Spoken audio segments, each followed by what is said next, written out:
Dreamscape presents The Summer We Buried by Jody Gehrman, narrated by Emily Ellett. Chapter 1. She walks into the room, and I know it's her. In spite of the big Jackie O sunglasses, the fake name, I'd know that walk, that smell, that hair anywhere. She glides into my office with the long, confident strides of a runway model, bringing with her a faint cloud of amber. The hair is the real giveaway, though. She could have a paper bag over her head, and I'd know her so long as I could see her hair. It's the inky dark of raven feathers, a blue-black, and it falls to the middle of her back, slithering like a cat's tail. That same unconscious animation, like it's somehow both under her control and separate from her. How long has it been? 15 years? 20? Hello, Jasmine Jones. I do nothing to disguise my sarcasm. What brings you here today? Are you looking to map out an ed plan? She takes off her sunglasses with one quick jerk. Her fingers, as always, are covered with rings. Hello, Tansy. Celine. I lean back in my chair and take her in. She's wearing a floaty blue sundress, scuffed cowboy boots, and a butter-colored leather jacket. She's still beautiful, I note, though the years have left their mark. She's got a scar above her eyebrow I never noticed before, and parentheses around her mouth. Her body is still lithe and compact as ever, 5 feet of muscle and sinew. The tendons in her neck are taut, giving her the aggressive look of a cobra about to strike. Been a while? Her eyes move over me, over my office, taking it all in.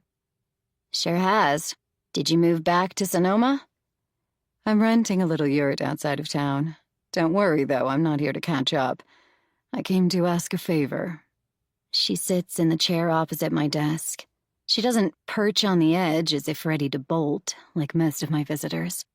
She leans back into it, settling in like she plans to order a round of martinis, or 3. I fondle my paperweight, a mermaid under glass. Cutting right to the chase, as usual. It's not a social call. An eruption of laughter escapes from me, sounding nervous and shrill. I'm not expecting social niceties, okay? This is where I work. You came here under an assumed name. I don't appreciate being ambushed, and Don't be so dramatic. She stares out the window, distant and arctic. I need something. You owe me. I came to collect my debt. Your debt? I say it louder than I mean to. With a quick glance around, these walls are thin. I lower my voice. Are you serious right now? Let's not play games, Tansy. Her hazel eyes hold mine. There's something there I don't like. Something hard and determined that tells me I can't just brush this off as a weird thing that happened at work. We both know it's true. I saved your life. You're welcome. Now I need something, and it's time to pay up. That is... My voice shakes. I take a deep breath to steady it. A gross oversimplification. You can tell yourself whatever you like, but it doesn't change the facts. The hardness in her jaw reminds me of warriors, of samurai. She glares at me, willing me to back down. I say nothing. She lounges again, taking my silence for agreement. I have a daughter. She's a student here. I return my attention to the mermaid paperweight. The concept of Celine with a daughter is incomprehensible. I shudder to imagine what that was like, growing up with her tests, her mind games. Again, Celine takes my silence as an invitation to go on. Her name's Jupiter. She's in a thoroughly messed up relationship. I want you to help me get her out. Out? My eyes widen at that. What do you mean, out? He's abusive. She leans forward, the tendons in her neck going even more taut. I'm going crazy with worry. For a moment, as our eyes meet, I feel myself softening. I steel myself against it. This is the slippery slope I always fell down in the past. Give Celine an opening, and she'll have you dancing like a puppet before you know it. I think you have a fundamental misunderstanding about what we do here, I say, trying to sound distant and professional. I'm a college guidance counselor. Breaking up relationships, even abusive ones, is way outside my job description. Have you thought about going to the police? She huffs out a breathy, incredulous laugh. Cops? Yeah, right. If you think she's in danger... She's in love with the little bastard. He's rich and entitled, with a powerful family. She shakes her head. You think I'd come here if you weren't my only hope? Would she? I don't know. During our whirlwind 2-year friendship, Celine manipulated me all the time. I was 18 when we met in a creative writing class at the local community college. She was 28. Exotic and fascinating in ways I didn't even know human beings could be. Her life contained so much more than mine. She'd been a stripper in New Orleans, a speed freak in San Diego, a money launderer in Seattle. She'd been married to a bank robber who ended up in jail. I was drawn to her hard edges, her grit. She was a survivor, already tested by life in 1,000 ways. By contrast, I felt sheltered and unformed, as soft and bland as a lump of dough. The stories she told as we sat in her candlelit geodesic dome, drinking wine and listening to Bob Dylan, beguiled me. Only later, once I'd run from our friendship and gotten some distance, did I understand the many ways she had controlled and manipulated me from the very beginning. How old is your daughter? I ask, cautious. 18. The number registers with a hollow thud in my belly. Our friendship imploded 18 years ago. Could Celine have been pregnant when all of that went down? Did she have a baby growing inside her the whole time? An unseen witness to the terrible things we did? I shake my head. I don't want to think about any of that. I've been blocking out memories of Celine for almost 2 decades.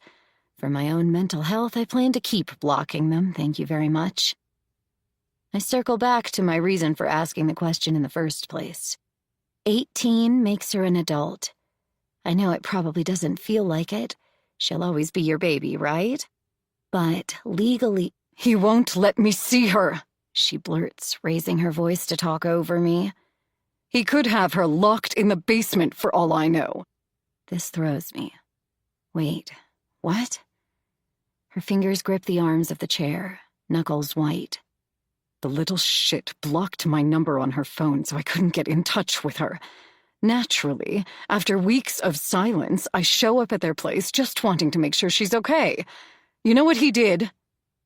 I blink at her, pulled into the story in spite of myself. He has the nerve to meet me at the door and tell me I'm a toxic influence on my daughter and that she's disconnecting for a little while. Disconnecting? Like I'm an appliance she can unplug, and not the woman who carried her for 9 months.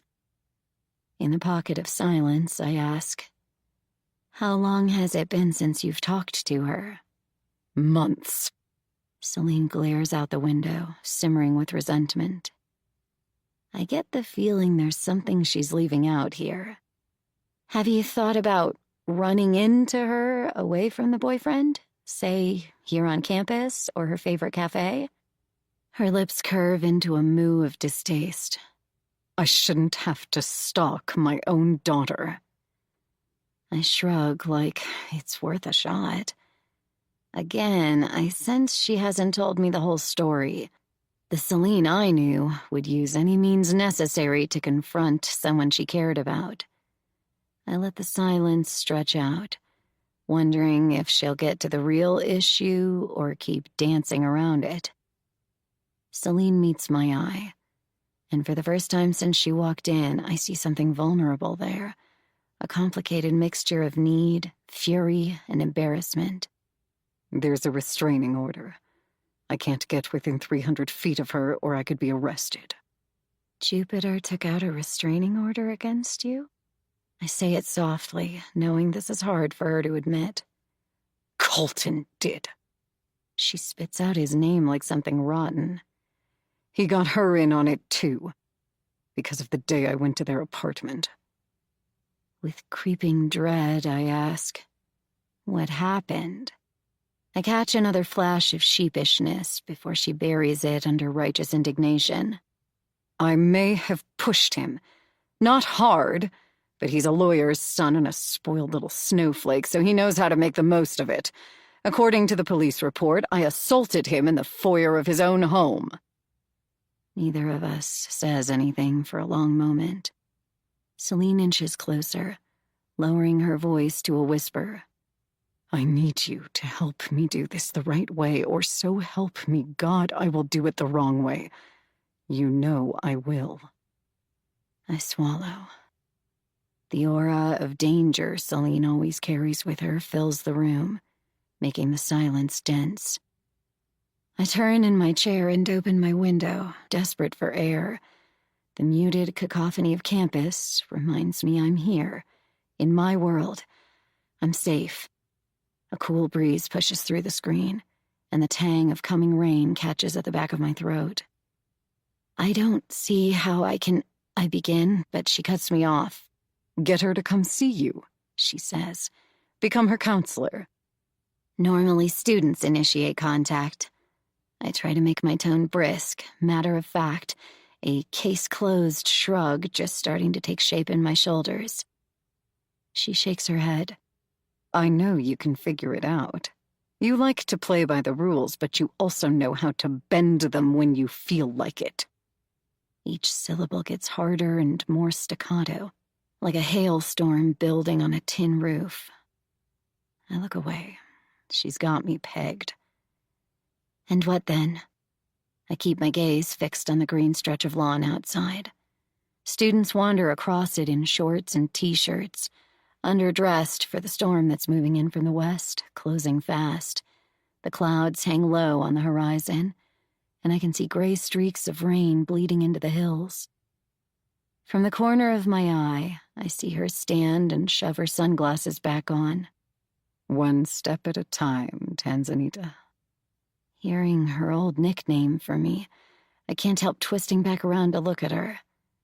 But she's already at the door, yanking it open with that same maddening confidence she walked in with, that runway model meets commanding officer strut.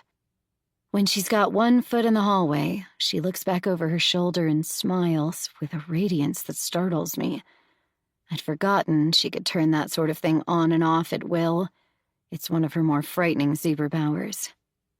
Good meeting, she said. I'll be in touch. I have a terrible feeling this is one promise she's going to keep. I turn onto Moonview Road around 6 that evening, my Subaru full of groceries. Dust rises under my wheels as I curve through the oak grove and drive over the bridge that spans the swollen creek.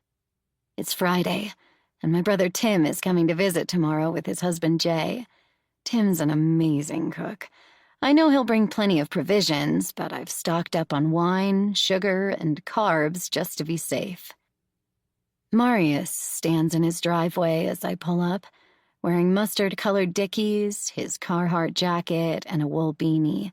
His pants sit low on his skinny hips. He's staring up at the roof of his house. I slow my car and zip down my window as I pass. He turns, and his dear, gingery face lights up in a smile. It's a sad smile, the same sort of smile he's offered me ever since Scotty died. We're comrades in the same war, and we greet one another with the weary melancholy of soldiers. "How's it going?" I say, loud enough to be heard over my engine. The evening sun has painted the sky in syrupy pinks and smears of amber. He's backlit, so it's hard to read his expression. The golden red of his stubbled jaw lights up like neon. You mind if I ride with you? His hazel eyes scan my face as his hand thumps the top of the Subaru. I flinch at the sound, thrown. Usually we just call out hello and I cruise past. The last time I had a real talk with Marius was before Jessica moved in. Ride where? He squints toward my place, about a quarter-mile down the road on the western edge of the property. Marius doesn't like to use words if he doesn't have to. It's one of the many things I both love and hate about the man. He's economical with language, as if every word he utters costs him thousands. Of course, I say without thinking. Hop in. Marius is my ex. We were together for almost 11 years, off and on. Our band, the Insatiables, was a pretty big deal, at least with a certain crowd. We were never on the cover of Rolling Stone, but we did get little sidebar mentions once or twice. The summer Marius and I were 28, we toured the country in a rundown van, performing everywhere from dive bars to concert halls. We had a bluegrass-tinged R&B sound that struck the right note for a certain quirky fan base. I miss making music with Marius. Sometimes I even miss the feel of his arms, the easy cave he made when he wrapped me up and held me tight. Plus, Marius and I were always good together in bed. I miss that, too. Mostly, though, I miss the music. And, of course, our bass player, Scotty. I'll never stop missing him. As we bump along the dirt road, Marius stares out the window, squinting at the setting sun. His reddish stubble is turning into something more like a beard. He has a rugged profile, Viking-like, his eyes turning greener in the glare of sunset. What's up? I'm trying to stay calm, but there's something about the set of his shoulders I don't like. After my encounter with Celine, my nerves are already a little jangled. I'm not sure I'm up for whatever bombshell he has planned. I just wanted to let you know. He hesitates, yanking off his black beanie and rubbing a hand over his short hair, palming it so it spikes in crazy directions. This is harder than I thought. I can't stop the impatient huff that escapes me. Then I realize rushing him will only make him more inhibited. Better to get this confession over with, whatever it is. And to do that, I need to make him comfortable. I recognize the agitation in his face, the nervous hands working at the insides of his coat pockets. We pull up in front of my cottage, and he shoots out the door. As if this little car ride was my idea, like he's a prisoner escaping. Masking his discomfort as helpfulness, he waits for me to open the hatchback. As soon as I do, he fills his arms with groceries and lugs them toward my cottage. At least I'll get some help. It seems like a poor bargain, though, given how nervous Marius's silence is making me. Marius walks right into my cottage without hesitation. The property is 23 acres, and the nearest neighbors are a mile away, so we never lock our doors. I cast a wistful glance at the 2 bottles of red wine in the grocery bag I'm carrying. A big glass is just what I need to sand off the edges of this jagged day. I wonder if it will seem rude to pour myself a drink right away. A little liquid courage to help me endure the bad news Marius is about to deliver. That makes me sound like an alcoholic. I'm not. It's after 6 on a Friday, and I just saw Celine Rathbone again for the first time in 18 years. If this isn't a good excuse for a drink, I don't know what is. Marius has my fridge already half full of milk and eggs and cheese by the time I get to the kitchen. He takes my bags from me as I round the corner, putting the groceries away with an efficiency that startles me. I guess over the years he's memorized the layout of my kitchen. It's not like he's here all that often, which is why this catches me off guard. We moved onto this property 10 years ago, back when Marius inherited it from his parents. I moved out of the main house and into the cottage 7 years ago, when Marius and I broke up. By then, we'd been together so long we were like family. Besides, I'd grown so attached to the land I couldn't imagine living anywhere else. Sonoma County rents had skyrocketed, too, so I couldn't afford much more than a shitty, soulless apartment in a dicey neighborhood. Then Marius started seeing Jessica. She's a perky, clean-living brunette with dewy skin and a smile that glows in the dark. A yoga teacher and holistic living guru on YouTube, she spends her days doing downward dog and making delicious vegan recipes for her ever-present GoPro. She's got like 1 million followers. Between that and their organic, sun-grown weed farm, Marius and Jessica, Messica as I like to think of them, do pretty well. Plus, they have zero overhead, aside from property taxes. Their house is 3,000 square feet of walnut floors and built-in bookcases, wall-to-ceiling windows looking out over Valley of the Moon.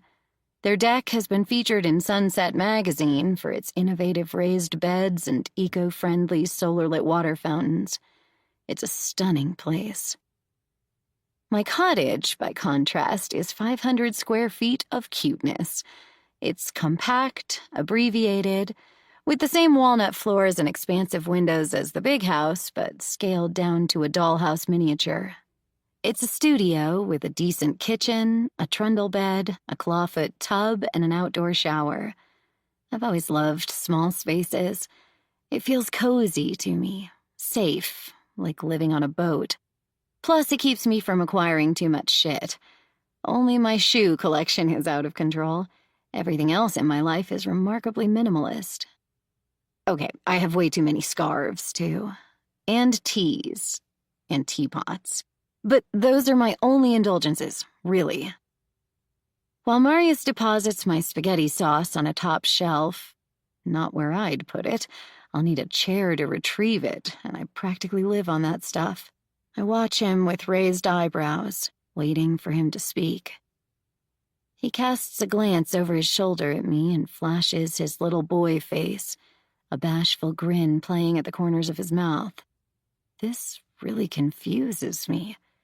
What could he have to tell me that he's both terrified of sharing and proud of? A thread of understanding weaves its way into me, and I feel my face going slack with shock. Jessica's pregnant, I say before I can stop myself. He whips around, eyes wide. If I didn't feel sick, it would be funny. How the hell did you... Marius, come on. I shake my head at him. We've known each other a long time. I hate to say I can read you like a book, but... You could tell just by looking at me?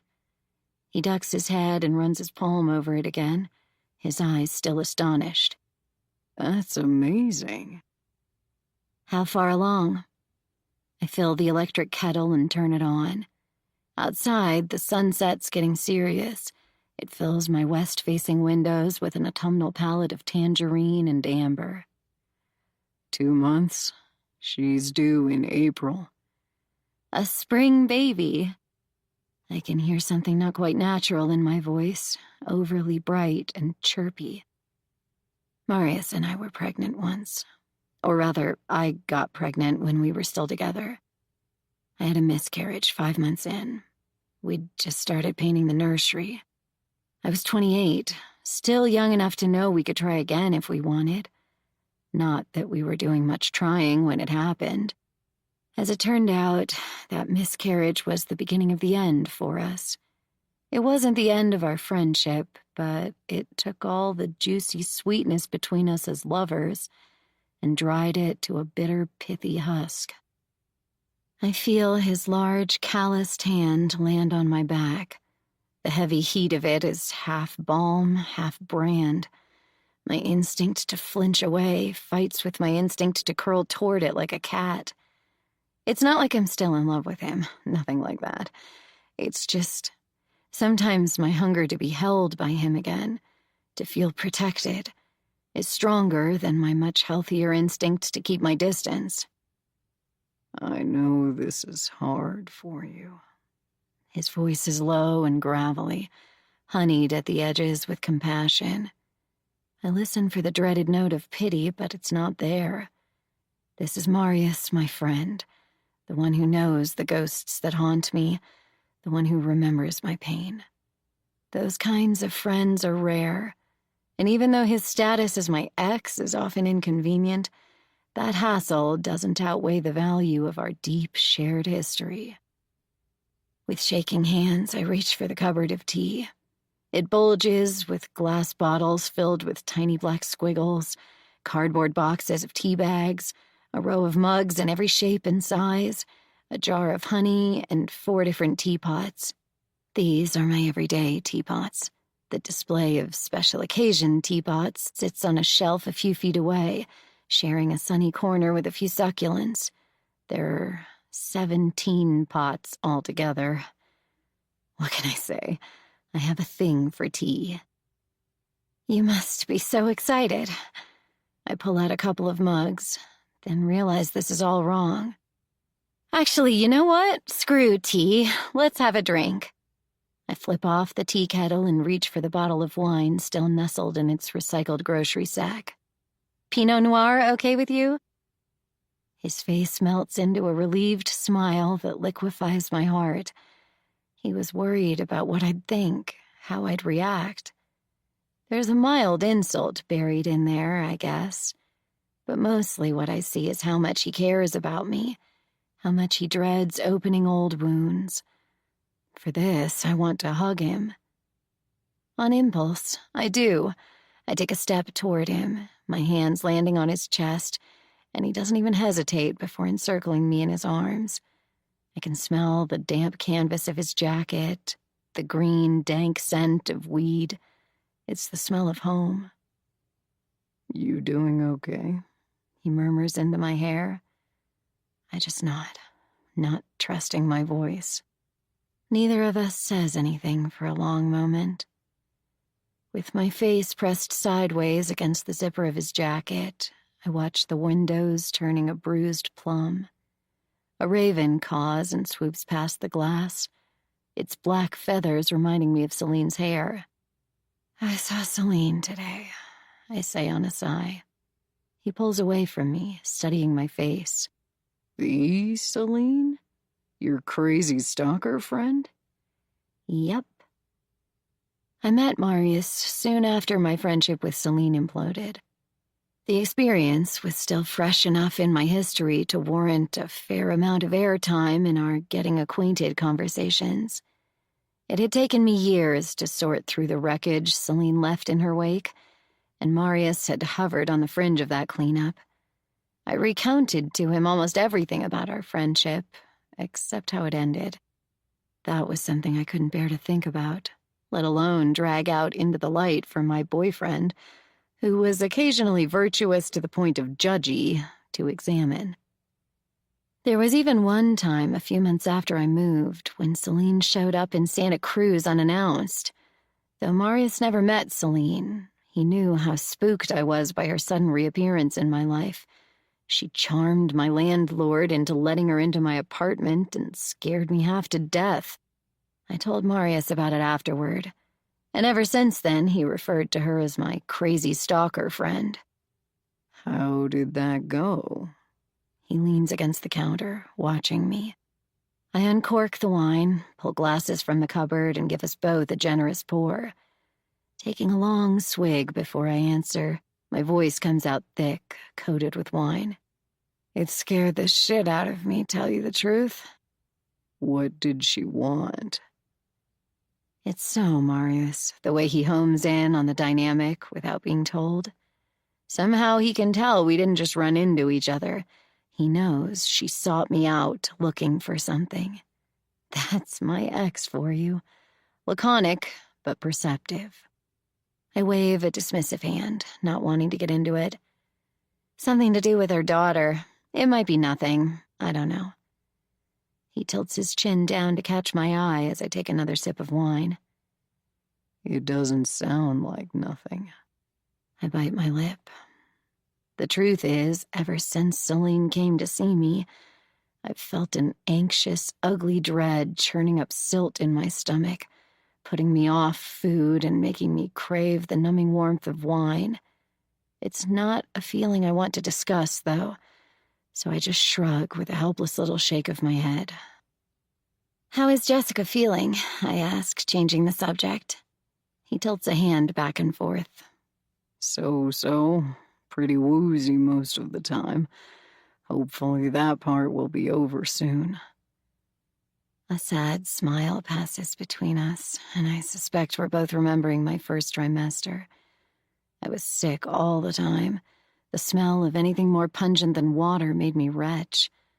Maybe we should have known then my body wouldn't hold on to the life-taking shape inside it.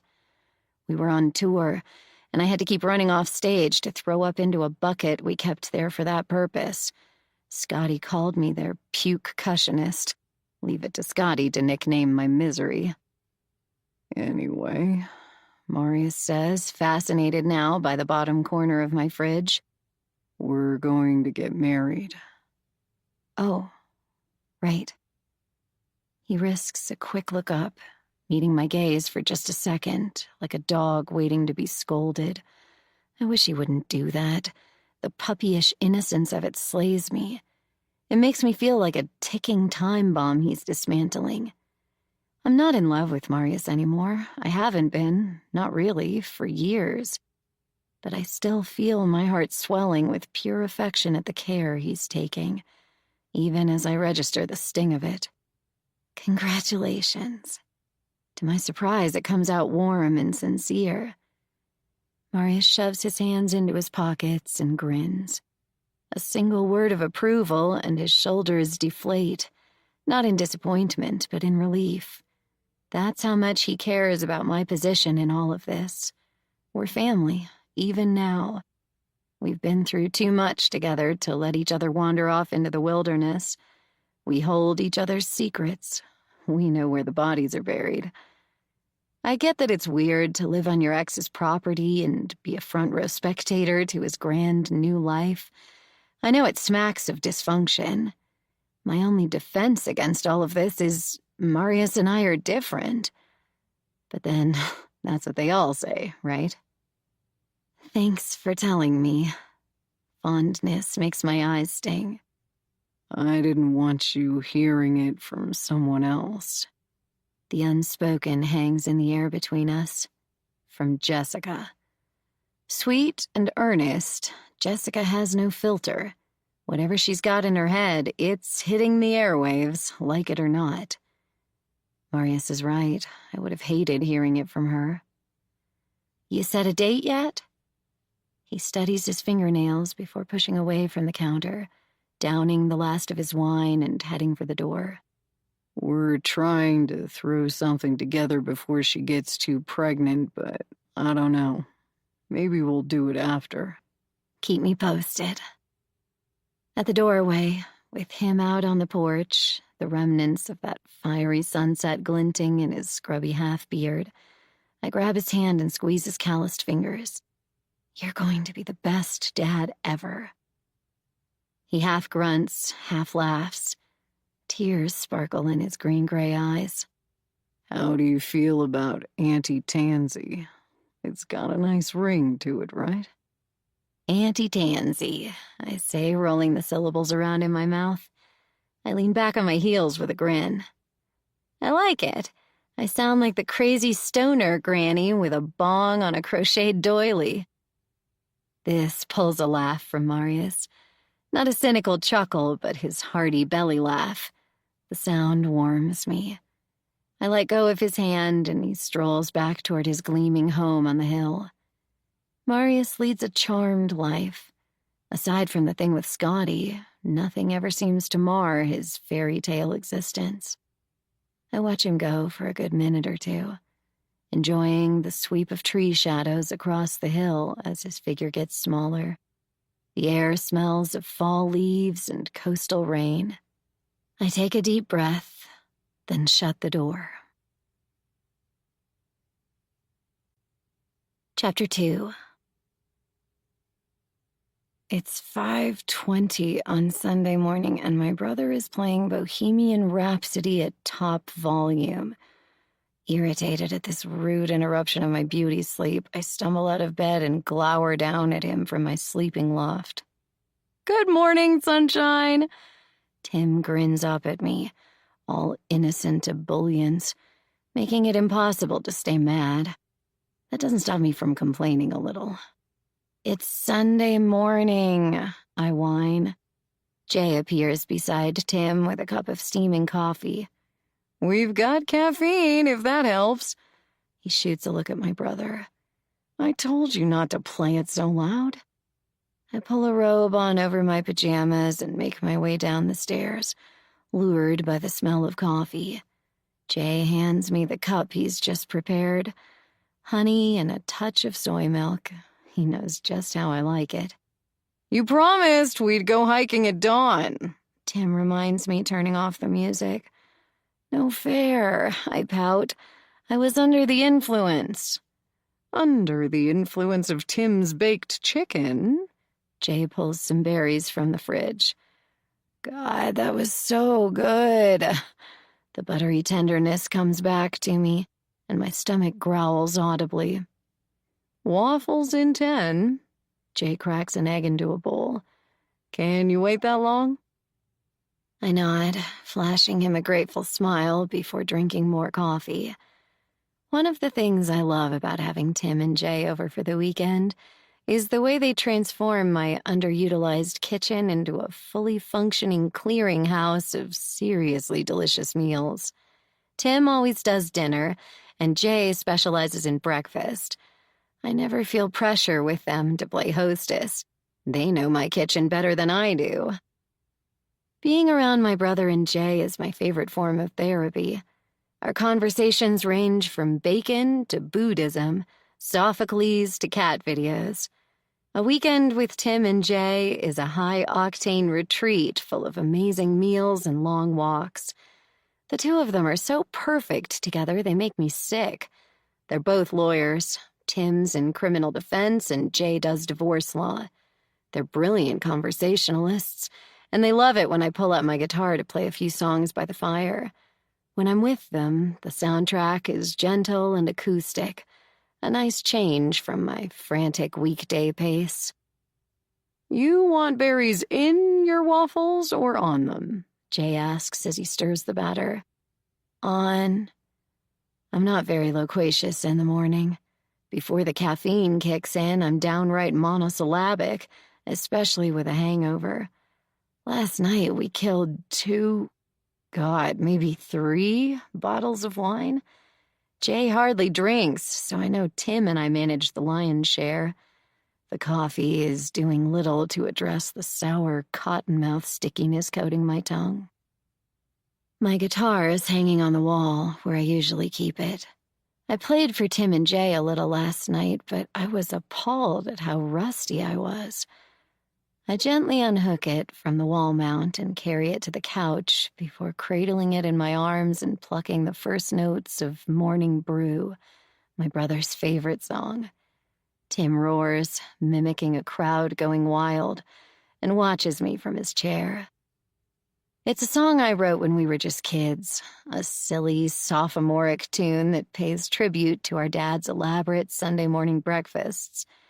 It's far from my best work, but there's a poignancy there I can't deny, at least for Tim and me. Folded into its simple GCD chord structure are 1,000 memories of my father in our sunny kitchen, flipping pancakes and sizzling bacon while lip-syncing to his favorite album, Bruce Springsteen's Born in the USA. When I'm finished, Tim's face creases into such a sad, tender smile. I have to clear my throat to speak. Good times. Dad died 3 years ago, when I was 35 and Tim was 37.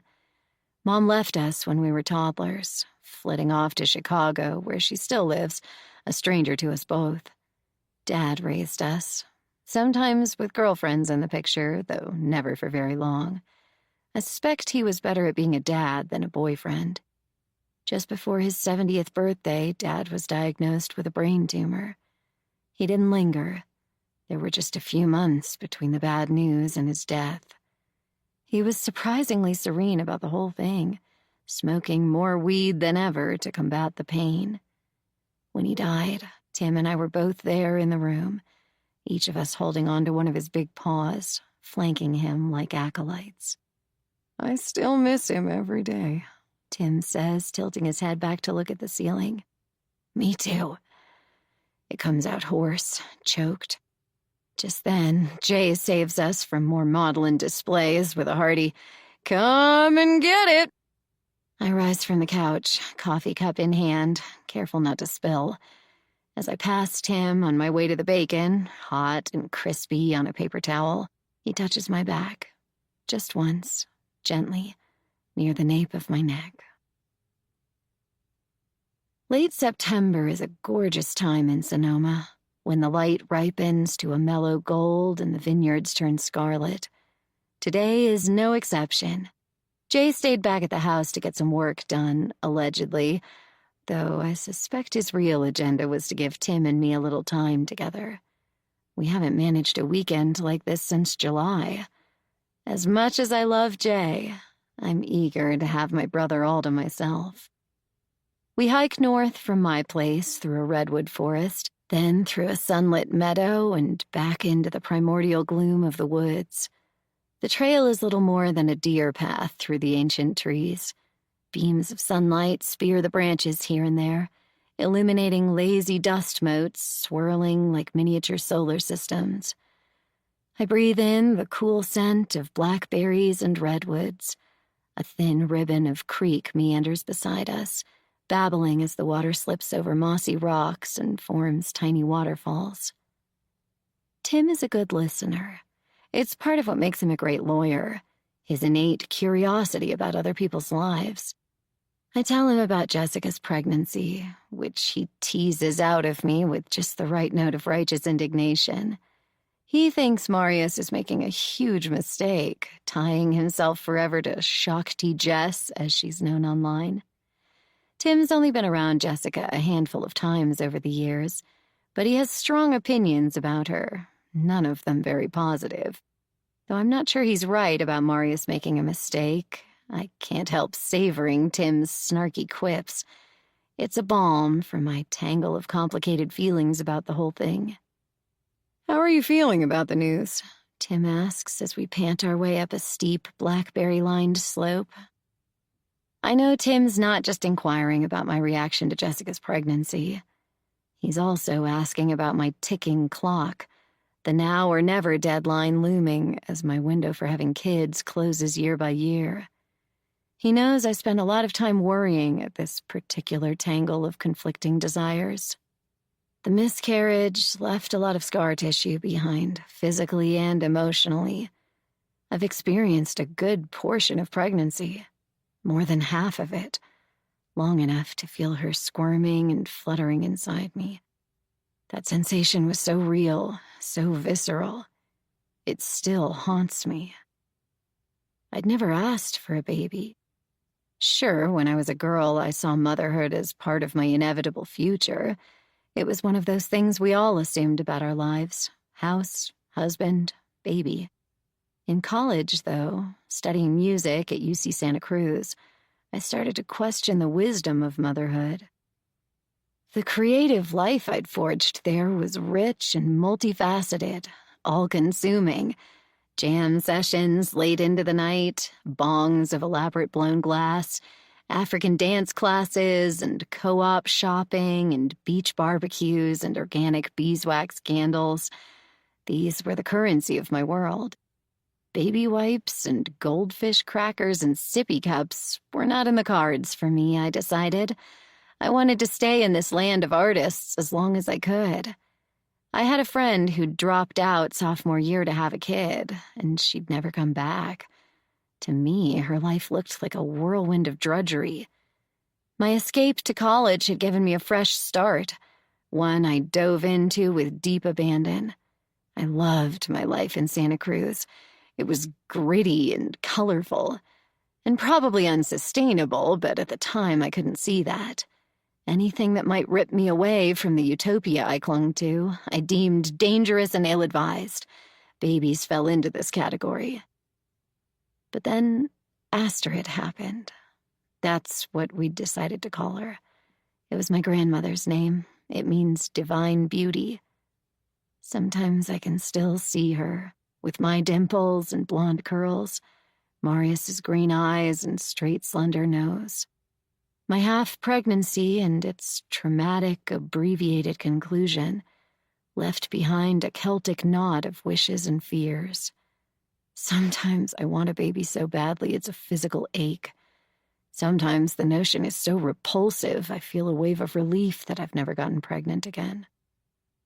I breathe out a sigh, running my hand over a patch of velvety moss as I pass an oak. It feels plush and cool under my fingers. A dragonfly zips above my head, iridescent blue body glinting with flecks of amber in a lozenge of sunlight. I pause to trace its trajectory with my eyes before it races off into the gloom. I'm happy for them, I guess. I hesitate, searching for an answer that's true. But it's complicated. Always is, Tim says. We hit another steep climb, conversation pausing as we dig our hiking boots into the damp hillside for traction. By the time we're close to the top of the hill, our t-shirts cling to us and our foreheads are damp with sweat. Tim turns to me and stretches a hand down to tug me up the final few steps, which are so steep they're basically vertical. I welcome the help and clamber onto the ridge with an unladylike grunt. Suddenly, we're looking out over a wonderland of rolling hills, forests, and deep red vineyards. Far below us, the town of Sonoma looks small and dainty. A blanket of fog hovers at our backs, cooling the morning air and carrying a whiff of the sea. Gorgeous. I flashed him a smile. I hate to admit it, but I'm glad you dragged my lazy ass up here. He smirks a silent, I told you so. Celine came to see me. It's been on the tip of my tongue all weekend, but the moment hasn't felt right until now. Tim's brown eyes study me, something tensing in his jaw. Why? How? I open my mouth to answer, but he says, Hold on, we need sustenance for this.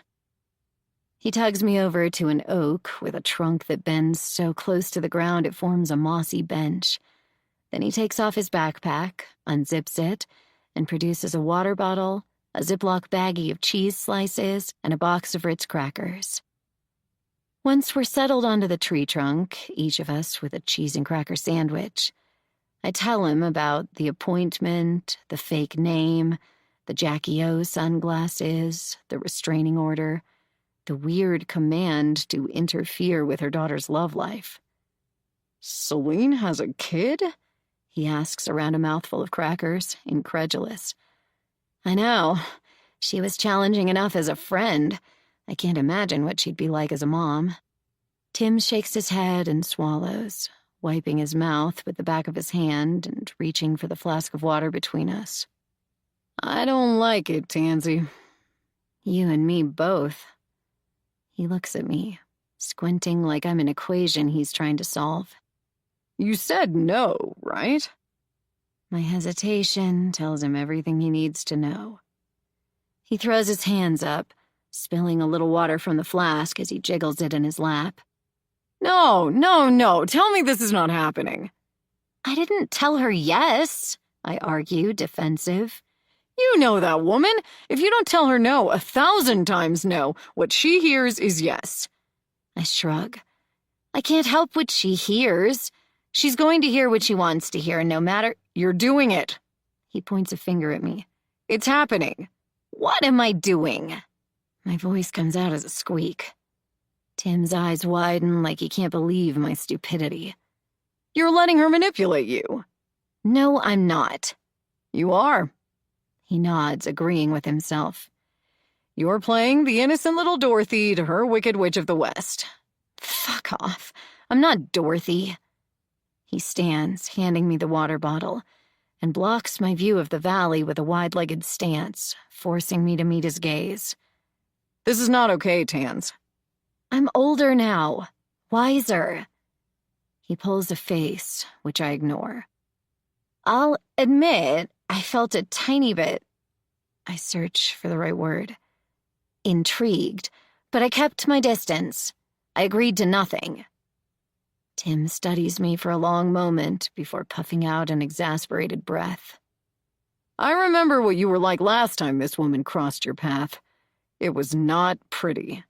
I was 18. Tell me you didn't do stupid shit when you were... Not the point. he declares, holding up a finger. This was different from everyday teenage bullshit. It was like you joined a cult, only it was even creepier because you were the only follower. She was your Charles Manson. That woman's evil. Evil? Come on. But even I can hear the lack of conviction in my protest. A red-tailed hawk shrieks, pulling our attention. We watch it ride the updrafts before gliding off over the valley. We stand side by side, close to the ridge's edge, the vertigo-inducing drop making something flutter in my belly. Do not give her an opening. Tim keeps his gaze fixed on the view, his tone somber. I mean it. That way lies madness. I hear you. He shoots me a side-eyed squint. In my experience, when somebody says, I hear you, what they really mean is, I'll do whatever I want. I'll be careful, I assure him. All the way back down the hill, though, I wonder if he's right. Maybe by not saying no to Celine loudly enough, I've already said yes. When Tim and Jay head back to the city Sunday evening, it's almost dark. After they leave, I take my guitar and a beer out onto the porch. The sky is a deep periwinkle blue, speckled with stars, and the air has a clean, foggy smell. I sip my scrimshaw and set the bottle on my rickety little outdoor table, a couple of wooden crates with a door screwed on top. I balance my Martin on my knee, quickly tune up, and start to play. First, I run through the old stuff, the Insatiable's greatest hits. I played rhythm guitar on some numbers, congas or tambourine on others. I wrote about 80% of our songs. Well, I wrote the lyrics. Scotty came up with most of melodies, and Marius refined the arrangements. We were like 3 cogs in a well-oiled machine, each of us slotted into our groove. Back then, songwriting was my obsession. All through my 20s, I channeled my angst into music, pouring it into the lyrics that unspooled from my brain like an endless ball of twine. Except it wasn't endless. I haven't written a song in years. It pains me to admit that, because anyone who knows me will tell you, songwriting is what I do. It's the core of my identity. I started playing guitar when I was 8 years old, started writing songs at 9. Everyone in high school knew me as that weird hippie girl who's always dragging around a guitar. In college, I double majored in music and psychology. People assumed psych was my safety net, my backup degree. But I thought of it as research for lyrics. The more I understood about the psyche, the more prepared I'd be to map it in my songs. 7 years ago, I gave up touring and went back to school for a master's degree in career counseling. I may have a day job, but I still think of myself first and foremost as a musician. Being an academic counselor at Valley of the Moon University isn't as exhilarating as writing and touring, but it's also a hell of a lot less precarious. I don't miss tiptoeing around Scotty's mood swings, or sharing a bathroom with 2 hygiene-challenged guys. I don't miss not being able to pay rent on the shitty little apartment Marius and I shared, with Scotty more often than not sleeping on our couch. I don't miss finding Scotty with a tube around his arm, looking alarmingly pale as he nods off in a deck chair.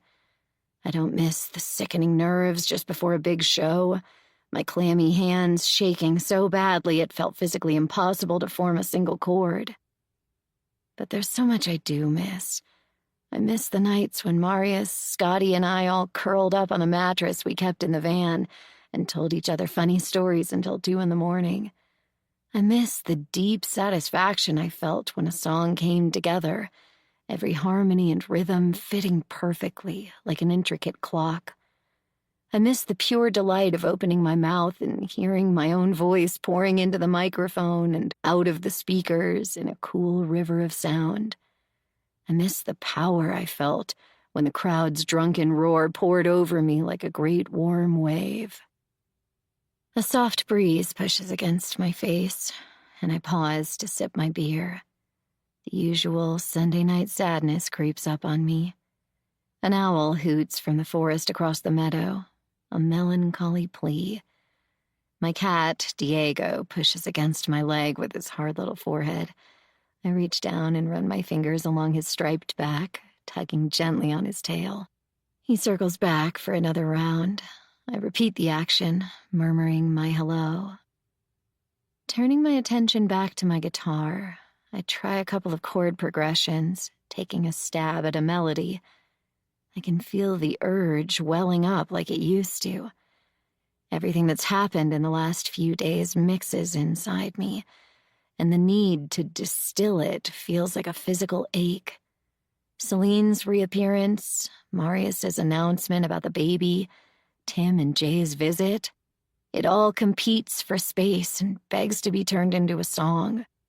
Somewhere along the way, though, I've lost the alchemy, the ability to take the ingredients of my life and transform them into music.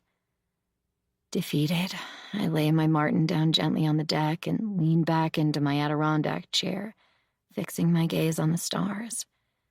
They've multiplied since I last looked. Now they're crowding each other, the Milky Way a smear of powdered sugar across the inky blue. I think about my brother and his warning today on our hike. Is he overprotective, or am I naive? I wonder if Celine will check in on me soon, see if I've done her bidding.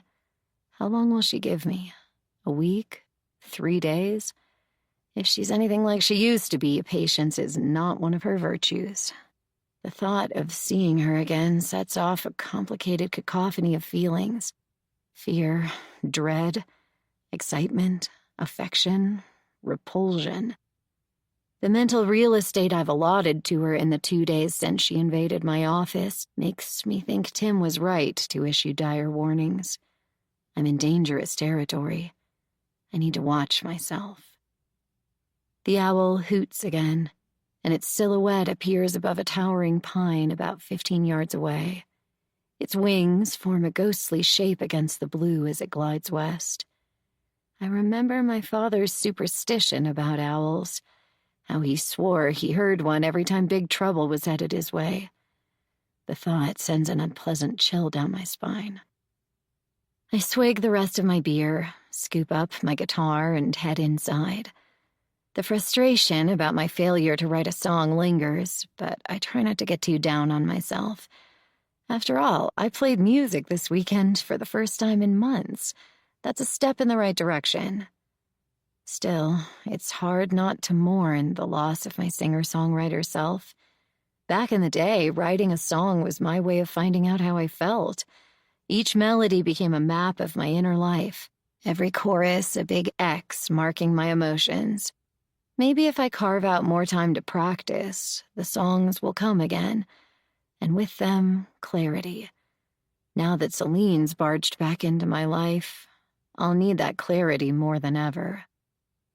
As I climb the stairs to my loft and crawl into bed, though, I can't shake the uneasiness clinging to me. I keep hearing that owl hooting into the night, calling out a warning of things to come. Chapter 3. By Wednesday, I've almost convinced myself that Celine will leave me alone if I do nothing. She's always been impulsive. Okay, yes, she booked an appointment with a fake name, so there was some planning involved. But surely in the 5 days that have passed since she ambushed me, she's decided that involving me is a mistake. If she's really concerned about her daughter's well-being, there must be more direct and effective ways to intervene. Then I hear her voice in my head. You think I'd come here if you weren't my only hope? I brush this aside. Whether I'm her only hope or not, she can't order me to do something antithetical to my work as a counselor. I'm here to guide students, to help them reach their academic goals. Sure, if somebody comes to me and shares something more personal, I listen. I'm not a mental health counselor specifically, but we all have the basic training to lend a sympathetic ear, and we do. Still, all of our sessions rely on students coming to us. They book appointments and tell us what they need, not the other way around. Celine's suggestion that I utilize my position here at the university to meddle in a student's personal life makes me profoundly uncomfortable. The whole idea is ass backwards. No matter what Celine tries to pull, I won't violate my professional ethics just to placate her. At 12:15, I wrap up a session with Travis, a student struggling to keep his GPA up in the midst of a hectic football season. He's here on an athletic scholarship, and if he doesn't get at least a C in biology, he'll lose that. A lot of what I do is hand-holding, showing students how to manage their time and get their priorities straight. We've just finished signing him up for extra tutoring sessions and allotted a specific time slot every day for him to chip away at the readings. Over the course of our sessions, Travis has told me a lot about his sick mom and his workaholic father, his anorexic girlfriend, and his meth-addled brother. Most of the students I work with tell me personal details about their lives. Time management is meaningless if you ignore all the messy shit life has strewn in your path. Planning your schedule, pretending those messes won't slow you down, is just setting yourself up for failure. I always keep a box of Kleenex on my desk, in case a discussion of career and educational goals veers into messier territory. Travis didn't need any this time, but he wouldn't be the first burly football player to dissolve into sobs in that chair. I've got a faculty meeting at 12:30, so I grab a panini at the campus cafe and hurry toward the lecture hall across the quad. Less than a third of the faculty are in attendance, leaving the room sparsely populated, about 70 people total. Angela Darby, our academic senate president, facilitates a heated debate about changes to the calendar for the following year. I can't bring myself to care, so I munch on my panini and furtively check my phone. When the meeting finally ends, I realize I've spent the entire hour wondering about Celine's next move, and I haven't really heard a word anybody said. Walking out into the dazzling autumn sunlight, I feel irritated that Celine's already planted her flag in my psyche so firmly. I'm still preoccupied as I make my way back across campus, so I don't notice the person walking right behind me at first. When a hand touches my arm, I flinch. "Yes?" I snap, whipping around to face the stranger. His eyebrows arch in, what, surprise? Amusement? Hey, you're Tansy Elliott, right? I scan his face, trying to place it. There's something familiar about him, but I can't put my finger on it. He has grayish-blue eyes, short dark hair and stubble, a dusting of freckles across his cheeks. He's taller than I am by a few inches, his chest thick beneath a dark blue sweater. His nose is strong, decisive, but it swerves just a little where it must have been broken years ago. He looks about my age, maybe a little older. A breeze pushes one of my curls into my eyes, and I brush it away, annoyed. "Do I know you?" Not yet. He shoves his hands into his pockets. That's why I'm introducing myself. Hope you don't mind. I followed you out of the faculty meeting. Are they always that mind-numbingly boring? I cock my head to the side, still trying to place him. Pretty much. This was my first one. Don't think I'll be back anytime soon. He grins, rocking back on his heels. "I take it you're faculty?" He nods. Psychology. My first semester. "First semester teaching?" Oh, no. He runs a hand over his face. I was at Berkeley for 6 years. "You came here from Cal?" I blurt before I can stop myself. He gives me a quizzical smile. I did. You find that suspect? Everything about this man is throwing me off my game. Not to be dismissive of VMU, but it's no UC Berkeley, that's for sure. Coming here had to be a step in the wrong direction for him career-wise. Sure, Sonoma is beautiful, and our campus in the hills overlooking the valley is idyllic, but academically it's got nothing on Cal. Not suspect, just... why? I take it you don't think too highly of this place. His tone is light, teasing. I cringe. It did kind of sound like that, huh? Actually, I do have an ulterior motive for making the move. He squints in the autumn sunlight. Flecks of darker blue are illuminated in his irises. I have family here. I find myself glancing at his left hand. No ring, not even the telltale whiteness of a ring tan line. Yeah? Are you from here? Sonoma's not a big town, and I've lived here most of my life, aside from my years in Santa Cruz. I'd remember if I grew up with a guy who looked like this. He chuckles. Why do I have the feeling everything I say to you is regarded with suspicion? Sorry. I flash a sheepish grin. I'm not being very collegial. No worries. After that meeting, I can't blame you. So, did you grow up here? This time I consciously remove any hint of suspicion from my voice. He shakes his head. No, I'm from Vermont. Oh. This rings distant alarm bells. So what brought you to... His hands go to the back of his neck, elbows splayed. I'm, Zach Rathbone, Celine's brother. I can feel my mouth falling open in an involuntary gape. Celine talked a lot about her baby brother, Zach, but back when I knew her, he was living in Europe. She said he was a photographer, tending bar in Amsterdam. I don't know exactly what I pictured, but this is not it. Do you have a minute? Maybe we can grab a cup of coffee? He puts his hands out like I'm a wild horse he just spooked and he's trying to keep me from bolting. I glance across the quad at the Student Services building where my office is. Not really. I have appointments all afternoon. Okay, look, this isn't how I wanted to do this, but can I walk with you at least? He ducks his head a little, deferential. I nod and start walking, my boots clicking on the pavement. One of my counselees calls out my name in a greeting, and I wave, distracted. The quad, swarming with students, suddenly feels like an obstacle course. It's warm for late September, the sunlight tinged with an autumnal gold, the last gasp before winter. Students mill in shorts and little dresses, making me feel overdressed in my sweater and boots. A guy with dreads, sitting on the edge of the fountain at the center of the quad, is playing guitar, and the girl beside him starts to sing, crisp and clear. A John Prine song, I think. My brain's racing to catch up with this new bombshell.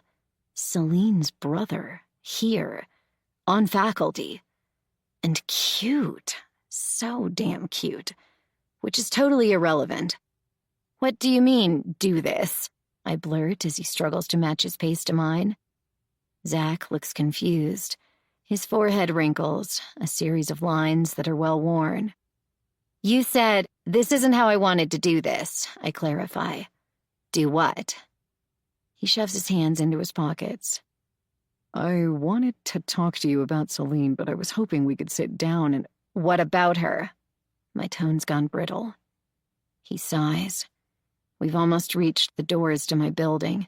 I'll either have to finish this conversation out here or let him follow me inside. I stand to the side of the entrance, out of the light traffic of students moving in and out. A girl in a yellow sundress laughs as her friend yelps in surprise at something she said. Their youthful exuberance is jarring, a sharp contrast to how testy and apprehensive I feel. Zach stares up at the sky. Dappled sunlight filtered through the branches of an oak dances over his blue sweater. I don't know a lot about your relationship with my sister. I wasn't even in the country when you two were... He glances at me, searching for the right word, and finishes with close. I watch him, saying nothing. I moved here because I'm worried about her. She's not doing too great, and even in the best of times, she's no walk in the park. He squints at me, looking for a reaction. I nod, acknowledging the understatement. Our mom died last year. His voice catches a little, and he clears his throat. Celine took it pretty hard. I'm sorry, I murmur. I didn't know that. Mom was almost 80. It happens. He looks down at his shoes. My niece, Jupiter. She's a great kid. I know Celine's worked up about her boyfriend, which may or may not be grounded in reality. Sometimes Celine gets ideas that are way off, and nothing anybody tells her can change her mind. I guess you might know a thing or two about that. Again, I nod. You have any experience with borderline personality disorder? He asks. I blink. Not a lot. Celine's a textbook case. Undiagnosed, of course, but then most of them are. His expression is sad as he studies the oak above us, the leaves dancing in the breeze casting shadows across the lightly freckled planes of his face. I don't know what she has planned. She's secretive, especially with me. Why especially with you? I asked, surprised. 20 years ago, Celine talked about her brother with deep affection peppered with awe. She'd never been out of the country. I got the feeling his globe-trotting turned him, for her, into a mythical hero, her baby brother Odysseus off dodging giant boulders and resisting the call of sirens. She knows I'm not afraid to step in if she's headed for Crazy Town. He winces at his own phrasing. I know a trained psychologist shouldn't use the C word like that, but she's my sister. I reserve the right to be a little irreverent.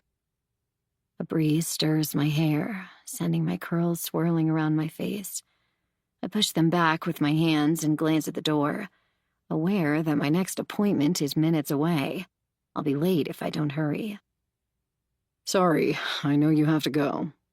He picks up on my body language and rushes to get to his point. I think she's trying to drag you into this crusade she's got against Jupiter's boyfriend. I bite my lip and look down. I'm here to tell you, don't get involved. She's persuasive, I get that. Very persuasive. His gaze bores into me, imploring. You've got to resist, though. Celine is dangerous. If you give in to her, you're only feeding her psychosis. We stare at each other for a long moment. He's not telling me anything I don't know exactly. Until now, I've never applied the label of borderline personality disorder to Celine's peculiar brand of mindfuckery, though I have to admit it kind of fits. I vaguely recall studying the disorder in one of my abnormal psychology courses, but I never connected the dots until now. All the signs were there in Celine, even when I knew her. Troubled childhood, intense fear of abandonment, impulsive behavior, disproportionate fury at any sign of disloyalty, suicidal tendencies, self-harm. I feel a little stupid for never having made the connection myself. I break his gaze, folding my arms in front of me. I get it. Steer clear. That's what I was planning to do anyway. It's true, though a little voice inside my head whispers, easier said than done. Good. He smiles, but it's a sad smile, and, if I'm not mistaken, a little leery. I don't think my declaration has convinced either one of us. What he doesn't know, what nobody knows, except Celine and me, is the leverage she has over me. The secrets neither one of us can afford to say out loud. I'll let you get back to work, he says. I shield my eyes from a ray of sunlight as it spears through the swaying branches. Thanks for introducing yourself, and for the warning. His smile turns bashful. I've heard a lot about you over the years. It's kind of like meeting a character from a book. Hope I didn't disappoint. He's already turning to walk away, but he flips around, walking backward a few steps as he looks me right in the eye. Not even a little. Driving home that night, I notice a car I don't recognize parked at Marius's house. It's a midnight blue MG convertible. I figure they must have a friend over. I haven't seen Jessica or Marius since he shared their big news. I'm glad to have had the space to digest the information at my own pace. Even though we live on the same property, we lead separate lives. Sometimes I don't interact with them for weeks. I barrel past their house and park in a cloud of dust at the end of the road. My sweet little A-frame cottage looks different somehow. I can't put a finger on it. The windows on this side are pretty minimal. The entire back wall, the one facing the meadow, is all glass. It gives me a lovely sweeping view of the glade, the forested hillside, and the valley below. Since it's a totally open floor plan, the wall of windows also sends sunlight streaming through every room. From this side of the house, though, the place looks shuttered and secretive. The windows, opaque in the evening light, reveal nothing but reflections of the evening sky. A shiver of apprehension washes through me as I get out of the car, still trying to detect what's different about the house since I left it this morning. Diego jumps onto the hood of my Subaru, and I drop my keys in surprise. Feeling ridiculous, I bend to pick them up, stuffing them into my hobo bag and turning my attention to the cat, who stretches on the hood as the engine ticks. "Hello, handsome," I coo, scratching him under the chin. "Catch any rats today, you bloodthirsty maniac?" I make my way to the front door, Diego leading the way with an imperious strut. The doorknob turns easily, and I let myself in, hitting the light switch and looking around. Everything seems normal. The homey smell of beeswax candles and this morning's oatmeal linger in the air. I chide myself for being paranoid, hang my bag on a hook near the door, and go to the fridge. Pulling out a bottle of Perrier, I drop a cube of ice into a tall glass and pour. It's annoying how much I've thought about that brief encounter with Zach Rathbone today. I keep seeing the way he ducked his head in apology as he walked with me across the quad. This isn't how I wanted to do this. He must have anticipated I'd be thrown by his appearance. How did he want to do this anyway? If I'd had time to go for coffee, would he have told me more about his sister and why I should stay away? Is there a chance he knows what Celine and I did all those years ago? How close are they, anyway? I remember the smile she always wore when she talked about him, a kind of wistful pride.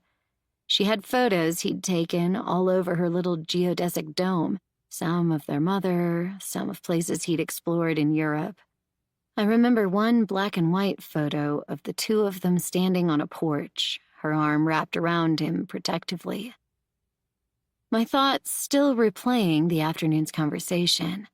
I pour food into Diego's bowl and give him fresh water. He digs in, ravenous, purring as he eats. I pull a block of cheese from the fridge, slicing off a few squares and stuffing them into a baguette I find in the bread box. Something about the quiet of the house unnerves me, and I'm just about to turn on some music when a voice cuts through the silence. You really should lock your doors, Tanzanita. I scream, spilling the contents of my glass all over the counter. There's Celine, leaning in the doorway to the back porch, her head canted to the side. She looks pleased with herself, amused by my outburst. What the fuck, Celine? I struggle to catch my breath, adrenaline knocking the wind out of me. My hand clutches my chest, trying to keep my heart from bounding free of my sternum. Perrier drips from the counter. I snatch a tea towel and mop it up. Celine chuckles. I was going to say don't scream, but I knew that was useless. What are you doing here? I swipe at my forehead, feeling cold sweat there. How do you even know where I live? She makes a clucking sound with her tongue, chiding me. Come on, Tansy. You know there's no such thing as privacy anymore. I take a deep breath, trying to pull myself together. My heart goes on racing, my hands trembling as I pour myself more water and take a long sip, stalling for time, trying to decide how to play this. Calling the cops seems melodramatic. Celine used to be one of my closest friends, after all. If I'm being honest, she's one of the only women with whom I've ever been truly close. After her, Marius and Scotty became my world. Tim and Dad have always been my only family. I live in a mostly male world, which always leaves me off balance with women, unsure of their rights and rituals. Then I catch myself. This is not some chick thing. She broke into my home. It's a blatant invasion of my privacy, an act of aggression, a power play. Adrenaline continues to gush through my system, my body refusing to get the memo that imminent death is unlikely. I decide firm and reasonable is the way to go. Let Celine know this is unacceptable, but don't escalate the situation with histrionics. That's what she expects from me, right? A big scene? She always did feed off drama, goading people until she worked them into a frenzy. Once, after a few too many glasses of wine, she admitted that it soothed her to see other people surrender to the howling anguish she experienced internally all the time. No calling the cops, no more screaming. I need to be the adult here. You scared the shit out of me, I say. She covers her mouth with one hand, hiding a smirk. You know I can never resist the element of surprise. This is out of line. You do realize that, right? It comes out hollow, not quite stern enough. I try again. I could call the cops and charge you with breaking and entering. Damn it, what am I doing? I just told myself I wasn't going to bring the cops into this. Her thin eyebrows arch, all innocence. Oh, I didn't come in. I waited on your porch. Please don't pretend this is... Your lovely neighbor Jessica assured me you'd be home any minute. She's the one who suggested I hang out. She infuses these last two words with ironic emphasis, as if to highlight how normal and chummy this all is, while simultaneously acknowledging it's anything but. Of course Jessica welcomed her. I can just see Jess's guileless brown eyes taking one look at Celine and registering nothing but friendly curiosity. Celine's wearing a pretty embroidered top, cropped jeans, and expensive-looking sandals. Why on earth would Jessica doubt whatever story Celine cooked up? Celine flips her long hair over one shoulder and smiles. Aren't you going to offer me something to drink? I've been here half an hour, resisting the urge to help myself to some of that wine. She nods at a bottle on my countertop. I sigh, feeling defeated. So much for stern and resolute. With my heart still hammering and my hands shaking, that bottle of wine does look mighty tempting. Despite my tendency to avoid drinking during the week, I find myself uncorking the bottle and filling a couple of glasses. That's more like it. Celine takes her wine and saunters back out to the porch. It's a gorgeous evening. Come sit with me. I roll my eyes at her back.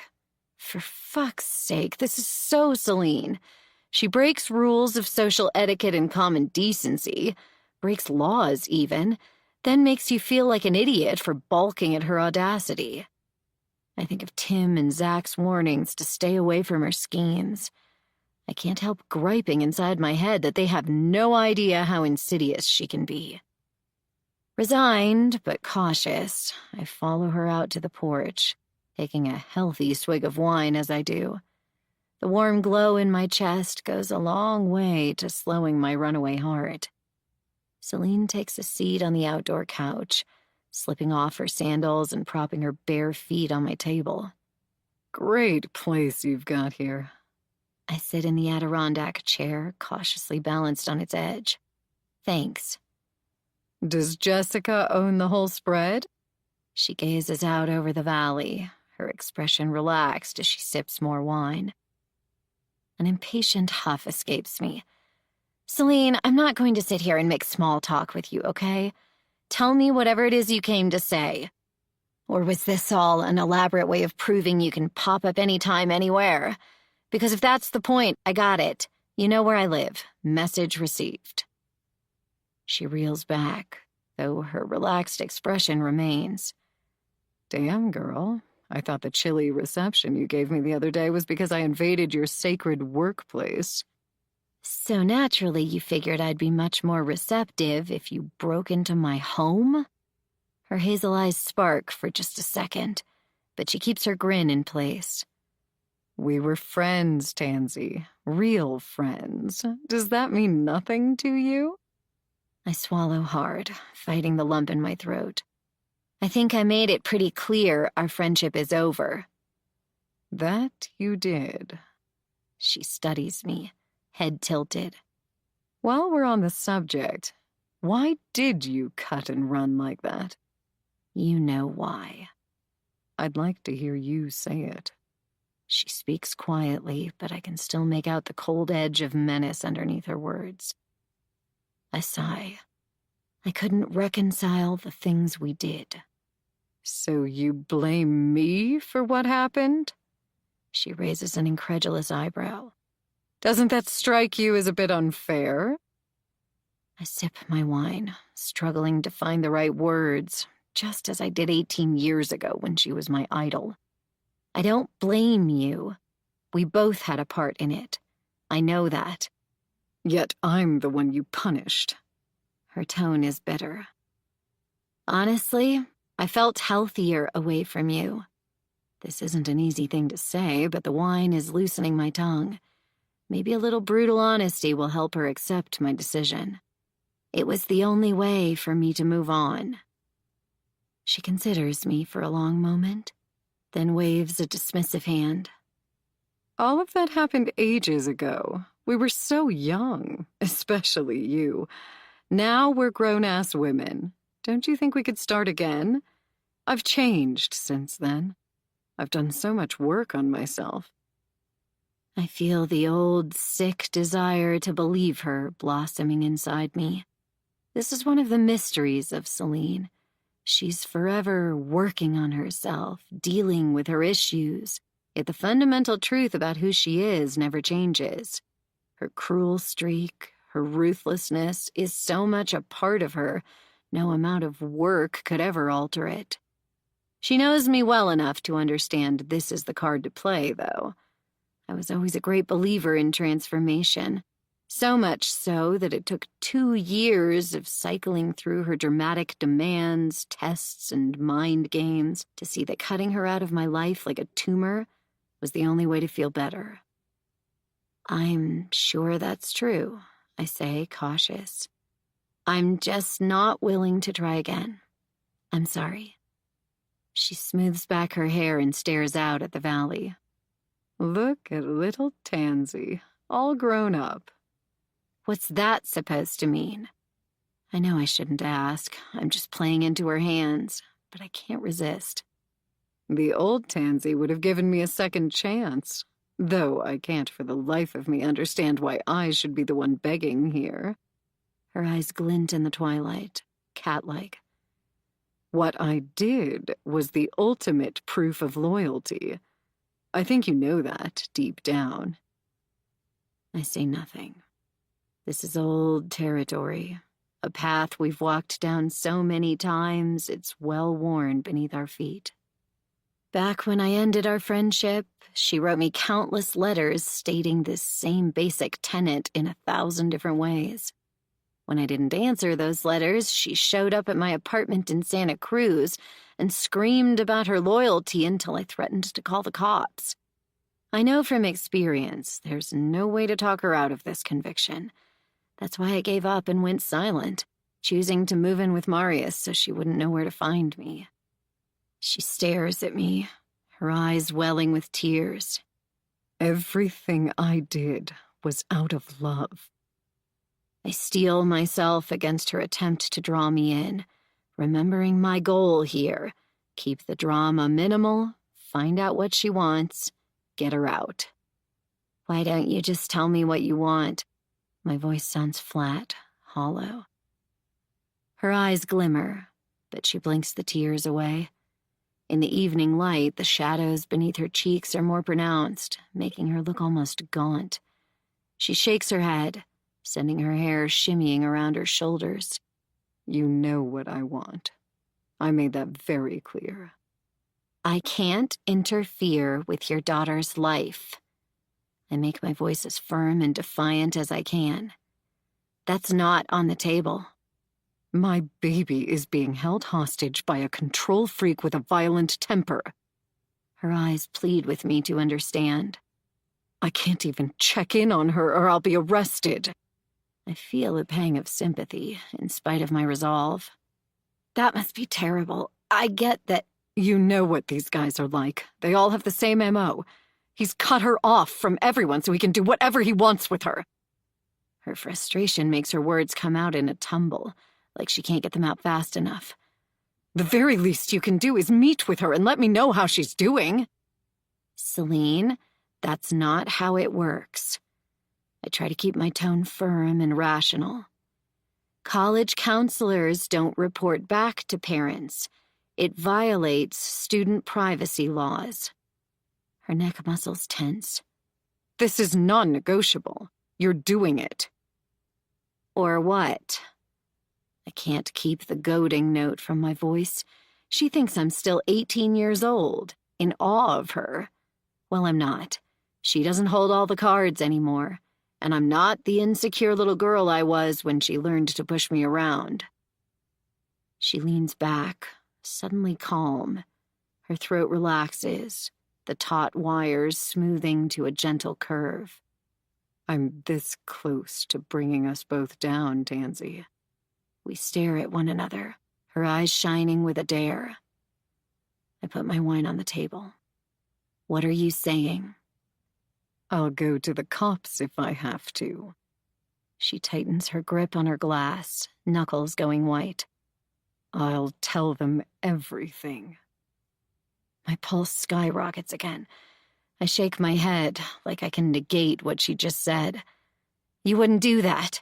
You would lose everything, more than— I have nothing to lose. She spits the words out with such venom I flinch. With an impatient toss, she throws back the rest of her wine. And a woman with nothing to lose is the most dangerous thing in the world. Celine always did have a knack for exit lines. She rises, crosses the deck, pulls open the back door, and strides through my house, letting herself out the front. The heels of her sandals strike my hardwood floors in hard staccato beats. I sigh and run my hands through my hair, wondering how I'll ever go to sleep tonight. My body hums with fear, my system drenched in adrenaline. Celine just raised the stakes, and she knows it. Does she really have nothing to lose? Is she reckless enough to risk everything? More importantly, do I call her bluff, or do I fold to her demands? I think about the restraining order Celine reluctantly explained that day in my office. I'm willing to guarantee Jupiter and Colton have a very different story about what happened there. Celine made it sound like Colton was the puppet master keeping Jupiter from her mother, but given my experience with Celine, I have to wonder. There were times during our traumatic breakup when I would have loved to get a court order keeping her away from me. Celine has serious issues with boundaries, and Jupiter is probably grateful to have some distance from her drama. Though I have no way of knowing what prompted Jupiter to bar Celine from her life, it's obvious Celine is mortified by her banishment. I'm sure it messes with her ego. Maybe I can use Celine's fear of losing face to my advantage.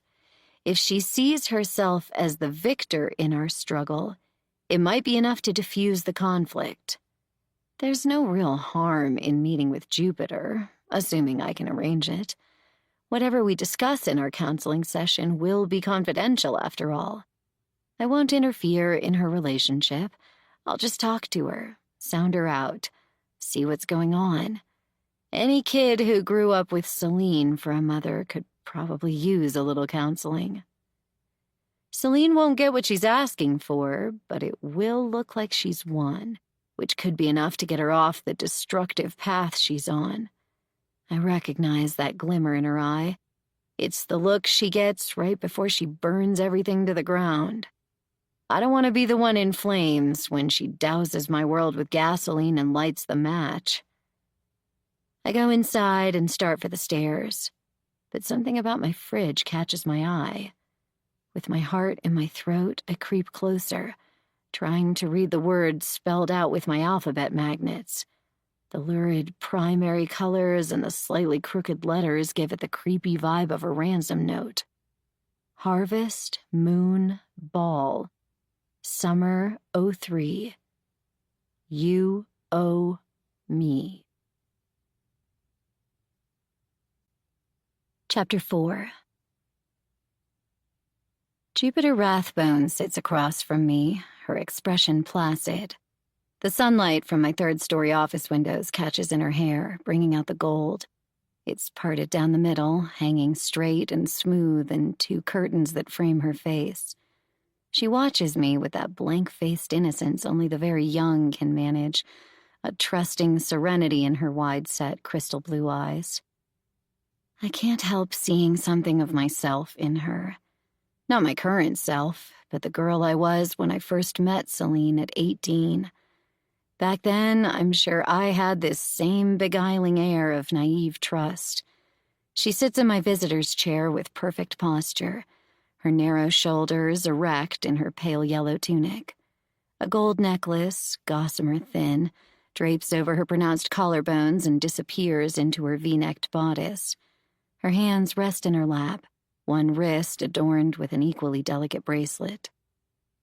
I usually meet with Mr. Hernandez, she says. Her voice is surprisingly deep for such a little slip of a thing. Your office is nicer than his. I chuckle. Is it? She nods, looking around at the small room, taking in the shelves lined with books, the bright yellow filing cabinets, the plants in ceramic pots, the framed prints of botanical illustrations, a passion flower on one wall, a dandelion on another. I can't help the little flicker of pride I feel at her compliment. It took me the better part of a week to move into my office. I wanted to create an inviting haven for students, a place that would feel like a slice of home. Most of my colleagues treat their offices like sterile receptacles for files and paperwork, sometimes tacking up a cheesy inspirational poster as an afterthought. I detest those things. Photos of mountain climbers with vague, condescending commands like, "Dare to dream." I like your hair, Jupiter says, studying my curls. Again, that little flutter of pride in my chest. This is a girl who deals in compliments, I note. She's got an instinct for delivering what a person wants to hear. Thanks. I like yours, too. I guess everyone always wants what they can't have when it comes to hair, huh? She gives me an earnest look. You could totally straighten yours if you wanted. True. I smile. I'm just lazy, I guess. Not that you should. She backpedals, apparently afraid she's offended me. It looks amazing. I could never get those kinds of curls in a million years. I decide we've exhausted the topic of hair and move on. I appreciate you coming in to meet with me on such short notice. She regards me with solemn interest. I was a little surprised when you guys called. Is it time to sign up for spring classes already? Her face shows no sign of wariness or resentment. If anything, she looks a little nervous, like she's worried she might be in trouble. I'm relieved she doesn't see me as the enemy. If her uncle knows about Celine's plans to involve me, it's possible Jupiter might know too. After a minute in her presence, though, I can tell this worry is unfounded. I had visions of a pissed-off teenager trudging into my office, rebellious and truculent, angry that her mother had interfered with her life yet again. Of course, I have no proof that Celine makes a habit of this sort of thing, but knowing what I know about her, it seems unlikely this is a first. No, we won't start registration for another month. I hesitate, trying to find the right tone for what I'm about to say. I've rehearsed it in my head over and over all morning, but hitting just the right note, friendly and interested, but not cloying, is harder than I imagined. Once in a while, we like to reach out to students and check in, see how things are going, academically or, in general. Oh, She nods, but I can see confusion clouding her clear, wide-set eyes. okay. Is something wrong with Mr. Hernandez? No, he's fine. To my annoyance, I can feel my neck going hot with a creeping blush. She touches my desk with one hand. Not that I mind switching counselors. Not at all. To be honest, I like you better. I'm getting flustered, but I fend it off with a deep breath. Not everyone ends up with the right counselor on the first try. We like to mix things up sometimes, see if we can find the best fit. This is a patent lie, something I promised myself I wouldn't do in this meeting. It pops out because her calm, steady gaze unnerves me. There's something so familiar about her face, and I don't think it's a resemblance to Celine. She doesn't actually look like Celine at all. Does she take after her uncle? I search for similarities, but I don't see any. No, she must resemble her father, whoever he is. So why do I have this niggling feeling that I've stared into those eyes before? Trying to get back on familiar ground, I launch into a series of questions about her major, her classes, her career goals, all standard fare. She answers with calm, unwavering poise, a preternatural serenity most girls her age couldn't hope to possess. I learned she's a psychology and criminal justice double major. She wants to be a criminal profiler for the FBI someday, either that or a homicide detective. She mentions that her uncle, who teaches here, was a consultant for the FBI on some high-profile cases, which got her interested in the field. That, and shows like Mindhunter and Criminal Minds, she admits with a self-deprecating giggle. I listen to all of this with genuine interest, guarding my expression when she mentions her uncle. His involvement with the FBI raises intriguing questions about the dynamic between Zach and Celine. Given her sketchy past and her chronic distrust of law enforcement, I doubt Zach's connection with the FBI would have endeared him to his sister. I recall what he said when we talked 2 days ago. She's secretive, especially with me. Could Celine be extra wary about sharing details with her brother because of his affiliation with the feds? How are things going at home? I ask, going for casual and receptive. Do you live in the dorms or off campus? I live with my boyfriend. Her hand reaches up to touch the delicate gold chain around her neck. It's the first time she's fidgeted since she got here. Throughout her monologue about her career goals, she sat perfectly still, her hands folded in her lap like someone interviewing for a job. I nod, saying nothing, hoping she'll jump in to fill the silence. She obliges. He's a student here, too. He's going to be a lawyer. Nice. I offer a bland smile. So you two rent a place together? She hesitates. Well, his family owns the Stanton building downtown. It comes out as a question. The Stanton building is a handsome old brick complex near the plaza, filled with high-end shops and a classy boutique hotel. I nod to let her know I'm familiar with it. There's an apartment on the top floor. Her expression is hard to read, almost apologetic, the way people sometimes look when they admit to some unearned good fortune, like a trust fund or a huge inheritance. We've been living there. I widen my eyes at her in appreciation. That sounds lovely. It really is. She gives me a conspiratorial look and leans a little closer. It has 4 bedrooms, views of the whole downtown, and the kitchen. It's like a full-on professional chef's kitchen. I've never seen anything like it.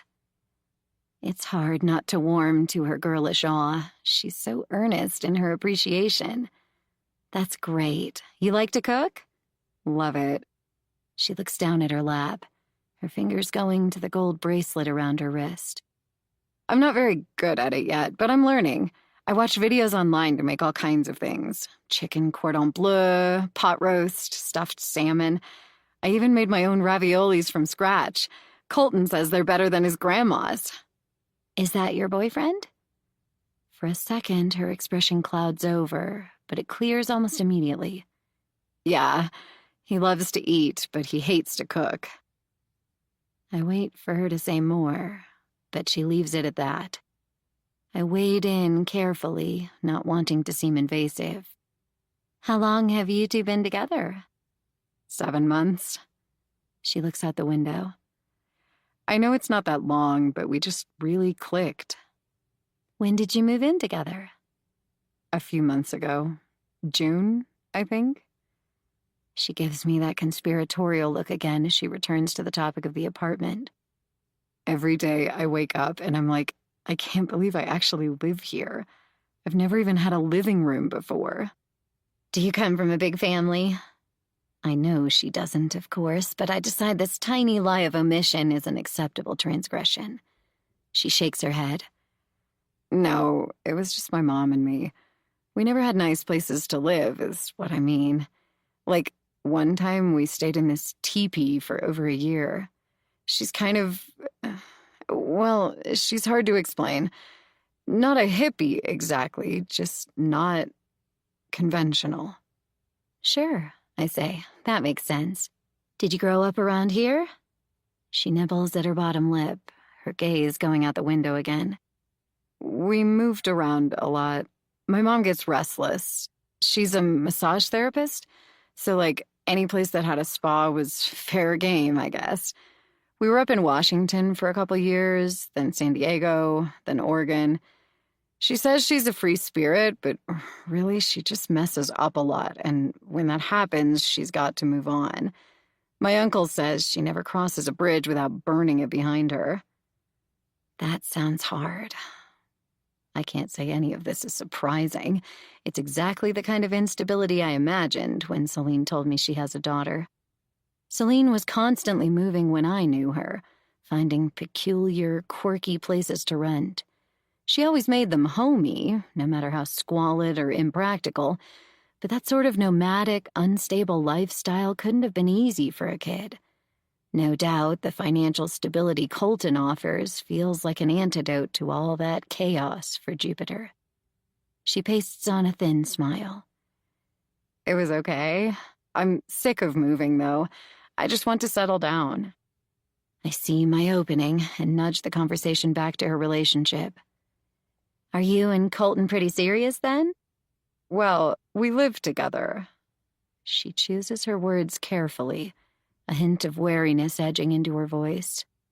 I guess that's serious, in a way. Do you get along pretty well? She nods, but her smile looks insincere. Yeah. He says all my cooking is going to make him fat, but I doubt that. He works out like 3 hours a day. Wow. Is he an athlete? Not like team sports right now. I mean, in high school he played football, but these days he's focused on law school. She smirks. He's just obsessed with going to the gym. I try to picture him, this wealthy, muscle-bound boyfriend. So he's in law school already? She nods. Yeah, it's his first year. He's 4 years older than me. He's pretty focused. It can be tough living with a boyfriend for the first time, I venture. She seems determined to keep the conversation away from any signs of trouble with Colton. It's hard to tell whether this is because there is real trouble or she's protective because her mom's been judgmental about their relationship. Either way, I'm careful to keep even the slightest note of criticism from my questions. Her gaze falls to her lap again, her pale, slender fingers worrying at her bracelet. I wonder if the matching set of jewelry was a gift from him. She seems to fidget with it whenever he comes up. It's not all sunshine and roses, I guess. The sadness in her voice catches me off guard. There's a deep pool of melancholy there that contradicts her earlier, perky, everything is great tone. I don't respond, waiting for her to go on. The silence stretches for several more seconds. her eyes fixed on her lap with the blank, preoccupied stare of someone replaying memories. Difficult ones, if the tightness around her eyes and mouth is any indication. Her gaze floats up to meet mine, and there is something so vulnerable in her face, so naked my heart melts a little. Her next words catch me off guard. "I hate sharing a bathroom," she admits, her tone a disarming mixture of confession and disgust. I recall my own experience of moving in with Marius and Scotty back in college. Though I'd shared a bathroom with my brother growing up, Tim's a neat freak, so nothing prepared me for the level of grossness young guys are capable of. "Is it dirty?" I ask with a sympathetic smile. "No." She waves her hand as if erasing this image. "Nothing like that. We have a cleaner that comes once a week, and Colton's incredibly neat. Like, super neat. It's just..." She trails off, blushing. "You have trouble doing your business there, I guess." She nods, her head bobbing up and down emphatically. "I don't want him to hear, or smell. It's so gross. I don't know how married people get used to that." "I get it," I say, because I do. After living with Marius and Scotty for a few months, I lost most of my inhibitions around bodily functions, but I remember how awkward that adjustment was. Sometimes I'm like, why would this amazing guy choose me, Out of all the people in the world, why me? "It sounds like you feel a lot of pressure to be perfect with him," I suggest, my tone cautious. "Exactly." She sighs, and that deep melancholy appears again. Her whole body wilts with a sadness she hasn't put words to. I can feel it emanating from her just the same. Then, like flipping a switch, she flashes a radiant smile. It's the first time since meeting her that she reminds me of Celine.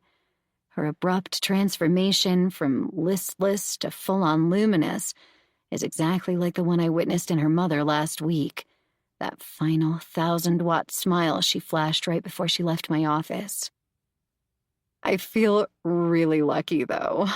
Her teeth gleam. I am lucky. Everything's going great. "Glad to hear it," I murmur, too thrown by this transformation to offer much more. She stands, heaving her bag onto one slender shoulder. "Thanks so much for taking the time to meet with me." "Of course." I stand too, a little belatedly. In spite of her deferential, innocent persona, it's clear to me now that Jupiter Rathbone has no problem taking charge of a situation when she's motivated. She has her mother's uncanny ability to transform herself at will, turning sadness into sunshine so quickly you're left wondering if you imagined the dark shadows chasing each other across her face moments before. Once she's gone, I go to my window and stare out at the cumulus clouds drifting across a bright blue sky. I'm intrigued by this girl, I have to admit. There's something oddly familiar about her, something I can't put a finger on. Though she showed no obvious signs of abuse, her relationship with her boyfriend sounds complicated at the very least. Now that I've met Jupiter, I can feel the beginnings of protectiveness taking root, despite my efforts to keep my distance. She's not in any obvious danger, but there's something troubling about the way she kept deflecting when Colton came up. That odd mixture of pride in her new lifestyle and a desire not to talk about their relationship in depth. It's not definitive, but it's something. Celine or no Celine, the girl I just spoke with may truly be in trouble. I make a decision and go to the receptionist's desk. I let her know that if Jupiter Rathbone calls to make another appointment, she should rearrange my schedule to fit her in as soon as possible. I'm not going to force anything, but if Jupiter wants to talk, I'm ready to listen. Tansy needs to get laid. Gabby raises her margarita glass like this is something worth toasting. Joe and Viv follow suit. I shake my head at them. Why don't you say that a little louder, Gabby? I'm not sure the entire bar heard you. Gabby raises her voice obligingly. Tansy needs to... But I cover her mouth before she can finish. After work, I agreed to hit happy hour with a few of the girls from the office. Gabby's the receptionist in counseling, Viv is a counselor, and Joe works in financial aid. They're all younger than I am, early 30s, I'd guess. Friday night at Pedro's, a festive Mexican restaurant near campus, is their weekly ritual. This is the first time I've joined them, and though the margaritas are delicious, I'm feeling a little old and out of my element. The music is loud, the place is crawling with students, and they've each downed 3 margaritas while I'm still halfway through my first. How we got on the unfortunate topic of my sex life, I have no idea. It's true, I've been in a bit of a dry spell. My last relationship was well over a year ago, and since then I haven't had the energy to actively look. The whole dating app world feels overwhelming. An exhausting form of shopping where I find myself digging through the bargain bins. The few times I tried, I ended up on weird, stressful dates with men who looked nothing like their profile pictures and showed no real interest in me as a person, but got all truculent when I didn't put out. Never mind that we had 0 chemistry. As a result, I've been celibate as a nun for way too long. Not that I told Gabby, Joe, and Viv all of this. Gabby's reading between the lines. Also, she's drunk. Mortified at the direction our little girls' night seems to be heading, I turn the conversation back to Gabby's budding romance with a contractor from Calistoga. That does the trick. She gabbles on about their recent trip to Miami while I excuse myself to run off to the ladies' room. En route, I feel someone touch my back and spin around to find Zach Rathbone staring down at me. He's wearing a t-shirt and jeans, his tan arms muscular in a ropey, understated way I can't help but notice. In his hand, he carries a bulging brown sack, probably a to-go order. Hey there! I beam at him, but my smile fades when I see his frown. He doesn't look happy. I got a text from Jupiter today. She mentioned a surprise counseling appointment. Tell me it wasn't with you. Thrown by his hostility, I take half a step back, jostling a guy behind me with a pint of beer in one hand. I apologize, flustered, before turning my attention back to Zach. Actually, it was, though I can't see it's any of your business. I thought you assured me just 2 days ago you'd stay out of this. He runs a hand over his face like he can't believe the mess I've made. Give me a little credit. Even I can feel how defensive my posture's getting. Arms crossed in front of me, shoulders hunched like I expect him to hit me. Just because I met with your niece doesn't mean I'm doing your sister's bidding. That's exactly what you're doing from what I can see. I uncross my arms and take a step closer. Maybe there are complications in this situation you're unaware of. Did that ever occur to you? A muscle in his jaw tightens as he studies me. This close, I can see the stubble on his chin, the flecks of navy in his gray-blue eyes, the fan of crow's feet. I can smell him, too, a musky male scent, unsullied by cologne, that makes me breathe in more deeply. He's out of line, but the urge to bury my nose in his neck, to investigate that smell, is stronger than I care to admit. Maybe Gabby's right. I really do need to get laid. What kind of complications? He asks. I raise one eyebrow. Complications I can't discuss. He sighs, annoyed, and looks around the bar. The music is way too loud, some kind of rap that makes conversation impossible. What are you doing right now? He searches behind me, maybe looking for a date. Something flutters in my stomach, something other than the hunger my margarita has done little to assuage. I'm out with some friends. Why? Can we go out on the patio for a second? Someone carrying a pitcher of margaritas elbows him, and he steps so close to me I get another whiff of him. God, he smells good. It makes me think about his skin, which is very distracting. I hesitate, but not for long. Sure, give me a couple minutes, okay? I'll meet you out there. After a hasty pee and a quick explanation to my too inebriated to protest drinking buddies, I slap a 20 on the table and take my half-melted margarita out to the patio. There are heat lamps humming in every corner, even though Indian summer is still in full swing. It's almost 6 o'clock and still 70 degrees out here. A bunch of the outdoor tables are full, but the music's not as loud. I spot Zach at a table for 2 in the far corner, nursing a beer and sitting in front of a margarita. I take a seat. You drinking for 2? I took a guess at what you might want. He looks at the mostly empty glass I brought with me. Looks like I did okay. Indeed. I take a sip of the fresh margarita, enjoying the sting of salt on the rim and the chill of the crushed ice. Are you always this hostile with women you buy drinks for? He huffs out a laugh. Sorry. Temperamental runs in our family. I noticed. There's a basket of chips and a dish of salsa on the table. I take one and dip it in the chunky pico de gallo, shove it in my mouth, and chew. So, what kind of complications? He leans a little closer, his expression both curious and worried. A couple of lines form between his furrowed brows.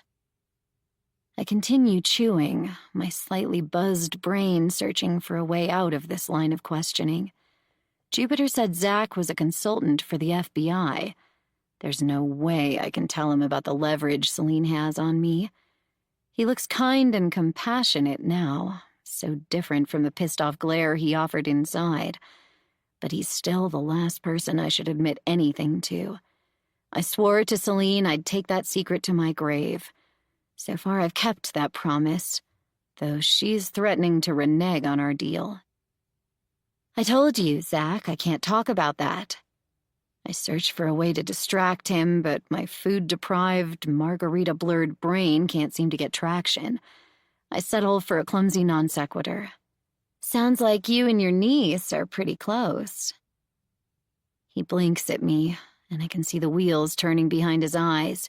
He knows I'm changing the subject. I've done it with all the finesse of a 4-year-old trying to distract her mom from the missing cookies.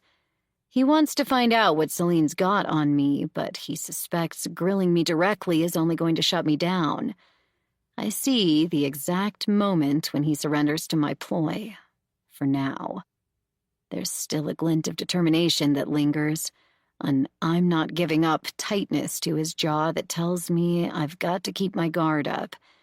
If this guy has the skills to work with the FBI, surely he's a force to be reckoned with. Jupiter's a good kid. His expression softens into an affectionate smile. She's been through a lot. I sip my margarita, licking salt from my lips. Yeah, I got that impression. Celine doesn't strike me as the easiest mom in the world. Zach puffs out a breath. You could say that. Jupiter's been to so many different schools, it's a wonder she managed to get into college. She's smart, though, and determined. Who's her father? Is he in the picture at all? He scoffs. Your guess is as good as mine. Celine's very elusive on that particular subject. Have you and Jupiter spent much time together? With Celine and Jupiter zigzagging from state to state, I'm guessing Zach couldn't have seen them very often. I recall him saying he'd taught at UC Berkeley for the last 6 years. Full-time faculty at universities almost never get hired without a doctorate, so he must have been working on his PhD for ages before that. It's hard to imagine he's had much time for active uncle duty. He takes a swig of beer and shovels some salsa onto a chip. A complicated look drifts across his face, one I can't read. There's sadness there, but also something else that's more subtle. Tenderness? Wistfulness? Celine went through a rough patch when Jupiter was little. He eats the chip before adding, She lived with me for a few years. I leaned toward him, interested. You mean the three of you lived together, or... He shakes his head.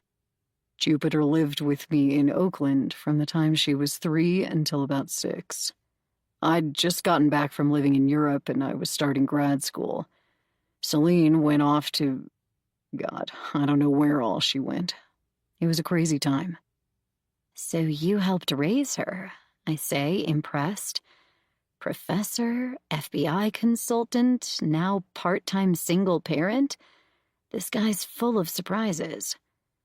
He shrugs, modest and self-effacing, though it's easy to see by the way he studies his beer that he's remembering those years, and they weren't easy. What do you think of Jupiter's boyfriend?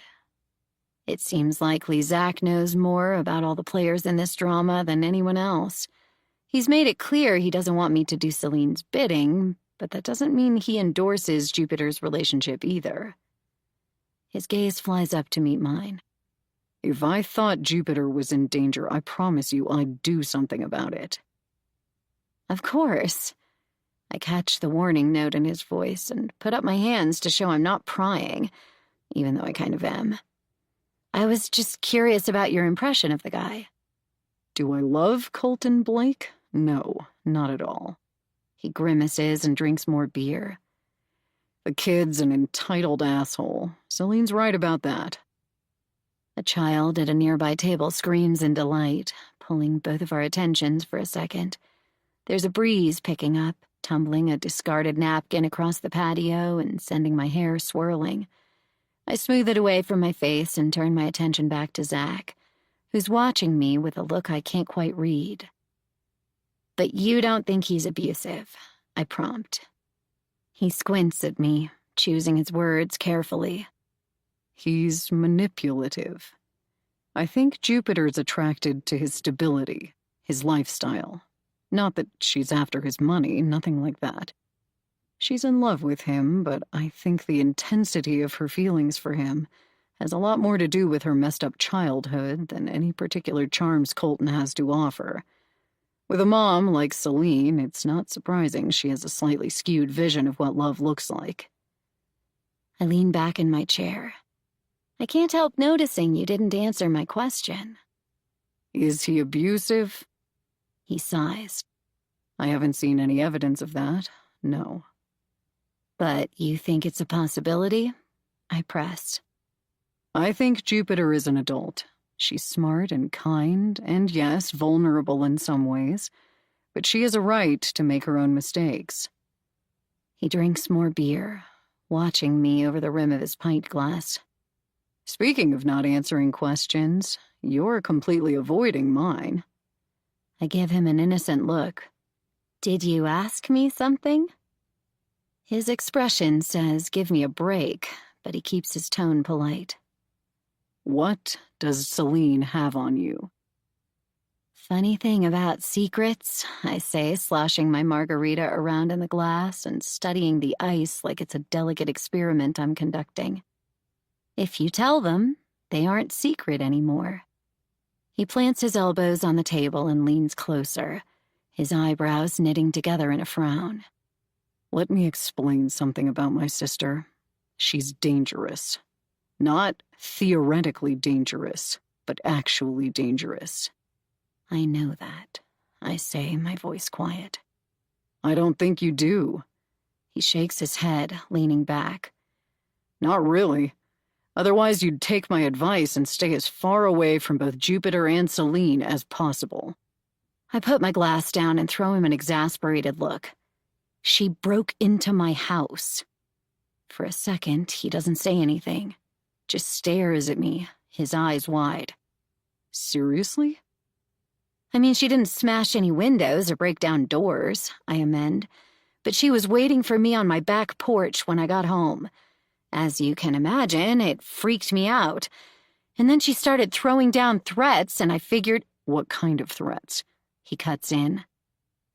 I don't see any advantage to lying outright, so I edge as close to the truth as I can without revealing too much.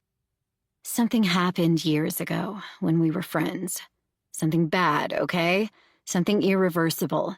She threatened to tell— I'm about to say the cops, but I stop myself. Margarita-addled brain aside, I have just enough sense not to confess that to a guy who moonlights as a consultant for the FBI. Threatened to tell who? He looks like he knows the answer, but he wants me to say it. I shake my head. That's not the point. Isn't it? His eyebrows arch, a mixture of incredulity and annoyance in his face. The point is, I say, giving him a stern look, she broke in, she threatened me, and I decided this was the only way to de-escalate the situation. De-escalate? He looks dubious. Hear me out, I tell him. If Celine thinks she's won this battle, maybe she'll back off. That's not how she works. I think you know. I'm really good at my job, I say, interrupting. Jupiter needs someone to talk to. Of course, I'm not going to orchestrate a breakup. Celine's crazy if she thinks I can get an 18-year-old in love to do anything she doesn't damn well want to do.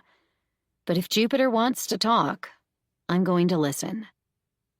He appears to consider this, squinting up at the sky. Celine's not going to let you off that easy. She wants what she wants. I throw up my hands. Exactly! She's also not going to give up if I say no to her demands. But if she thinks she's getting what she wants... It will buy you time, nothing more. I press on, warming to my subject. If Jupiter's relationship is messed up, maybe talking it through with someone who doesn't have a stake in her life will help her see that, and she will break up with him. Celine gets what she wants, Jupiter's better off, everyone's happy. He closes his eyes like he's searching for patience. It's the first thing he's done that reminds me of his sister. Don't you see? This is how she does it. Reels you in inch by inch until you're playing her game. I get that, I say. I really do. But given the circumstances, I don't see that I have much choice. He looks unconvinced. I add something I don't even know I feel until I hear myself say it. The truth is, Jupiter reminds me a little of myself at that age. I was 18 when I met your sister. I have some experience navigating Celine's particular brand of manipulation. If I can help Jupiter, even a little, it will be worth it.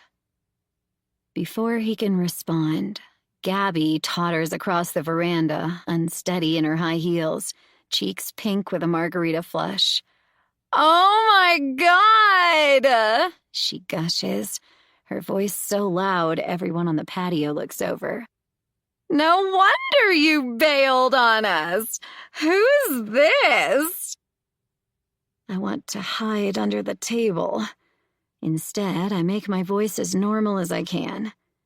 "Gabby, this is Zach Rathbone, psych professor. Zach, this is Gabby Gomez, receptionist extraordinaire." Gabby's gaze rakes over Zach with a look so lascivious she's basically dry humping him with her eyes. I pray a bus will lurch up the sidewalk and mow us all down, thus saving us from this excruciating exchange. Zach looks amused, and, I can't help noticing, totally unsurprised. Apparently, women undress and molest him with their eyes all the time. "Nice to meet you, Gabby." He holds out a hand. She shakes, holding on to him a little longer than is socially acceptable. Then she turns and gives me a conspiratorial wink, whispering sotto voce, "When I said you need to get laid, I didn't mean like before we'd even finished our round." "Okay," I say, standing. "On that note, I think it's time I head home." Zach tosses back the rest of his beer, throws some money on the table, grabs his to-go bag, and stands. "I'll walk you out." As we make a beeline for the exit, Gabby trills, "I want a full report on Monday, Tansy!" I wave without turning around and practically run for my car. Zach stops me before I can take refuge in the driver's seat. He continues our conversation as if that mortifying little interlude had never happened. I see what you're saying about Jupiter. She could use someone to talk to. I nod. I'm good at that. It's my job.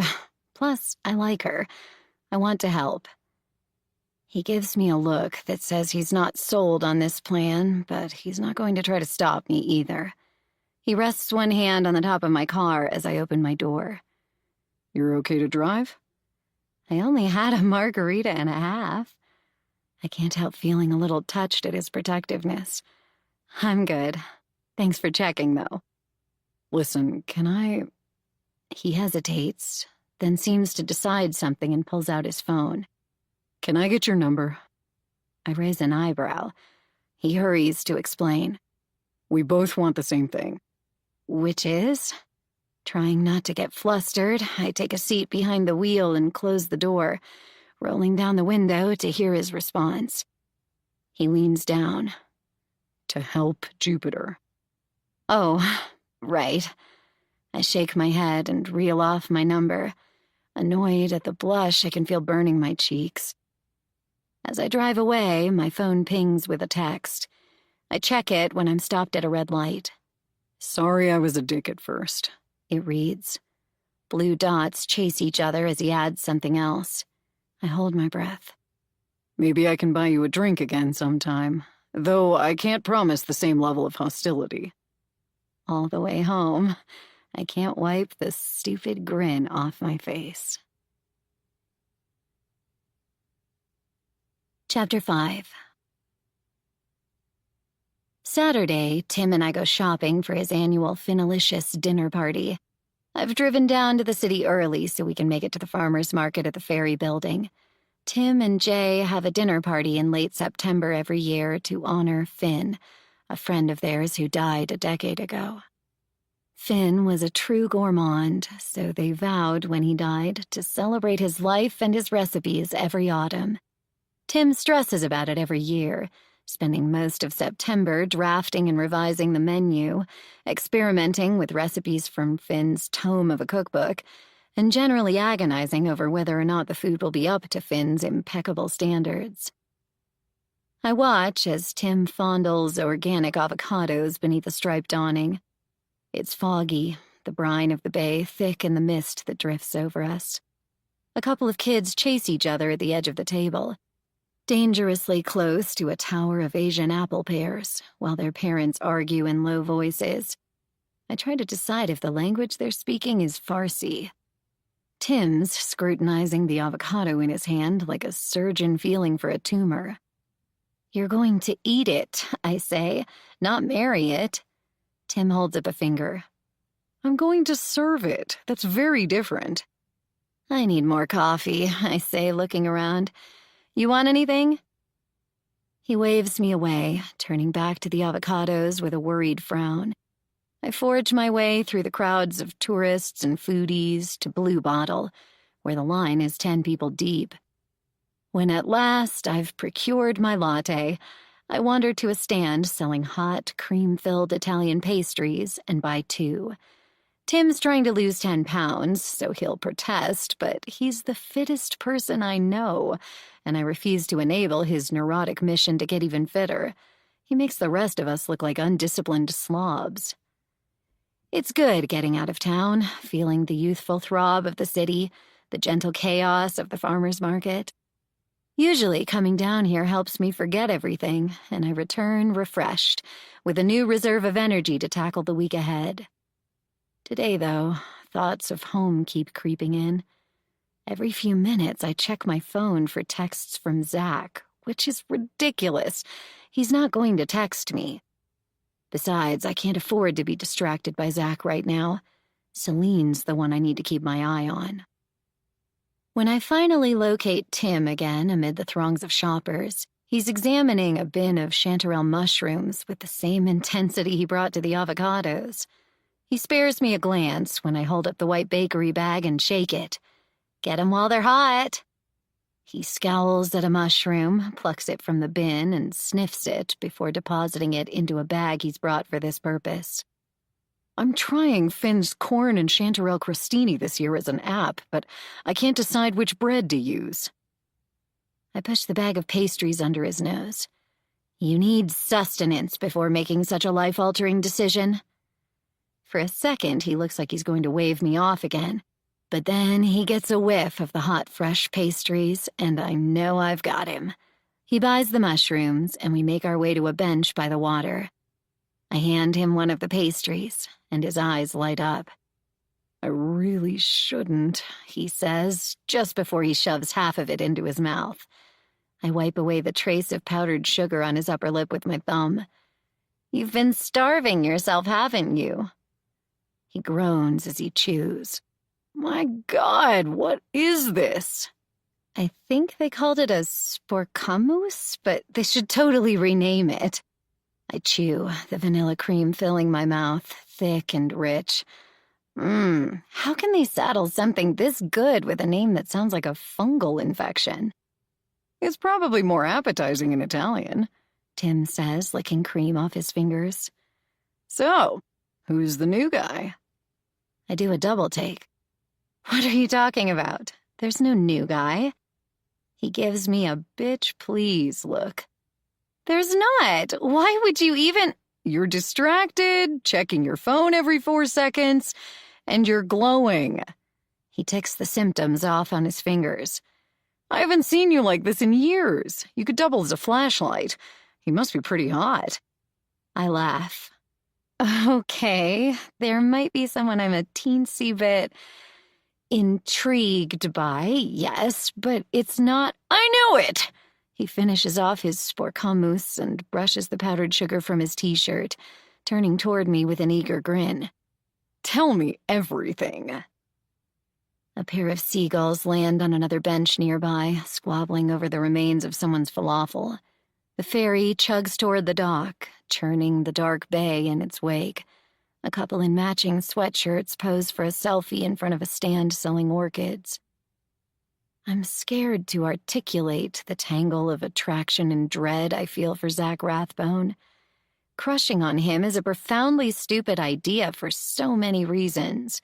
He's Celine's brother, for one. That alone should be a deal-breaker. I know enough about their childhood to glean it was traumatic and violent. Those scars run deep. Though he seems to have found ways to deal with his past that are healthier than Celine's dysfunctional coping mechanisms, he's still a man with serious baggage. And anyways, why do I assume he's not as messed up as Celine? I've had exactly 2 conversations with the guy, after all. What do I really know about him? More importantly, there's no way I could ever let my guard down with Zach. Celine will always be present in our conversations, if not the focal point. And given his apparent affiliation with law enforcement, I can't afford to be honest with him about my friendship with his sister. It's simply not an option. I've never told anyone about that dark chapter, and opening up to a guy who's got a direct line to the FBI is unthinkable. Wow, Tim says, his smile wry and knowing. You really like this guy. Why do you say that? I hide my grin in a big bite of pastry. He pivots in his seat to study me, turning the same laser stare on me he used on the avocados and mushrooms. It's pretty obvious. What's obvious? You're all broody and at the same time glowy. It's fascinating. Something about this guy has you all tangled up in knots. His eyes light up with scandalous glee. Is he a student? That's it, huh? Or wait, no, maybe he's married. Your very married, smoking hot boss made a pass at you and you're trying to decide if it's worth the risk. I shove him, almost spilling my latte in the process. No, it's nothing like that. Oh, but it is. He rubs his chin, scanning my face. It definitely is. You know I won't let it go until you tell me.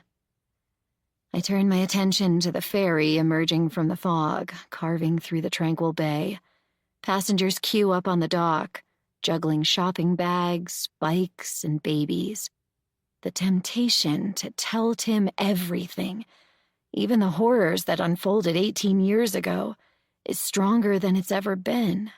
So many times I've longed to unburden myself, to set my terrible secret down at my brother's feet like a cat delivering a dead rat. Every time, though, I've stopped myself, remembering my promise and my fear of what will happen if I break it. It's a genie I'm afraid to release from its bottle. Once it's out, there's no putting it back. A superstitious part of me half believes Celine will know the second I utter it aloud, that she'll sense I've betrayed her and will exact some terrible revenge. I decide to tell Tim the basics and hope that's enough to satisfy his curiosity. His name is Zach. He's a professor at VMU. A professor? He repeats, nodding in appreciation. That sounds promising. He's also done some consulting for the FBI. I don't mean to share this, but it's too juicy not to. Oh, the irony. One of the immutable facts about Zach Rathbone that makes him the worst person for me to be attracted to is, in and of itself, attractive. Tim cackles with glee. A professor who works for the FBI? That's so made for TV. On a scale of 1 to 10, how hot? Like a 9.93. He whistles, then reaches out and snags my latte, stealing a sip. Coming from you, that's remarkable. You're so picky. What's the problem? I snatch my latte back. I offered to get you your own. Do not change the subject, he scolds. You were about to explain why Special Agent Professor Hottie Pants has you all twisted up like a pretzel. Is he married? Nobody in this story is married, I say, exasperated. What then? I sigh. He's Celine's brother. His teasing smile vanishes. The Celine? Not a lot of Celines in my life, so that would be a yes. I can't look at him. Shit. Really? That's not good. He cocks his head. An ominous pause as something occurs to him. You didn't take my advice, did you? What do you— You're getting caught up in her shit. I can tell. I'm not, I protest, but he's having none of it. Damn it, Tans, I told you. Do not mess with Charles Manson. I laugh in a way that sounds nervous and guilty even to me. She's no Charles Manson. What is it with you and that woman? He asks, irritated. Why can't you just stay away? She didn't leave me much choice. I stand and toss my now empty coffee cup into the bin. Come on, let's go scrutinize more mushrooms. That was not a rhetorical question, he says in a tone that leaves no room for discussion. I look at him finally. He's wearing that fierce, protective older brother frown that I both love and hate, the scowl that tells me no matter how hard I try, I can't escape this interrogation. I give in and tell him about Celine's surprise appearance on my porch. I recount our conversation there, explaining that her threats convinced me counseling Jupiter would be the only way to keep her from blowing up both of our lives. This leads to the question I both yearn for and fear. I don't understand, he says. What exactly did she threaten you with? I hesitate. She said she'd tell the cops. I trail off. Tell them what? He looks bewildered, his coppery, thinning hair growing damp in the fog. My mouth feels dry. I sit back down on the bench.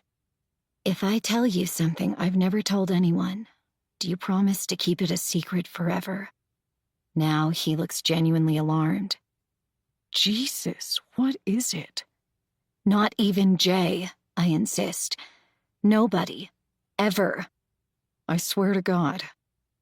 Okay. I look around. I think we should walk, though. I can't tell this story unless I'm in motion. During the summer that changed my life, Celine and I worked as massage therapists at the Springs, a beautiful, funky old spa just outside Calistoga. I was 20 and she was 30, both of us rounding the corner of our respective decades with giddy optimism. I'd just gotten certified in massage, something Celine suggested I do. The Springs was an amazing place to work, full of stylish guests from all over the world who stayed in the little cabins dotted around the property.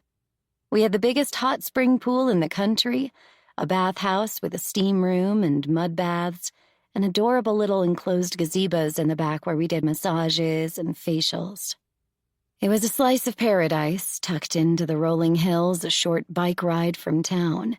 The land itself was supposedly an ancient place of healing among the Wapo, the Native Americans who populated that area for thousands of years. Sometimes, when Celine and I floated in the hot springs at night, listening to the owls and the crickets, I thought I could feel the old spirits watching over us, bubbling up through the champagne tickle of the springs. All summer, Celine and I worked hard, raking in the tips during the day and spending most nights at her geodesic dome, listening to music, drinking, and telling stories. To be fair, Celine was the storyteller. I was the listener. She would light candles and incense and make enormous salads and pasta with sauces she invented. Creamy Alfredos and earthy mushroom pestos, and even a vodka marinara. I kept one of my guitars there, and sometimes I would pluck away quietly while Celine cooked and talked. Her stories held a dark fascination for me. Exotic tales of the clubs where she danced and the many characters who populated those places. Some of my favorite stories took place in New Orleans, at a bar on Bourbon Street, where Celine rode a swing from a second-story window out over the street in lacy negligees to entice customers inside.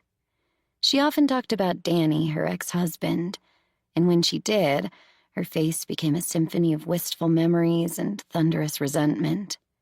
Danny had been her first true love, a restless, charismatic whirlwind of a man who had blown into Vermont, whisked her away from her suffocating hometown, and introduced her to a high-stakes world of speed, forgery, cons, and bank robbery.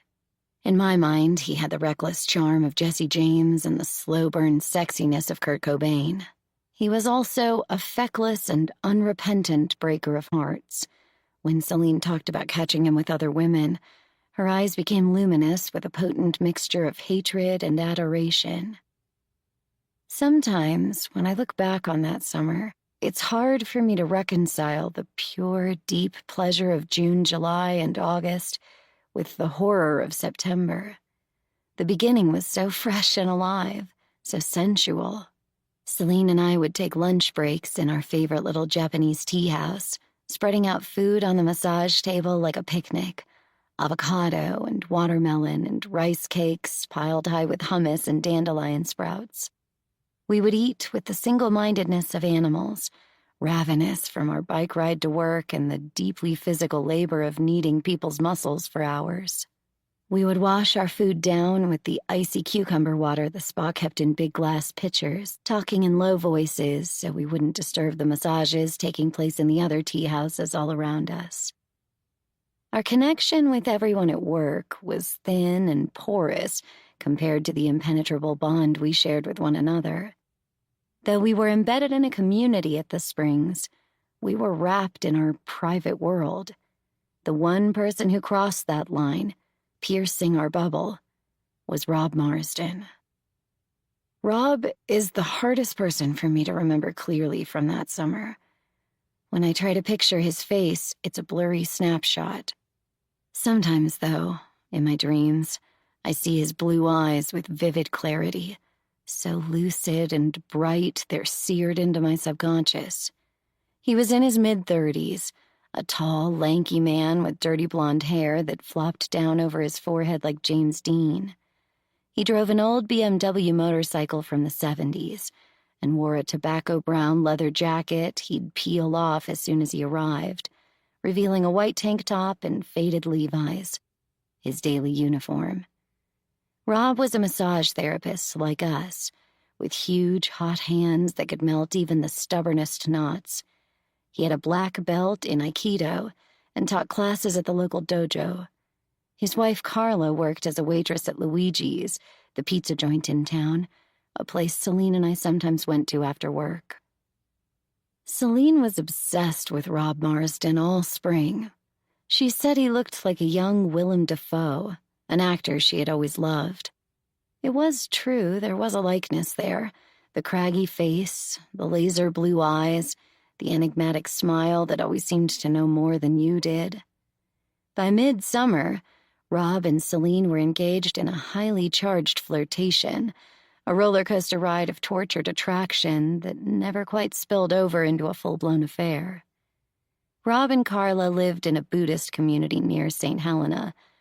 I got the impression Rob saw Celine as a temptress trying to lure him back to the lawlessness of his checkered past. She was a carnal distraction from the pure, simple life he'd chosen with dour and unhappy Carla as his fellow seeker of enlightenment. The holistic health community was riddled with these characters, damaged refugees running from their shady former selves, recovering addicts, reformed outlaws, survivors who had suffered unthinkable loss. They flocked to the springs in droves. Unless you counted my innocent childhood in Healdsburg, I had no former self, so I found their shadowy histories beguiling. I envied their storied pasts, the depths of depravity they'd pulled themselves up and out of. I craved their depth, something I saw myself as lacking. In that world, I was a rare, unspoiled flower, clean and dewy and oblivious. I was just self-aware enough to sense the childlike allure I held for this ragtag crew of misfits. What I didn't yet have was fear. Like most people under 30, I casually assumed I was invincible. I had no idea the darkness I found so compelling could, in a matter of minutes, pull me down into itself and swallow me whole. The Springs had an event they called the Harvest Moon Ball at the first full moon in September. They hired a local band to play Rolling Stones covers on a makeshift stage, and local wineries donated truckloads of wine. The grounds, always beautiful, became extra festive, with twinkling strands of lights festooning the gazebos and tiki torches around the pool. As lovely as it was, the mood was bittersweet. Early September marked the beginning of a long dry spell for the spas. Business would peter out after Labor Day. Though I wasn't worried about the lack of work, I had other reasons to consider the occasion both exciting and sad. School started at UC Santa Cruz in a couple of weeks, and I was planning to move there in a few days. The summer hung like a bubble in the air, shimmering with oil-slick colors before it inevitably popped and disappeared forever. Celine and I got ready for the party back at her place. We'd scored a couple of dresses at a little second-hand boutique in Calistoga. Mine was pale and gauzy, with spaghetti straps and a pattern of yellow roses swirling up from the hem. Celine's was the real showstopper, though. It was lipstick red, and fit her curves in a way nobody could ignore. With an open back and a halter top that tied behind her neck, it had a retro 1940s nightclub singer vibe. She'd never looked so amazing. We were putting on makeup in front of her mirror, Bob Dylan warbling in the background, when Celine said, "Rob is going to love you in that dress." I was so surprised, the eyeliner I was applying slipped, slashing a jagged squiggle along my upper lid. Celine chortled at my confused expression. There was something a little mean in her laughter, a note of ridicule. "Come on, Tanzanita, you must have noticed how he looks at you." I had noticed, but I was trying hard not to. More than once, I'd caught Rob eyeing me with a hungry, vacant stare, scanning my body with blank, impersonal yearning.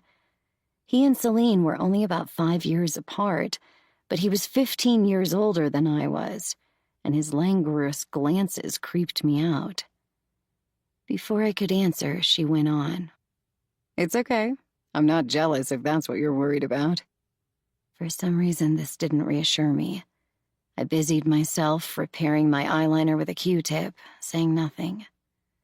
Celine sipped some wine and uncapped her lipstick. If anything, it's kind of hot. Hot? I couldn't keep the note of disbelief from my voice. I had a hard time seeing how her married boyfriend lusting after her best friend could be hot. We talk about it sometimes. Celine sipped more wine before applying a coat of scarlet lipstick. She pressed her lips together and studied the color in the mirror, turning her face from side to side. What it would be like, the three of us? I picked up the blush, eager to do something with my hands. But when I looked at my reflection, I saw my cheeks were already flushed with wine and embarrassment. Our eyes found each other in the mirror, and I couldn't quite read the glint in hers. The nervous flutter in my chest told me we were in dangerous territory, a landscape full of shadows and hidden ravines. I put the blush down and poured myself more wine. Don't tell me you've never thought about it. There was that edge again, an undertone of malice. I'd heard her use that voice with other people, but never with me. Having sex with you and Rob? My incredulity came out sounding childish and naive, which only made me more flustered. I took a healthy swig of my drink, trying to gather my thoughts. Not really, no.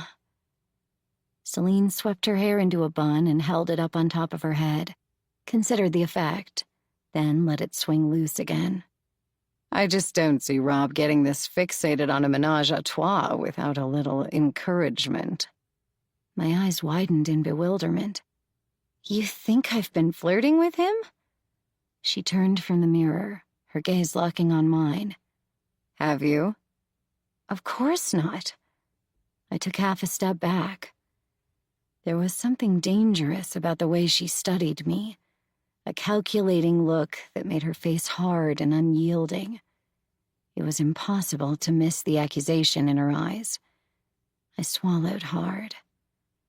He's so much older than me. Plus, he's married. His marriage is a farce, she scoffed. They don't even have sex. Still, I wouldn't... I trailed off, spotting the trap a second too late. Celine had no qualms about making out with Rob in storage closets and vacant massage rooms. They still hadn't had sex, but there had been a number of steamy encounters. If I expressed disdain for sleeping with a married man, I knew Celine would hear that as judgment about her own peculiar moral code. The conversation was riddled with landmines everywhere I turned.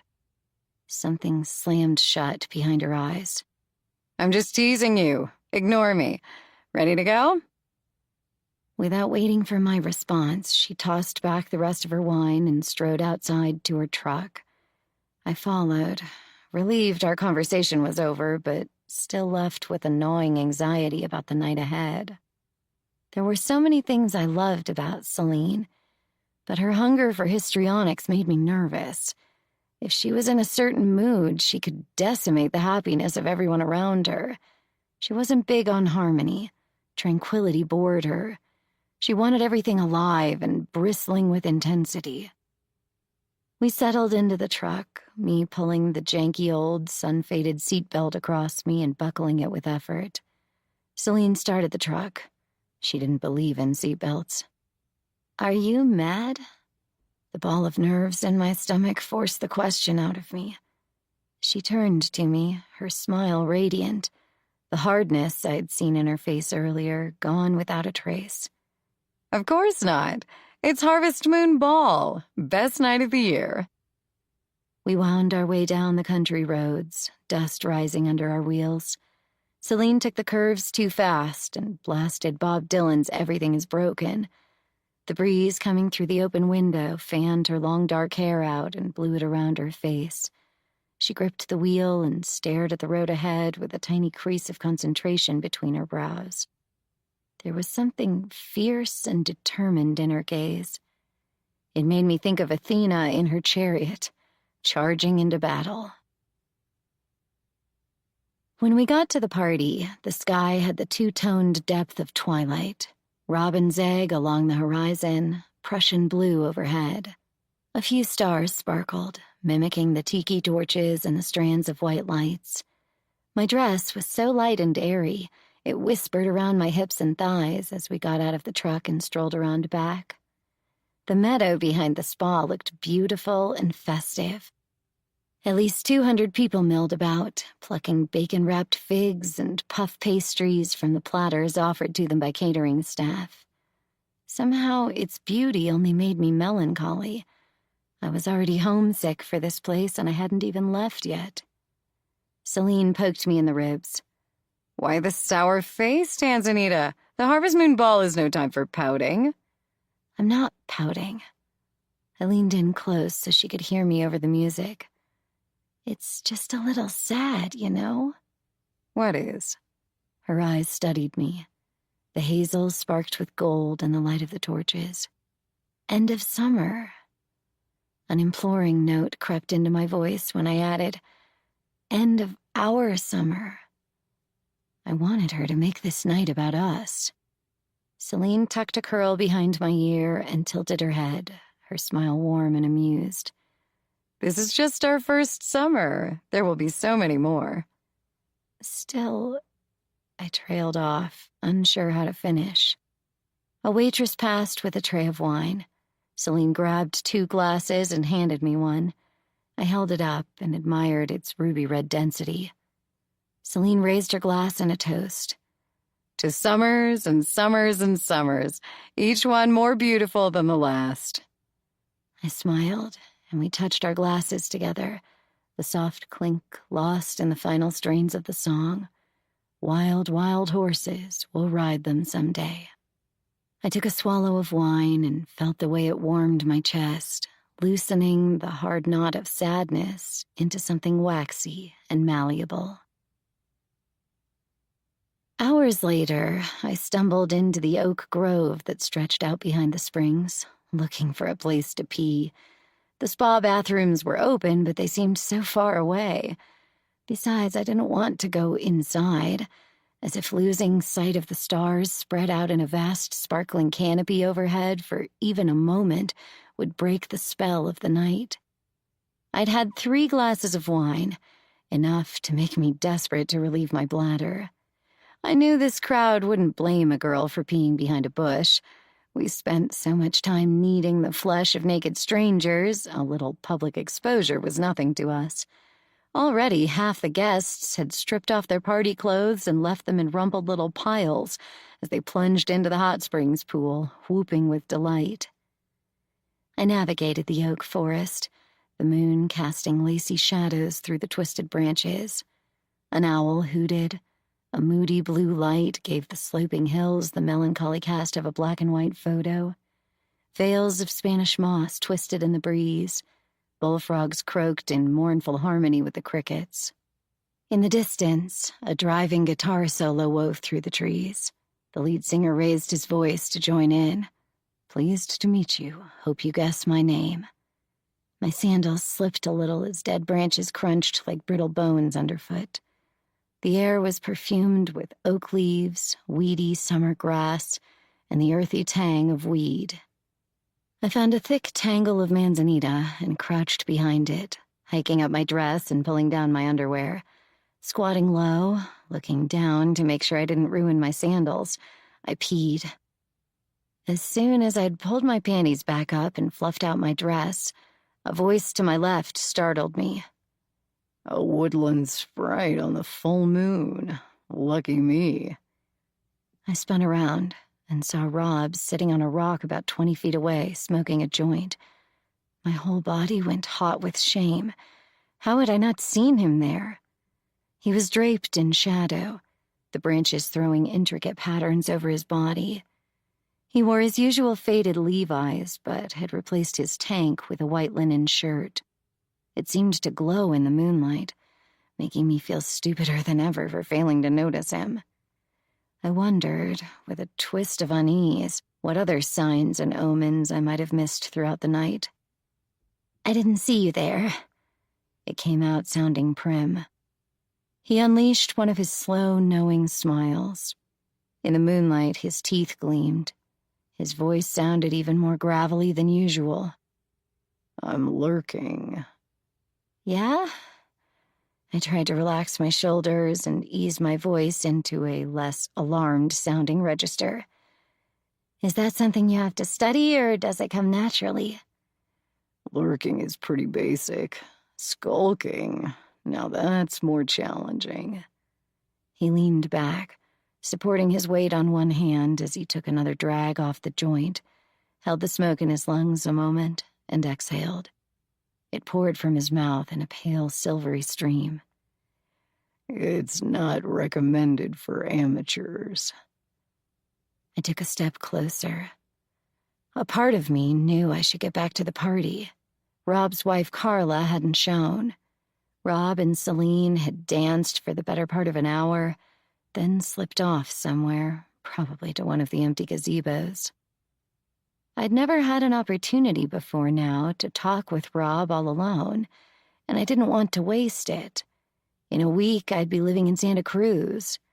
I was a little drunk, and that emboldened me, making me think this was the perfect chance to find out what he planned to do with my best friend's heart.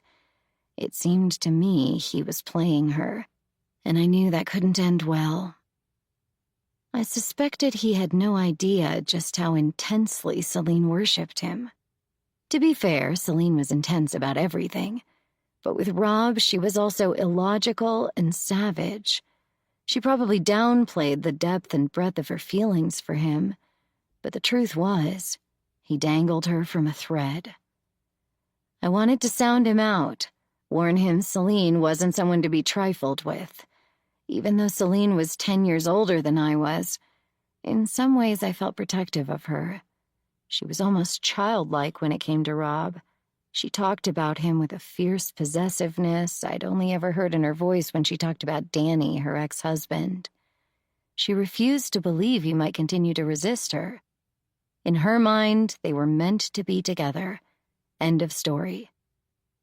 The memory of my earlier conversation with Celine flitted through my mind, planting doubt about the wisdom of being alone with Rob, but I brushed it aside. Celine sometimes tested me with tricky, labyrinthine hypotheticals to gauge my loyalty. That was probably all it was. Maybe I could prove that loyalty once and for all by making Rob see he couldn't string her along. As I moved in Rob's direction, my sandal caught on the edge of a stone and I stumbled a little. Rob launched himself off the rock and appeared at my side. He gripped my elbow. You okay? Yeah, I said, embarrassed. A breeze riffled through the oaks, making the dry golden grass around us shimmy. I felt goosebumps rise on my arms. Back at the party, the lead singer belted out, "Let me please introduce myself. I'm a man of wealth and taste." Can I show you something? Rob asked suddenly. I blinked at him, surprised by the abrupt question. It's not far. He looked like a little boy begging his mother to come see his sand castle. It's worth it, I promise. I tried to consider this rationally, but 3 glasses of wine on a mostly empty stomach had impaired my logic. His eager expression looked wholesome enough. Anyway, I wanted to talk to him about Celine, and a little more distance from the rowdy party would only help with that. The truth is, though, I was 20 years old and too polite to deny a man something he clearly wanted. This tiny fact would haunt me for decades. He was 35, intimidating and mysterious, with his motorcycle and his leather jacket and his Willem Dafoe swagger. Nothing in my experience had prepared me to refuse a man like that. I went with him because I didn't know how to say no. "Oh my God," I breathed. "It's beautiful." Rob had led me on a steep climb. True to his word, it wasn't that far, maybe a 1/4 mile from the springs, but it was almost vertical in places. He'd turned to offer me a hand when the tall grass turned to rocky shale that slipped beneath my sandals. His calloused fingers felt strong and reassuring. When at last we reached the top of the rocky outcropping, we had an amazing view. We stood on the edge of a cliff now, suspended above the valley by a good 300 feet of sheer rock face. A ribbon of river, silver in the moonlight, meandered far below. The faintest traces of music floated toward us every now and then, thin and ghostly. An owl hooted, and I wondered if it was the same one I'd heard earlier. Was it following us? Its call sounded urgent, searching, like it was trying to locate another owl in vain. A Wapo elder I know showed me this place. Rob squinted at the hills and vineyards, the distant lights of Calistoga. There was a hint of pride in his voice, like a king showing off his kingdom. He told me it's a power spot where people came to pray and worship. The wine and vertigo made me feel a little dizzy, so I stepped back from the edge. There was a large slab of rock covered in lichen and patches of moss. It was flat as a table and still warm from the day's sun. I sat there and looked up at the stars. From up here, they seemed close enough to touch. Thanks for making the trek. Rob sat beside me. A breeze washed over us, balmy and warm. It smelled like the dry summer grass all around us, sun-baked and thirsty for rain. I tried to organize my thoughts into an acceptable opener. I've been wanting to talk to you anyway. I'm glad we got a chance. Oh, yeah? He angled toward me, his expression curious and maybe just a little wary. What about? I hesitated. Now that we were here in this isolated spot, it felt odd to broach a topic so intimate. I didn't really know this man. He seemed more intimidating than ever, with his perfect posture and his slow, devilish grin. About Celine, I said at last. He looked up at the sky and laughed. Why are you laughing? I asked, bristling a little. He shook his head. I'm sorry, I really shouldn't. Life is just so funny sometimes. I waited for him to explain. When he didn't, I said, What do you mean? I've been waiting all summer to get you alone, and the second I do, you want to talk about Celine Rathbone. My brow furrowed in confusion. The pall of uneasiness I'd been hoping to banish all night with wine returned with fresh intensity. I don't understand. He took my hand in his. You can't be that clueless, Tansy. You have to know how much I want you. The heat of his hand around mine, comforting when we'd made the hike here, now felt like a trap. I pulled my hand free. Celine's in love with you. That's not true. His voice went quiet. It is true, I insisted. She might not tell you outright because she hates it when people have power over her, but I know her and she's— Celine likes to toy with me, he said, interrupting my little diatribe. That's who she is. She's used her sexuality all her life to get what she wants, and it's driving her crazy that I won't give in to it. But I stopped, not wanting to reveal the stories Celine had told me in confidence. She wasn't the type to share all the details, but I knew they'd messed around. He sighed, like he didn't want to explain but had no choice. Celine is damaged. It's part of my spiritual path to help her, to counsel her, but it's not love between us. At least not the sort of love you're talking about. We're friends, co-workers, but that's all we'll ever be. I stared at him, trying to gauge his sincerity.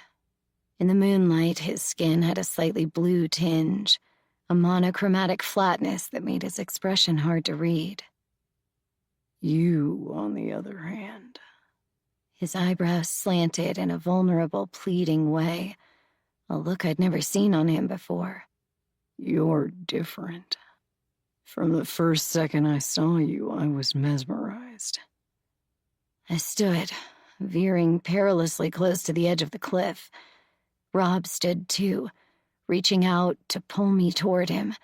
I stepped sideways, out of his grasp, but away from the edge, and gripped my forehead with one hand, feeling lightheaded. "That's not," I started, then closed my mouth, unsure of what I meant to say. "I could never. Celine would."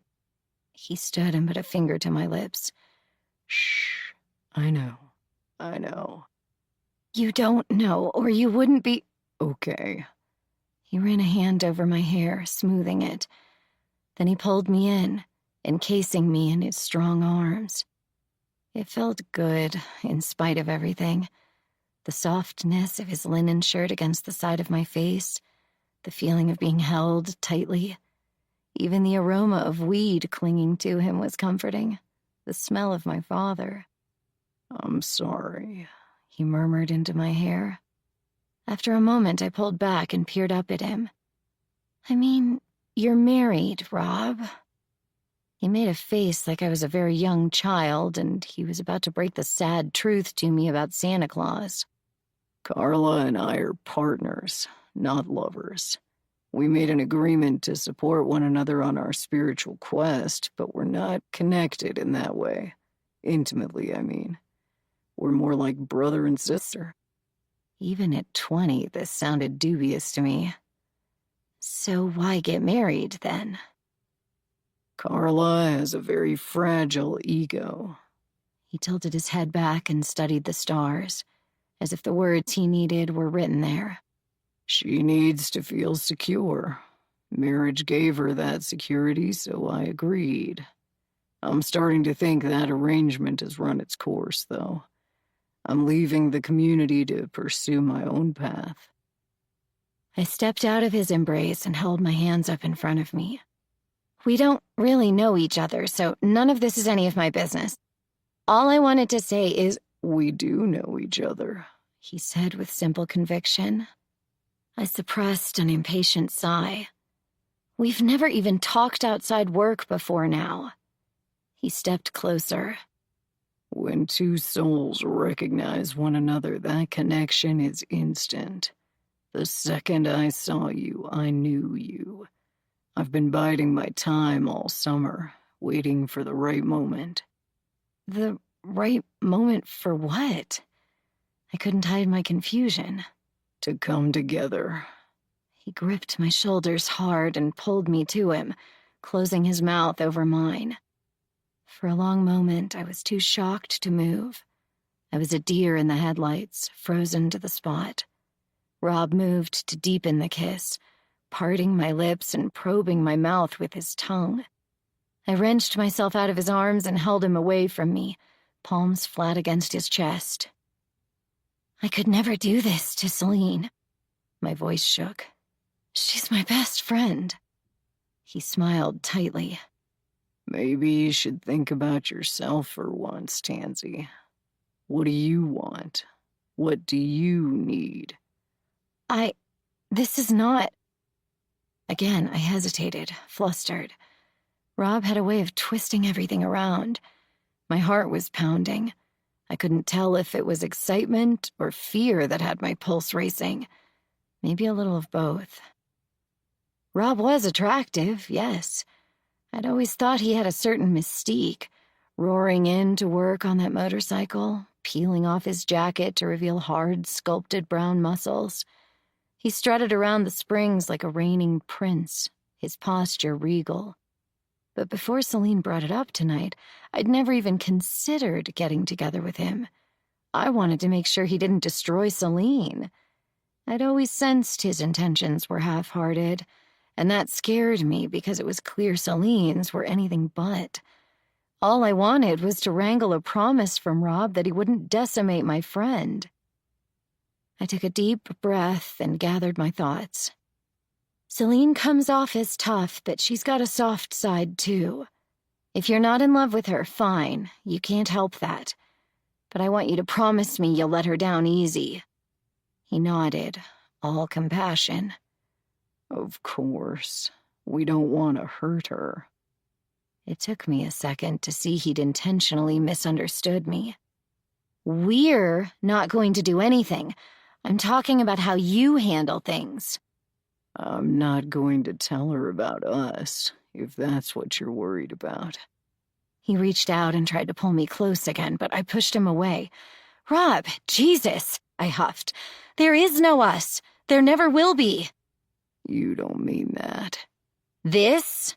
I waved a hand between our bodies, stepping back to emphasize my point.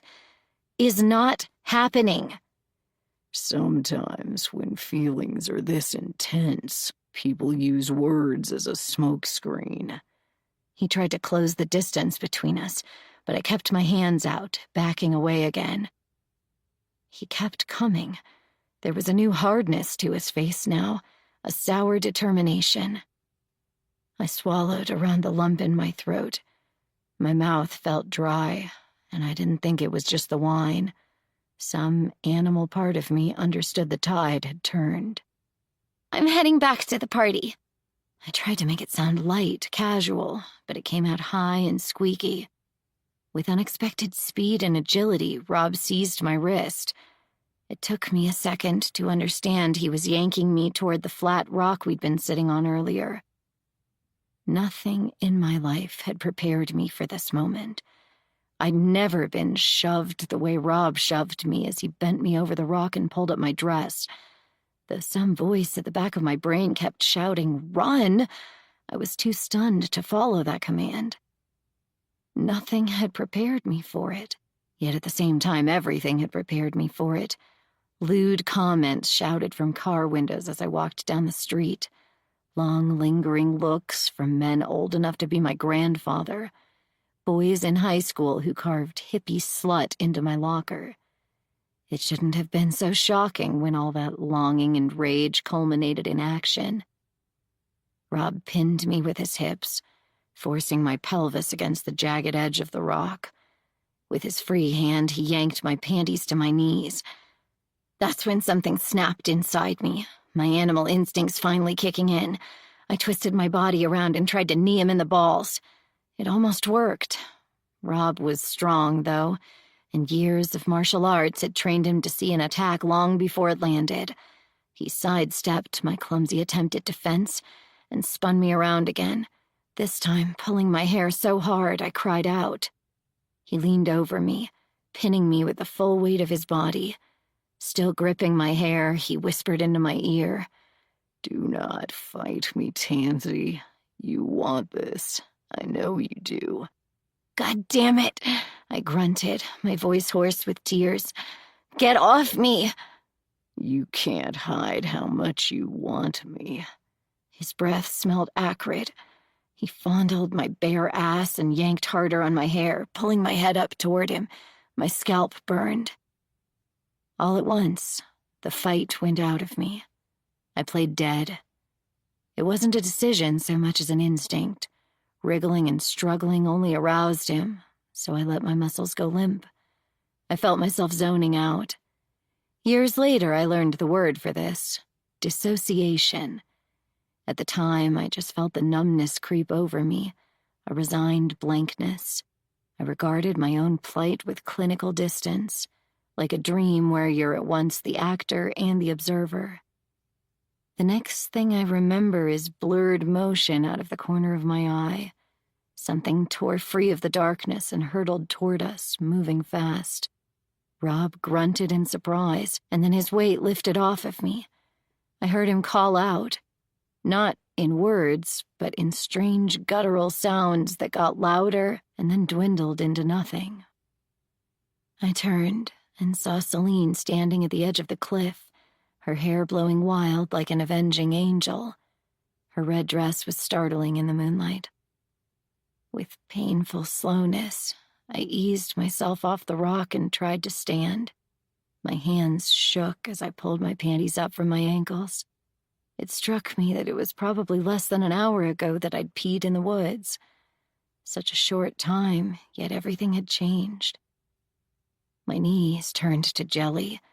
I collapsed into a sitting position on the ground, curling into a protective ball. After a moment that seemed to last forever, Celine came and sat beside me, saying nothing.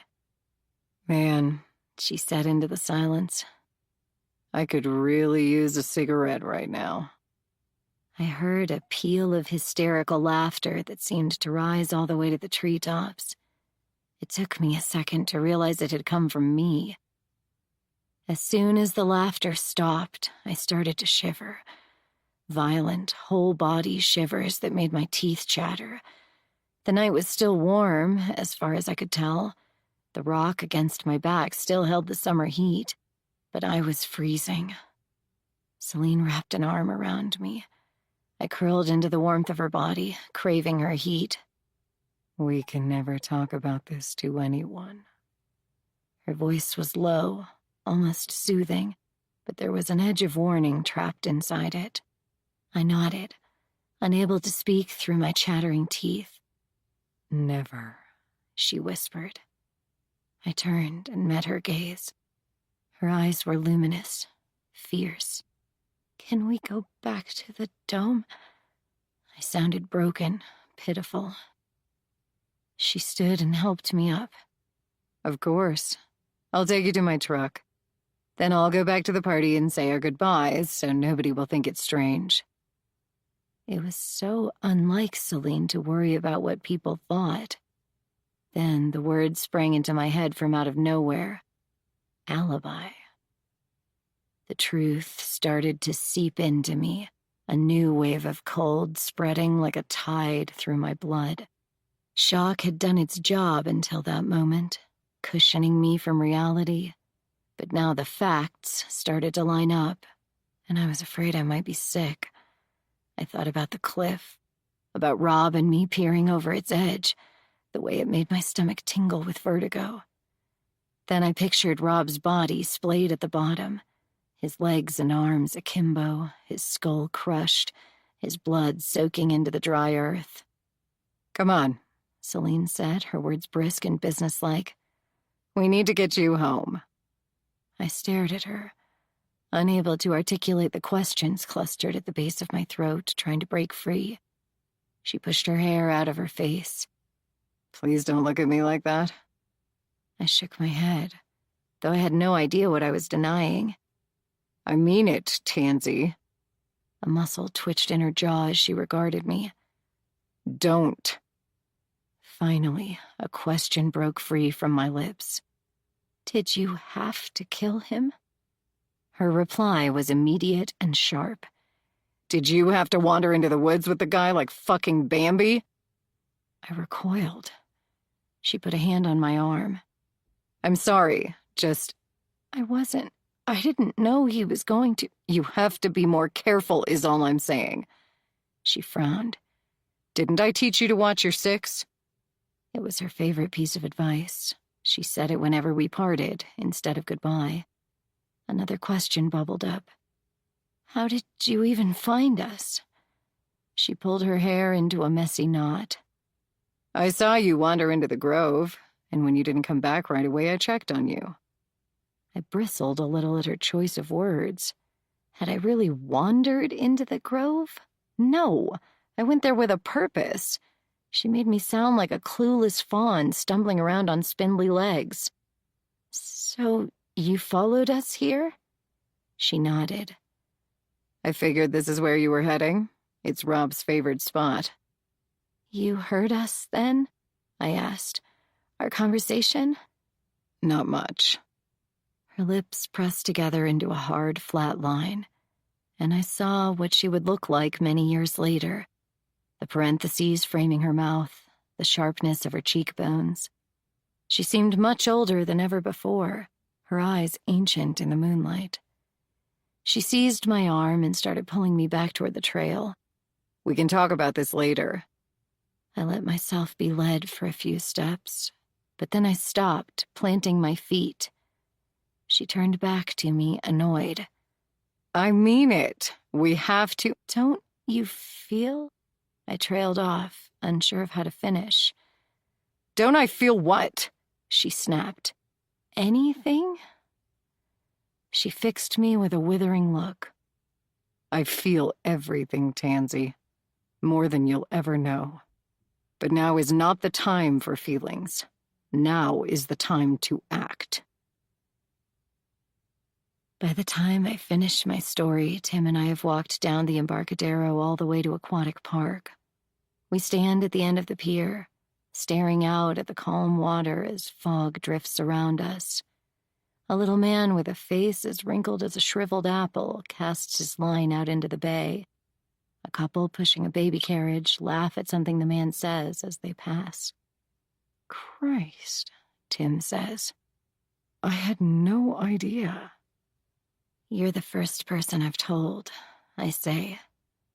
Ever. He leans against the railing, his face pensive. Not even a therapist? I pick at a patch of lichen, not wanting to look at him. I didn't know if it was safe. I mean, there's confidentiality, but something this serious? I didn't want to risk it. Tim wraps an arm around me. You didn't do anything wrong, Tansy. I covered up a murder. My voice breaks on the last word. It was self-defense, and you weren't even the one who pushed him. I know, I mumble. But still, I didn't report it. Doesn't that make me an accessory or something? Technically, he concedes. When he sees my expression, he adds, but you were under duress. We stare out at the water in silence for a long moment. Tim's arm wrapped around my shoulders feels good. Telling him was scary, but also a relief. Like finally putting down a heavy burden I'd carried for almost 20 years. Now I feel drained and curiously light. Tim pulls me closer. How long before they found the body? It took a few weeks. He and his wife were breaking up, so she figured he was staying with friends. I swallow around the thickness in my throat. Work didn't notice because he'd already planned on taking time off to move out. It was a pretty isolated spot. A hiker found him eventually. Were you or Celine ever questioned? I shake my head. They ruled it a suicide. I guess he suffered from pretty serious depression, and he'd been hospitalized for an overdose years before, so nobody considered it suspicious. Tim grimaces. I know it might sound cold, but I'm not going to shed a tear. If he weren't already dead, I'd have to kill him. I don't respond. A part of me agrees. It's complicated, though. The anger I felt for Rob that night, the impotent humiliation of being bent over that rock, had gotten so mixed up with my guilt it was impossible to separate. In some ways, I longed for pure, white-hot rage. It seemed simple and honest compared to the muddy swamp of culpability I slogged through. When I moved to Santa Cruz a week later, I stuffed it all away into a trunk, locked it tight, and threw away the key. I had nightmares, horrible, graphic nightmares, but the change of scene and the distraction of all new friends helped me divorce myself from that night. It seemed more like a movie, like a book I'd read long ago, than an actual experience I'd lived through, survived. Until now. Ever since Celine ambushed me at my office 10 days ago, the memories have come springing back to life with vivid animation. As if reading my mind, Tim says, Did Celine ever try to contact you after you moved to Santa Cruz? Yeah, I remember the terrible middle-of-the-night phone calls, Celine slurring her words, speaking in riddles. The night she showed up and surprised me in my apartment was even worse. Bad enough to make me move in with Marius just to ensure it would never happen again. We were just friends at that point, but I felt safer at his place. I don't have the energy to go into all that now. She was pretty messed up. What about you?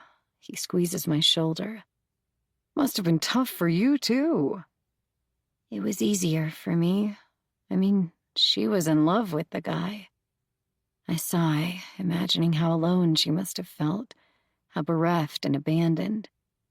She still worked at the Springs, where all the memories were. I was off in my new life. It was simpler for me to pretend it had never happened. In wordless agreement, we turn away from the railing and start the long walk back to the ferry building.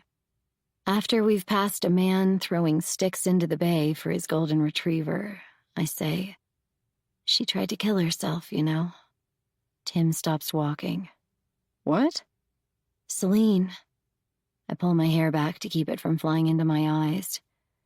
"She got wasted and drove her car into oncoming traffic. She called me right before and told me she was going to do it." Jesus, he breathes. Was she hurt? By some miracle, she survived with barely a scratch. Now, looking back, it occurs to me she must have been pregnant with Jupiter at the time. The thought makes the whole incident that much more horrific. Tim fixes me with a sympathetic look. You can't blame yourself. You know that. My eyes sting, and then tears are running down my face. Maybe I shouldn't have cut her off like that. He takes a step toward me and grabs my hand. Oh, Tans. It might be the worst thing I've ever done. His arms close around me, holding me tight, and I can smell the citrusy tang of his aftershave, feel the soft cashmere of his coat against my face. I cry harder into his shoulder, grateful that the beach is mostly abandoned, that the fog makes it feel almost private. Sweetheart, he says into my hair. You were 20 years old. But she needed me. I pull back and look into his kind brown eyes. She only did it to protect me, and how did I repay her? I stopped taking her calls.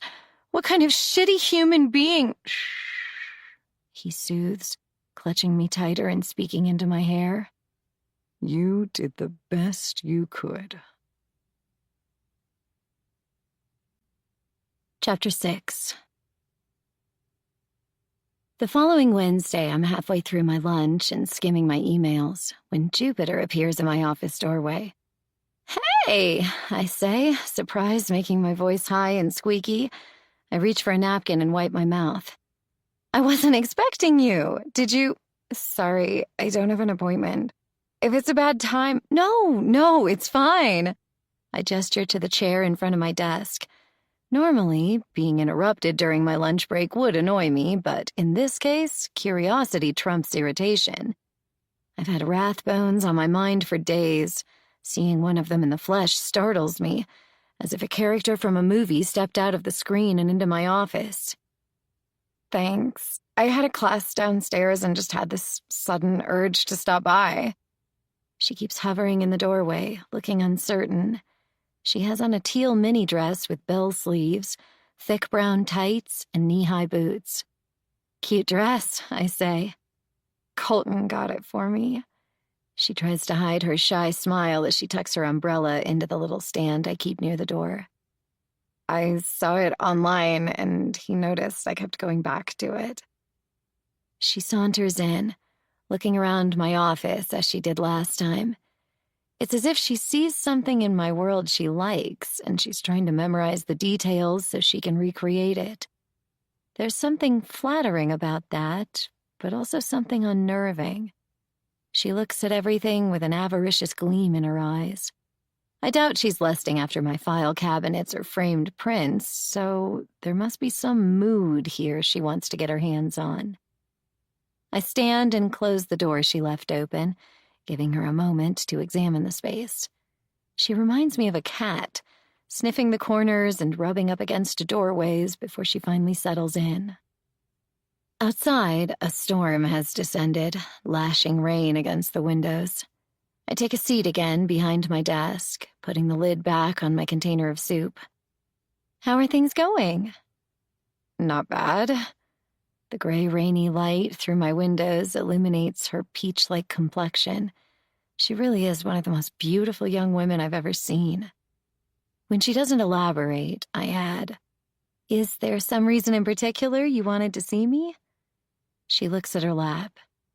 "Is it okay to talk to you about relationship stuff?" "Of course." Thinking I should be upfront, I elaborate. I'm not a mental health counselor, so I can recommend you to a colleague if you prefer, but I'm happy to listen if you just feel like talking. Her eyes widen a little at this. I don't think I need a mental health counselor. I give her what I hope is a reassuring smile. Most of us just need a safe space where we can talk things through. If that's what you're after, you've come to the right place. Anything you tell me won't leave this room.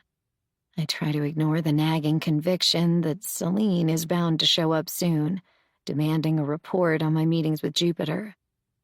Well, she can ask, but she won't get the answers she's looking for. I do have some integrity. Okay. Her hand goes to the delicate gold necklace she wore last time. In my gentlest, most inviting voice, I ask, "What's going on in your relationship?" She sighs so deeply, her whole body visibly deflates. Outside, the rain taps at the window in a steady rhythm, a lull between gusts. Jupiter speaks in such a small, childlike voice I almost can't hear her over the rain. We've been fighting. What about? Everything. She meets my eye with an ironic little smile. And nothing. Is this new? Have the fights become more frequent since you moved in together? Yes and no. Her gaze roams the ceiling as she thinks about it. Colton goes through these phases where nothing I do is right. I nod. So he gets overly critical? Her hand goes to a tiny braid she's woven into her long blonde hair. Yeah, like his dad. Sometimes we unconsciously mimic what our parents modeled for us, I say. She breathes out a bitter laugh. God, I hope I don't do that. The last person I want to become is my mom. I work to keep my expression neutral. Is it a breach of her confidence, not telling her I have history with her mother? Would she feel completely betrayed? Probably. But I can do real good here, giving her a chance to unburden herself with someone outside her inner circle. I wonder if she has any close friends. Somehow I suspect she doesn't, though I'm not sure where this idea stems from. Leaving the comment about her mom untouched, I turn the conversation back to her boyfriend. Can you give me an example? What kinds of things do you fight about? Honestly, sometimes I think he just doesn't like me very much. Why do you say that? She shrugs. I guess he's just stressed about law school. I mean, he's under a lot of pressure. Yesterday, I knew he had a big exam, so I looked up a recipe for braised short ribs. I remember him saying he loved ribs, and I'd never made them, so I thought it would be a nice way to celebrate him getting through this big test, you know? The rain gets louder. Jupiter pauses in her story, nibbling her lower lip. How did it go? I prompt. Not good. Tears glimmer in her eyes as she stares at the edge of my desk. He said they were too dry and threw his plate on the floor. I try not to react, though inside I'm screaming. This guy sounds like a classic abuser. If he's not violent with her now, it's only a matter of time before he starts. Plus, he sounds like a spoiled dick, frankly. But nobody wants to hear that about her boyfriend, and saying it outright will only shame her. So I go with the classic therapist response. How did that make you feel? A tear spills down her cheek. I push the box of Kleenex closer, and she snatches one, dabbing at her face. Like shit. I mean, yeah, maybe they were a little dry, and he didn't do well on his test, so I guess he was already in a shitty mood, but still. How did you react when he threw his plate? She darts a quick look at me. When he does that kind of stuff, I don't know. I kind of freeze, you know? In one of my classes, we were talking about the fight or flight reaction. But for some reason, when I get my feelings hurt like that, I just kind of unplug. I don't fight back. I don't run away. I just sort of play dead. Is that weird? For a second, I flash on my body bent over that rock, limp and motionless. I push the image aside and focus on Jupiter. Have you heard of dissociation? I ask. She looks blank and shakes her head. It's a coping mechanism, a way of disconnecting. Sometimes when we find ourselves in a situation that's uncomfortable, maybe one that triggers earlier trauma, we unplug, as you say. I choose my words carefully, eager to reassure her that she didn't do anything wrong. It's quite common. Our psyche likes to protect us from trauma, and dissociation allows us to distance ourselves from whatever's happening in the present. Her fingers work the tissue in her lap, rolling it into a ball. Is it bad? Not at all. Like all coping mechanisms, it's there to protect us. I pause. It can interfere with our ability to function, though. It's like our brains are computers, and dissociation means that computer freezes, needing to restart before it can get on with everyday tasks. How do you restart yourself? She looks curious. You could keep a journal and start identifying your triggers. Breathing exercises sometimes help too, or yoga. Some people keep a rescue box in their house. Her brows knit together in confusion. What's a rescue box? It's a box filled with things that help you snap out of your trance, like calming essential oils, little pieces of candy or mints so you can focus on taste, stuff like that. When you tune back into your senses, that can help bring you back to the present. I want to get back to the issue of her boyfriend.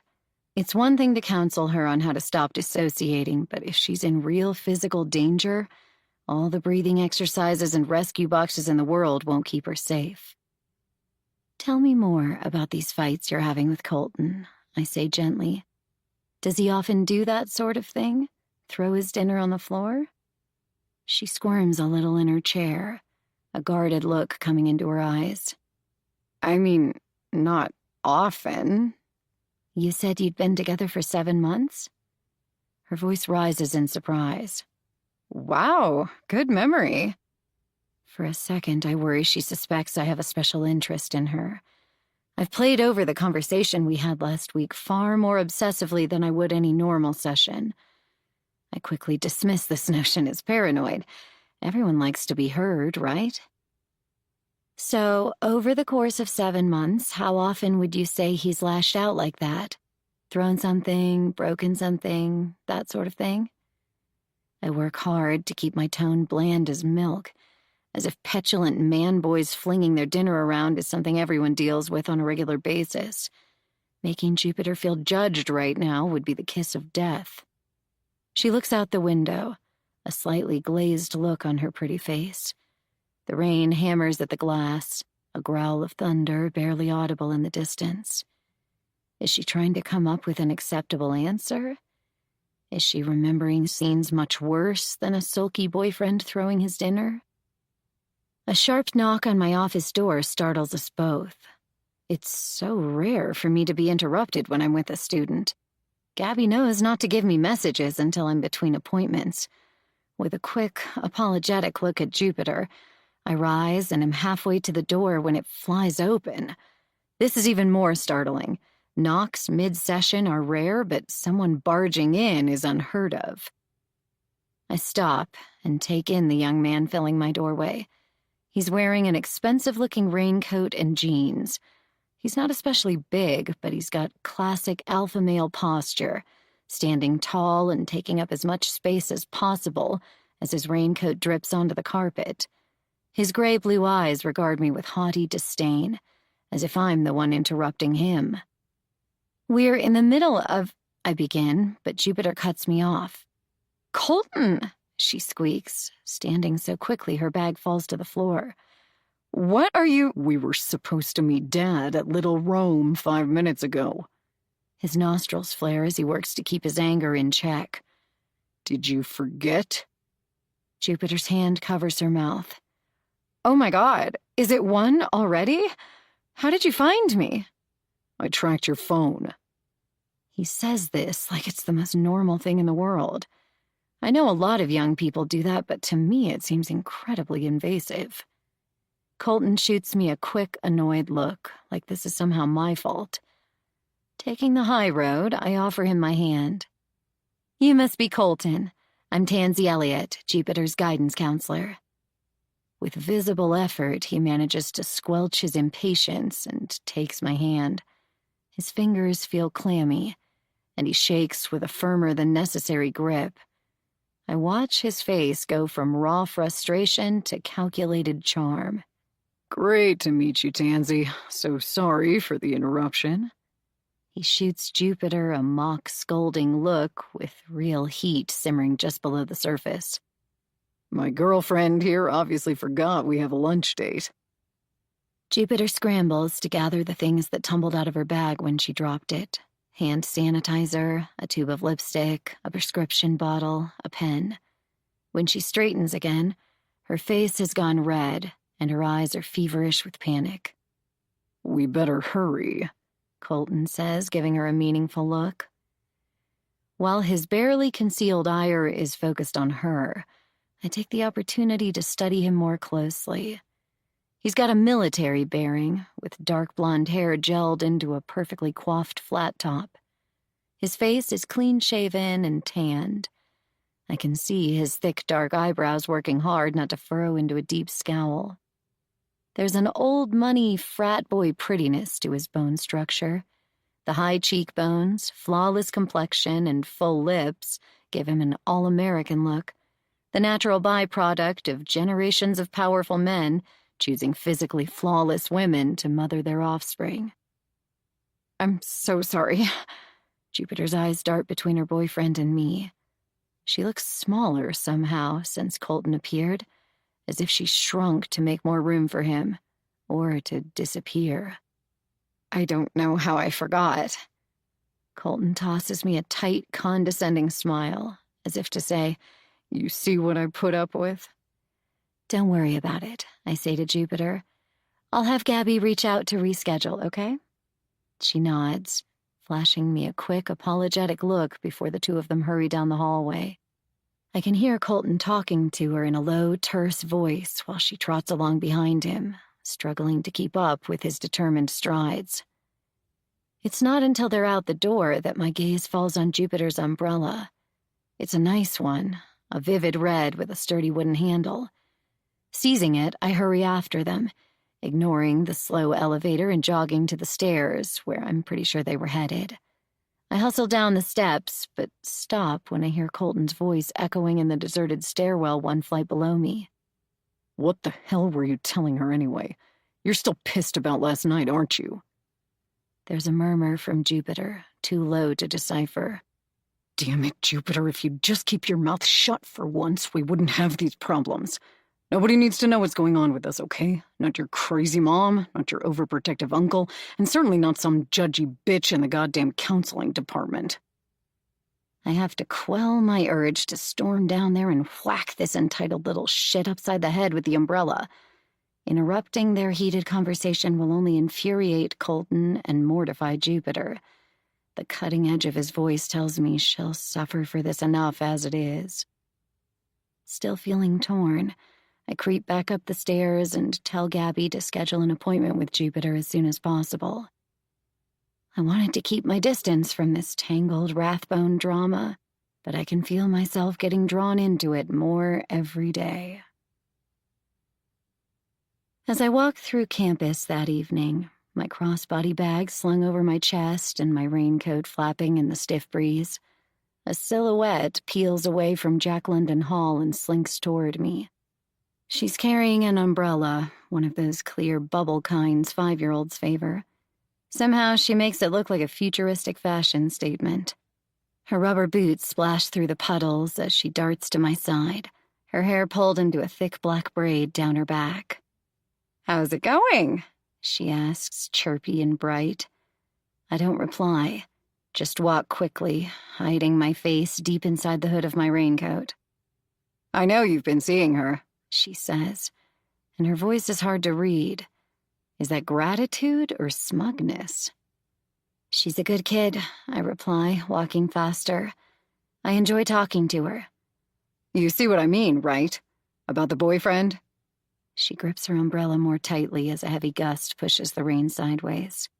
I can't talk about that, I say, keeping my voice crisp and businesslike. There's a charged pause. She says, "Let me buy you a drink." "No thanks, there's somewhere I've got to be." "Where? Alone at home with a glass of Merlot?" One eyebrow shoots upward, a sardonic taunt. Then she softens her voice to a husky sweetness. "Come on, I'll get dinner too. It's payday. I'm flush." I stop. I'm not doing your bidding, Celine. I'm just letting her talk. If you think I'm going to tell you a single thing about what we discuss, well, it's not happening. It's unethical. I have to draw the line. "Did you know I'm working at the Springs again?" Her eyes are bright and friendly, like I haven't even spoken. With an annoyed sigh, I start walking again. The rain's hammering down on us harder than ever. My boots are soaked. The toes of my socks are squishy and damp. I don't need this right now, at the end of a long day, with so much on my mind. The fact that I do, in fact, hate Jupiter's boyfriend changes nothing. Confidentiality is confidentiality. I told Jupiter I'd keep whatever she said a secret, and I intend to keep that promise no matter what. Celine bringing up the Springs is a calculated ploy to break my defenses down. She knows I'm curious. I decide to let myself be distracted. "What's it like working there again?" I ask. She laughs. "Oh my God, Tansy, it's so great. Gerhold still works in the bathhouse. Remember him? The German guy with the long white beard? God, he was ancient when we worked there, and he looks exactly the same. I think he might be immortal." I can't help laughing a little in spite of myself. "And Roger still owns the place. He has a new younger wife, though. Her name's actually Bambi." "It is not," I say, covering my mouth. She nods emphatically. "For real. Fake tits, 29, the whole cliched bullshit trophy wife thing." "Ew, Roger should know better." "I know, right?" She laughs. We've ducked into the arched corridors that line Foxhall, which provides some shelter as we walk. The sound of her laughter reverberates against the cold, wet stone. We hear footsteps slamming through the puddles behind us, and turn to see a huddled shape in a khaki raincoat hurtling toward us. His hood is up, but I recognize him anyway. Zach. Great. Within the last 5 hours, I've officially been ambushed by every Rathbone in a 50-mile radius. When Zach reaches us, he falls into step beside me, flanking my other side and talking around me to his sister. He begins without greeting or preamble, as if in mid-conversation. "Celine, we talked about this. This has nothing to do with you." Celine scowls at him. I can see the bossy older sister in that look. Zach glances at me in exasperation. "She's trying to lure you to some happy hour, isn't she?" I open my mouth to answer, but Celine gets there first. "Tansy and I are old friends. There's nothing wrong with us going for it." "You need to stop," Zach barks, wiping rain from his face with one hand. "If you try to influence Tansy, you'll piss Jupiter off even more than you already have, and then she won't trust or listen to any of us. Is that what you want?" "How is Jupiter going to know about two old friends going for it?" "That's not the point," he insists. "Tansy can't tell you anything, okay? It's against the ethics of our profession." I can't decide if Zach arguing in my defense is endearing or annoying. Does he assume I would have given in to his sister's manipulation if he hadn't intervened? Though this puts me on the defensive, I have to admit he has reason to worry. So far, I've played right into her hands, albeit with my own rules in place, namely that I won't tell her anything Jupiter's revealed. Of course, he doesn't know why I've been so easy to break. Without knowledge of the shared criminal past she holds over me, I must look pretty weak. Since I haven't managed to get a word in edgewise, I'm relegated to the sidelines of this conversation, my head swiveling side to side as the siblings bicker. By now, we've reached the edge of the corridor offering shelter. My car is about 20 yards away, in the parking lot just beyond. I make an executive decision. Let's get a drink. They both look at me. To talk about Jupiter, I narrow my eyes at Celine, but not anything told to me in confidence. We all look out at the rain. O'Brien's? Zach suggests. I race to my car, calling over my shoulder, "See you there in 5 minutes." O'Brien's is an Irish pub with a crackling fireplace and a convivial vibe. Even though it's a Wednesday night, the rain seems to have drawn people in. There's a guy who looks like an ancient druid playing a dulcimer on a small stage at the back, and the din of conversation, punctuated by laughter, fills the air. The lighting is a warm gold as the windows fog with body heat. Our timing is good enough to score a booth, where we huddle with pints of ale between us and a couple of baskets of fish and chips. It's not that I like the kid, Zach says, spearing a fry into a silver cup of tartar sauce. It's just that I think Jupiter has a right to make her own mistakes. Celine shakes her head and smiles at the ceiling, like every word out of his mouth is trying her patience. I've stayed mostly quiet, letting the siblings talk, trying to get a handle on their dynamic. You don't understand, Zach. Celine's smile is condescending. You're not a woman. Zach takes a swig of ale. He grimaces and reaches for another fry. That's so patronizing. I'm just saying. Celine seizes a fry, salts it, and rips it in half with her teeth. Bad boys can be very alluring. I know her glance is coming before it lands. There it is, that little "we're in this together, sister" grin. My glance bounces off of hers and lands in my lap. Is she talking about Rob? Is that the bad boy she thinks we share? I recall his taut brown shoulders as he peeled his leather jacket off. Rob was a bad boy, albeit decades past real boyhood. And yes, he was alluring. But I don't want to think about him now, not in this warm, cozy pub. I don't want to see her standing on the edge of that cliff, her hair whipping around like a sorceress. There are bad boys, and then there are predators, I say. Exactly. Celine points a fry at me. Jupiter sees the bad boy, but we know he's a predator. Zach looks unconvinced. You don't know that. At this point, he could turn out to be either a spoiled brat or a serious threat. The jury's still out. Celine frowns. For you, maybe. My jury delivered the verdict months ago. What Celine and I disagree on, Zach says, ignoring his sister's comment, is how we navigate the situation if Colton really is dangerous. She thinks you can orchestrate a breakup. I say that's bound to backfire. If Jupiter finds out you two know each other, she'd lose her shit. It's clear she's— You talk like she's your kid, Celine spits at him, bitterness in her voice. She basically was my kid for 3 years, so I think I have a say. His tone is even, but his eyes spark with anger.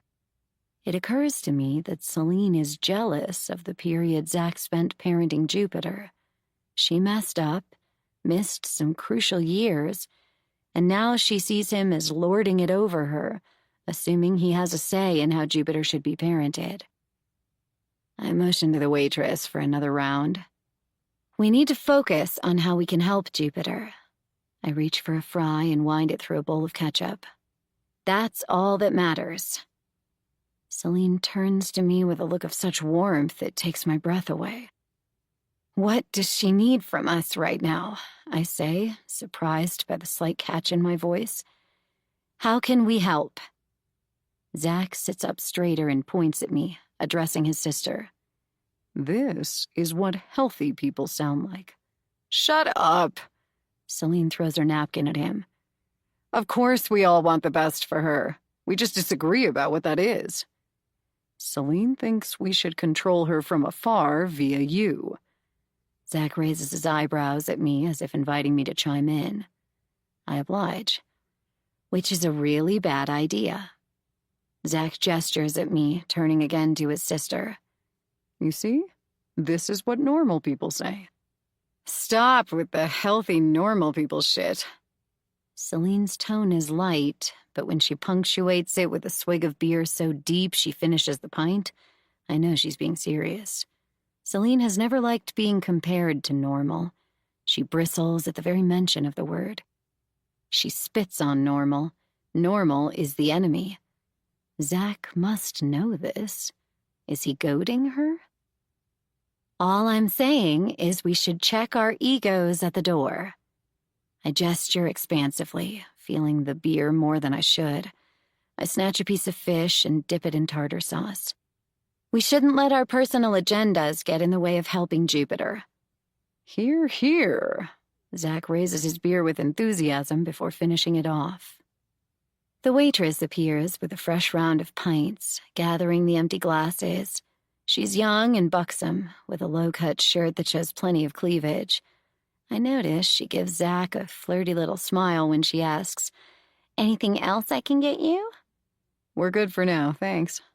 Zach returns her smile, though his is decidedly bland. When the waitress is gone, Celine leans back in the booth, eyeing us both. The warmth I saw in her face minutes ago is gone, replaced now with the suspicious stillness.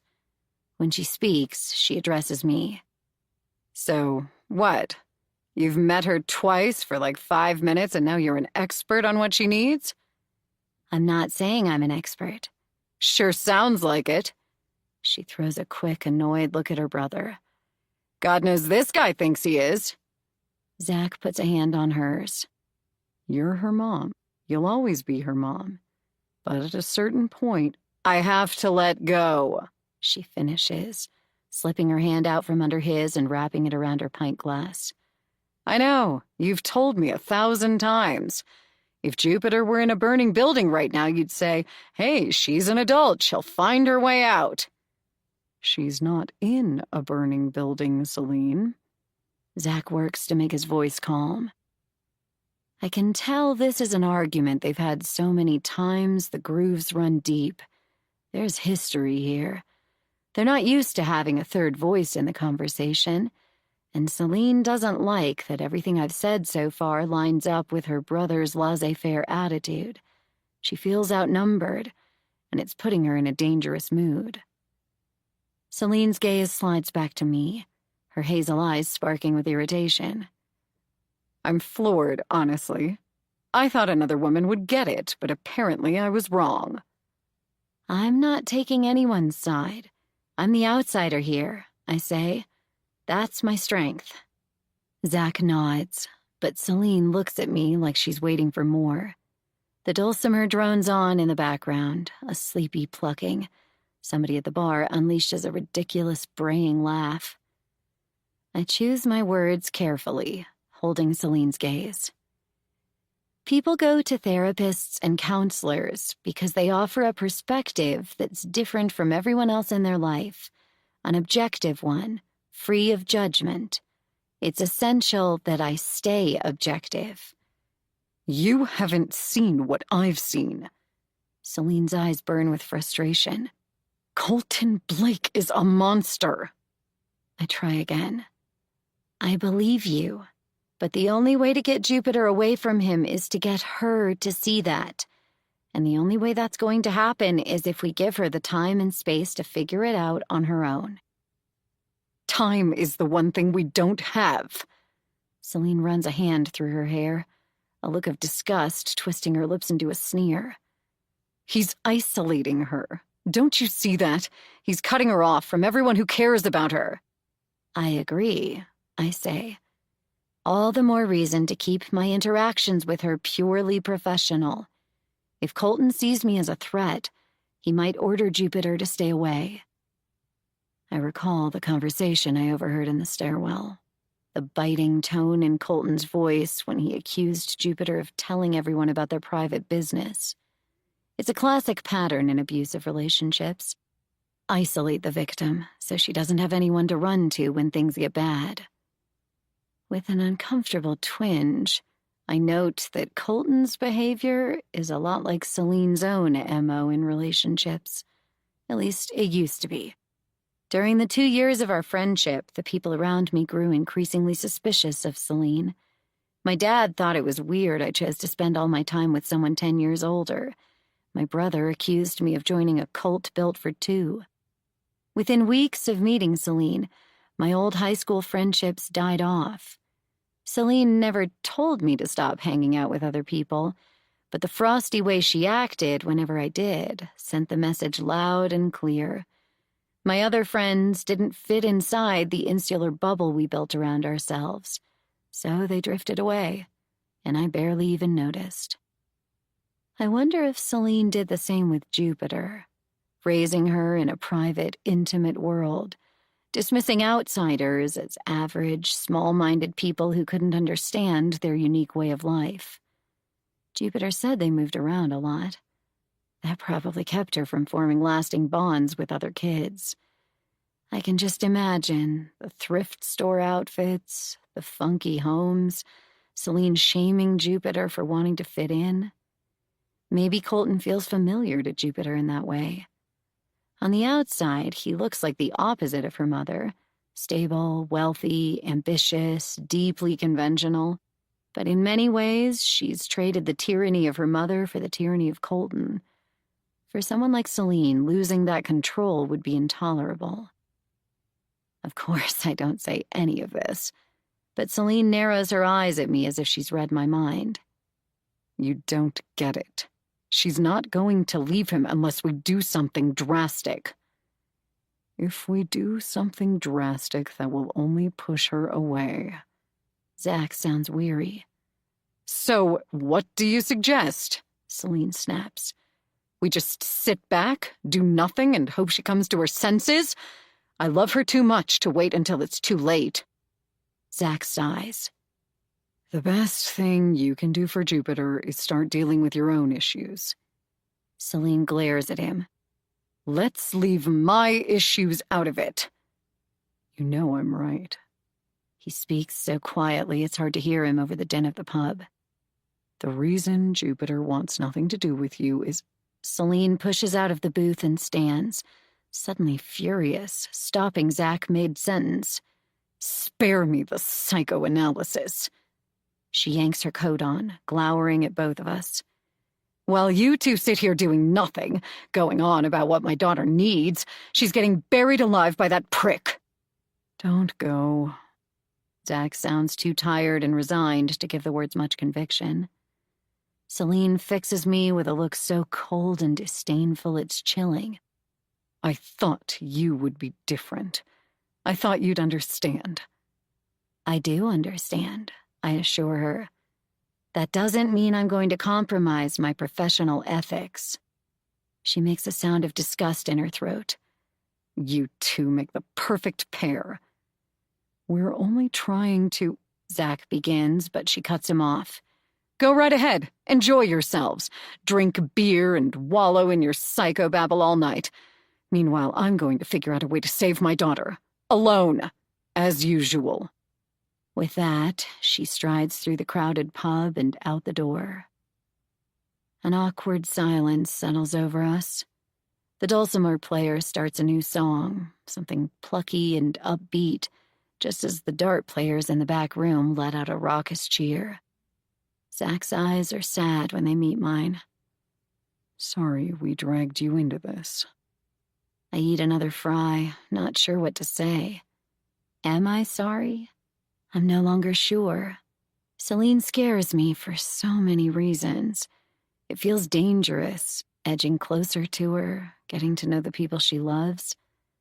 I can't deny the very real connection I've forged with Jupiter, though.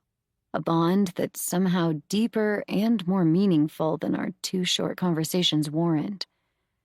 I see so much of myself in her, especially her struggle to free herself of Celine's stranglehold. Maybe this is a chance for me to come to terms with that messy chapter of my past, to finally deal with the festering fear and guilt I've tried to ignore until now. I'm happy to have another person telling Celine she needs to back off.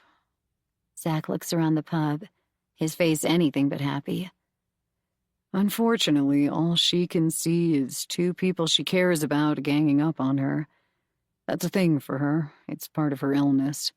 Everything is a test of loyalty for Celine. A flutter of nerves assails me, in spite of the thin layer of numbness the beer provides.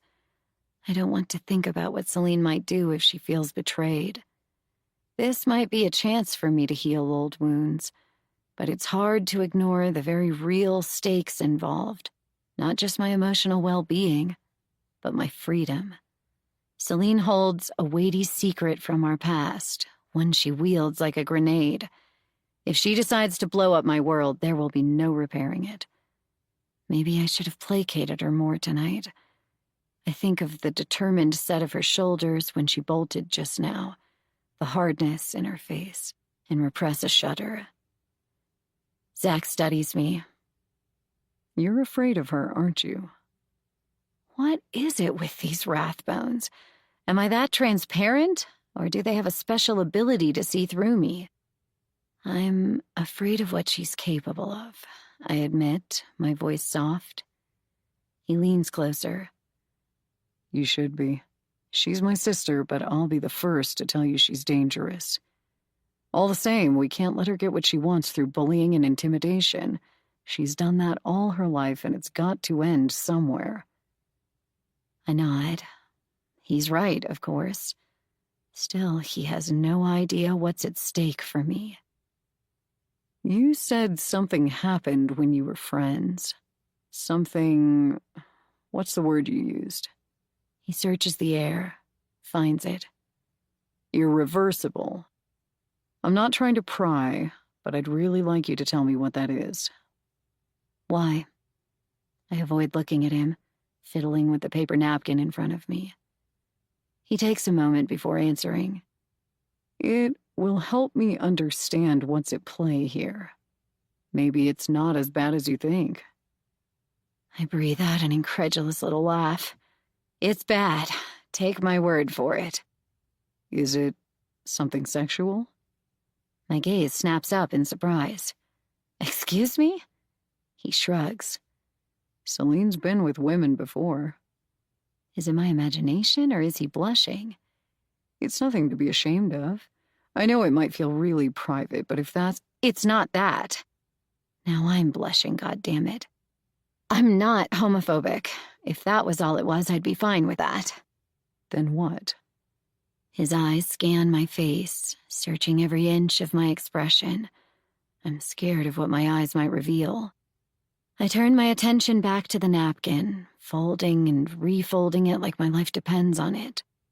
I don't think you really want to know. I do. He spreads his hands out. Of course I do. You work for the FBI, right?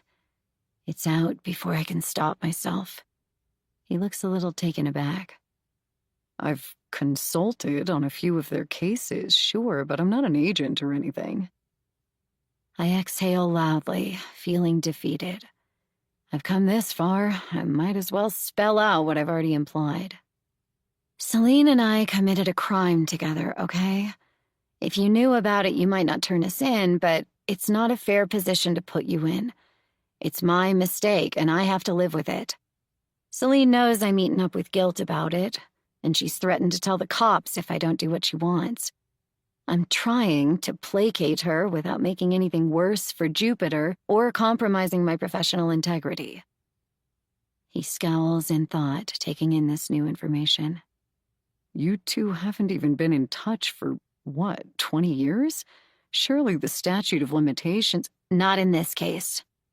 The second it's out, I know I've said too much. I'm no legal expert, but I'm pretty sure there are only a handful of crimes with no statute of limitations. Wow. He swallows hard, taking this in. Okay. I dig in my purse, pull out some money, and slap it on the table. If I stay here any longer, who knows what confessions this man will pull from me. I can't risk it. Besides, it's getting late, and I have to be up early tomorrow for work. Just the thought makes me feel bone-tired. Zach waves my money away. He looks distracted, still running through the implications of what I've just said. I'll get it. Don't worry about it. It's fine, I say, leaving the money and pulling my raincoat on. Look, Just because I've worked for the feds doesn't mean— You don't need to know, I snap. It's not going to help. In fact, it will almost definitely make things worse. It's blackmail, what she's doing. He grips his beer so tightly I can see his knuckles turning white. You're playing into her hands. You're right, I admit. So break the cycle, then. Tell me what it is, and we can make a plan. I offer him a wan, tired smile. You can't fix this, Zach. I've got to go. Tansy, he says, but I'm already walking away, pushing through the swinging doors and out into the rainy night. When I get to my car, I see a message written in red lipstick across my window. In the rain, the words have smeared, rivulets of deep red dripping down the driver's side. The little hairs prickle on the back of my neck when I see what it says. Watch your 6. Chapter 7. I wake at 2 in the morning the following Tuesday to the insistent vibration of my phone. My hand grabs it before my mind kicks into gear. The room is cold, the wood-burning stove having gone out hours ago. I pull the phone under my fluffy duvet and squint at the screen. It's Jupiter. Yesterday, when she didn't show for her appointment, I broke down and did something I've never done. I pulled her number from her student file and texted her. Just checking in. Call me if you feel like talking. It was supposed to come off as breezy and professional. As soon as I'd sent it, I worried I'd gone too far. I kept hearing Colton's voice in the stairwell. Nobody needs to know what's going on with us, okay? Not your crazy mom, not your overprotective uncle, and certainly not some judgy bitch in the goddamn counseling department. For 2 days, I obsessed over whether he was keeping her from me. When she didn't get back to me, I fretted over what her silence meant. Had I crossed a line?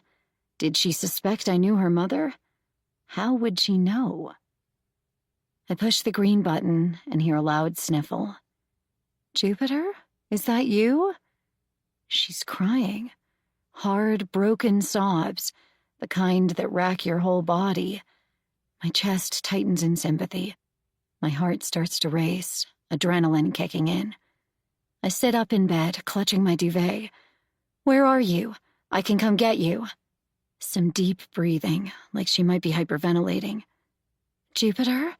Sweetheart, where are you? After a gasp and another racking sob, she chokes out, Denny's.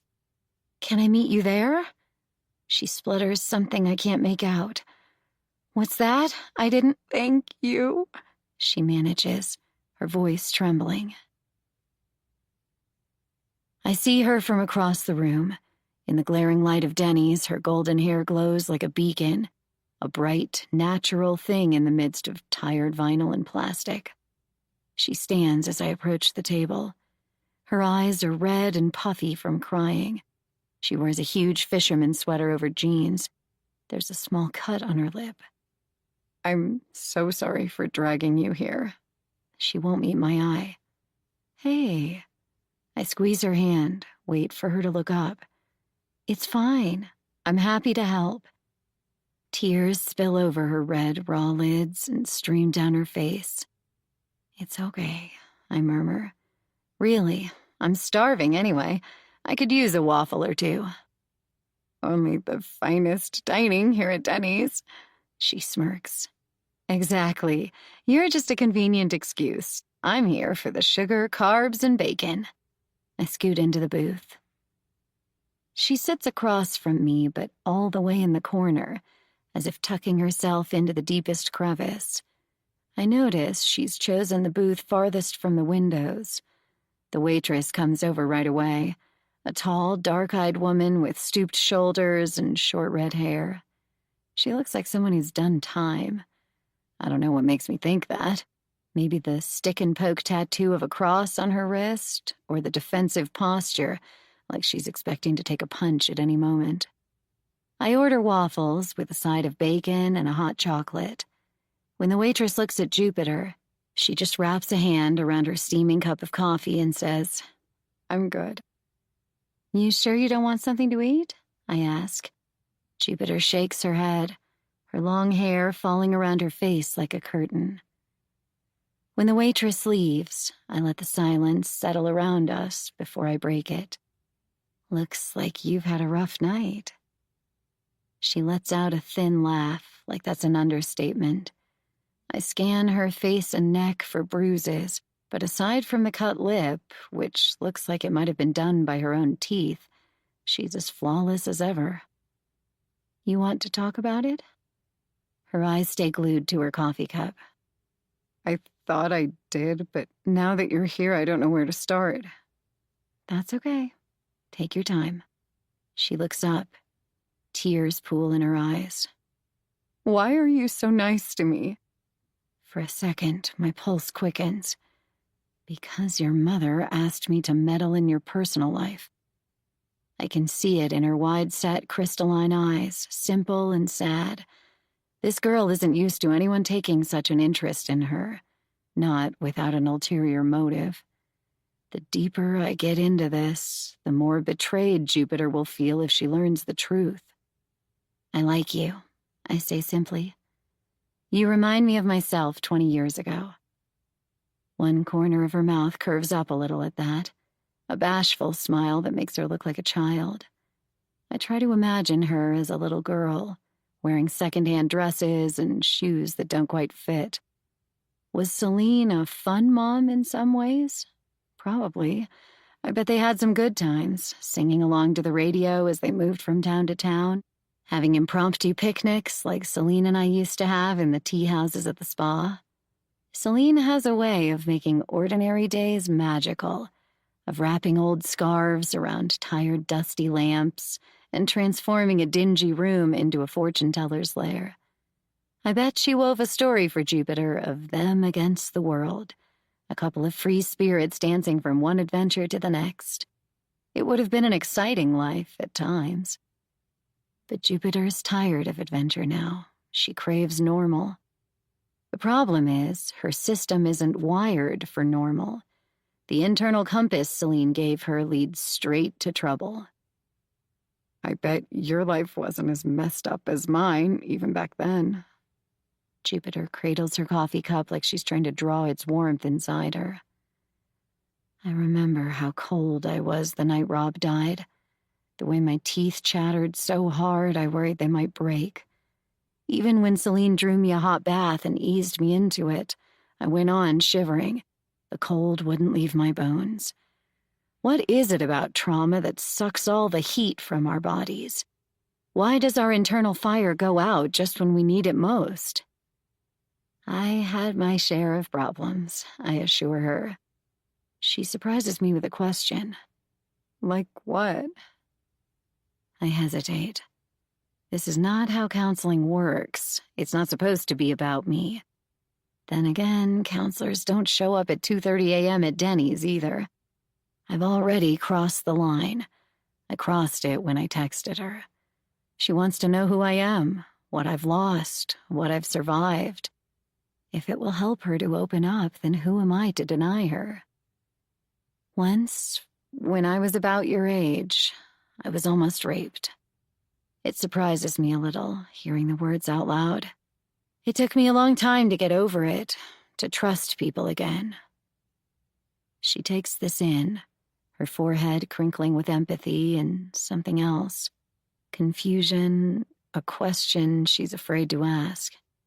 What? I say, inviting her to voice it. She pulls her coffee cup closer, takes a sip. You said almost. How did you stop it? I didn't. My voice comes out thick. I see myself unmoving, lying limp against the rock, my eyes vacant. I clear my throat. Somebody else did. She nods. For a moment, I'm afraid she'll ask more questions, but she licks her lips and says, When I first met Colton, I thought he was heroic, the kind of guy who saves you from all the shit that's wrong with the world. The waitress returns with my hot chocolate. I thank her and take a sip, silently willing her to go away so Jupiter will keep talking. How did you meet? I ask. She smiles, and I can see in some ways she's still smitten with him, still feeling lucky that he chose her. I was at a party at my friend Julia's house. Some jerk kept hitting on me. He was drunk, really drunk. No matter how many times I told him I wasn't interested, he kept coming back. Colton warned him to leave me alone. When the guy ignored him, Colton punched him in the face. I watch her, noting the pride in her voice, the warmth in her eyes. I don't tell her what I'm thinking. That people who punch assholes in the face might seem like heroes in the moment, but it's only a matter of time before they turn those fists on you. She must sense what I'm not saying, because when she meets my eyes, she backpedals a little. I guess that should have been a red flag in a way, but I couldn't help it. I fell for him right then and there. After that, we were just together. It was like finding someone I'd known forever, you know? Like we already knew everything about each other somehow. That can be very seductive, I say. Have you ever heard that quote? She purses her lips in concentration, looks at the ceiling. Something like, your friends will know you better in the first seconds you meet than your acquaintances will know you in 1,000 years. Richard Bach, I say, my voice quiet. She laughs in delight. Exactly! How did you know?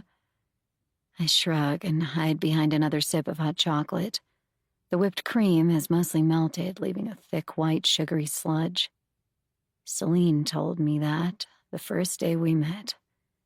We left our creative writing class and huddled in her pickup truck for hours, the rain hammering on the metal roof as she spun stories about her days in New Orleans, her adventures in Seattle, weaving a spell as only Celine could. By the time she dropped me off at my car, I was convinced I'd made the friend I'd been waiting for all my life, someone who could open me up to a vast, sparkling world. I felt like the luckiest girl alive. And now, I say, nudging the conversation gently toward the present, do you still feel like you understand, Colton? Her blue eyes darken, and she looks past me, her smile fading. Sometimes. Other times he's a total stranger. Like somebody else takes over and I have no idea what that person will do. The waitress returns, balancing an enormous waffle and a side of bacon. There's a scoop of butter in the middle of the waffle, balanced atop the ridges, melting at the edges. I pour syrup from the tiny glass pitcher and spread the butter with my knife. Pushing the bacon toward Jupiter, I say, "Have some. Bacon's good for bad nights." She tears a tiny piece of it with her small, delicate fingers and nibbles at it with rabbity bites. I notice how pronounced her collarbones are, the way they jut out from the neckline of her oversized sweater. And I wonder if she eats enough. She's talked about cooking, but always for Colton. Does she starve herself and feed him? I remember her saying he works out for hours every day. He seems like the type to make a girl self-conscious about her weight. I finish my bite and wipe my mouth with a napkin. Do you want to tell me what happened tonight? She balances the bacon on the rim of her saucer. It was an inch-long strip and she's hardly made a dent in it. Yes. No. I don't know how. Start at the beginning, I suggest. Did you have a fight? She nods. Her nostrils flare and the tears well up in her eyes again. She doesn't say anything for a long moment. The waffle's not that good, but I keep eating it, just to give my hands something to do while I wait for her to gather her thoughts. He gets mad when I tell people things. Her voice is so quiet I have to lean a little closer to hear. ABBA's singing about a dancing queen through a speaker overhead, and even though it's only a low burble of innocuous sound, I wish they'd turn it off so I can catch every word. What do you mean? Like, if he hears me talking to my uncle. She sighs, rotates her coffee cup in its saucer once, twice, like she's a curator adjusting a sculpture. Colton thinks whatever I say to Uncle Zach, he'll end up telling my mom. We have a restraining order against my mom because she attacked Colton. She attacked him? I try to recall the way Celine described the events leading up to the restraining order. I'm pretty sure she admitted to pushing Colton as she tried to get past him, which is a lot milder than attack. It's a long story. Jupiter looks tired, her eyes rimmed with shadows. My family's screwed up. Not my uncle, though. I trust him, and he knows my mom can be crazy. I trail a bite of waffle through a puddle of syrup. Has Colton always disliked your mother? Were things okay between them before she attacked him? He says she's insane. She glances at me quickly, turns her attention back to her coffee. She is, I guess. But everyone's a little crazy, right? We all have issues, I hedge. The last thing I want to do is advise Jupiter on whether or not she should communicate with her mom.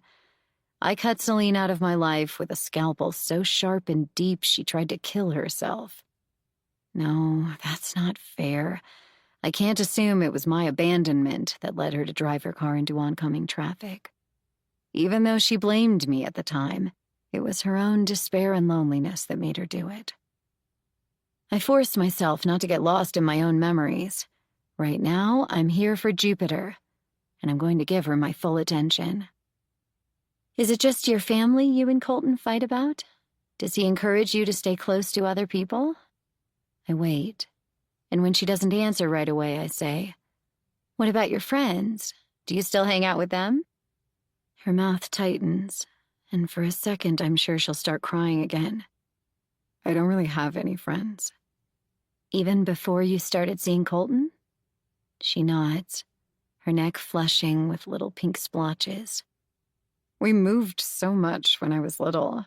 Our houses were always weird, so I didn't want to have people over. And even when I did, my mom wasn't into it. I guess I got used to being alone. You said the night you met Colton you were at a friend's party. Julia?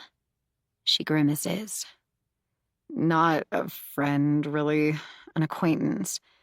And anyway, Julia used to date Colton, so it would be awkward now.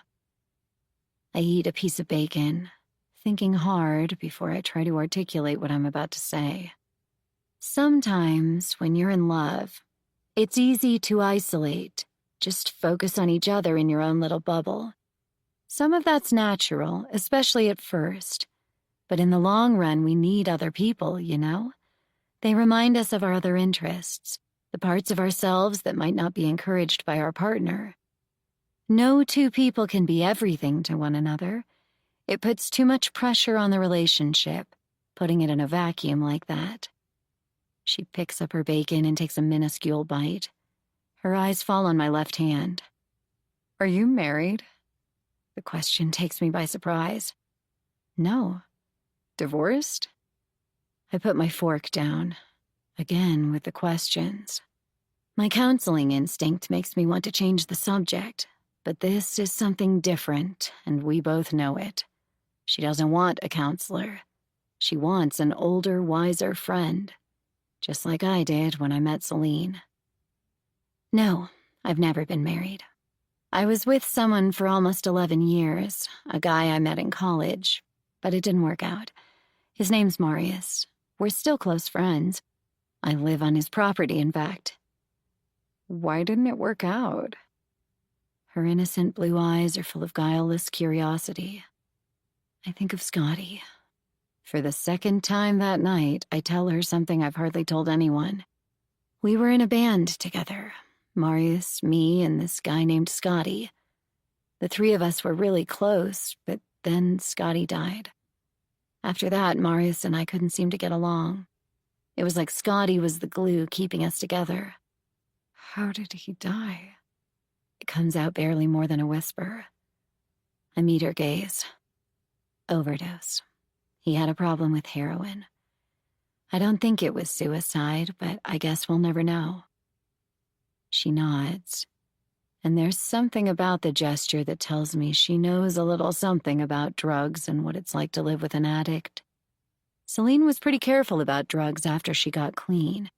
She drank too much, but when I knew her, she stayed away from the hard stuff. She's always had dangerous taste in men, though.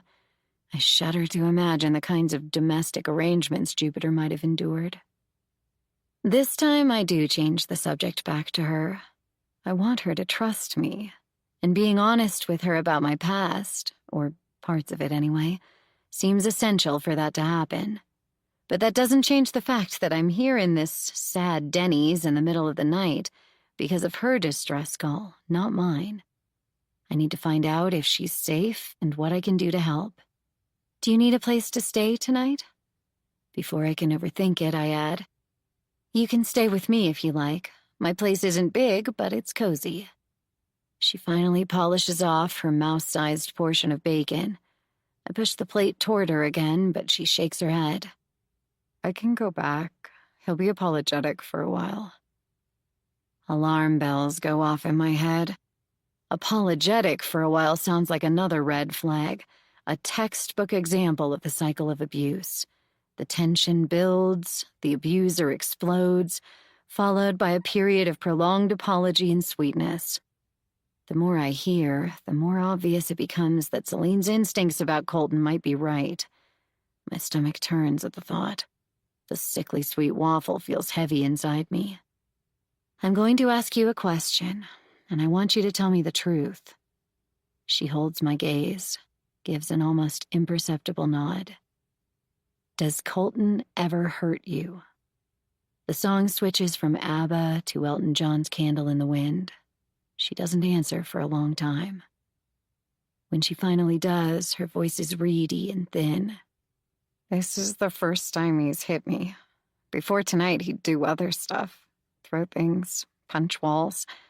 He just gets so mad, it's like he can't stop himself, you know? Are you hurt? He punched me in the stomach. She stares at the table. With one hand, she continues to caress the coffee cup. Her voice has gone flat, distant. It knocked the wind out of me, but nothing else. I'll be fine. I sigh. I don't want to tell you what to do, Jupiter. You're smart. I'm confident you can figure this out on your own. Still, you should know that men who hit women don't stop. It's a pattern of violence. No matter how much he promises it will never happen again, chances are it will. You deserve better than that. Her eyes fill with tears. She swipes at her face and then wipes her nose with a napkin. She nods, still not meeting my eye.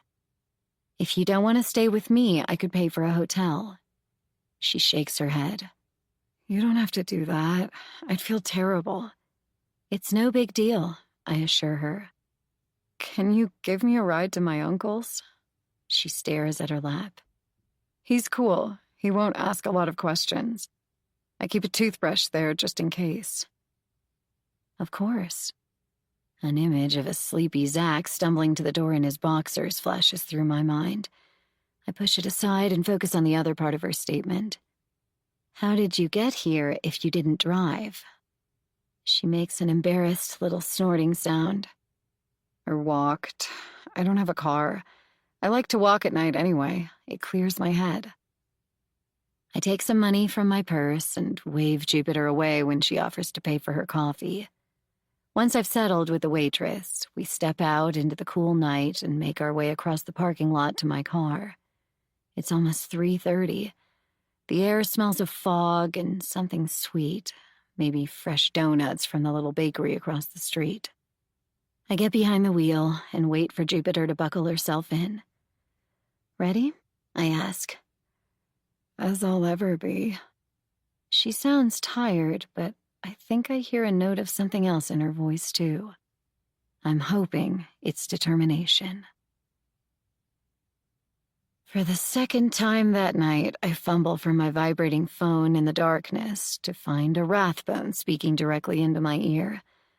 This time, it's Zach. Oh my God, what happened? He sounds gruff and bewildered. I got home an hour ago, but I'm not sleeping.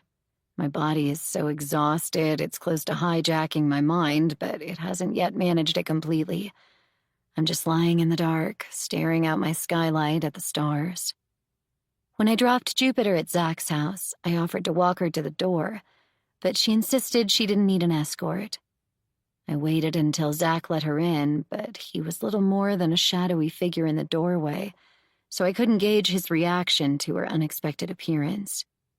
In a way, it was a relief, avoiding an interaction with Zach in front of Jupiter. I was a little worried Zach might be too groggy and disoriented to pretend we don't know each other.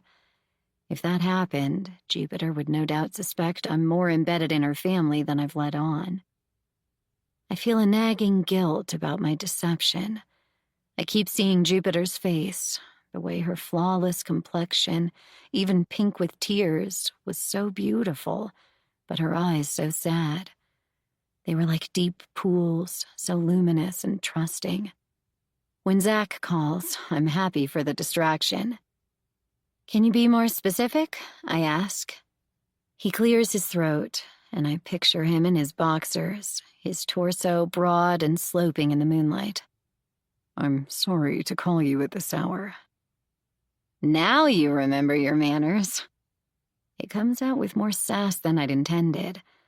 There's something weirdly intimate about lying here with his voice penetrating my ear at 4 a.m.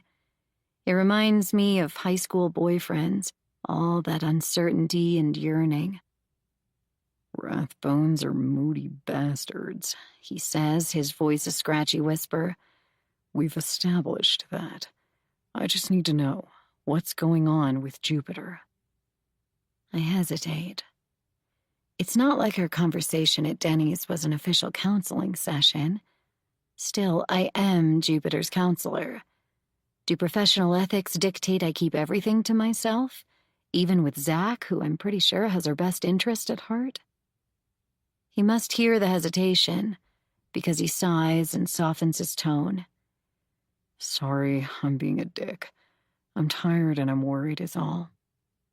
"What did she tell you?" I ask. "She said you met her at Denny's because she was upset." He pauses. "And you're easy to talk to." I squint into the darkness, trying to decide how betrayed she'll feel if I reveal the part about Colton hitting her. She didn't say anything about Colton? "We kind of have a deal." There's a rustling sound on his end, and then I detect the clink of ice falling into a glass. "I don't ask her too many questions." I smile. Yeah, she mentioned something about that. "Celine can be a real ball buster, as you probably know." The ice clinks again, and I wonder what he's having. He strikes me as a whiskey man. "When we were growing up, I nicknamed my sister the Inquisitor. If she senses you're holding back, she's like a dog with a bone." I'm familiar with that aspect of her personality, I say. He chuckles. "Jupiter really hates that about her mom, so when she lived with me, we made a deal. I'd trust her to tell me anything important, and I'd never grill her or invade her privacy in any way." Wasn't she like 3? "She was young, yeah." I can hear the smile in his voice. "You think that's weird? Toddlers need privacy, too." Good point. "Right now, though, that deal is pretty damn inconvenient. I feel like something really bad is happening here, and looking the other way won't cut it." What do you want to know? I'm still not sure how much I should tell him, but I figure getting the question out there will help me decide. "Did he hurt her?" His voice is tight, like he's speaking through clenched teeth. I don't give myself any time to think about it. Sometimes it's best to throw your training aside and follow your instincts. Yes. He swears. Yeah, I say. Pretty much my reaction, too. "Are we talking about a slap? A punch? What?" I can hear the pain and fury in his voice. She said he punched her in the stomach. The image hits me with fresh horror, lying there in the dark. My abs recoil in sympathy. There's a long silence. More tinkling ice. "What do you think we should do?" I know it's hard, but I still think we can't force anything. Outside, a fox yelps in the night. the sound hoarse and otherworldly, I snuggle more deeply under the covers. I'd love to drag her out of there, kicking and screaming, but it won't work. She'll just go back to him. She's in love. He opens a door, and I imagine him stepping onto a back porch, staring at the rain that's just started falling softly against my skylight. I hate that you're right, he murmurs. I hate that I'm right, too, I admit. She's a smart girl, though. We can help her see how wrong this is, how much staying with him will damage her. We just have to guide her toward that conclusion as quickly as we can. He lets a breath out. Can't we kidnap and deprogram her? Like they do with cult members? You're not serious right now, I say, concerned. Yes, no, I don't know. There are footsteps on his end, and I picture him pacing the length of a back porch.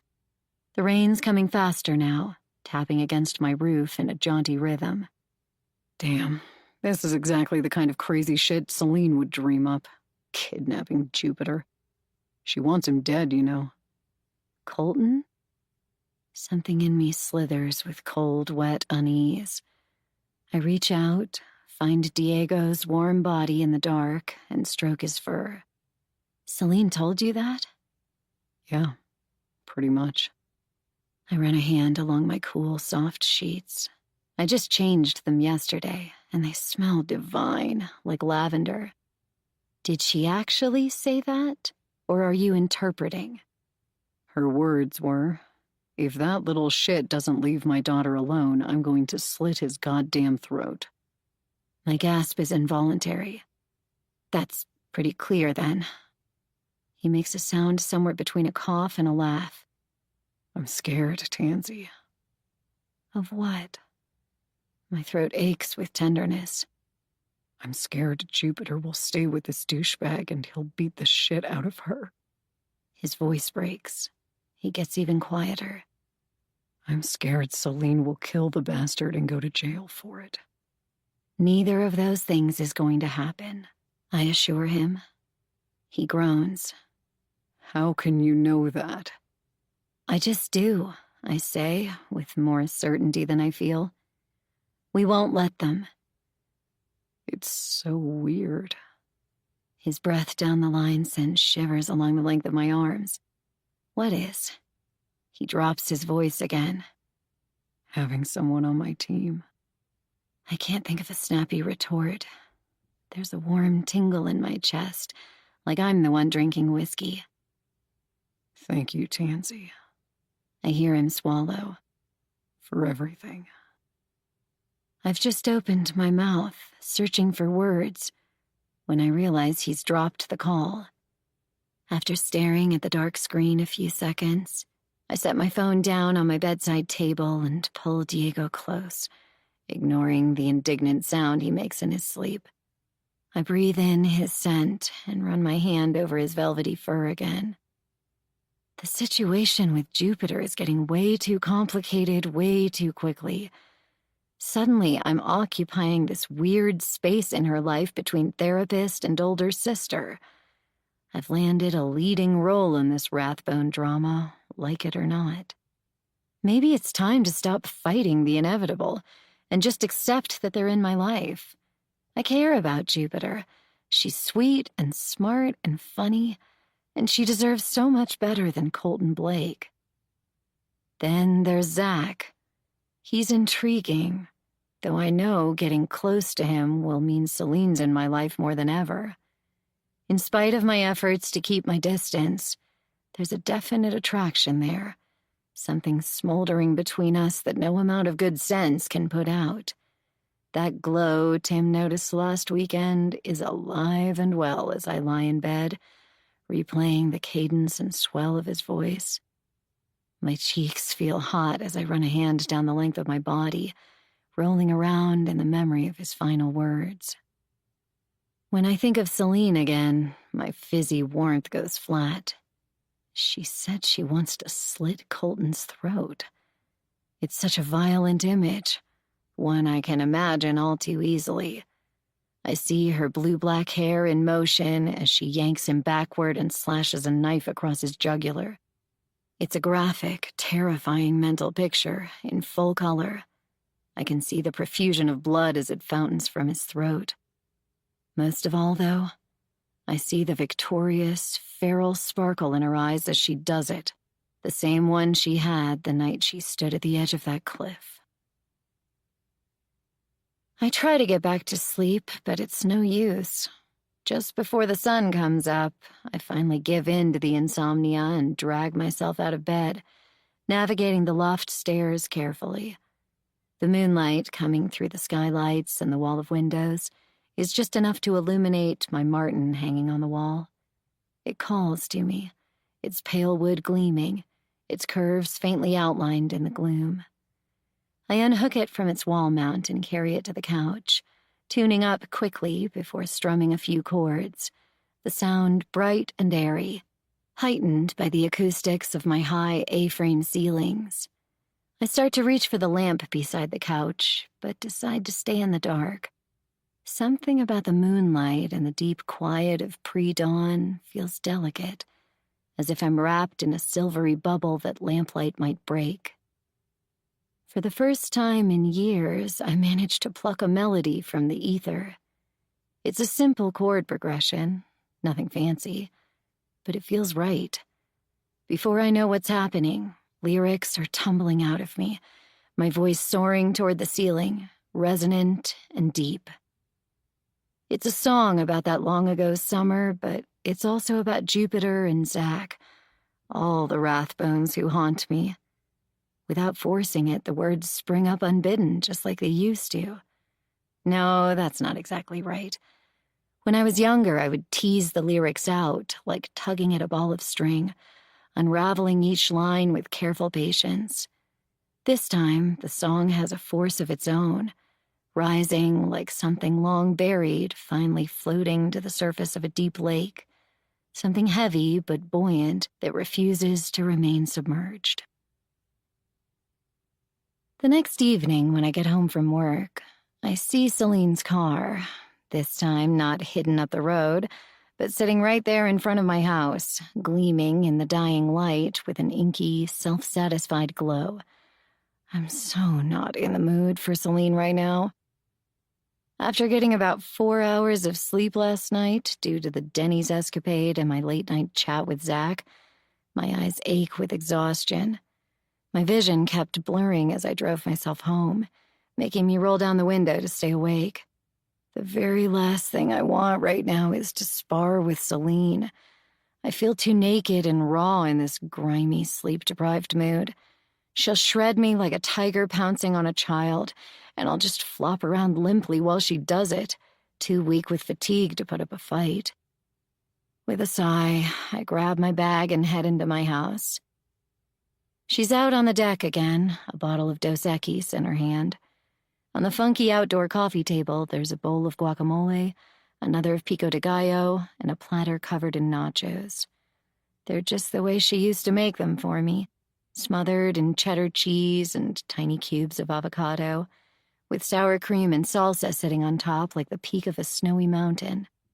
My mouth waters in spite of the nervousness blossoming in my belly. Welcome home, honey. She swigs from her bottle of beer and plucks another from the cooler at her feet, popping off the top before handing it to me. It's icy cold under my fingers, sweating so much it feels slippery. Thanks. I made your favorite. She nods at the nachos. I can't help smiling. This whole situation is weird and messed up in at least 9 different ways, but who doesn't like to come home to a cold beer and nachos? I chide myself for being so shallow.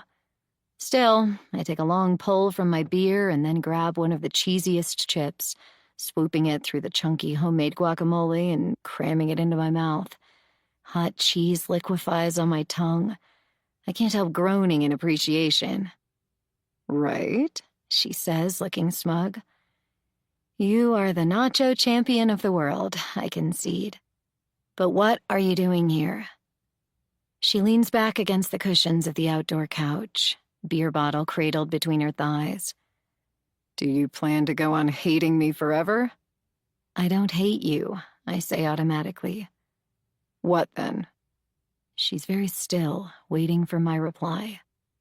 I drink more beer, stalling for time. What do I feel for Celine? The room where I've kept my memories of her has been locked for so long, I'm not sure I know how to enter and take stock.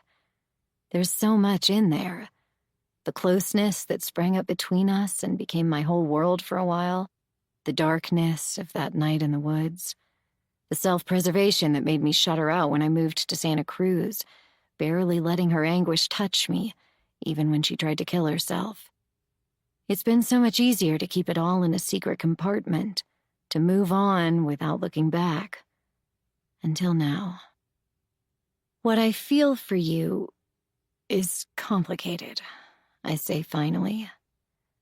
I haven't really processed everything that happened between us. Do you have plans to process it anytime soon? She reaches over and grabs a nacho. Because I did give you plenty of space to get over it. 20 years, in fact. I'm surprised to hear myself say, "Do you ever think about him?" She finishes chewing, swallows, and washes it down with a swig of beer. This is the first time we've referred to that night in anything but oblique references. Of course I do. Do you regret... I can't quite manage the words killing him, so I start again. Do you have any regrets? Her gaze moves to the middle distance. There's something pensive and brooding in her eyes. I don't regret protecting you. She's sidestepping the real issue here, and we both know it. She could have stopped Rob from raping me without killing him. He didn't have a weapon. It would have been us against him. If she'd just pulled him off me, we could have gotten away. Even in my nightmares, Rob was never a bloodthirsty maniac, just a troubled man. Was it jealous rage that made Celine push him over that cliff? Or did it really seem like the only way to stop him? Anyway, I say, changing the subject, our friendship isn't really the issue here, is it? Her eyes narrow as she watches me. No? What is the issue then? You didn't barge back into my life to resuscitate our bond. I try to keep my voice even, steady, like I'm in charge of this conversation, even though it feels like a runaway train I'm barely holding on to. You came to me because you wanted something. A couple of ravens fly overhead, making clicking sounds in their throats. She looks up, following their progress in the twilight. Is that what I'm doing? Barging in? I'm not sure you're aware of this, I say carefully. But most people don't rekindle a friendship by breaking into each other's homes and making demands. She chuckles, but it's a tight sound, and there's a tension in her face I don't like. I haven't made any demands. All I made was nachos. I don't have the energy to push back, so I try to focus on what matters. I like Jupiter. She's got a lot going for her. Her eyes meet mine. And? I shrug. I'm doing what I can. You're right about Colton. He's dangerous. But I still think she's the one who has to decide that. Nobody can force them apart. She picks at the label on her beer. She's stubborn. No idea where she got that. She's in love. You have to let that run its course. With her free hand, she sweeps her hair into a cascade that falls over one shoulder. I don't know, Tansy. I'm not sure I have the patience for that. She could marry the bastard. They could have kids. She'd be trapped, locked inside his prison forever. I think she's smarter than that. Even as I say it, though, I'm not so sure. Love has a way of trumping intelligence. Jupiter is young, and Colton offers all the things her childhood must have lacked. Financial security, a sense of belonging, the thrill of being chosen by someone society deems worthy. Will she get away from him? Right now, I'd put the odds at 50-50. Celine hisses out a breath, sadness filling her face until her eyes go glassy with tears. It's so hard having a daughter out there in the world. It's like your own heart sprouted legs and arms and decided to make the stupidest goddamn choices in the world. You must have done something right, I say, because she's lovely. She looks at me with such gratitude and vulnerability, like she'd been waiting for someone to tell her that for years. I don't think I can take credit for that, but thank you. We sit in silence, drinking beer and eating nachos. Though it's a little twisted, I can't help savoring the camaraderie. Normally, it's just Diego and me from the time I get home until I leave for work the next morning. I've always treasured my solitude, but lately I've noticed how isolated I've become. From a distance, we probably look like two normal friends enjoying the rain-washed night, listening to the crickets and the babble of the creek in the distance. Nobody would guess we're fugitives, running from our past into a dangerous, unknown future. Chapter 8. Saturday morning, I'm lingering in bed with a good book, enjoying my laziness, when a knock on my front door startles me.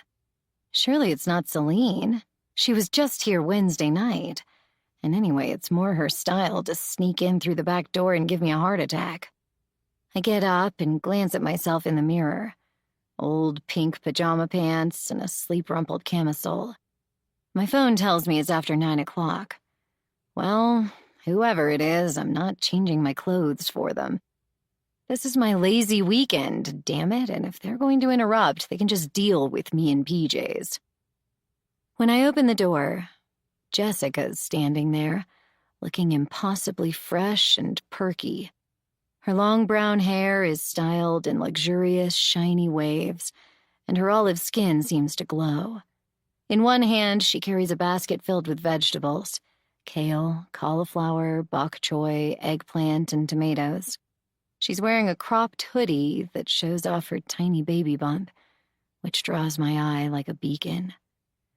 Hey, Jessica. I rub my arms as the cold October air creeps into my warm little house. What's up? She proffers the basket with a smile so big it looks like she might strain a muscle. Autumn harvest. Oh, hey, that's so nice of you. As I take it from her, Diego saunters past me and rubs against Jessica's ankles. This is gorgeous. Those little Japanese eggplants are so cute. She reaches down and scratches Diego between the ears. Hey, kitty. You want to come in? I don't really want her inside my house. What I want most is to crawl back into bed with tea, toast, and my book. But it feels rude taking her basket and closing the door. To my enormous relief, she shakes her head. I've got to film like 7 more yoga videos. I'm way behind. I've got an actual film crew now, did I tell you? We're trying to get as many in as possible before I'm enormous. She reaches down and strokes her exposed baby bump. I nod. That's right, Marius said you're pregnant. Congratulations. Thank you. She nods, running her fingers through her hair, not quite meeting my eye. We are so happy. Very exciting. Well, thanks so much. Have fun with your videos. I start to close the door. Actually, she says, smiling even wider, do you have a minute? There's something we've been meaning to bring up. The royal we. This can't be good. Her enormous forced grin and the manic brightness in her dark eyes don't bode well either. I grip the basket of vegetables tighter until I can feel the stiff wicker poking into the soft inner flesh of my forearm. Sure, what's up?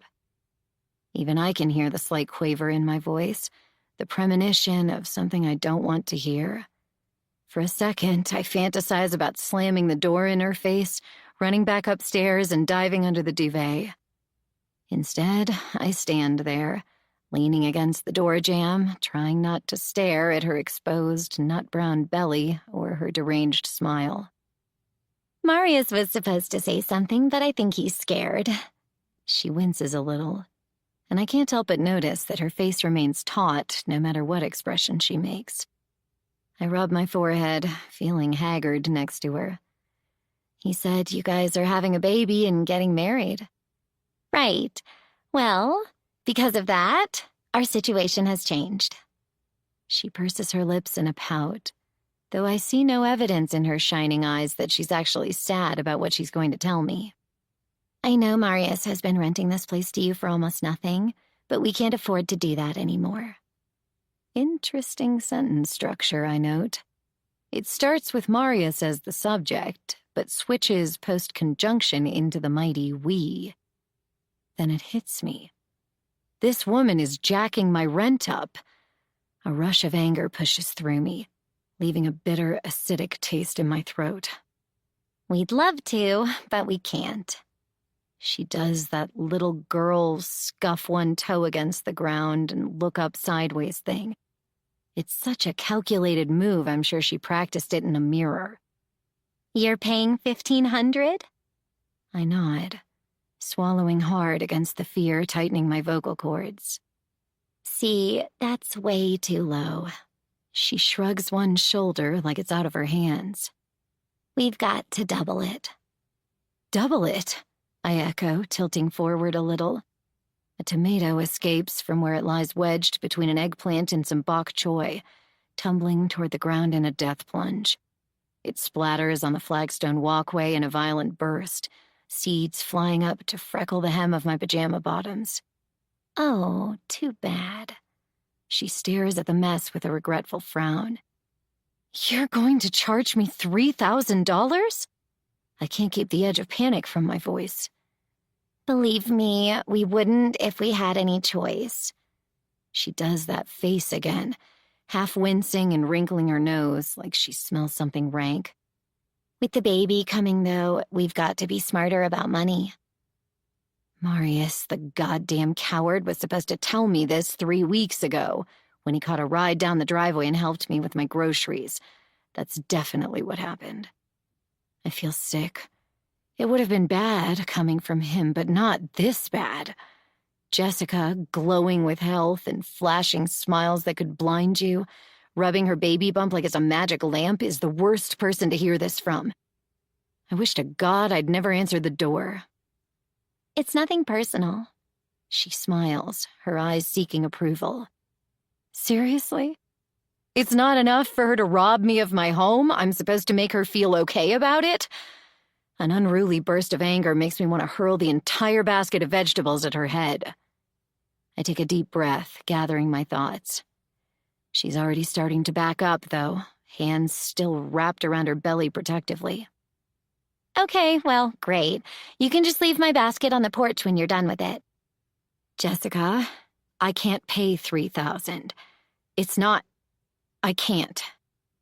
Actually, that's still way under the going rate. She treats me to an apologetic smile. I can hear my voice getting too loud, desperate. I'd have to move. Honestly, Tansy?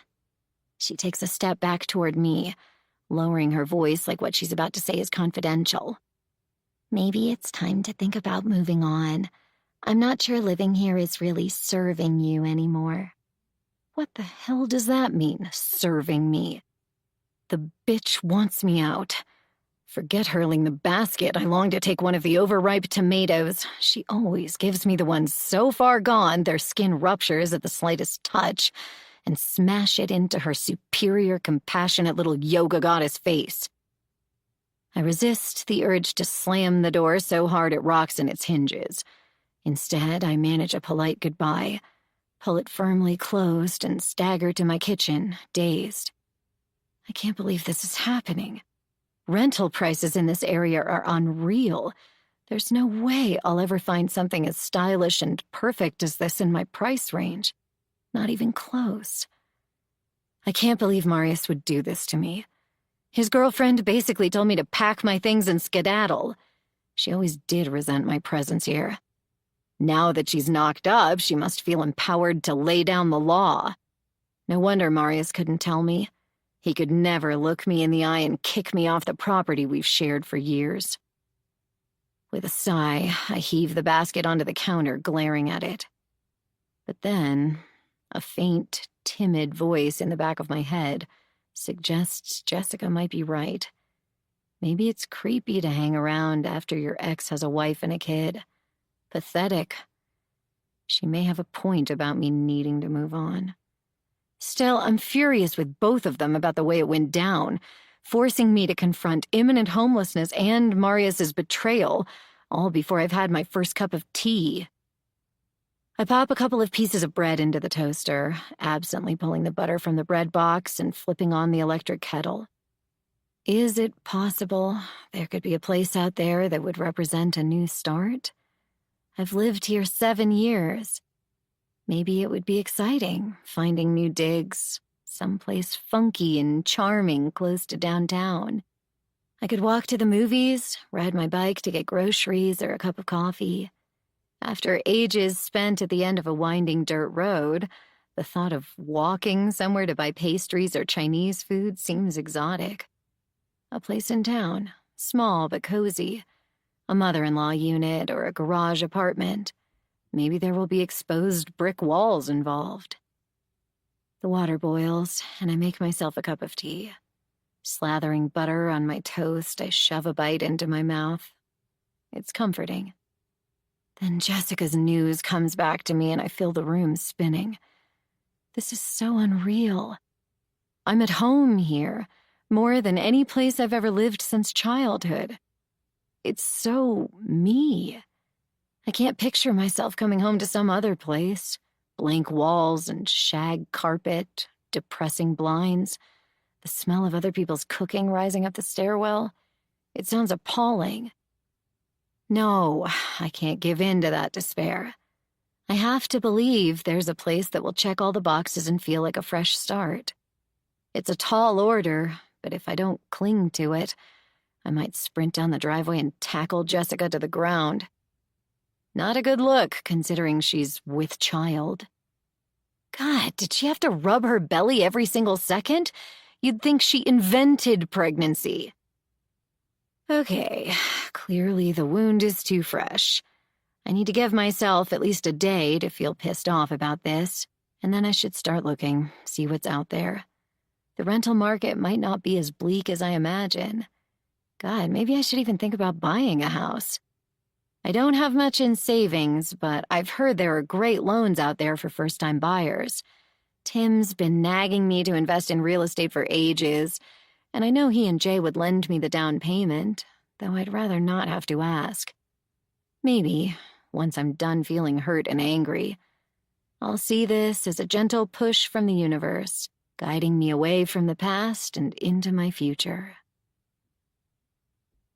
That evening, I realize my pantry's pretty bare, and I'm starving. Even though a part of me wants to keep hiding away in my house, I know I'll feel better if I go to the store and make myself a proper meal. I take a shower and put on a little makeup just to feel human again. When I survey myself in the mirror, I have to admit it's a vast improvement. The only semi-productive thing I've done today is play my new song over and over. It feels great making music again, like rediscovering a part of myself I thought I'd lost. The thrum of my guitar against my chest and the burn of the strings under my fingers has done wonders for my mood. The anxiety Jessica's bombshell planted in my belly this morning isn't gone, but the situation no longer seems insurmountable. I know my brother won't let me go homeless, and I have a decent job, even if my salary isn't lavish. I remind myself things could be a lot worse. I start driving toward Safeway, but halfway there I decide I'm in the mood for something a little more upscale, so I head for Whole Foods instead. Their dark chocolate sea salt caramels are life-changing. Getting out of my car, I stretch and feel my spine loosen with a satisfying pop. October is well underway, and though we've had glimpses of winter, today the weather has gone warm again, balmy and mild with a gentle breeze. I turn my face to the sun, enjoying the feel of it on my face as I cross the parking lot. My cart only has a few random things in it when I cruise down the ice cream aisle and spot Jupiter gazing intently at the selection of Ben & Jerry's. Her hair's piled on her head in a messy top knot, and she's got on a pair of faded denim overalls that make her look like a little girl. Though she's not smiling, there's something relaxed and uncomplicated about her expression that reassures me. Zach texted to let me know she's been staying at his place the last few nights, ever since I dropped her off there early Wednesday morning. When I texted back asking if she plans to break up with Colton, he sent the shrug emoji with the words, "I'm not allowed to ask tough questions, remember?" Though I can see why Zach's don't ask policy makes a certain amount of sense, I can also see why Celine gets so impatient with his passivity. I'm the one who keeps insisting Jupiter has to decide for herself, but there's a part of me that wants Zach to hold her hostage until she sees her boyfriend for the piece of shit he is. I put a hand on Jupiter's arm, and she jerks around so fast I step back a little. Immediately, I realize my mistake. She might look relaxed and childlike in her cute little overalls, but Jupiter's been through a terrible ordeal this week. It was stupid to sneak up on her like that, even though surprising her wasn't my intent. "Sorry, I didn't mean to startle you," I say. She puts a hand to her chest and laughs, her expression losing its skittishness as soon as she recognizes me. "Oh my God, Tansy, you freaked me out." "My bad, really. How are you? I've been thinking about you all week." She blushes, her cheeks turning a pretty pink. "I'm okay. Better than when I saw you last." Zach swings around the corner with a cart, heading toward us, and my heart does a tiny involuntary flip. He's wearing a blue button-down shirt and jeans, his hair damp as if he recently showered. There's something about the sight of him performing an everyday domestic chore that does something funny to my insides. When our eyes meet, his grin is warm, but also a little worried. Jupiter doesn't know we're acquainted, so the situation presents a bit of a quandary. Zach and I are colleagues, and it's a small town, so it makes sense we could have crossed paths, but I have no idea if he's told Jupiter we know each other. I didn't admit to knowing Zach when Jupiter asked me to drop her off at his house, and with a last name like Rathbone, it doesn't seem believable that I'd remain clueless about their connection if we'd already met. This is why I hate lying, even by omission. It gets tangled into a Celtic knot before you know it. Jupiter's head swivels back and forth as she looks from her uncle to me and back again. Then she gets a wicked little gleam in her eye, like she's up to something. "Tansy, this is my Uncle Zach." She looks back at her uncle and tells him, "This is Tansy, the counselor I told you about." Zach holds out his hand for me to shake. I take my cue from him and place my hand in his, though it makes me a little sick to perform this charade for a girl who's given me her trust. Jupiter's face lights up suddenly, and she claps her hands together once like she's just had an amazing idea. "What are you doing right now, Tansy?" I'd like to say I have glamorous plans that will make me sound alluring, but one lie is enough for this conversation. Just stocking up on groceries to hang out at home. "You should totally come with us." She reaches into the freezer for a pint of Ben & Jerry's chocolate chip cookie dough and deposits it in her uncle's cart. "We're going to a barbecue at Uncle Chet's." I can feel my brow furrowing in confusion. You have another uncle? Immediately I realize my mistake. How would I know how many uncles she has? She could have 10 uncles if I didn't know Celine only has one brother. "He's not my real uncle," she clarifies, apparently oblivious to my little slip. "He's Uncle Zach's best friend, and I've known him my whole life, so I just call him that." Got it. I glance at Zach. Well, thanks for the invitation, but I don't want to impose. Zach looks a little uncertain, so I'm about to say my goodbyes and wheel my cart away when he surprises me by adding, "Chet does a mean barbecue. You'd be more than welcome. No pressure, though." I study him, trying to decide if he really wants me to come or if he's just being polite because Jupiter put him on the spot. It's hard to tell. His expression doesn't give much away. Jupiter's face, by contrast, is incandescent with hope. I find her enthusiasm both touching and tempting. Zach may have a don't ask hard questions policy with her, but I don't. Maybe if I tag along, she and I will have a chance to talk about Colton, and I can help her see that she deserves so much more than a man who hits her. Sure, I say before I can overthink it. Why not? Sounds fun. Jupiter lets out a little squeal of excitement and pounces on me, wrapping me in a big hug. Over her shoulder, Zach and I exchange a quick look. I can see he's pleased, but I can't tell if it's because Jupiter's happy I'm joining them or because he is too. Zach taps the top of the ice cream in his cart pointedly. We'd better get a move on, or this is going to melt before we get there. Should I follow you? I ask. You can ride with us if you want. Zach looks at what I've got in my cart. 2 bottles of wine, some pasta, and the dark chocolate sea salt caramels. The single girl's comfort kit. That stuff will be okay in your car until later. We can drop you back here after the party. Did you need to do any more shopping? No, I'm good. I'm still starving, but a barbecue sounds like an excellent place to solve that problem.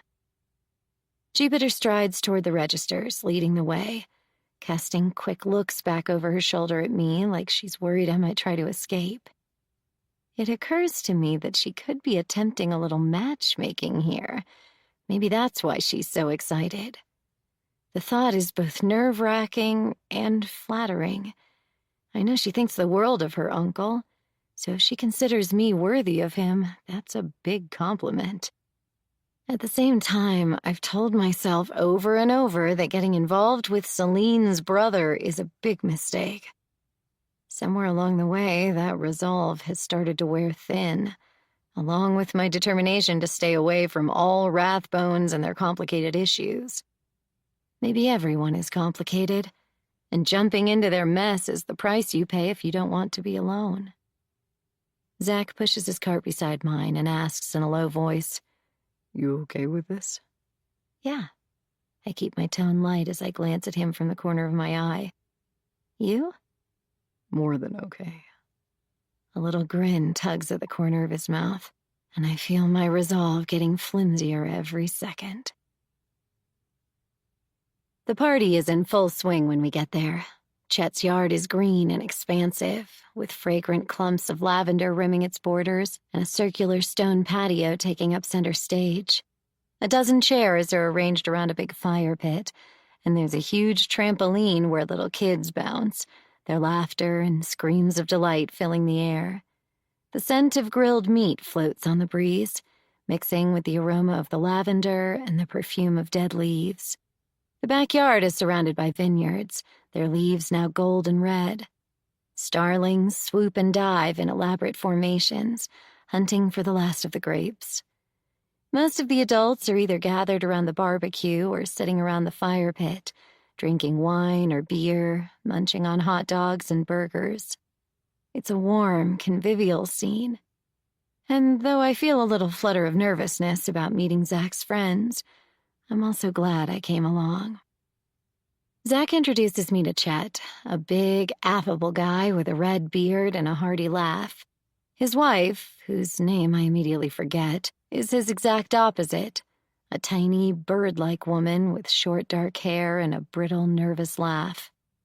I don't miss the covert thumbs up Chet gives Zach when he thinks I'm not looking, and I can't help but wonder if Zach usually shows up at Chet's parties alone.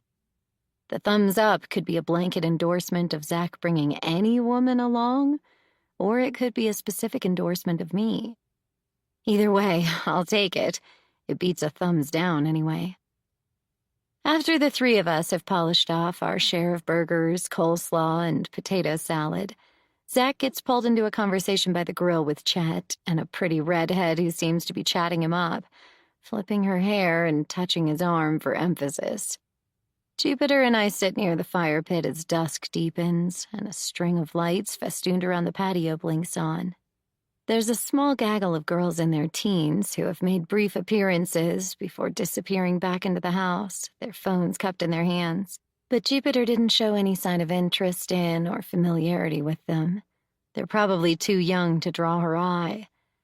Jupiter seems at once younger and older than her 18 years. Socially, she seems a little behind the curve, probably because of her nomadic upbringing. But every once in a while, when I catch her staring into the fire with a pensive sadness, she looks much more world-weary than her fresh, out-of-high-school peers. I search my mind for a question I can ask that won't be too invasive. Have you been staying at your uncle's this week? Jupiter tears her gaze away from the fire, but there's something a little guarded in her eyes when they meet mine. Yeah, it's been good. Any new thoughts about Colton? She sighs. I haven't been taking his calls. I need a little space. I want to tell her a guy who punches you in the stomach deserves permanent exile, not a little space. But I can tell from the tension in her shoulders and the tightness in her voice that this is no time for a lecture. That makes sense. Zach seems like the kind of guy who would listen if you want to talk. She jumps on the opportunity to change the subject. What do you think of my uncle anyway? Which one? Is she back playing dumb? My earlier suspicion that Jupiter's playing matchmaker is confirmed by her secretive tone and the glee in her eyes.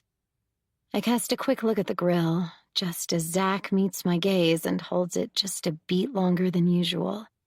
The redhead, who's still laughing uproariously at something he said, doesn't seem to notice. Something warms me from the inside, and I don't think it's just the wine. Jupiter gives an impatient little shake of her head. Duh, Zach, the single one. He's cute, right? I give a non-committal half shrug, but she just laughs off my attempt at coyness. You two are like made for each other. She leans closer, her silky blonde hair falling forward. Don't even try to deny it. I give her a dubious look. What makes you say that? He has a serious weak spot for chick singers, Jupiter says. You do sing, right? I know you said you were in a band with your ex. I nod. I play guitar mostly, but yeah, I sing. Oh, guitar? Really? She rubs her hands together, excited. Even better. Every girlfriend he's ever had was a singer. Opera, church choir, one time a backup singer for Beyoncé. But a guitar adds something extra special. Really? I'm trying not to reveal too much interest in this topic, but I can't help feeling a little intrigued. Zach and I have never talked about music, or girlfriends, so this is all new to me. Jupiter squirms in her seat, barely able to contain her delight. Pretty soon, Uncle Chet will break out his guitar. He loves to play, though honestly, he's not that good. You sing one song and don't butcher it, Zach is all yours. I chuckle at her overly confident assessment of the situation. What makes you so sure I want him to be all mine? She raises her eyebrows at me in a "you can't fool me" face that almost makes me spit out my wine with laughter. As if on cue, half an hour later, Chet produces a guitar and settles before the fire. He plays the opening bars to American Pie, and a few of the folks nearby clap and cheer. Chet belts out the lyrics in a gruff but enthusiastic baritone, mostly in tune, but even when he's off-key, he sings with gusto. This is obviously a familiar ritual, and all the guests sing along whenever he reaches the chorus, even the kids who have grown bored with the trampoline and are now preparing to roast marshmallows. Chet's wife is setting out the ingredients for s'mores, and the kids circle her like a brood of ducklings. After Chet's done a few campfire favorites, Jupiter says, loud enough for everyone to hear, Uncle Chet, did you know Tansy was in a band? Several people turn to stare at me as I shoot Jupiter a dirty look. She, in turn, casts her eyes in the direction of Zach to check his reaction, looking incredibly pleased when he halts his conversation with the pretty redhead. I didn't know that. Chet appraises me with renewed interest. What band? I clear my throat, suddenly nervous. The Insatiables? We broke up a long time ago, so I'm sure you've never— Get out of town! Chet roars, his pink face lighting up with delight. You were in the Insatiables? That's incredible! Didn't you guys open for JoJo Sloan one time? I can't stop the proud smile that spreads across my face. Yeah, we did.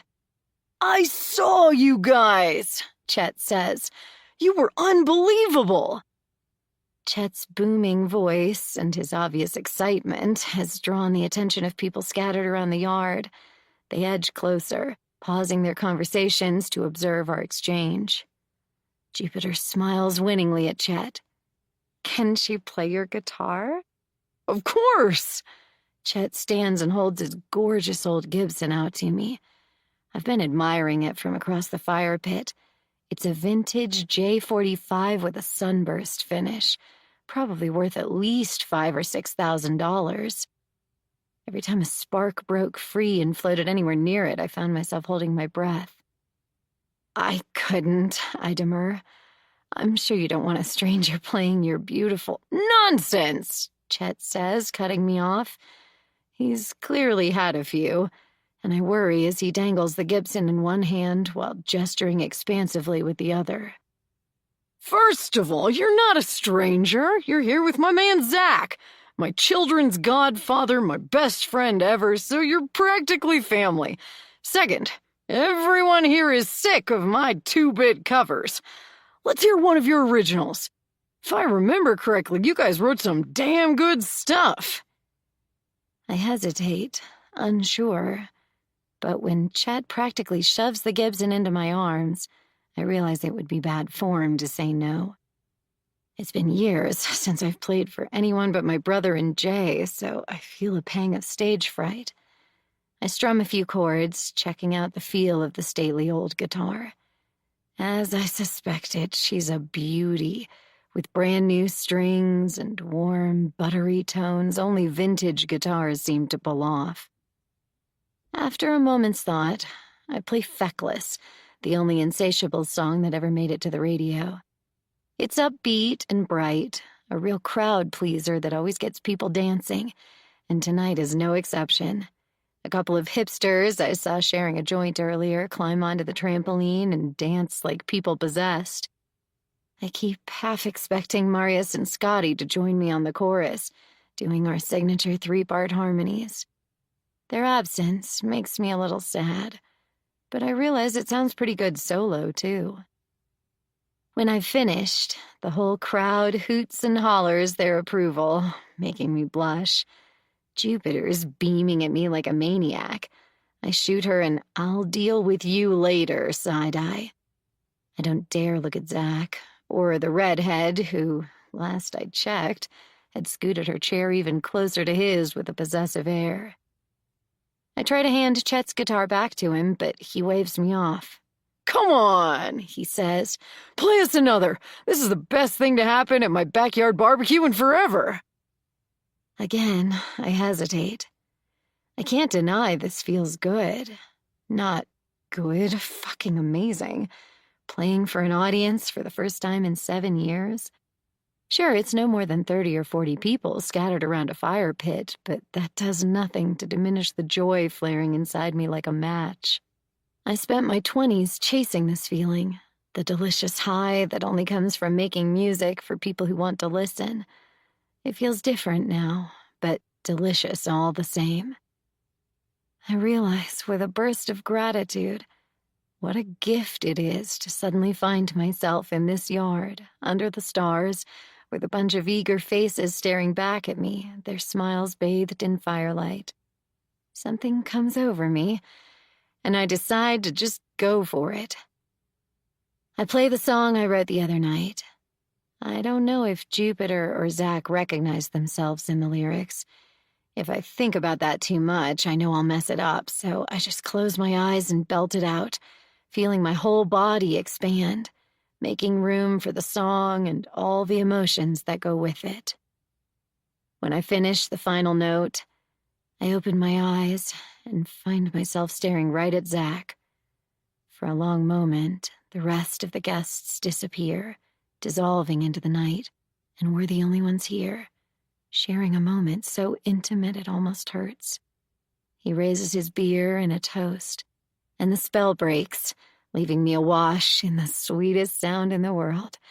A screaming, clapping crowd, barely audible beneath the sound of my own thundering heart. Zach and I are walking through the vineyards later, navigating the rows of deep red foliage. Our exit did not go unnoticed by Jupiter, who laughed a little too knowingly when Zach offered to show me around. That's when the attractive redhead left the party, looking like she'd just bitten into a lemon, and I can't say I was sorry to see her go. Now, a thin sliver of moon hangs lazily above a low, creeping fog bank, and the smell of harvest hangs in the air, heavy and ripe. Chet's booming voice can be heard in the distance. He's belting out the lyrics to Yellow Submarine, and I feel a warm rush of affection for him, even though I've only known him a couple of hours. Chet's really great, I say. You guys seem pretty tight. Man, you made that guy so happy tonight. He loves good music. That's how we met, actually, at a Neil Young show 30 years ago. Zach casts me a sideways glance. Your song was... wow. When did you write that? A couple nights ago. Butterflies flutter in my belly as I add, after I got off the phone with you. His fingers brush against mine as we walk side by side. I don't think anyone's ever put me in a song before. I find that hard to believe. He does a slight double take. Why do you say that? Jupiter says you have a thing for chick singers, I say. His laughter is loud and infectious. I find myself giggling too. You know she's trying to set us up, right? I bump him with my shoulder. She's not exactly subtle, so yes, I picked up on that. What do you think she's going to do about Colton? I ask. I tried to bring it up earlier, but she seemed eager to change the subject. Yeah, she's the master of deflection. He squints into the distance. She seems so much happier away from him, like her old self, you know? I haven't known Jupiter long enough to assess the accuracy of this, but I have noticed how much more carefree and vivacious she seems tonight than any of my previous encounters with her. She's definitely bubblier than usual, I offer. Right? I'm just hoping she'll keep her distance long enough to see she's better off without him. Zach sounds optimistic, but also a touch wary, like he's afraid of getting his hopes up. At the edge of the vineyard, there's a tiny treehouse perched in the upper branches of a sprawling old oak. I pause to admire it, trying to make out its details. A sturdy-looking rope ladder dangles almost to the ground. Cute treehouse, I say. Zach follows my gaze. Chet and I built that when his kids were little. Mostly me, if I'm being honest. Chet's pretty useless with a hammer. That was nice of you. A breeze carries with it the scent of dry golden hills, fermented grapes, and fog. I love tree houses. He shrugs. Yeah, I always wanted one growing up, so it was fun making one for someone else. Is it still pretty sturdy? I reach out to grab the rope ladder and tug on it a couple of times. Of course. I may not be a master carpenter, but the stuff I make is built to last. His voice is full of pride that's only half joking. He looks at me, a boyish grin lighting up his face. You want to check it out? I bite my lip and nod. We clamber up the ladder, him in the lead, and soon we're standing inside the cutest little playhouse I've ever seen. There's a dark green carpet remnant covering most of the floor, a big window facing west, a bright yellow beanbag chair, and a tiny table strewn with random objects. An abalone shell filled with acorns, a couple of plastic dinosaurs, and a Barbie who looks like she's seen better days. It smells a little musty, but not in a bad way. I walk to the window and gaze out over the rolling vineyards. When I turn back around, Zach's standing directly behind me. The look in his eyes is a cross between asking permission and taking charge.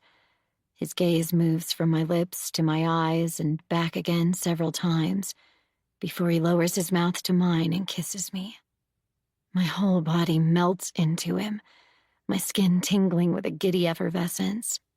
He pulls back and looks at me again, his breath catching a little as he runs a hand through my hair. When he kisses me again, there's nothing tentative about it. His mouth is full of promises, his hands moving into the pockets of my jeans to cup my ass.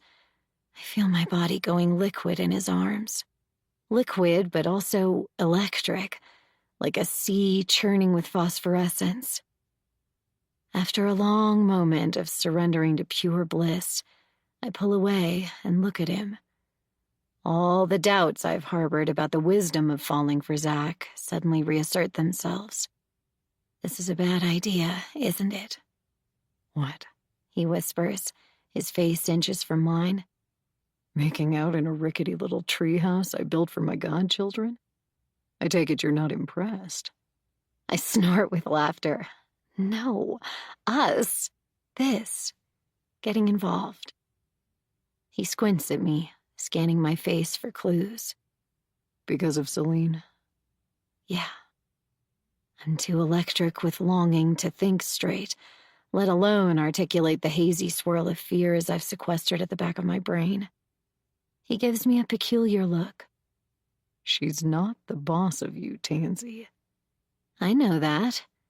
I lift my chin, a tiny spike of defensiveness shooting up out of nowhere. What are you afraid of? His question is gentle, his eyes kind.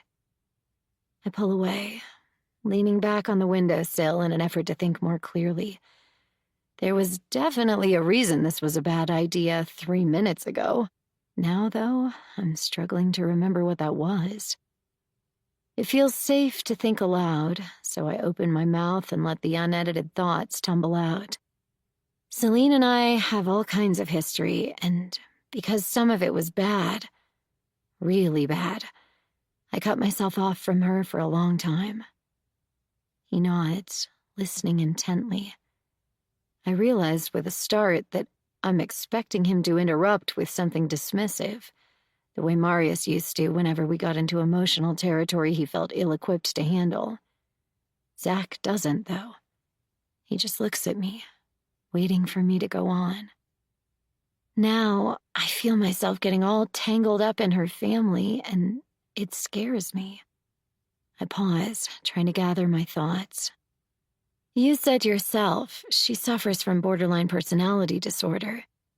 I didn't even know that term back when we were close, but looking back, it fits. She's obsessed with who's loyal to her and who's not. You saw how she reacted that night at the pub. She stormed out because you and I agreed on how to handle Jupiter, and our opinions didn't happen to concur with hers. She saw us as disloyal, and for her, that's the worst crime in the world. I keep my next thought to myself, though it's one of the most pressing reasons Celine and her impulse for vengeance scare me. I've always suspected Celine pushed Rob off that cliff, not to protect me, but to punish him for abandoning her. It's a fear I've always harbored but never gave voice to. It's one of the many reasons I've refused to think about that night for the last 18 years. Again, Zach surprises me by refusing to dismiss or shoot down anything I've said. Instead, he looks out the window, running a finger down the glass. You're right. Celine doesn't deal well with the slightest betrayal, real or imagined. How do you navigate that? It occurs to me that Zach has way more experience with Celine than I do. Maybe he has tools for diffusing her mood swings I never knew existed. He breathes out a helpless sound that tells me he doesn't have any easy answers. It's a minefield, let me tell you. That's one thing you, Jupiter, and I have in common. We know what it's like to tiptoe around Celine. How did Celine react to your previous girlfriends? I ask. There's a pause as he stares at the floor, and when he meets my eye again, I know it wasn't good. She's never welcomed them into the family, that's for sure. There was a woman I dated while Jupiter was living with me. Celine was in a bad place back then, barely able to keep herself together. But she managed to make life a living hell for Katie. That was partly because Jupiter liked her. I raised my eyebrows. That doesn't bode well given our current situation. True. Jupiter liked Katie, but she loves you. Something in my expression makes him reach out and squeeze my hand. I realize I'm giving you every reason to run as far away from me as you can. I don't answer, too distracted by the warm pressure of his hand cupping mine. Maybe I'm being selfish, but Celine will always be my sister, and I'm not willing to be alone forever just because she gets weird when I date someone. He sighs. Correction, weirder. She's unstable. That's who she is. I love her, but I can't let that instability control me. Why did you move here? I ask, watching him. What do you mean? Sounds like you had a great job at Cal, and living in the Bay Area gave you some distance from Celine's drama. I tilt my head to the side, watching him carefully. Why uproot yourself and complicate your life by moving right into the center of it all? He lets out a slow, thoughtful breath. Jupiter and Celine are the only family I have left. There are no walk in the park, but I needed to be close to them. After Mom died last year, Celine went downhill. Maybe it's unhealthy to feel so responsible for her, for both of them, really. But there have been times in the past when I wasn't around, and I still have trouble forgiving myself for that. I think of Celine's late-night phone calls after I moved to Santa Cruz, the way I came to dread the sound of the phone waking me from my troubled dreams. The slur of her words as she'd mumbled dark, lost things.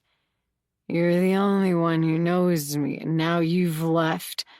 I just want to die, Tansy. I think of the accusations she screamed at me when she tracked me down in Santa Cruz, calling me a cold, selfish bitch who has no idea what it means to really love someone. After she drove into oncoming traffic, I told myself again and again that it wasn't my fault, but I never truly believed it. I understand the guilt that can fester like an infected wound when Celine decides you've failed her. Zach uses his thumb to smooth the crease between my furrowed brow. Please don't feel pressured, Tansy. I can see you have doubts about all of us Rathbones, and I don't blame you. We're not easy. I'm not looking for easy, I say automatically. What are you looking for? His hand cups my neck, pulling me closer. I think about this. Something real. He kisses me again, and this time I don't let my doubts get in the way. I wrap my arms around his neck and kiss him back, losing myself in the sweetness of the moment. Chapter 9. The following Tuesday, Zach finds me in my office at lunchtime and holds up a bulky-looking plastic bag. Sushi and tempura with miso soup. You interested? I stand, smoothing my dress, glad I decided to put on something a little nicer than usual this morning. His eyes slide over me in a slow, appreciative scan that makes my skin tingle against the silk of my new lingerie.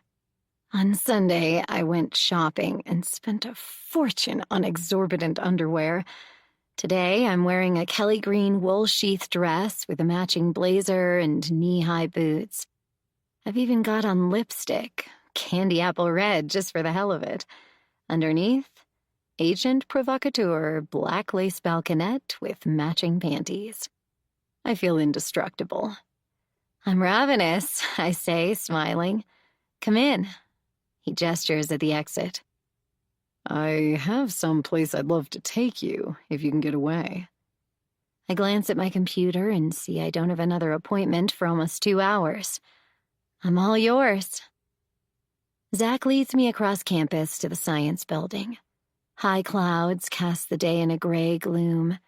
A light breeze whispers through the majestic oaks that line the walkway, the Spanish moss stirring like old lace.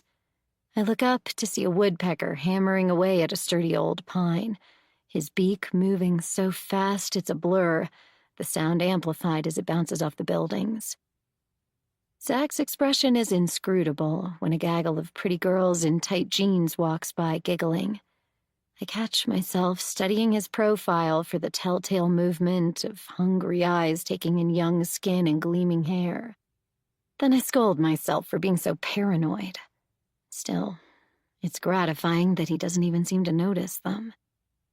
When he unlocks a door at the end of a long corridor, I squint into the darkness of what looks like a large lecture hall. I don't venture into this building often, so I don't recognize the room. Does lunch come with a lecture? I ask, a little baffled. He takes my hand and leads me into the dark hush of the empty seats. We trail up a carpeted aisle with tiny recessed lights built into the steps. There'll be a quiz, so pay attention. His voice is low and conspiratorial, as if we're breaking in. Once I'm settled into a seat, he hurries up the steps, taking them two at a time. Wait, where are you going? I ask, more confused than ever. Give me 2 seconds, he calls over his shoulder, sounding like a little boy. I lean back into the cushy, adjustable chair and close my eyes. The smell of tempura, sushi, and miso drifts from the bag tucked into the seat beside me. My stomach grumbles. I didn't have time for breakfast this morning, and I'm hungry enough to eat an entire truckload of sushi. There's a muffled clicking sound from the back of the room, and then the whole ceiling, a massive dome, becomes a sea of stars. I gasp in surprise. There's a galaxy up there, sparkling gems wrapping up and over me, pulsing with light. Oh my God! I cry in delight. It's beautiful! After a moment, Zach reclines in the chair next to mine, smiling proudly. I figured our first date was kind of unconventional, so I'd keep on trend. I laugh. I can't remember the last time I felt courted by someone. In a world full of people who swipe right and call it romance, the concept is anachronistic and charming. He reaches into the bag on his lap, pulls out a tray of sushi, and hands it to me. Then he digs around some more, locates a pair of wooden chopsticks in a thin paper sleeve, followed by a cardboard container filled with miso soup. Careful with this one, it's hot, he says. I love that he cares about feeding people. There's a warm, solicitous air about him as he doles out the meal, making sure I've got what I need. I'm not naturally nurturing in this way, and I can't help smiling at his instinctive attention to other people's needs. Balancing the unopened sushi on my lap, I peel the lid off the soup and blow on it, watching the seaweed and broth swirl. I take a careful sip. It's delicious. You bring all your chick stingers here? I tease. He laughs, holding a fist in front of his mouth. What is it with the chick singers? Jupiter said you have a thing for them, I remind him. It's okay. We all have our fetishes. Yeah? He raises an eyebrow. What are yours? Psych professors with unhinged sisters and achingly beautiful nieces. How unfortunate for you. His gaze slides down my body again. You look amazing, by the way. I nod in acknowledgement. I thought about you while I got dressed. Yeah? He puts his food down and traces a line from my chin to the hollow at the base of my throat. I did. I put my food down too, suddenly done with it. I bite my lip. No need to confess how much you spent on lingerie. I was hoping I'd see you. He cups my face with his hands and plants a slow, silky kiss on me. I want him so badly I have to fight the urge to tear my clothes off and climb on top of him. I remind myself we're in a public building, a place where we happen to work. I need to get hold of myself. As we pull away, I clear my throat to stop the tiny moan of pleasure trying to escape. This is out of control. I have to get us back on track.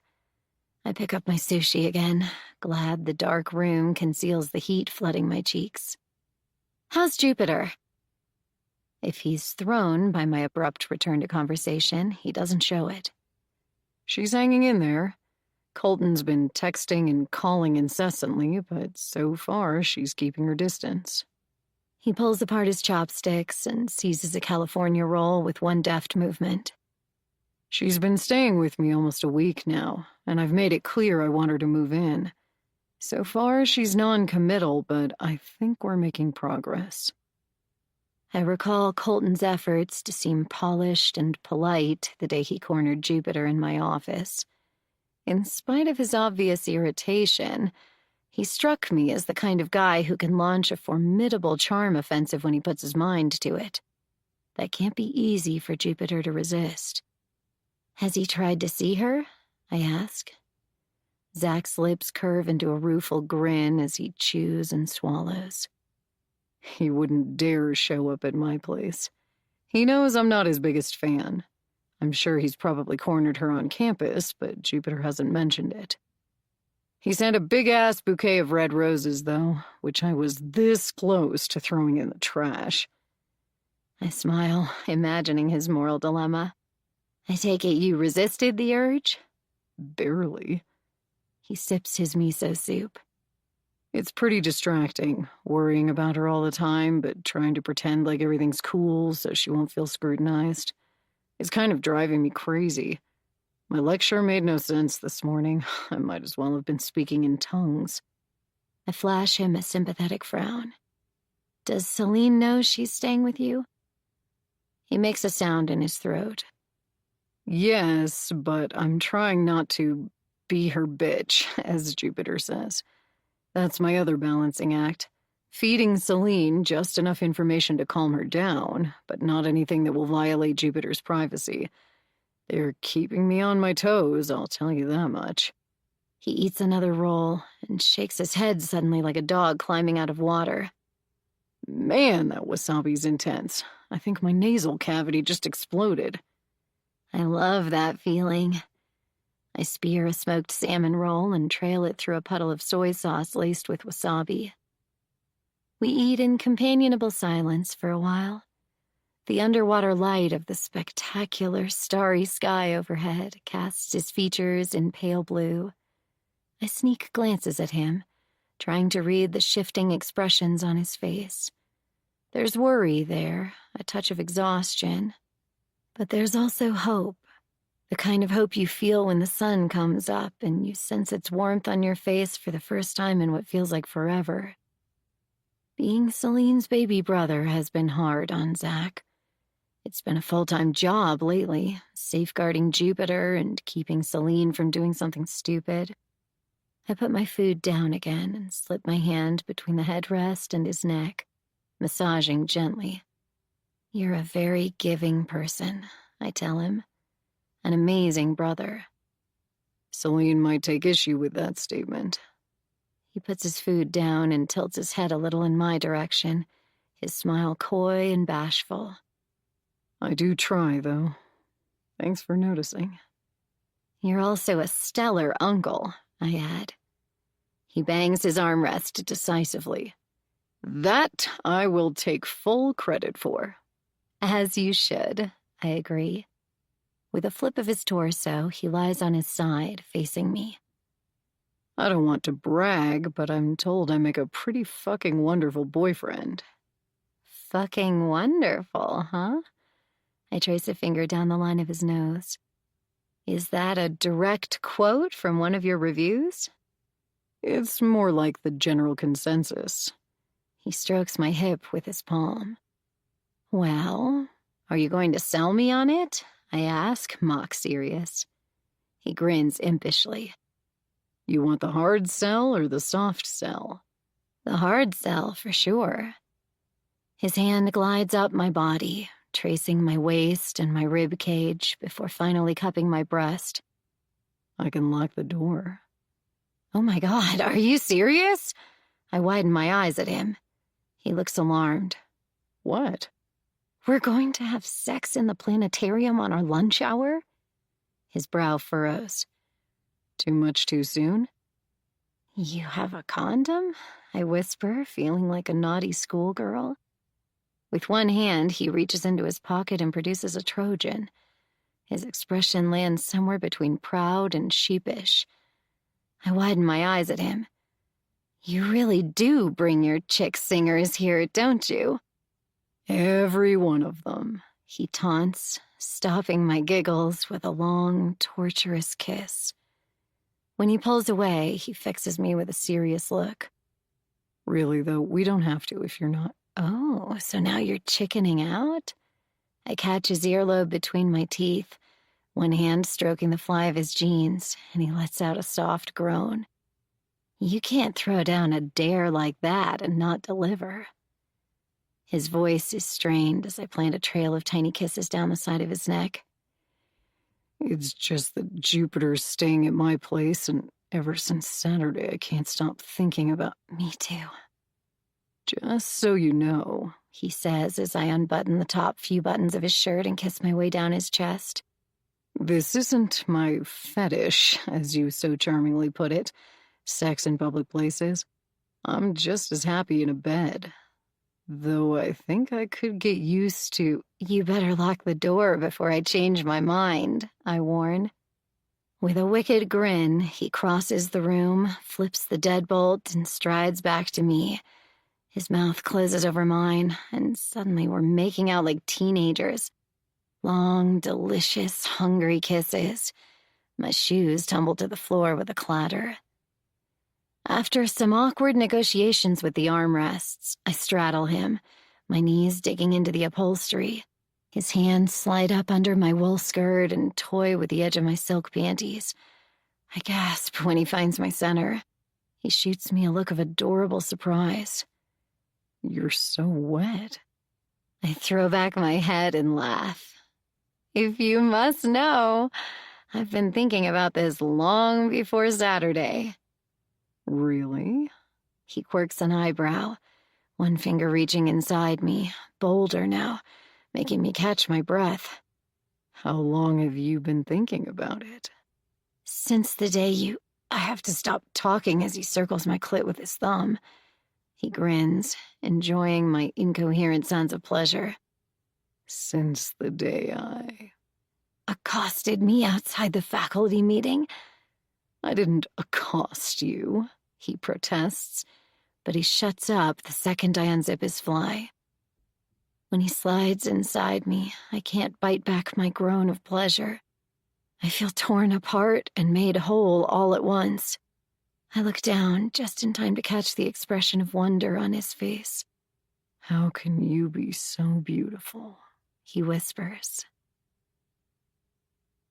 The next day, I'm still awash in the glow left over from lunch with Zach when a visitor shows up at my office I don't recognize. He's in his mid-50s with short, grayish-blonde hair. He's wearing a suit that looks expensive, dark wool that accentuates his trim, athletic physique. Hello, I say, looking away from my computer and giving a little start of surprise. His imposing silhouette fills my doorway, though I never heard footsteps. Can I help you? I'm looking for Tansy Elliott. I stand. That's me. He crosses the room in 2 long strides and holds out a hand the color of boiled ham. Henry Blake. I believe you know my son, Colton. Oh, it comes out a croak, so I clear my throat twice. You're Colton's dad. Guilty as charged. He holds up his hands and leans back, like a stand-up comedian delivering his punchline. How can I help you? My mind's spinning. Jupiter came to see me yesterday, and I feel optimistic about her state of mind. She's still staying at Zach's, thank God. And though she's cagey on the topic of Colton, we have every reason to believe she's getting ready to break up with him for good. Henry Blake gestures expansively at the visitor's chair. Mind if I sit? Please. I return to my seat. feeling a cold prickle of dread along my back. I understand you're Jupiter Rathbone's counselor. I nod in mute agreement, not trusting my voice. He smiles. He has the kind of face that makes a smile look like work. According to Colton, you two have been seeing a lot of each other lately. I can't really discuss that. I wonder how Colton could have known Jupiter spent time with me. Is Jupiter really avoiding his calls and texts, as she's led us to believe? Maybe Colton's been following her. I recall the day he showed up here after tracking her phone. Does he still have the ability to do that? Why do you ask? I didn't ask. His beady eyes study me with a hint of disdain. I made a statement. I know you've been in touch with her, and that she hasn't been home in over a week. I find my voice, and I'm surprised to hear how calm it sounds, smooth as butter. She might not feel safe going home, right? And why might that be? His tone is frosty now, all the bonhomie gone. I blink at him. Mr. Blake, this is entirely inappropriate. Let me tell you something. He leans forward, lowering his voice to a hiss. My son is not violent. My eyebrows raise involuntarily. His cheeks flush with anger. I don't care what that low-life little girl says. Colton would never hurt anyone. This time, I have to work to keep the fury from my voice. If you think Jupiter is such a lowlife, why are you so upset they're breaking up?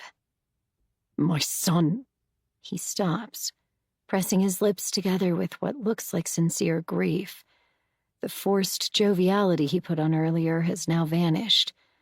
With one hand, he fishes in his pocket and jingles what sounds like a fistful of coins. Your son? I prompt. His hand shakes as he puts it on my desk. My son loves that girl. And he's... well, he hasn't had it easy. He's just bouncing back from a bad drug problem, if you want to know the truth.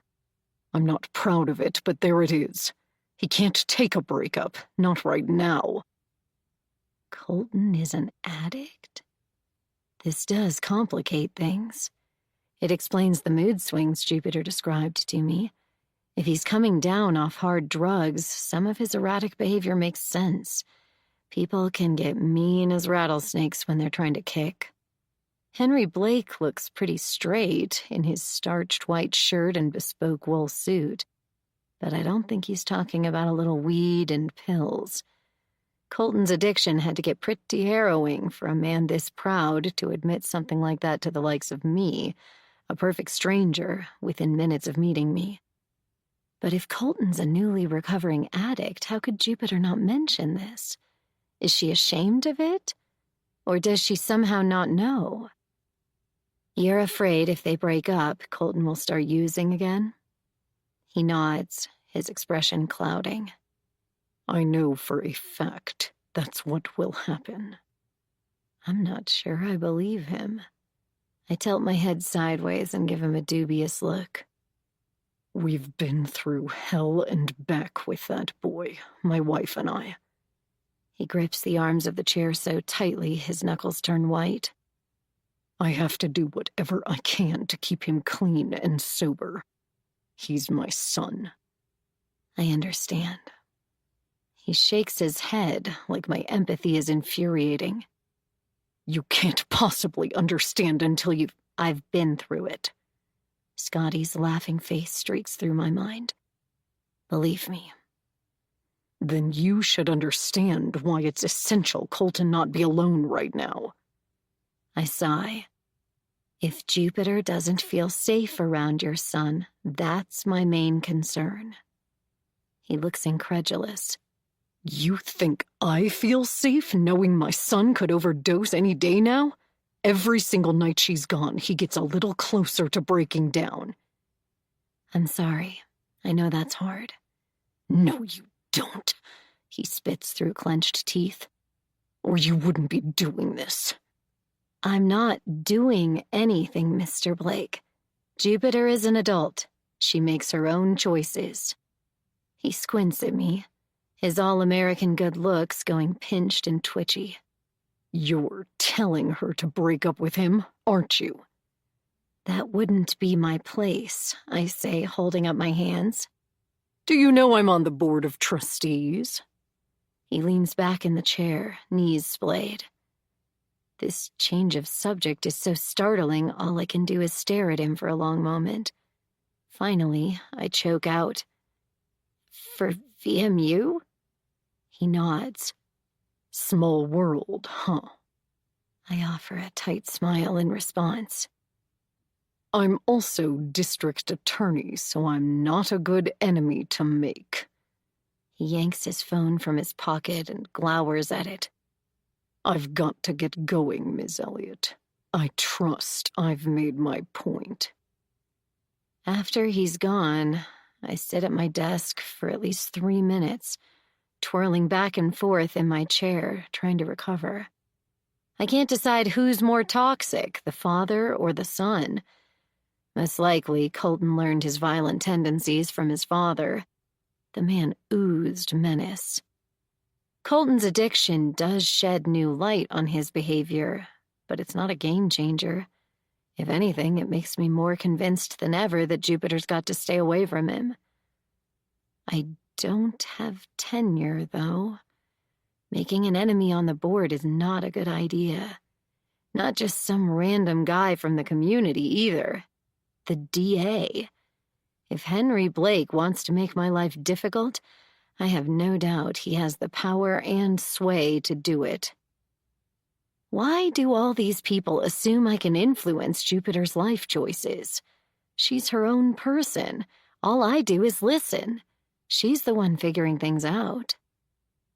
I pick up my phone and call Zach.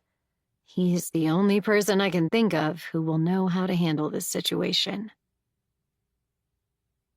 He actually threatened you? Zach is incredulous. We're standing in Zach's kitchen while he makes stew. I've been inside his house once before, giving Jupiter a ride home after our end-of-the-day counseling session. Though Zach and I haven't officially admitted we're dating, Jupiter loves to tease me about my boyfriend.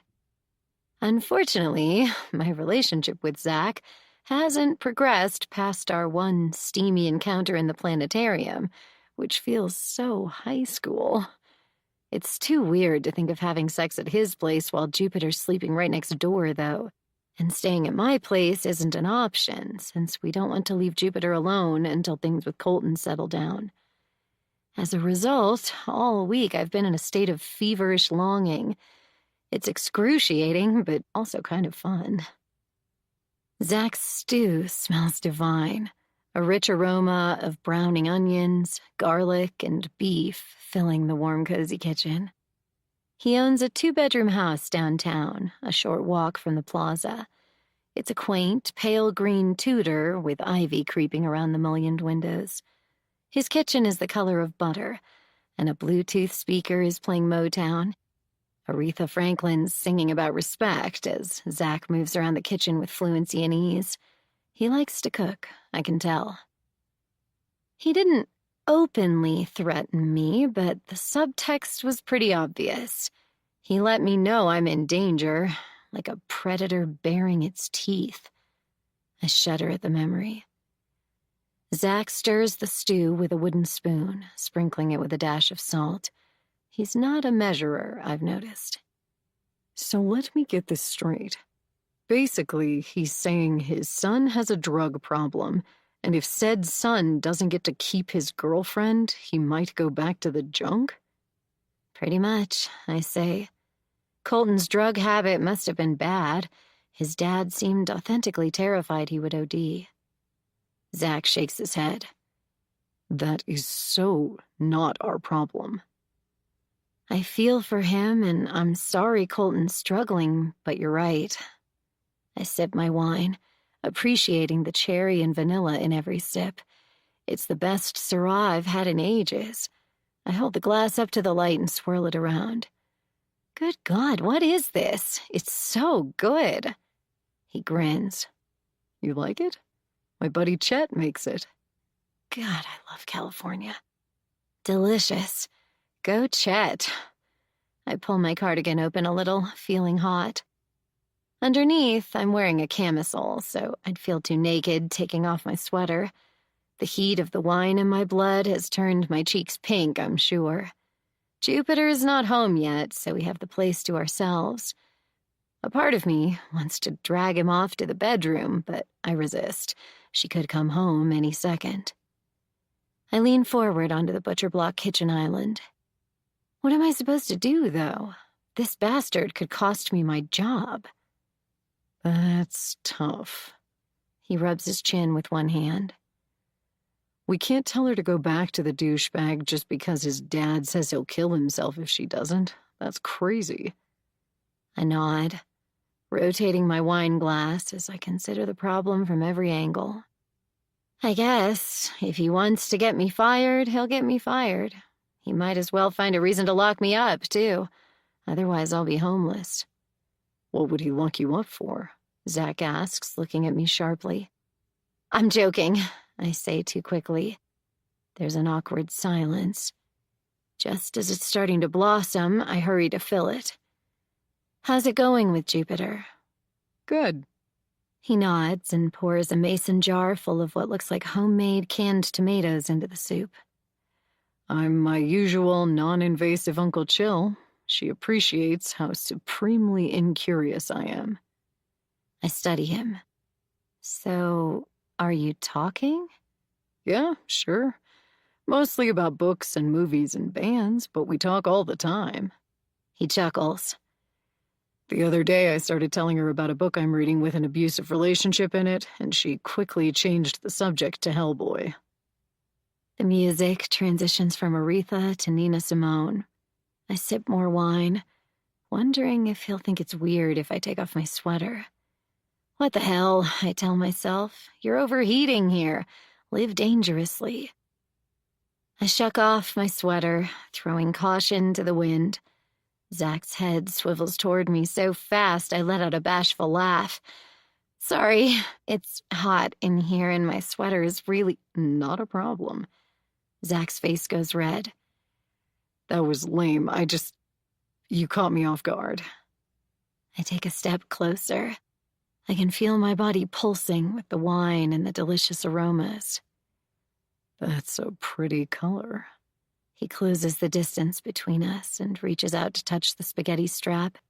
It's a vintage buttercup yellow camisole, and I happen to know it looks good on me. With one finger, he slides the strap slowly, so slowly off my shoulder. Our eyes catch for a long, suspended moment. Nina Simone croons about putting a spell on someone. I can feel my hair curling in the steam. His hand reaches out and strokes my cheek, his fingers warm against my skin. Hey! The word is drawn out into 2 syllables, friendly and teasing, from the doorway. We spring apart and turn to face Jupiter, me sweating with embarrassment as I pull my strap back into place. Hey, Jupes. Zach picks up the wooden spoon and goes back to stirring, angling away from her. I'm jealous he has an excuse to hide his face. How's it going, Jupiter? I say, trying to keep the mortification from my voice. She widens her eyes at me like we're girlfriends bonding over the cute date I just walked in with. As her uncle turns to look over his shoulder, though, she ditches the expression, going for blank and clueless. Fine. Dandy, actually. She seems so chipper, so happy. She's been moody all week, so the change is both refreshing and unnerving. I watch her carefully, trying to read what's happening in her face. Yeah? What's going on? She shrugs. I had a great day is all. Okay. She yanks the heavy book bag back onto one shoulder. Now I'm going to pay for it, though. I have to write like 700 essays and study for 1,000 exams. That sounds intense. I still can't decide what's different about her. She's glowing with some sort of light I don't trust, a luminosity in her eyes that reminds me of her mother. She grabs a banana from a bowl of fruit on the counter and takes a step toward the hallway. Better get started. Stew in about 15 minutes, Zach calls over his shoulder. I can't help admiring the muscles of his back as they flex under his t-shirt. You two eat without me. Jupiter flashes me a sly, knowing grin, and I shoo her away. I'm making this for you. He points the spoon at the big copper pot on the stove. This is your family history in here. I know. Wamo Rathbone's secret recipe. She saunters down the hall, sniggering. A moment later, music blares from her room, some kind of hip-hop. Zach turns to me. Busted. So busted. I snatch a piece of carrot from his cutting board and crunch it between my teeth. I consider putting my sweater back on, but decide against it. He steps closer and runs a hand down my bare arm. You are irresistible. I mouth the words, "You are." His head slumps forward with a soft groan. It's very inconvenient being an uncle right now. What would you do if you weren't? I can't talk about that. There's a smile in his voice as I trail my finger under the waistband of his jeans, just a little, studying the gap between his hip bone and his belly. Our conversation is interrupted by Jupiter's reappearance in the doorway, her backpack slung over one shoulder. I'm heading out. We both turn to her in surprise. Where are you going? Zach's tone is cautious. I can tell he's trying not to sound worried, but it's audible just the same.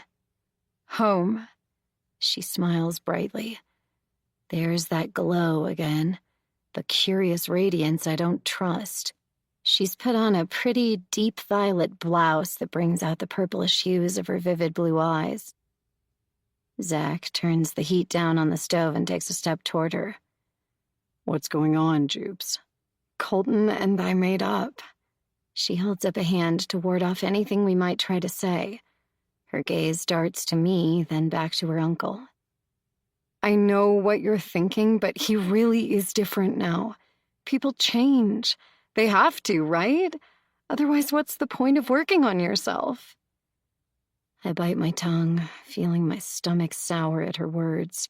Is this youthful naivete or something deeper?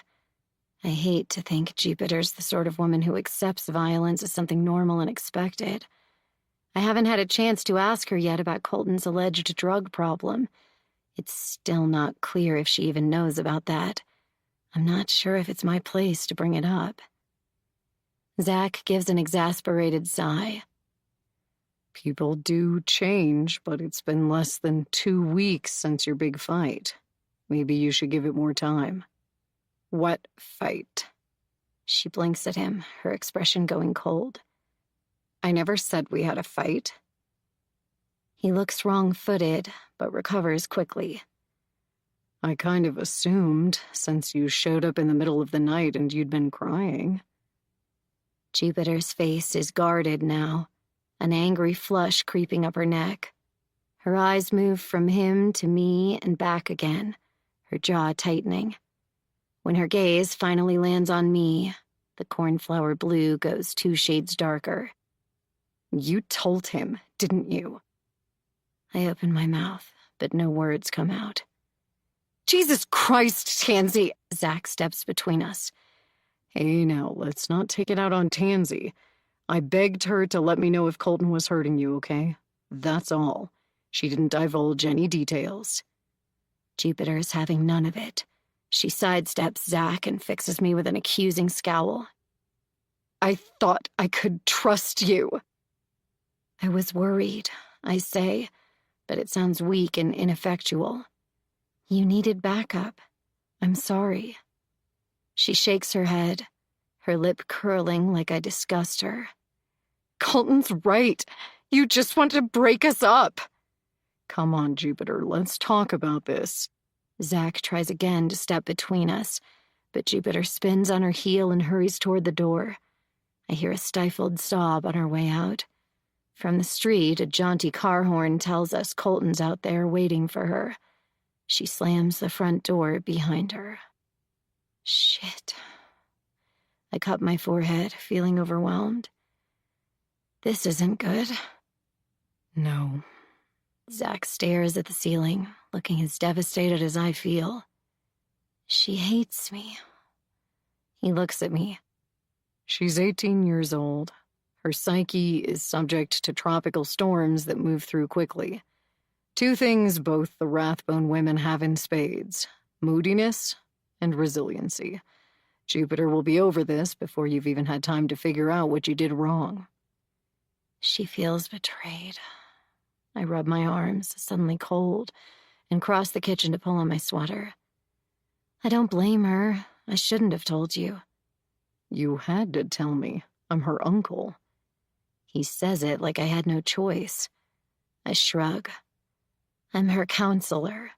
Whatever she tells me is supposed to be confidential. You know that. You're more than her counselor. I crossed a line. I stare at the floor, feeling waves of guilt as I remember Jupiter's accusing glare. He cocks his head. If you did, you crossed it for the right reasons. I hoist my leather tote onto my shoulder and take a step toward the hall. Minutes ago, I was ready to drag him off to the bedroom, but now all I feel is cold and lost. I think I should go, I say, inching toward the doorway. Why? His face is unreadable. I made all this stew. I gesture toward the door. It's just... I feel like I failed her. Tansy, He says, gripping my arms and making me face him. Rathboneology rule number 1. Do not take it personally. I can feel tears stinging at my eyes. You saw her face. She blames me. How can I not take that personally? He pulls me into a hug abruptly, and I surprise myself by snuggling into him, drinking in the warmth of his body. We're moody bastards, He murmurs into my hair. I told you that. It's the Irish in us. Please stay. Allow the music to steady your thoughts and soften your emotions as we prepare to return to the narrative.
Wamo Rothbone's magical stew can cure anything.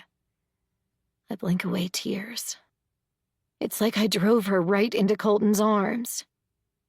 It's not your fault. He lifts my chin with one finger. Really. Jupiter's going to follow her heart no matter what any of us say or do. We just have to let her know we're still here for her when she needs a place to land. Chapter 10. 2 days later, I've replayed my last conversation with Jupiter so many times it's like a film reel on a loop. She won't answer my texts, which is making me crazy. For the first time, I think I understand a little something about Celine's state of mind the day she came to see me. Being cut off like this without warning is maddening. According to Zach, Jupiter's giving him the silent treatment as well. When he tried to go see her at home, she refused to come to the door, and Colton politely informed Zach that if he didn't leave immediately, he would find himself with a restraining order just like Celine. Zach said he seriously wanted to punch the smug bastard, but he knew this would only make everything 1,000 times worse. Friday evening, I decided to go to a drop-in yoga class on campus after work. I could use the exercise, but my real motivation is the slim possibility I might run into Jupiter. One of the things Jupiter and I worked on during our counseling sessions was finding healthy ways to manage stress. She mentioned taking a yoga class on campus a few times, and though I have no idea which one, I figure it's worth a shot. Of course, as her counselor, I could bring up her schedule and show up outside one of her classes, but this feels a little too invasive as a first move. The whole reason she shut me out in the first place is that I blurred the boundaries I promised to respect. I doubt she'd talk to me if she knew I was there specifically to check up on her. The yoga class is a bust. No Jupiter. I try to do the class anyway, but find I can't concentrate. My anxiety about Jupiter's situation feels like a hive of bees crawling under my skin. When the teacher invites us to do yet another downward dog, I flash her an apologetic smile and slip out the back door. In the faculty locker room, I run into a few other counselors who have just finished Zumba. We chat for a few minutes, then I take a quick shower, even though I barely broke a sweat. The hot water feels good. When I head back to my locker wrapped in a fluffy white towel, I feel refreshed, if not exactly relaxed. Zach and I are meeting for dinner in a little over an hour. I pull my makeup bag from my locker, trying to concentrate on my excitement about seeing Zach rather than my disappointment about failing to track down Jupiter. When I close my locker, Celine's standing right there, less than a foot away. I let out a yelp of surprise. One of the counselors I ran into earlier calls from a couple rows over. "Tansy, everything okay?"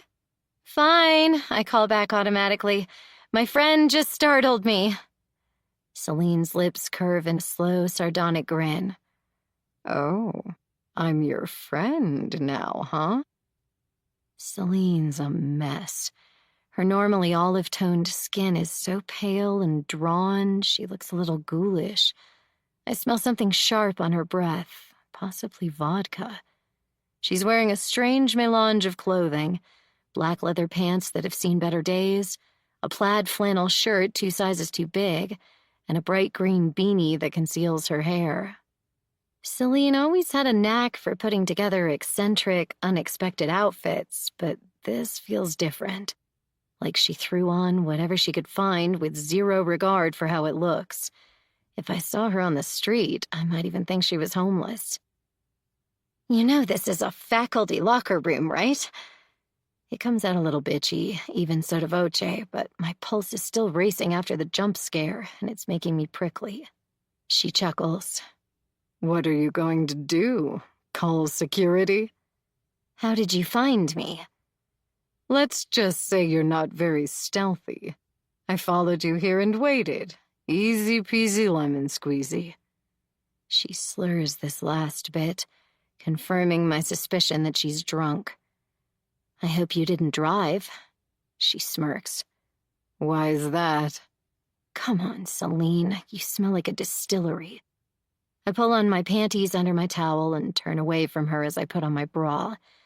Nothing about this conversation bodes well, and having it while naked only makes me feel more vulnerable. She shakes her head in disgust.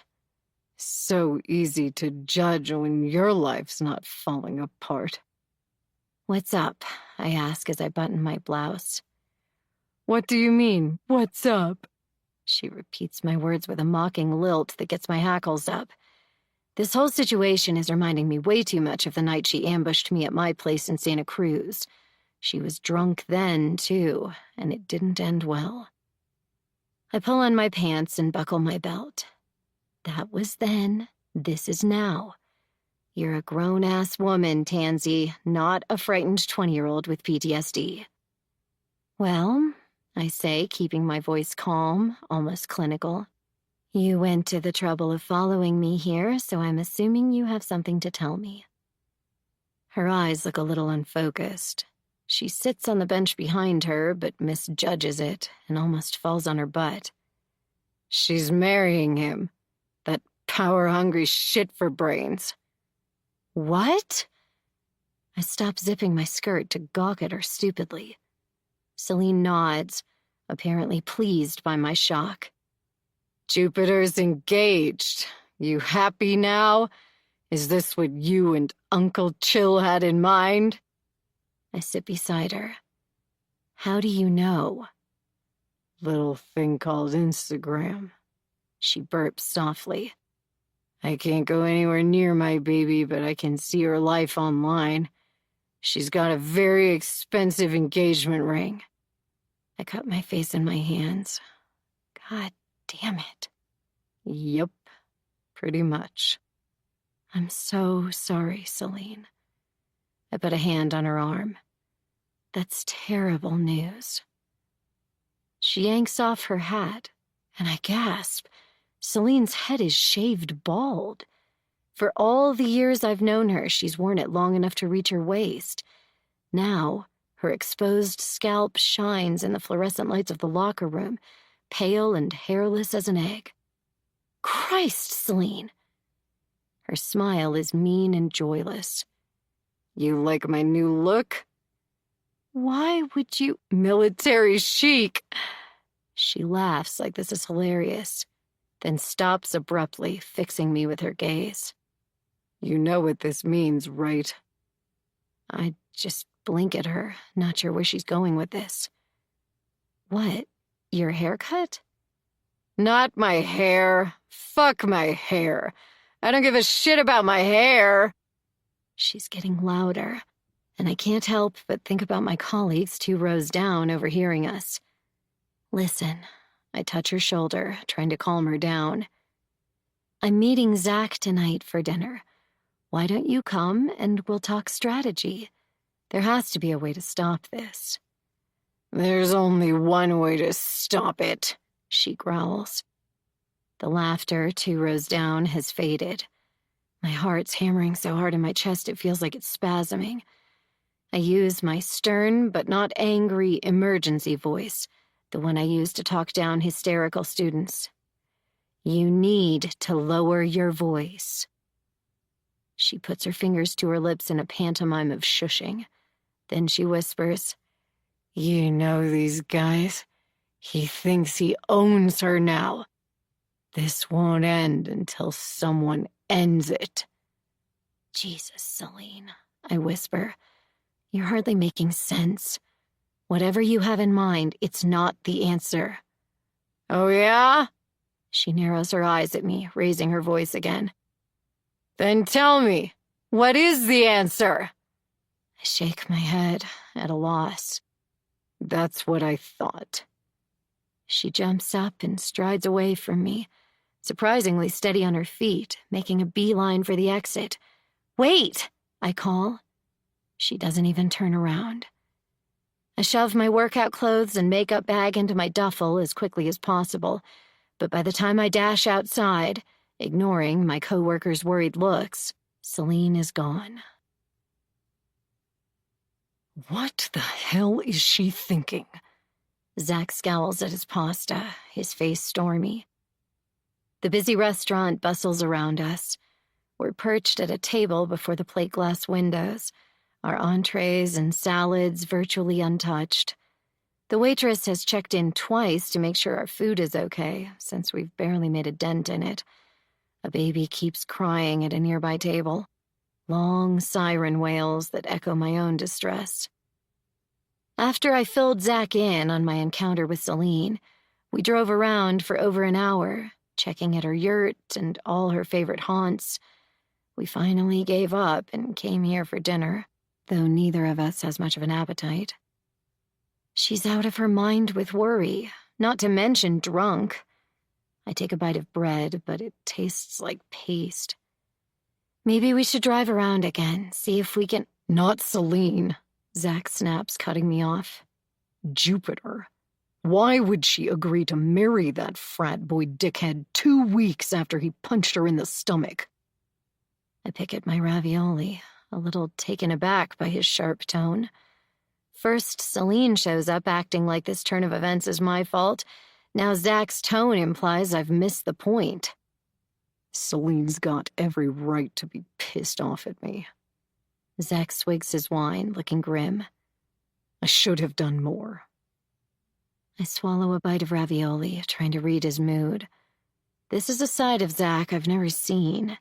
Until now, he's stayed true to his original position that Jupiter needs support, not manipulation or ultimatums.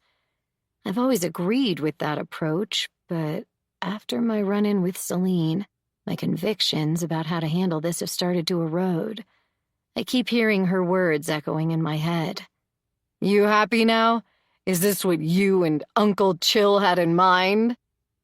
I was hoping Zach would convince me that Jupiter's engagement isn't our fault. Instead, he seems to be wavering just when I need his reassurance the most. What could you have done differently? I try to keep my voice calm and reasonable, though the baby's high-pitched screams force me to say it louder than I would otherwise. Zach grimaces and leans back in his chair. For starters, I should never have let Celine take Jupiter back. I should have adopted her when I had the chance. I don't know what I was expecting him to say, but this wasn't it.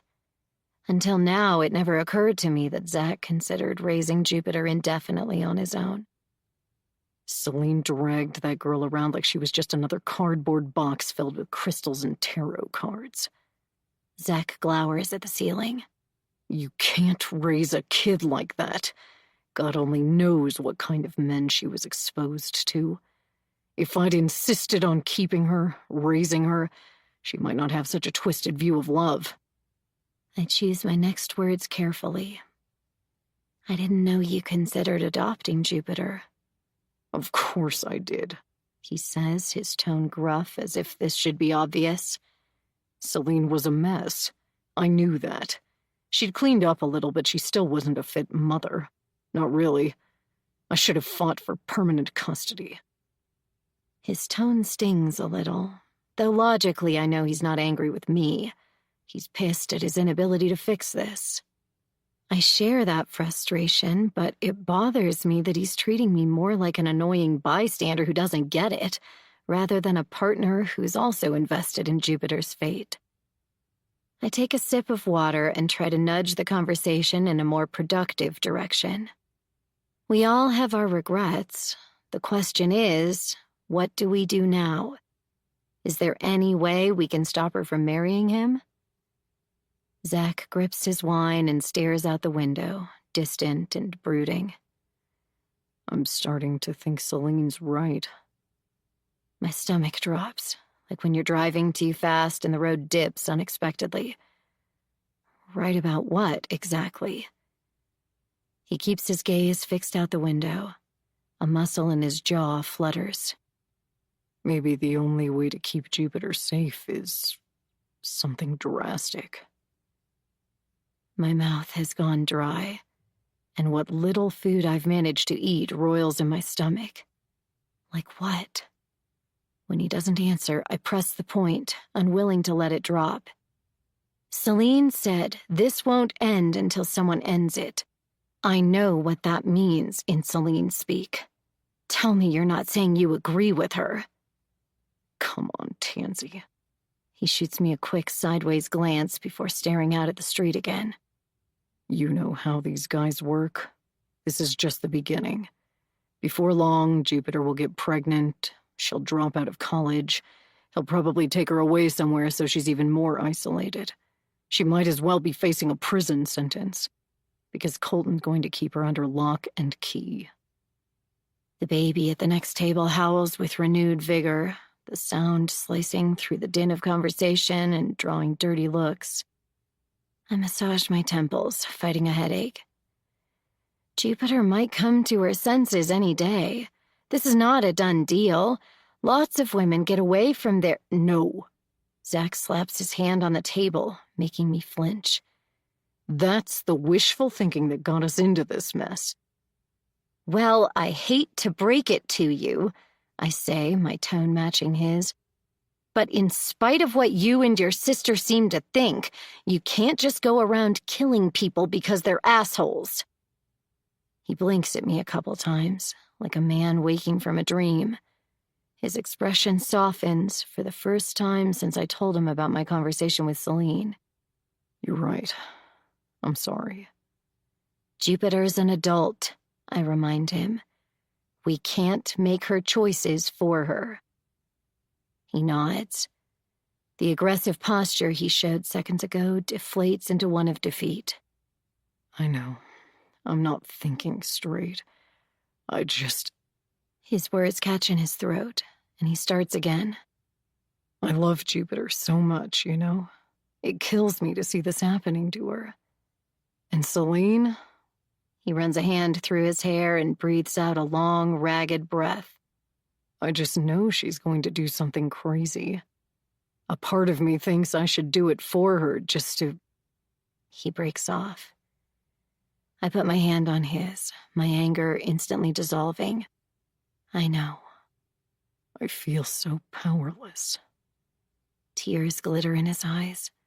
He swallows hard, gripping my hand like a lifeline. I need my girls to be safe. I nod, aware that nothing I say can stop the wave of helplessness washing over him now. I feel it too, though it's probably so much worse for him. Celine's bare face and shaved head flashed through my mind. She looked raw and deranged, like someone who had severed all ties to normalcy. I want to contradict Zach, assure him Celine will sleep it off and wake up tomorrow ready to strategize, but this would be an empty promise. Zach and I both know she's out there somewhere, fierce and ready for anything.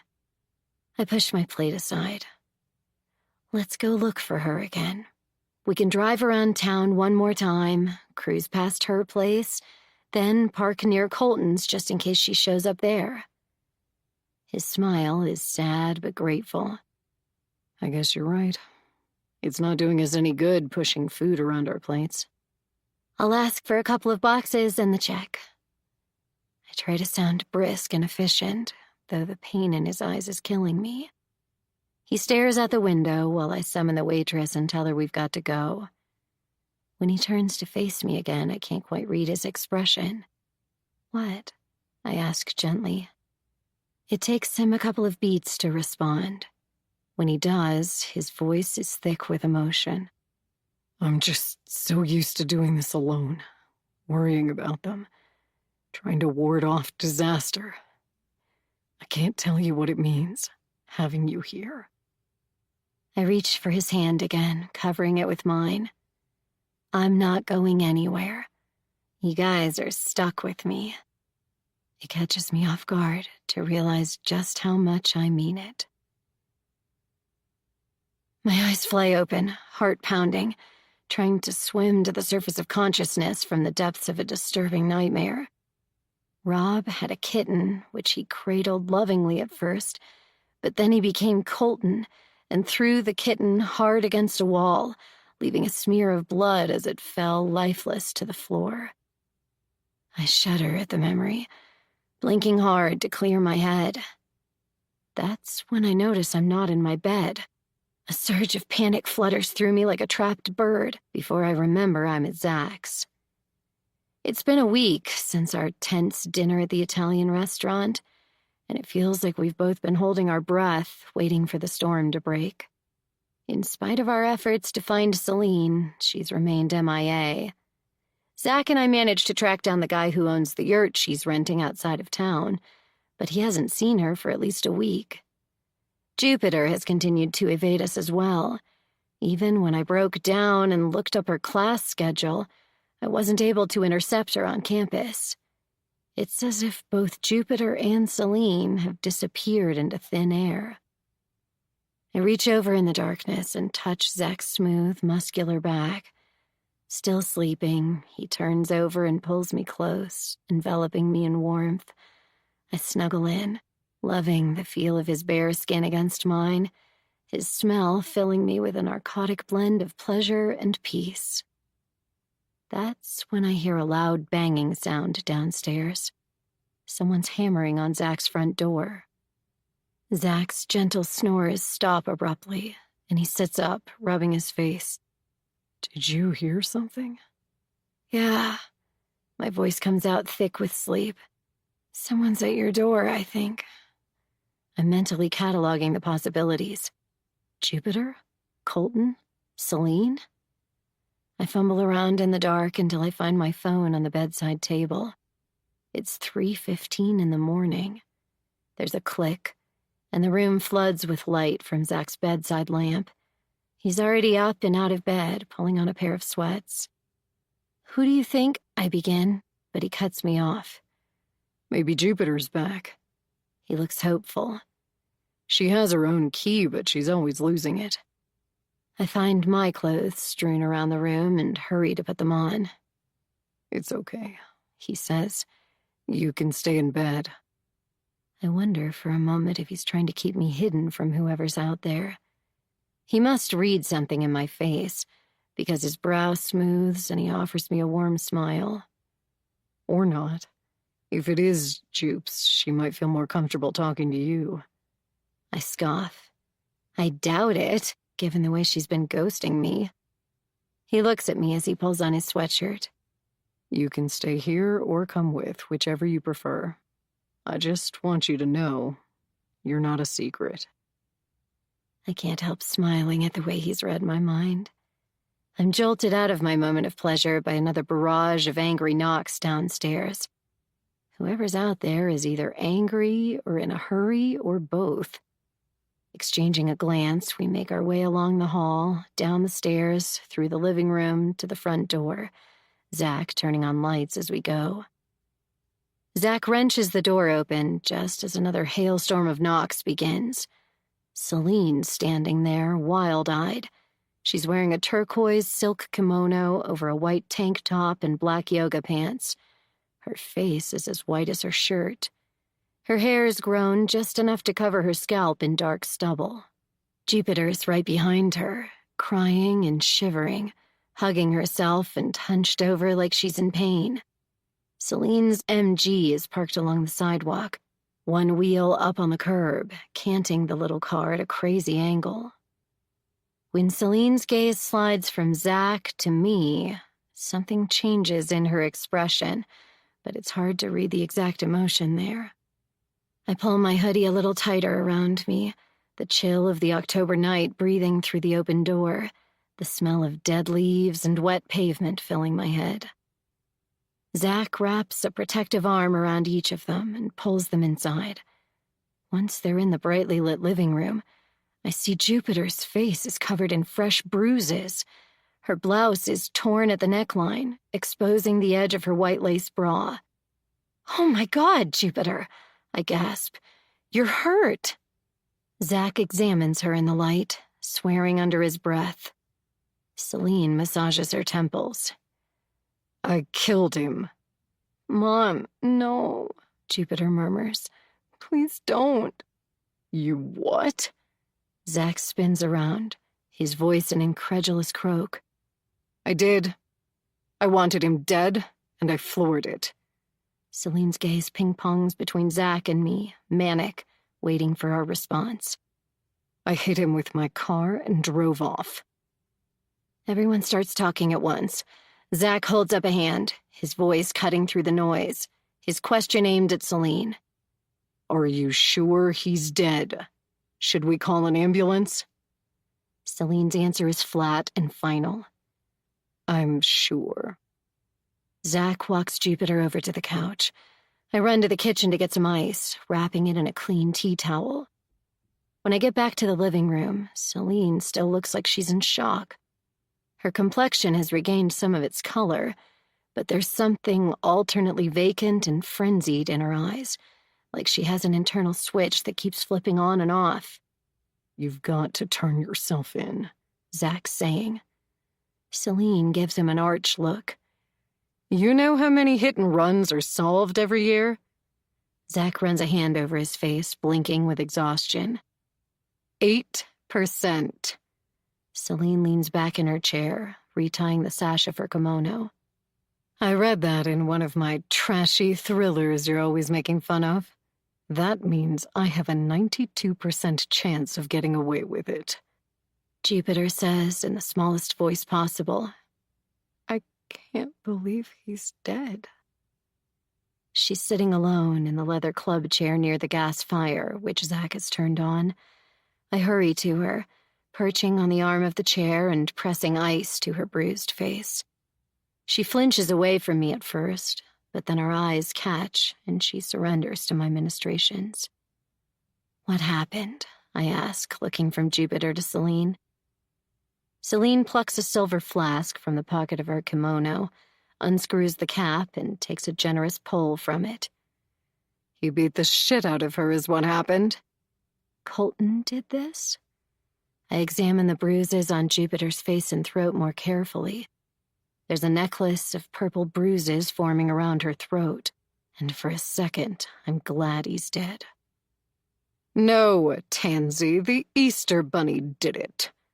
Celine's voice is hard and sarcastic. She's not pleased that I'm here, for a number of reasons. That much is clear. I look away from her, concentrating again on Jupiter, moving the ice from the blue raised bump blossoming on her forehead to the cinnamon-colored scratch along her cheek. Her teeth are chattering. I remember that feeling all too well. Zach paces by the fire, shaking his head. I don't care if you can get away with it. Telling the cops is still the right thing to do. Really? Celine studies him, her eyebrows high. For me or for you? For Jupiter, he answers immediately. Yeah? Celine turns to her daughter, hunched in the chair a few feet away, her shoulders slumped in defeat. You think she'll be better off if her mother's in prison? They'll work with you if you come forward. Zach's voice goes gentle. It's involuntary manslaughter. Maybe 2 years tops. Less if you're good. It wasn't involuntary, Celine hisses. Jupiter groans. I pull the ice away, thinking I've applied too much pressure, but she glares at her mother, and I see the groan is directed at Celine. Mom, please. Involuntary manslaughter. Zach nods, agreeing with himself. It will definitely fly, especially if you turn yourself in. Look, I know I already asked, but are you 100% sure he was dead? Celine's eyes are feverish. His head was caved in. Jupiter cups her hand to her mouth and runs from the room. She makes it to the bathroom, just in time, it sounds like. Zach's brow is furrowed, trying to work out the puzzle before him. Are there cameras at Colton's? The question is directed at Celine, but she turns to Jupiter, who is just limping back into the room. Are there? What? Jupiter wipes her mouth with the back of her hand. Cameras at Colton's place, Zach explains gently. Jupiter considers a moment, then shakes her head. Not that I know of. Zach starts looking for his keys. We need to get Jupiter to the hospital. Celine, you're coming too. You can both give a statement to the cops there. Celine throws her flask at the wall so hard the plaster cracks. The room goes silent, all three of us gaping at this strange, bald woman with the feral eyes. No cops. No hospital. Celine's voice is quiet but full of menace. Zach looks like he wants to protest, but he turns away from his sister and focuses on Jupiter instead. Sweetheart, I'm going to take you to the hospital. Get you checked out, okay?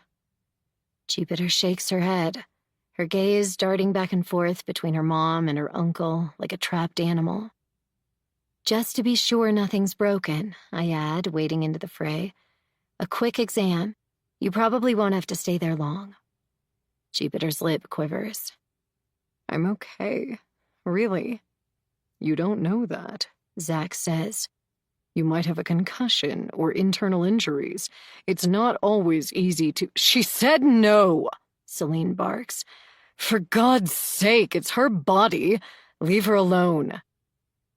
Zach and I look at each other. This is clearly not a battle we're going to win. At least, not right now. Maybe we should get you up to bed, I say, standing and taking Jupiter's arm.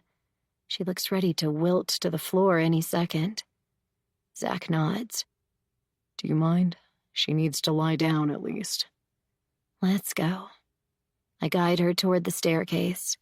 You've had enough trauma for one night. She allows herself to be led. When Celine calls to her, my hand is on her back, and I feel her whole body go rigid, her spine taut as a steel cable. I did it to protect you, Jupiter. Celine's voice is an odd mixture of honey and menace.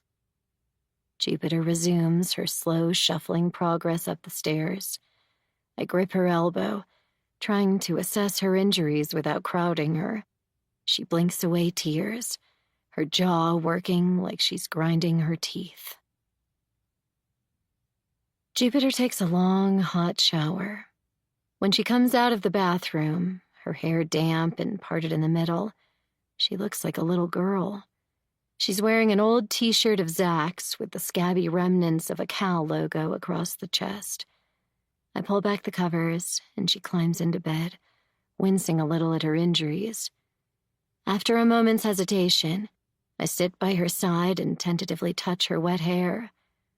I don't know how she feels about me right now, given her silence over the past couple of weeks, but leaving her alone up here feels wrong, so I linger. You sure you don't want to go to the hospital? I ask again. She shakes her head. I'm fine, just a few bruises. How are you feeling? I ask in a whisper. She blinks a couple of times, her blue eyes almost violet in the dim lamplight. Messed up. Do you want to talk about it? Dimly, I'm aware of Celine's and Zach's raised voices downstairs.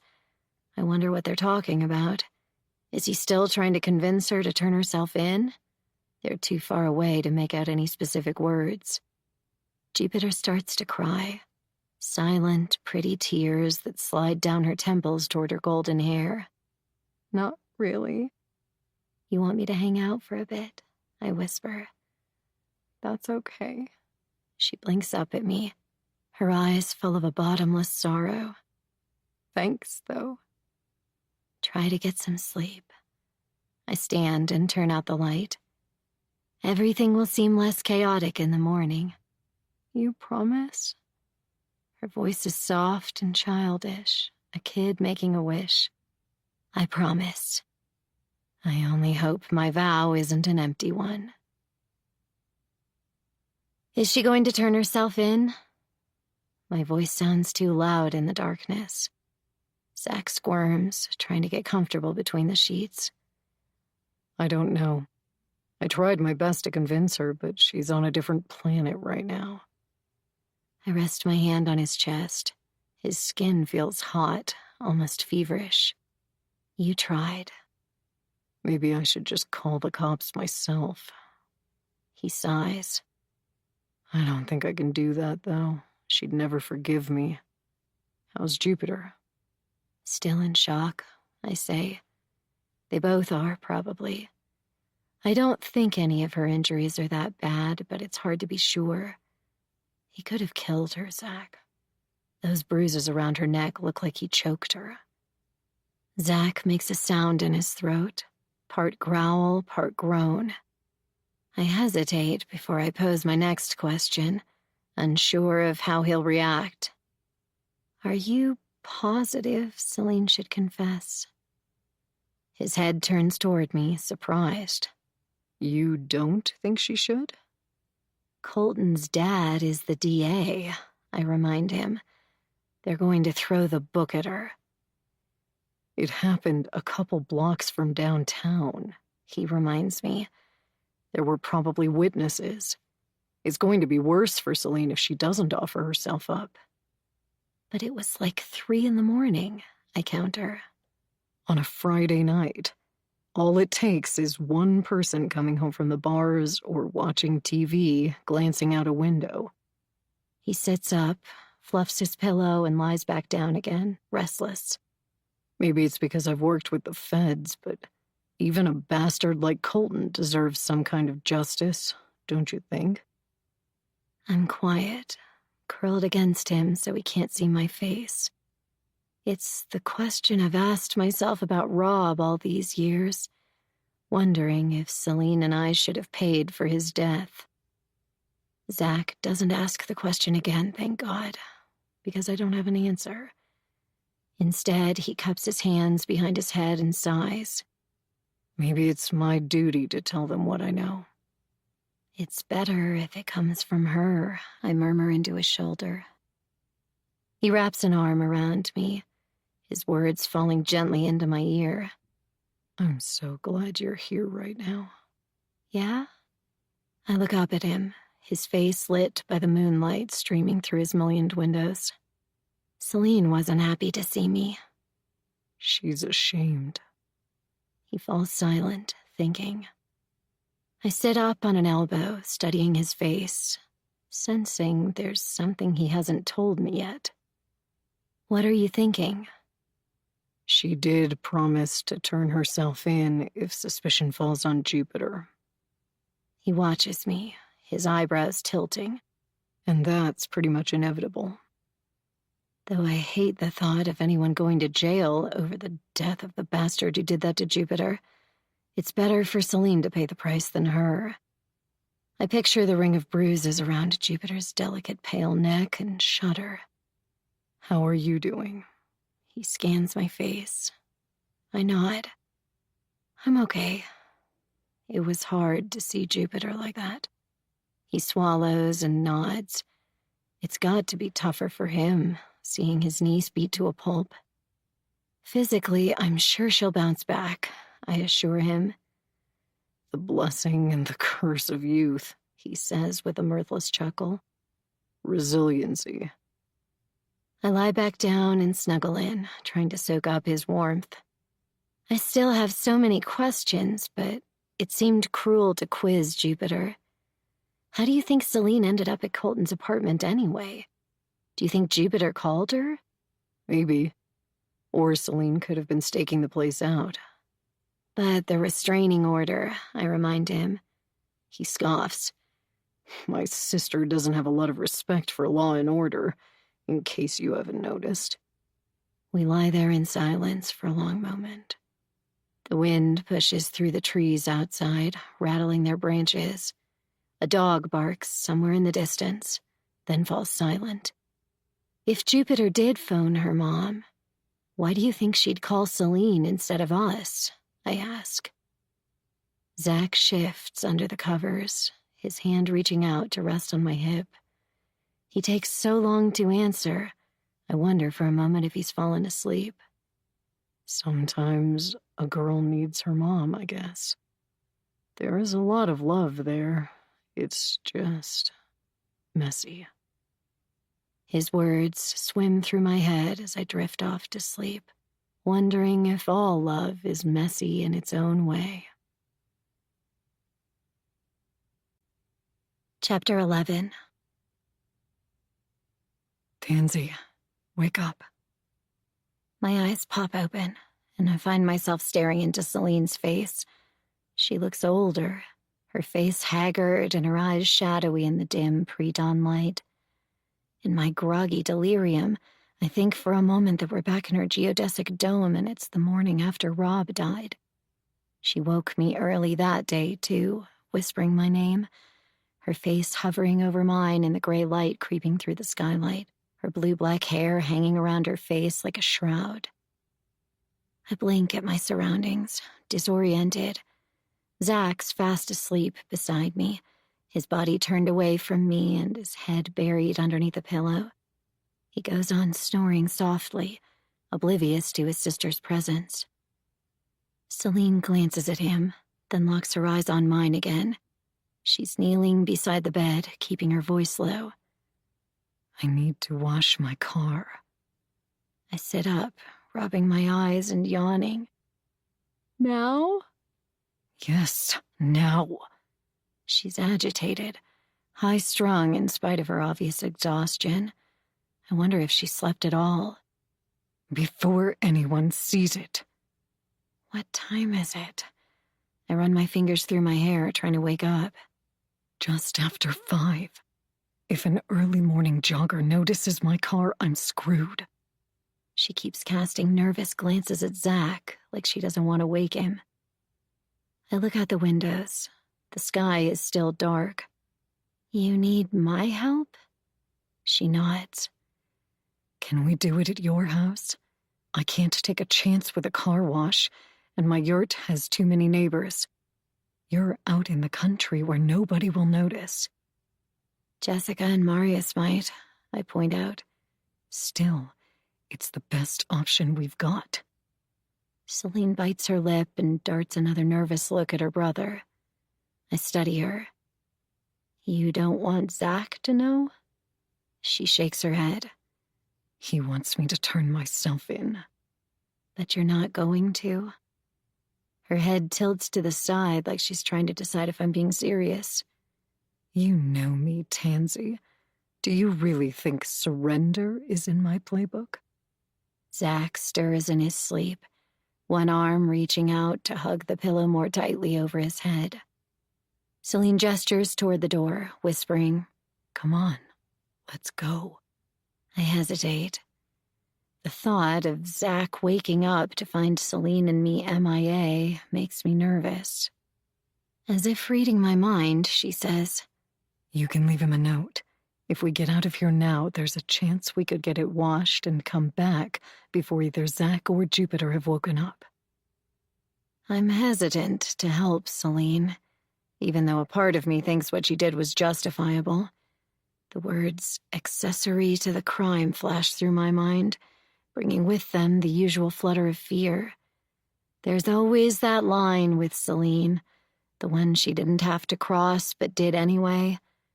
I've spent the last 18 years of my life eaten up with guilt over Rob's death. He was a rapist who took advantage of my naivete for his own sick pleasure, but did he really deserve to die?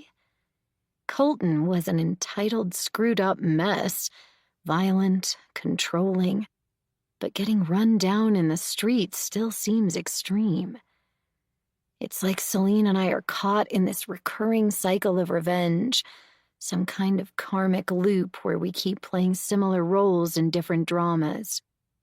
Again, she must read my mind, because she lowers her voice even more, her words coming out in an urgent hiss. You owe me, Tansy. It's the wrong move. I sit up straighter and look her in the eye. Fuck that, Celine. I don't owe you anything. She looks a little stunned, her eyebrows floating toward her hairline. You made your choices, I say, my voice low but steady. It's not my place to say if what you did was right or wrong, but they're just that. Your choices. And what about you? She folds her arms. What do you choose? Where do your loyalties lie? I remember the way Celine helped me that terrible night so many summers ago. She got me away from the springs without anyone noticing. She drew me a hot bath and sat with me while I shivered in the steamy water, waiting for the heat to worm its way into my bones. Later, when we went to bed, she sang me Bob Dylan songs until I fell asleep. In the morning, she made us breakfast and insisted I try to eat some. My own mother was little more than a shadow flickering around the edges of my life, so maybe I'm not the best judge. Looking back, though, Celine did all the things I'd want my mother to do, guiding me through my shock and grief with a steady, gentle hand. More than anything, though, Celine bought me time that night to figure out what would happen next. Sure, she insisted we could never tell anyone about Rob, but she also didn't try to stop me when I moved away a week later. Whether she meant to or not, she bought me my ticket out of that nightmare. Without her help, I would have been snared in the aftermath of Rob's assault. If he'd raped me, I would have been weighed down by that, whether or not I'd pressed charges. If she'd insisted we go to the cops about Rob's death, that would have opened up a legal maze that would have made it impossible for me to keep going with my education, at least for a while. It could have completely derailed my life, sending me on another trajectory entirely. Though Celine resented my choice to cut her out of my life, she's the one who gave me that freedom when she took charge and helped me through my dark night of the soul. I still don't know if I agree with Zach about Celine needing to turn herself in. If suspicion falls on Jupiter, then yes, she needs to come clean. Morally, though, I'm not sure if Celine's obligated to confess if Jupiter's in the clear. Colton was vicious enough with Jupiter last night to justify almost anything Celine did to stop him. Even Zach himself hinted at taking drastic measures to keep his niece safe. Surely he can't condemn his sister for following those same instincts. What I do know is this. Right now, I have a chance to buy Celine some time. If her car is discovered in its current state, she won't have any choice in the matter. 18 years ago, she carved out a safe space for me to figure out my next steps when I was too rattled to think. Now Celine's the one reeling in the aftermath of a brutal, life-changing night. The least I can do is give her the breathing room to make a choice she can live with. All at once, I know I'm going to help her, but more importantly, I know why. Fine, let's do this. But I want to be clear. I'm not helping because I owe you. I'm doing it because I love you. Celine always was an unnerving driver, teetering between adept and reckless. When I was younger, I accepted the fear that came with riding shotgun in her little pickup truck, knowing it was all part of the heady danger she offered. This morning, though, as we navigate the dark autumn landscape of empty pre-dawn streets, I can tell she's holding back. She disciplines herself with meticulous caution, surprising me with her self-control. So, what's going on with Zach? She asks it casually, but there's an edge beneath her words. I stare out the window, taking my time before I answer. I don't know. It's all really new. My eyes stay glued to the scenery, the silhouettes of houses looming in the darkness. Halloween decorations festoon the porches, witches and jack-o'-lanterns grinning from the gloom. A memory of carving pumpkins with Celine the first month we were friends comes back to me in vivid detail. I was no older than Jupiter. I can smell the pulpy innards as we scooped the contents out with our bare hands, salvaging the seeds so we could bake them. We gathered sage wands, crystals, candles, flowers, and did a ceremony under the full moon. She said the end of October is when the veils between worlds grow thinnest, and you can communicate with those who have passed to the other side. We sat cross-legged and invoked every moon goddess we could think of. Diana, Hecate, and of course, Selene, the goddess for whom Selene named herself. Her birth name was Jennifer, but she ditched that long before I met her. That's so like her, to shrug off the plain pedestrian moniker she was given at birth like an old t-shirt, replacing it with the name of a lunar goddess without an ounce of self-consciousness or regret. You didn't waste much time, she says now, bringing me back from my reverie. I don't know what that means, I say, my tone flat. Do you love him? Like I said, it's just starting, and I'm not sure it's any of your business. My words come out sharp, defensive. Well, he is my brother. She takes a left turn through an intersection, handling the wheel with such deliberate movements she might be taking a driving test. And you were once my best friend. Her words linger in the air between us, like a scent that brings back a barrage of memories. I see us drinking wine in her cozy little dome, listening to Blood on the Tracks.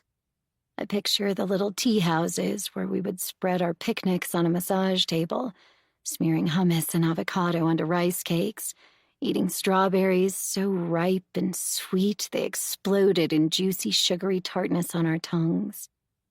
Some of my favorite memories are with Selene. I never had a female friend like her before or after, not even close. I wonder what would have happened if I hadn't cut her out of my life that fall, blocking her number and ignoring her letters. She must have had Jupiter not long after. I might have been like an aunt to her. Zach and I would have met earlier, too, and who knows where that might have led. The thought makes me suddenly sad for all those lost years. Then again, Selene always comes with plenty of drama, and I'm not sure I could have endured it for long. Like you said, maybe it's none of my business. But if you want my honest opinion, apparently you don't, but I'm going to give it to you anyway. I think it could work. She keeps her eyes fixed on the road, turning onto the highway with care. I study her, trying to figure out her game. You think Zach and I could work? She nods. I do. You might not remember this about me, but I actually have killer intuition about these things. I can't help smiling. She always did claim to have a witchy sixth sense when it comes to couples, something about seeing people's auras and how they blend or repel. I changed the subject without really meaning to. The question just pops out. Who is Jupiter's father? Her fingers tighten around the wheel. She doesn't answer. You must have gotten pregnant not long after that summer, right? I watch her carefully. Or was it earlier? I know she and Rob never slept together, but she was pretty obsessed with him back then. It's hard to imagine there was someone else, but Selene could be strangely secretive about her sex life, answering direct questions with cryptic riddles. She flashes me a sideways, sphinx-like smile. I'm not sure that's any of your business, she says, throwing my words back at me. Fair enough, I concede. Is he in the picture at all? Jupiter told me she's never met him, but are you still— No, she says, cutting me off before I have time to finish my question, her tone sharp. We ride in silence the rest of the way to my house, watching as the sky goes from navy blue to a frosty gray. I'm glad the light is still dim when I examine Selene's front bumper and wheels. There's blood splattered all over the grille. Bits of gore cling to the front wheel on the driver's side, smearing its worn treads. I shudder to imagine what stuck to the undercarriage. All at once, Colton's death feels real to me in a way it didn't last night. I think of my promise to Jupiter that things would be less chaotic in the morning. At least she doesn't have to be here for this grisly task. We'll need some rags and sponges, some kind of soap, dishwashing liquid is fine, and bleach. Celine snaps into survival mode as she examines the car with clinical detachment. I open my mouth to answer, but nothing comes out. She peers at me in the early morning gloom, assessing my silence. Do you have a hose that will reach over here, or should I park somewhere else? I nod. It will reach. She sighs. You don't have to help if you don't want. I thought you were eager to get back to Zach, though. The thought of Zach sleeping soundly in his bed, warm within the sheets, makes me long to slip silently into place beside him, curling into his envelope of body heat. She's right, of course. I don't have to help her. This is the moment to decide. Am I in or am I out? Just bringing her here indicates I'm in, but now, with accessory to murder swimming around in my brain once again, with blood splatter on her grill and God knows what stuck to her tires, I'm starting to have second thoughts. It's a familiar feeling, going along with the plan Celine's got mapped out. That's one of the qualities that drew me to her in the very beginning, her instinct for survival. On the worst night of my life, Celine's bossy kindness guided me, that odd mixture of compassion and cruelty that made me trust she knew exactly how to handle everything. Not until later, when I fully absorbed the ramifications of what we'd done, did I question why I went along with it all like a passenger riding shotgun. It was my life, too. Why did I accept everything she told me? What made me trust her so much in that moment, when mere weeks later I found her so toxic and dangerous I was determined to shut her out of my life forever? It's impossible to be sure what drove me back then. Survival instinct, I suppose. When the Harvest Moon Ball took everything from me, I was too depleted to question her tenacious will. Later, when I had a chance to start a new life and distance myself from the horror she was inextricably intertwined with, I jumped at the chance. Both times I was acting out of survival. Maybe it was cruel, but self-preservation is strong, and apparently I had more of it than I'd realized. Maybe it's time to forgive myself for everything that happened back then. I did the best I could. As Tim pointed out, I was 20 years old. I was dealing with shit women twice that age would be challenged by. The question is, what do I want to do now? I'm faced with a similar choice. Do I help Celine cover up a crime she committed in the name of love? This time I'm not a scared, violated young girl. I'm a woman who's learned a thing or two about what matters. The image of those bruises around Jupiter's slender neck comes back to me. I take a deep breath. I'll get us everything we need. She flashes me a tired smile. Thank you, Tansy. Once I've come back with rags, sponges, dish detergent, and bleach, I turn on the hose and douse the car with water. The spray is cold, and just holding the hose turns my fingers numb with the October morning chill. The sun's starting to rise in the east, spreading its fingers through the valley and up into the hills. Jessica and Marius's rooster crows with energetic verve, his shrill greeting ringing through the silence.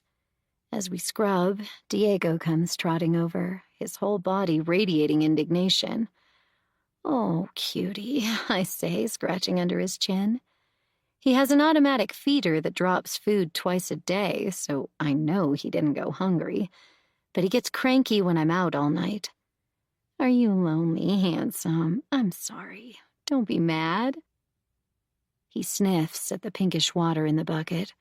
Horrified, I shoo him away. Can he smell the blood? My stomach fizzes with queasiness at the thought. Celine's cleaning the tires and the undercarriage while I concentrate on the chrome grille and the front bumper. I know she's given me the easy job, and I'm not complaining. There's a slight dent in the bumper just below the headlight that worries me. Will the cops inspect Celine's car? Will this damage give them reason to test for traces of blood? Maybe they'll do that regardless. Sorry I shut you down earlier, she says. Force of habit. When I asked about Jupiter's dad? Yes. Celine's words come out on a breath, barely audible. I want you to know the truth. I pause and glance at her. She's crouched on the ground, her yoga pants speckled with dirt. What changed your mind? In case Jupiter ever wants to know and I'm not around. Why would you? My words are squeaky and shrill. I take a breath and lower my register, forcing myself to stay calm. Why would you not be around? She shrugs. I said in case. Okay. I'm a little puzzled by this change of heart, but I try not to read too much into it. The rooster crows again. His call so frantic it sounds like a warning. Celine goes back to scrubbing, her hands working hard at the bloody tire. If Jupiter ever asks, her father was Rob Marsden. I swallow hard, shivers dancing up my spine. I thought you said you two never... I lied. She says it without apology or regret, a simple statement of fact. I know the exact moment when she was conceived. 2 nights before the Harvest Moon Ball in the Springs. You can tell her that, too, if she wants to know. Did you tell him you were pregnant? I ask. She shakes her head. It would only have made things worse. He was so tormented. Half easy rider, half Buddhist monk. If he knew I was pregnant with his child, it would have pushed him over the edge. I think of her standing on that cliff top, her eyes fierce, and feel a little sick at her unintentional pun. All at once, I can see the resemblance. I remember the first day I met Jupiter, the preternatural self-possession and poise in spite of her youth. She has Rob's calm, his wordless intensity. Her eyes, too, those enormous pools of crystal blue. Those are Rob's eyes, refashioned, like sapphires plucked from one setting and placed into another. How bizarre, I whisper. She turns to me. What? She looks like him, those eyes, but I never made the connection. I roll my shoulders, conscious that they've been slowly tightening throughout this conversation. We see what we want to see, she says, not looking at me. I dip my rag into the soapy water and scrub harder at the grill, trying not to think about the pulpy substance coming free as I dig into its crevices. Do you think about him much? She rakes her fingers through her hair. Only when I'm drunk. Sounds like an excellent reason to stop drinking. I keep my voice light in spite of the dread in my belly. Her eyes find mine. I know you probably think of him as a monster, but I really did love him. Jupiter was born from that, thank God. I don't say what I'm thinking. That Rob was a rapist, and that Jupiter has the unfortunate distinction of being born to a mother who killed her own father. It's an ominous origin story. Does Jupiter ask about him? Celine cocks her head to the side, considering.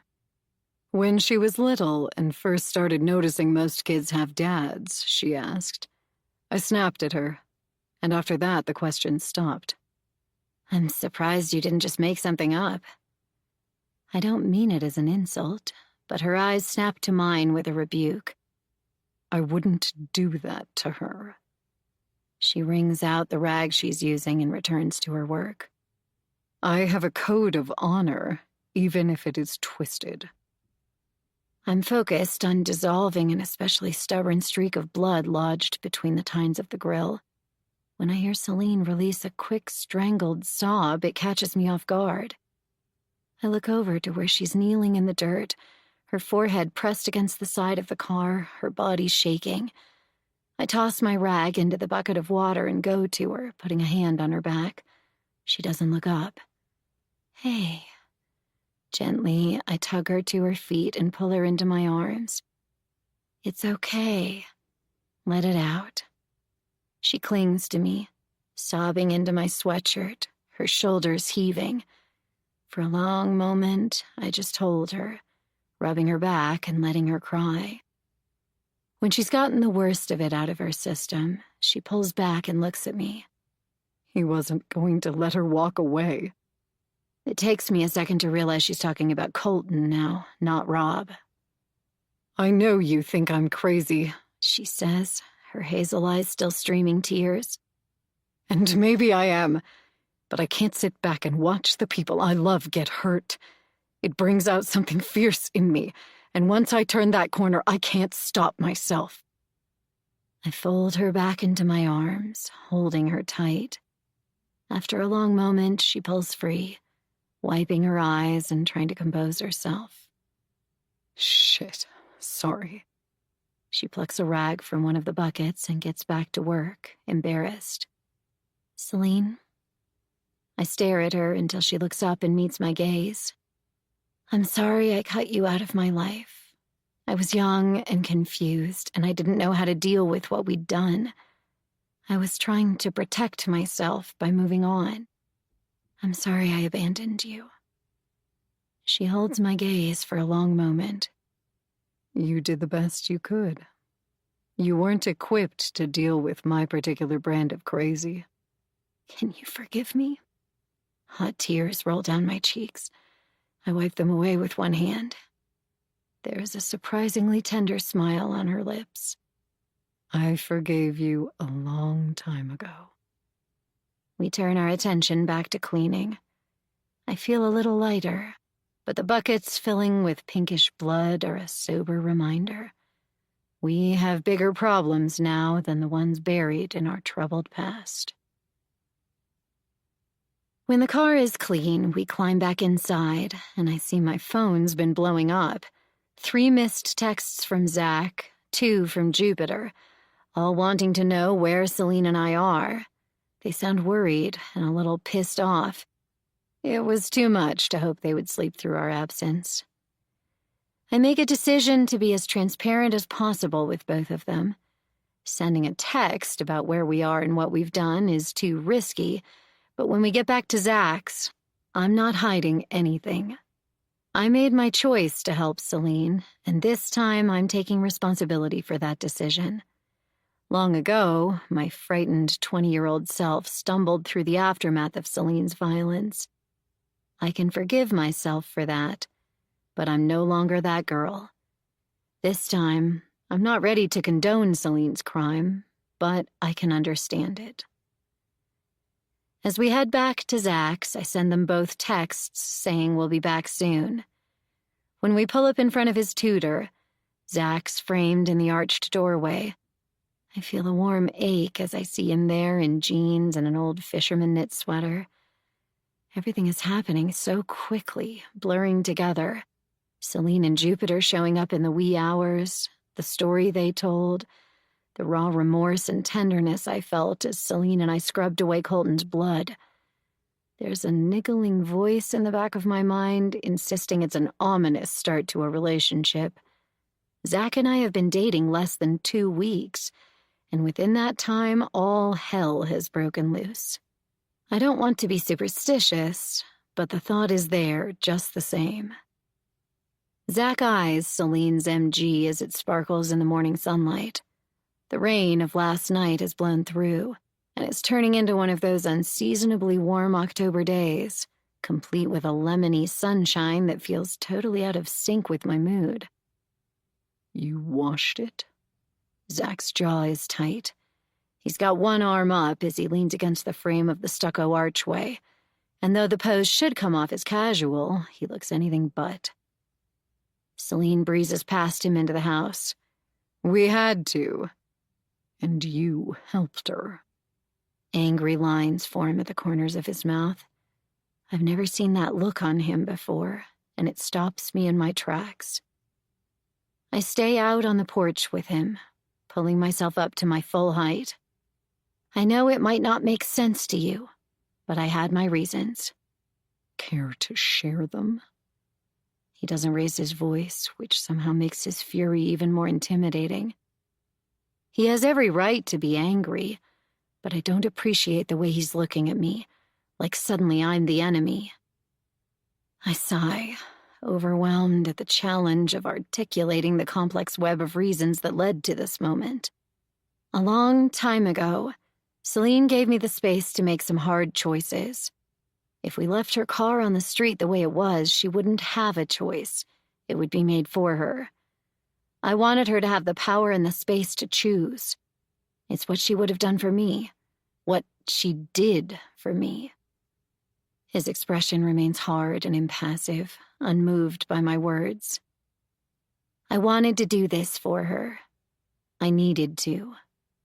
I step closer, even though his body language is anything but inviting. I know you don't agree, but there's a lot of backstory here you're missing. He turns his head, a cynical smile drifting across his lips. You think a little car wash is going to help her?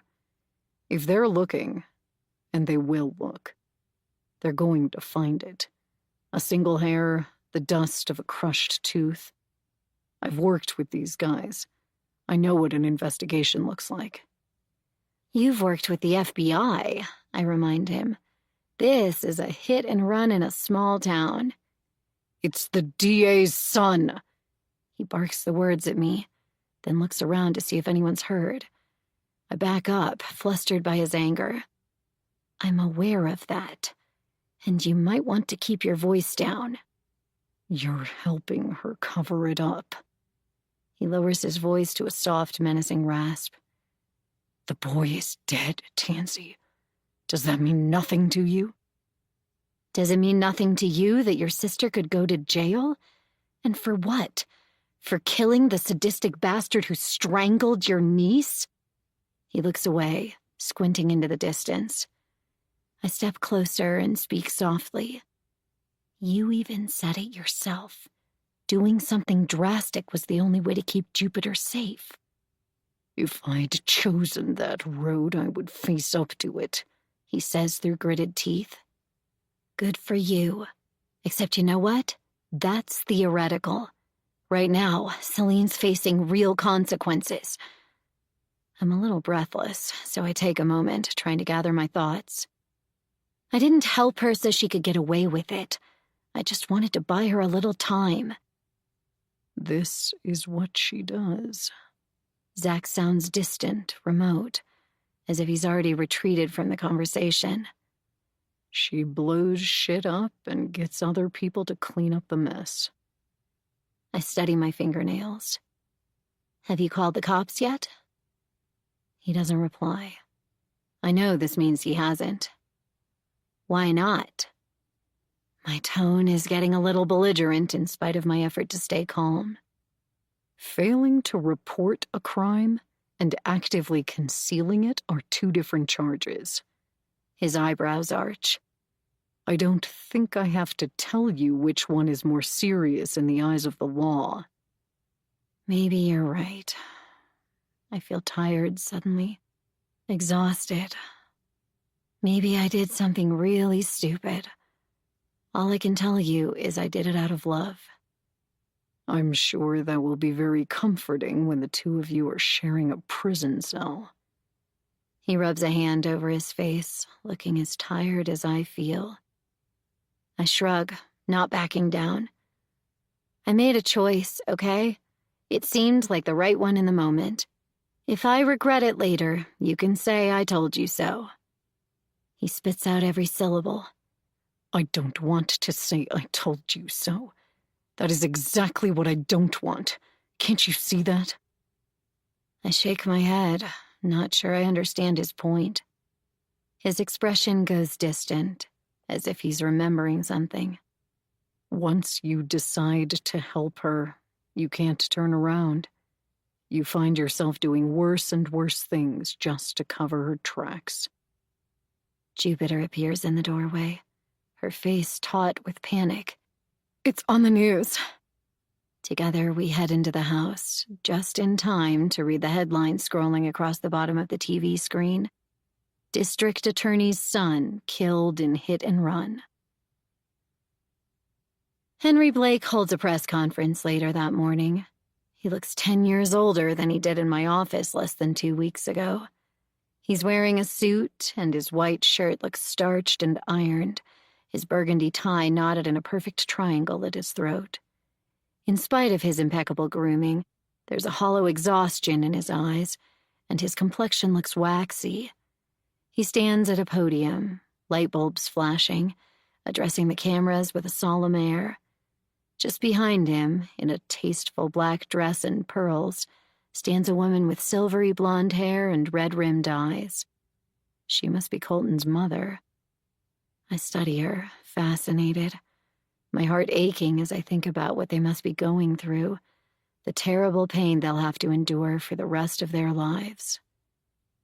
Jupiter and Celine stare fixedly at the screen on Zach's living room wall. Jupiter is on the couch, huddled under a down throw with a mug of tea in her hands. Her bruises look worse than they did last night, sickly purples and greens covering half her face, one eye almost swollen shut. The garland of bruises around her neck is lurid in the morning light. Celine paces the room, her face drawn. Zach and I stand at the edge of the couch, mesmerized. Today, at approximately 4 a.m., my son, Colton Blake, was discovered on West Spain Street near his apartment. Mr. Blake looks at his notes, clears his throat, and continues. He was the victim of a fatal hit-and-run. As a frenzy of light bulbs flash, Blake takes a moment, blinking slowly and licking his lips. I urge anyone with information about this tragedy to come forward immediately. His voice breaks on the last word, just as a hotline number flashes across the screen. Celine jabs at the remote, and the screen goes black. The sudden quiet is startling. I don't know where to look or what to do with my hands. Jupiter's expression is stunned. She pulls the blanket up to her chin and huddles in the corner of Zach's couch, sipping from her mug. Celine goes on pacing, a manic energy lighting her from within. The gas fire glows in the hearth, radiating warmth, but the room still feels cold somehow. The silence falls around us like snow. Zach speaks quietly, staring at the rug. I know I'm in the minority here, but I still think we should talk about our options before it's too late. What's done is done, Celine says. As I told you last night, you're going to come through this much more easily if you turn yourself in right away. Zach's working hard to keep his voice soft and even, I can tell. Chances are, somebody's going to come forward with information. Jupiter makes a soft whimpering noise and puts down her mug with a clunk on the coffee table. She curls herself into a ball. I go to her and sit beside her, trying to give her space while still letting her know I'm here if she needs me. Zach gestures at Jupiter. I mean, look at her. He obviously beat the shit out of her. If we can get in front of this, we can shape the narrative, rather than running scared like fugitives. Mexico. Celine stops pacing suddenly and looks around the room like someone just waking from a dream. I can go to Mexico. Zach massages his neck with a tired sigh. You're not going to Mexico. Celine ignores him. Remember Berto? I bet he's still in Cabo. I could drive there in a couple of days, easy. He can help get me a job in one of the spas. Celine, please, Zach says. She pivots to face him, her body bristling with anger. Excuse me, if turning myself in doesn't exactly sound like an awesome plan, Zach. You're making all of us accessories, he says, losing patience. You do realize that, right? Her laugh is harsh as a slap. That's the real issue, isn't it? You're worried about saving face with the feds. You want to prove how upstanding and righteous you are by turning in your own sister. I haven't turned you in, he says, dropping his voice again. Though I have to admit I'm tempted. Celine glares at him. Is that a threat? I get to my feet, angling my body between them. It feels like stepping into the line of fire, but I can't just sit back and watch them snipe at each other. I'm not sure this is helping anyone. It's not, Jupiter grouses, and it's making my headache worse. My attention goes to her again. Do you want to go to the hospital? I still think we need to get you checked out. Zach nods. I agree. She needs a doctor. I don't need a doctor, Jupiter says, her tone truculent. It's just a little headache. It could be a concussion, I say. Suddenly, a musical ringtone blares through the room. Jupiter pulls out her phone, and her face goes white as a sheet. Who is it? Celine asks, her words a hesitant croak. Jupiter looks at her mom, then at me, finally landing on her uncle. It's Colton. Chapter 12. Zach pulls the phone from Jupiter's hand and answers with a terse, Yes. He listens for a moment, then says in a cold, professional tone, I'm afraid she's not available right now. Can I take a message? After another interminable pause, during which we all strain to make out the tinny buzz of words coming through the phone, Zach shoves a hand through his hair and says, This is her uncle, Dr. Zach Rathbone. I've never heard him pull rank like that, dragging out his doctorate like a cowboy casually opening his jacket to reveal a holstered gun. Under less terrifying circumstances, it might be sexy. I appreciate your call, Detective Clayfield, and we'll be happy to do whatever we can to help. Another pause, as Zach listens intently to whatever the detective is saying. Jupiter stares at her uncle with wide eyes, her lips thin and tense, like she's holding back a sob. Jupiter would be happy to speak with you. Just to be on the safe side, I'm going to recommend she do so in the presence of her lawyer. Jupiter shrinks back into the couch, looking half her age as she cowers under the blanket. I sit beside her again, tempted to wrap an arm around her, but afraid this might be overstepping. Celine is so agitated she'll probably accuse me of trying to mother her. The last thing we need is more conflict in this room. Let me get back to you, Zach says, his tone polite. We'll be happy to answer your questions. Once he's ended the call, he looks around the room, blinking with exhaustion. Looks like we're going to need a lawyer. I pull out my phone. Leave it to me. So, let me get this straight, Tim says, looking from Celine to Jupiter and back again. After this kid nearly killed you, your mom was about to get you out of there, but she ran him over instead. We're gathered around Zach's kitchen table, which is small and round, with a tiny couch against the wall and 3 mismatched chairs crowded around the other side. I'm squished into the little couch with Tim. There's a window to my right, and though the warmth feels good, the sun is far too bright for my taste. I wish it would rain again. Maybe that would wash away the grime coating everything today. Tim looks down at the legal pad he's been scribbling on, then back up at Jupiter. I'm not sure why he's so tuned in to her. It's Celine who committed the murder. Manslaughter, self-defense, whatever we're calling it. Somehow, though, Tim's gaze keeps wandering back to Jupiter, searching for something in her face. I want to remind you, He says, looking back and forth between Celine and Jupiter. You can tell me anything. I'm bound by law to keep it to myself. Jupiter's gaze darts to her mother's face. Celine gives her daughter a serene smile and wraps her brown, ringed fingers over hers. We understand attorney-client privilege, Celine assures my brother. That's how it happened. Sorry, Tim says, studying her carefully. I just can't shake the feeling you're leaving something out. The lines around Celine's mouth deepen. Are you digging for dirt? I thought lawyers are supposed to take clients at their word. Lawyers are supposed to provide a rigorous defense. Tim's eyes never leave hers. There's a range of approaches, but in my opinion, you can't parry an attack you don't see coming.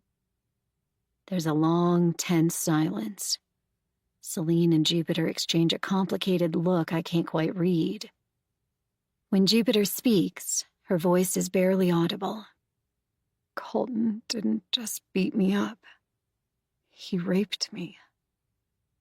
Zach looks like he wants to hit something, his hands balling into fists. Celine reaches out and strokes her daughter's hair, obviously unsurprised by this confession. A fresh explosion of fury erupts inside me, mixing with the ache I feel for Jupiter. Tim's expression stays calm, his eyes full of empathy.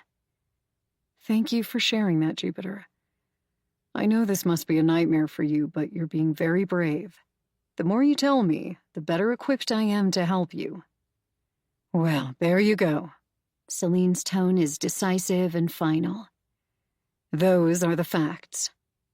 Tim's gaze searches the ceiling, thinking. He makes another note on his legal pad. Celine cocks her head. You have a plan? I do. Tim glances at me, then at Zach. I don't want to be presumptuous, but can somebody make coffee? This is going to take some caffeine. Zach jumps up. He's been quiet since Tim got here, just hanging back and listening to the conversation. Of course, all the questions have been directed at Celine and Jupiter so far. Tim has grilled them about every detail, and I'm proud of the kind, sensitive way he pulls the story from them. It occurs to me that our jobs aren't so different, at least this part anyway. Tim and I both draw people out of their shells, then help them map out a plan. As Zach puts the kettle on for coffee, Tim scribbles notes, a determined look on his face. His energy is endearing, but more than that, it's comforting. If Tim doesn't think this is insurmountable, then maybe it's not. Celine leans back in her chair, the flannel shirt she borrowed from Zach hanging loose on her small frame. Do you think I should turn myself in? God, no. He winces. Why would you do that? See? Celine says to Zach. Zach uses a sponge to wipe up some jam from the counter. I have this weird thing about obeying the law. No, I see that, Tim says, gesturing at Zach with one hand. Sometimes it makes sense, and that's an option. If we decide to go that way, we can get you a pretty good deal, I think, but you'll probably do time. A vein in Celine's temple throbs. I'd rather not if it's all the same to you. Tim nods and turns back to Zach again. Less than 8% of hit and runs get solved. Celine slaps the table. Exactly! What did I tell you, Zach? I know Blake by reputation, Tim continues. He's very image conscious. If we start talking about his son's drug habit, the fact that he nearly killed his young girlfriend... Again, his gaze darts to Jupiter. He's not going to like that one bit. The man just lost a son, though, I point out. He's probably more fixated on getting revenge than saving his reputation. Tim rubs his chin, which is spouting auburn stubble. I wouldn't be so sure. It's an election year. Someone like Henry Blake is never going to forget people are watching. That rings true for the man I saw in my office 10 days ago. The man I watched this morning on TV, though, he looked too broken to care. I feel a dull ache thinking about how awful this must be for him and his wife. First the drugs and now this. They must be in excruciating pain. So what do we tell the cops? Zach's electric kettle comes to a boil, and he grinds the beans for French press coffee. We need to meet with them soon, and we all have to tell the same story. True. Tim nods, reviewing his notes. I think everyone should tell the truth right up until the hit and run, I say. Tim wraps an arm around my shoulder. My thoughts exactly. Rule number 1 in the liar's playbook, stick to the truth as closely as you can. Jupiter chews at a fingernail, looking sick. She hasn't said much since Tim got here. Like Zach and me, she's been hanging back, letting her mom do most of the talking. Do I have to tell them about She hesitates. the sexual assault? Tim says it very gently. I'm afraid so. I know that's asking a lot. Jupiter's eyes go hard. I can do it. They need to know what he did to me. Exactly. Tim tips his head to the side and gives her a sad smile. That part of your story is essential. They'll probably have you talk to a woman. They won't be dicks about it, and I'll be there to set them straight if they're out of line. It's like being on a witness stand. You answer the question, nothing more. Don't narrate. Zach pushes the plunger on the French press, and I find some coffee mugs to hand out. Zach goes around pouring everyone the strong black brew, and I put creamer on the table with a bowl of sugar. It's a weirdly domestic moment, like this is our house and we're serving our guests. My mind returns to our argument out on the porch earlier. Though we've both brushed it aside to deal with more pressing issues, I can feel the unresolved tension crackling between us. What are we supposed to say about last night? Zach asks once we're settled again at the table. Tim sips his coffee. You tell them exactly what happened, minus the hit and run. Jupiter was assaulted, she called her mom, they came here, and the three of you found out about Colton's death on the news like everyone else. Zach glances at me, then back at Tim. What about the car? Tim shakes his head, perplexed. What do you mean? Celine and Tansy took it somewhere and washed it. I can't read Zach's tone. Should they admit to that? Tim looks at me, his expression turning uneasy. You didn't take it to a car wash, did you? No, of course not. I can't help shooting Zach an annoyed look. We took it to my place. I don't think anyone saw us. Okay, but traffic cameras probably did somewhere along the way. I can see wheels turning behind Tim's eyes. He taps his pen against the table a couple of times. If it comes up, you and Celine went there to grab something. Let's just decide what that is. It needs to be something you couldn't get from a store. Painkillers, I say, and everyone looks at me. For Jupiter. It makes sense. I have some left over from my root canal. They're in my purse, so if they need to see them, I can show them. Perfect. Tim grins at me. You're a little too good at this. Celine looks at her hands, nervously twisting a couple of her rings. I have to ask, even though I don't want to. Before she can get the question out, Tim holds up a hand. You're my sister's friend. I'm not going to charge you. Getting you out of this mess will be reward enough. I rest my head on his shoulder, so grateful I could cry. I know Tim isn't exactly Celine's #1 fan. He's waiving his usual $350 an hour fee for me. Thank you, Celine and Jupiter say at once. Don't worry about it. Tim turns his attention to Zach. There is one more thing we need to resolve, though. Again, an awkward silence descends. Zach clears his throat. You want to know if I'm willing to lie.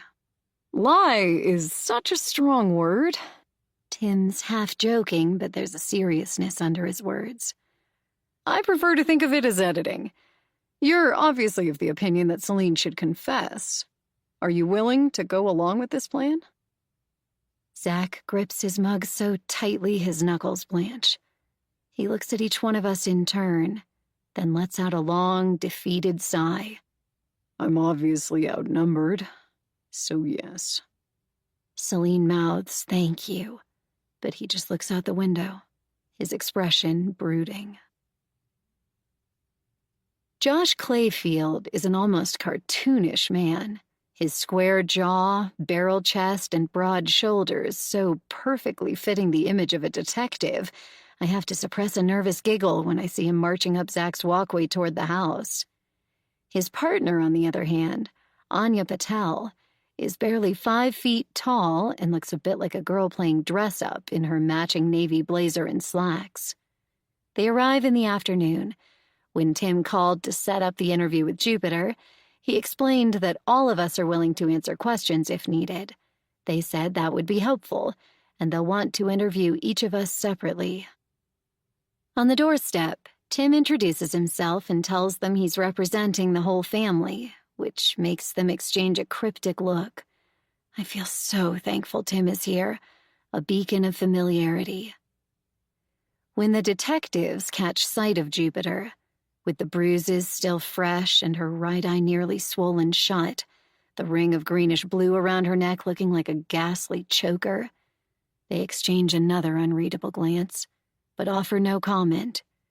Jupiter is the first person they want to interview, and Zach shows them to his office before coming back downstairs to the living room, where the three of us perch nervously on his large gray sectional, sipping coffee and avoiding one another's eyes. It's a huge relief knowing Tim's up there, but I still feel afraid for Jupiter, who's barely more than a child, really. Thinking of all the pressure heaped on her narrow shoulders so soon after what has to be the most traumatic night of her life, it just seems unfair. I remember the way her voice shook when she asked Tim if she would need to tell them about Colton raping her. I try to imagine what it would have been like if I'd had to face a similar inquiry the morning after Rob died.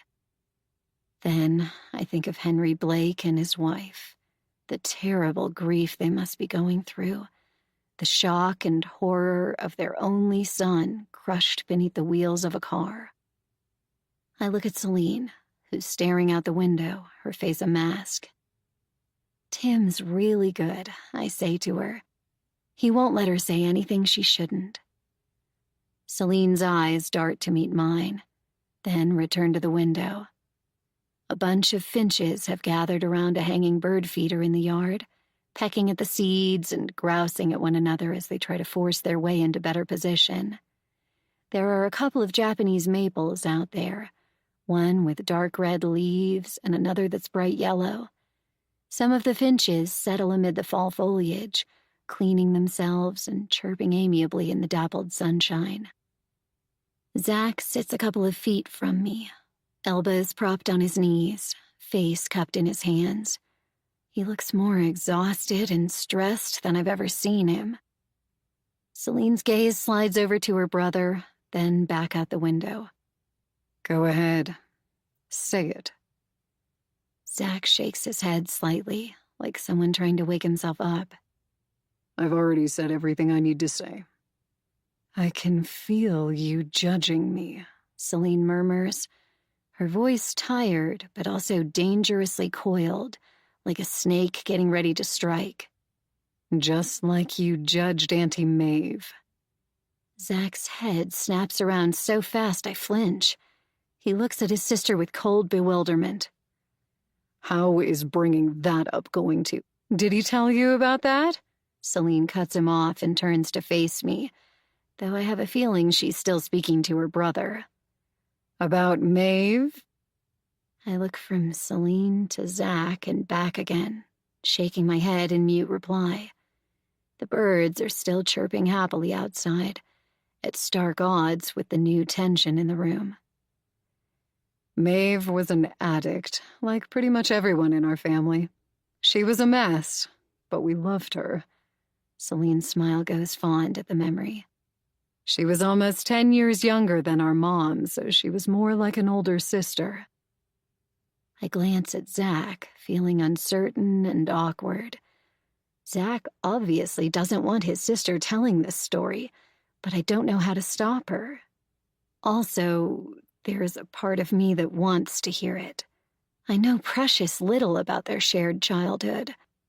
Back when we were friends, Celine touched on her years in Vermont only briefly.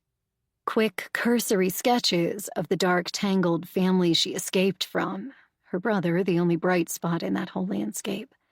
Most of her stories were about dancing in the seedy clubs of New Orleans or helping Danny, her husband, plan his bank robberies. She knew I loved those dark fairy tales, and I could see she needed to tell them, painting herself as a wild, powerful vixen in a gritty world of sex and violence. My innocence and her worldliness were a potent combination, the force that drew us together magnetically and bound us for 2 memorable years. Even if I tried to stop her from finishing this story, I can tell by her expression it wouldn't work. She's got a determined fire in her eyes, and it's obvious that attempting to derail her now would be as effective as stepping in front of a train. Unlike our mother, who never liked to leave her bed if she didn't have to, Auntie Maeve was ambitious. Celine licks her lips, checking her brother's reaction before continuing. Mom got migraines, Zach says, barely audible. Mom was a lazy, fat, manipulative bitch. Celine's tone is harsh, devoid of compassion. Zach winces and stares at the floor. A muscle in his jaw flutters, then goes still. Celine leans back against the cushions, savoring her role as storyteller. So, Auntie Maeve, who was only in her 20s at the time, lived with us and made sure we had what we needed. She supported you? I ask, drawn into the tale in spite of myself. She tried. Celine pauses, her gaze returning to me slowly, as if she'd forgotten I was there. In her own way, she hooked up with this low-life sleazebag known in town simply as Troll. He was short, with a long white beard and a snake tattoo on his neck. Anyway, Troll got Maeve to sell drugs to high school students, since she could blend in more easily around the schools and down at the mall, not being quite so obvious as Troll, who was notorious. Celine sips her coffee and stares out the window again at the golden leaves fluttering to the lawn. When Zach was in high school, his best friend Jeff Mayberry got hooked on Oxy. Pills were big back then. Heroin, if you could get it, but mostly pills. Zach massages his temples, his expression pained. Celine continues, noting her brother's discomfort, but plowing on anyway. Maeve was selling to Jeff, who was from a good, upstanding family. What was his dad, Zach? A doctor or something? Psychiatrist. Zach mumbles, his tone flat and airless. Psychiatrist, Celine echoes, her voice spiking with amusement. That's right. It made the whole thing that much more scandalous. Dr. Mayberry's son strung out on pills. Zach stands, walking to the fireplace and gazing into it, his back to us. Celine leans closer, lowering her voice, though it's still loud enough for Zach to hear. Jeff OD'd. Very sad. And you know what my righteous, upstanding baby brother decided to do? I look at Zach, whose shoulders have gone rigid beneath his sweater, his hands stuffed into the pockets of his jeans. He told the cops everything about Maeve and Troll and everyone else in that shitty little town who was dealing. He gave the cops all the details they'd need to catch Maeve red-handed. Celine's eyebrows arch, a cruel twist to her lips. Our aunt, the only adult who gave a shit about us, got 15 years. Troll, of course, got off on a technicality. That's justice for you. Zach spins around, staring down his sister, nostrils flared and hands still shoved inside his pockets like he doesn't trust himself to set them free. Does it make you feel better, dragging me down into your misery? Because there's really no need. I'm already plenty miserable, thanks very much. At his words, I feel a pang of guilt about my own contribution to his misery. Our argument from this morning still hangs over us like a dark cloud, no doubt adding to his sense of isolation. Just then, Detective Patel sticks her head around the corner, and we all turn to her in surprise. She must have drifted down the stairs and the hallway as silent as a ghost. She takes us in with a tight, knowing smile, as if our jumpiness confirms something she suspected all along. "Who's next?" she asks. I stand. "I'll go." Zach's in no state to answer questions, and God only knows what Celine will say, given her mood. It seems only right I should take my turn, give the two of them time to cool down. I pass Jupiter in the hallway as she makes her way back toward the stairs. Her good eye is bloodshot, the other one having puffed up so much it sealed shut. She looks wretched. Patel hovers at a discreet distance, discouraging a long conversation, but otherwise giving us at least the illusion of privacy. The detective checks her phone with a preoccupied frown, though I suspect she's listening to every word. Grabbing Jupiter's hand, I examine her face, trying to read her expression. "How do you feel?" I've been better. She tries for a smile, but abandons it. You're next? I nod. Jupiter cuts her eyes to Patel and gives me a look I'm having trouble deciphering. I think it translates to something like, "Be careful of that one." I nod, hoping I read her message correctly. Inside Zach's office, the walls are a deep teal, and the furnishings are fairly minimal. There are teak filing cabinets taking up most of one wall, an expansive desk with a Mac on one side and a bell jar housing a white and purple orchid on the other. A large picture window lets in dappled light. In addition to the desk chair, several others have been brought in and placed on either side of the desk, one next to the desk chair itself, two on the other side. I can't help smiling when I notice that Tim has taken the desk chair and is now gesturing for me to sit beside him. He's chosen what I can't help but think of as the power side of the desk, reminding the detectives that their visitor is here, and he is ultimately in charge. It's a strong move, and I want to hug my brother once again for being here. I take a seat beside Tim as Patel shuts the door and joins her colleague in one of the rickety folding chairs. Another calculated Tim choice, I'm willing to bet. No need for either of them to get too comfortable. I can't resist squeezing Tim's hand where they can't see behind the desk. He flashes me a reassuring smile. Clayfield watches me, his brown eyes studying my every move.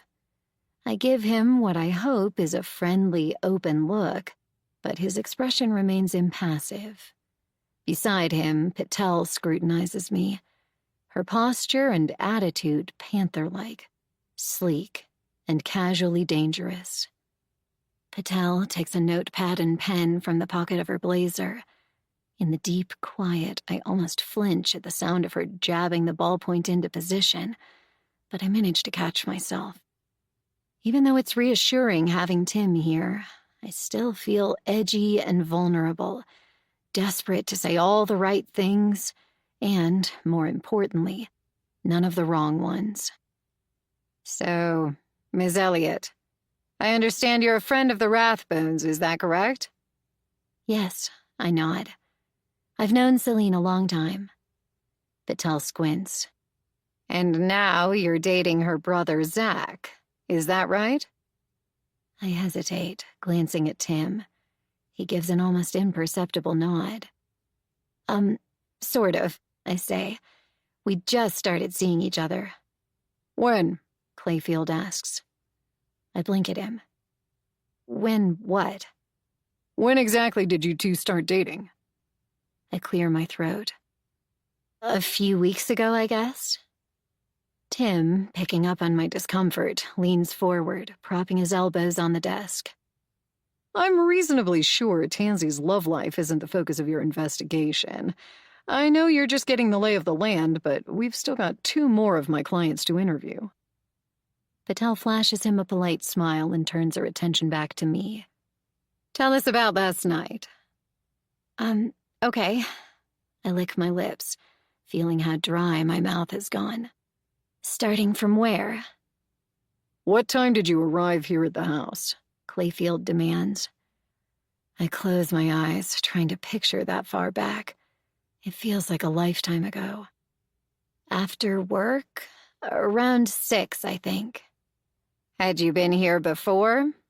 Patel leans back in her chair, and then, clearly annoyed at the lack of comfort offered by its flimsy backrest, sits up straight again. Yes.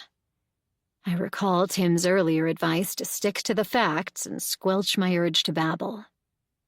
Patel's dark eyes study me intently. And then? We had dinner. I clear my throat again, wishing desperately I had something to drink to wash away the taste of fear coating my tongue. We talked. Eventually we went to bed.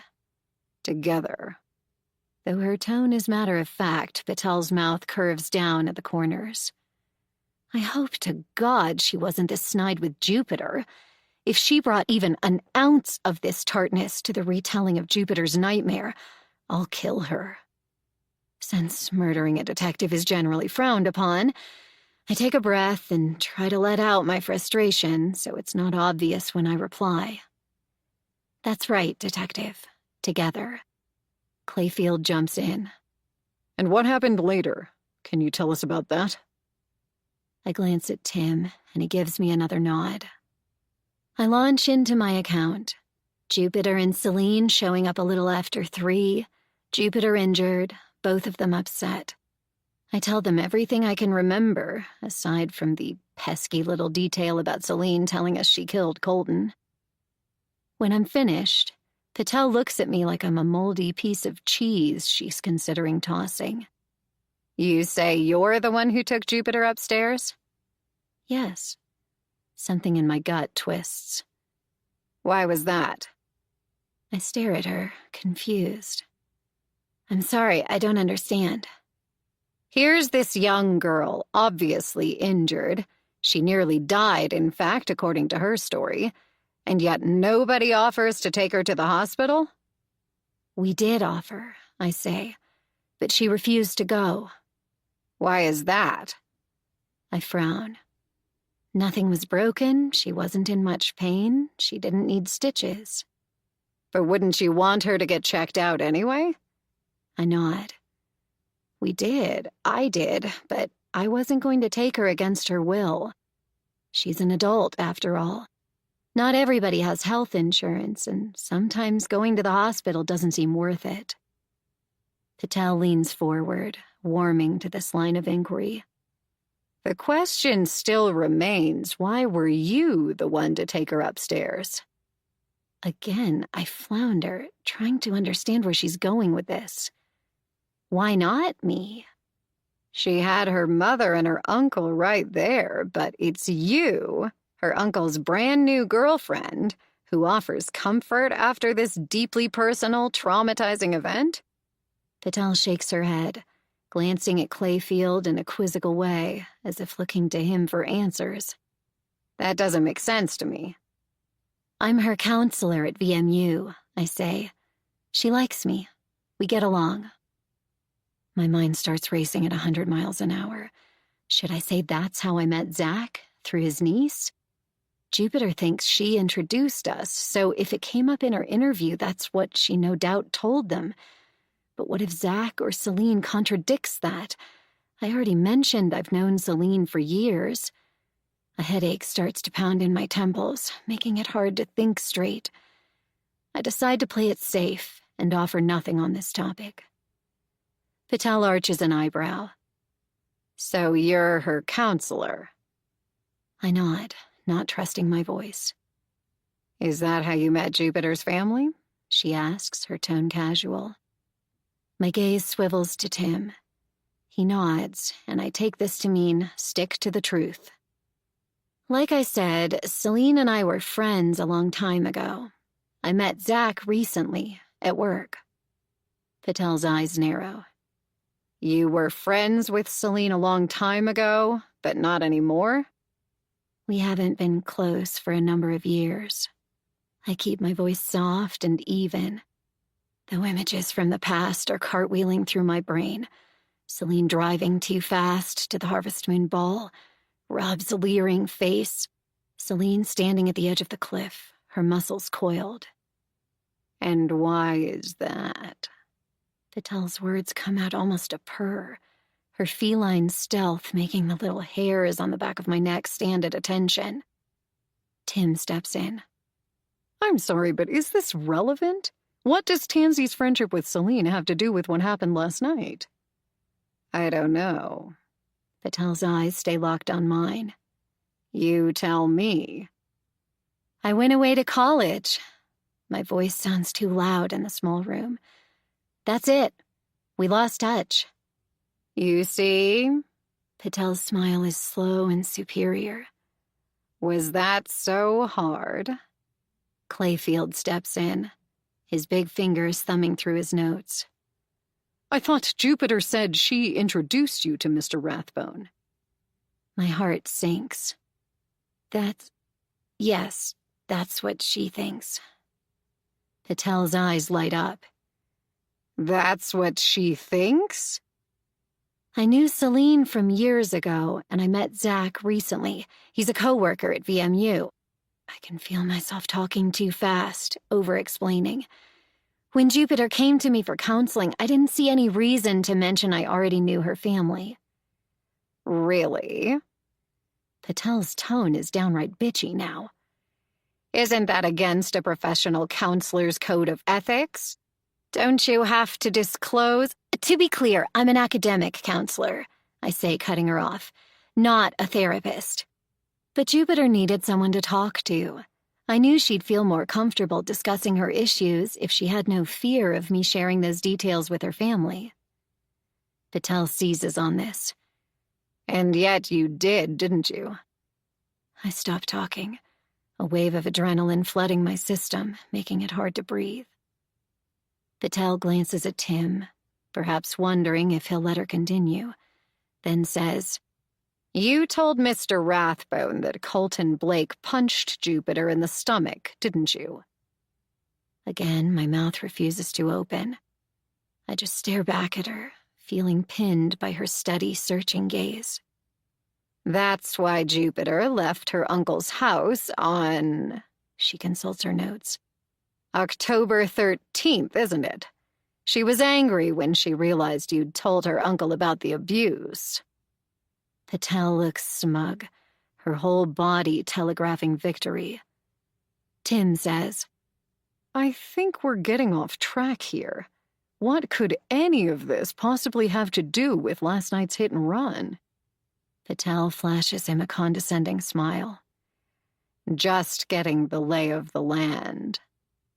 When her gaze slides back to me, I feel a cold chill down my spine. Chapter 13. Tim returns to the city that evening, just as the sun is sinking low in the west.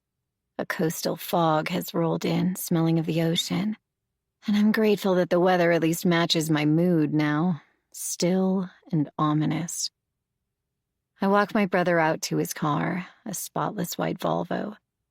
For a second, I long to climb inside, take refuge in his heated leather seats, hide away in his adorable guest room in the city, let him shelter me from all this angst.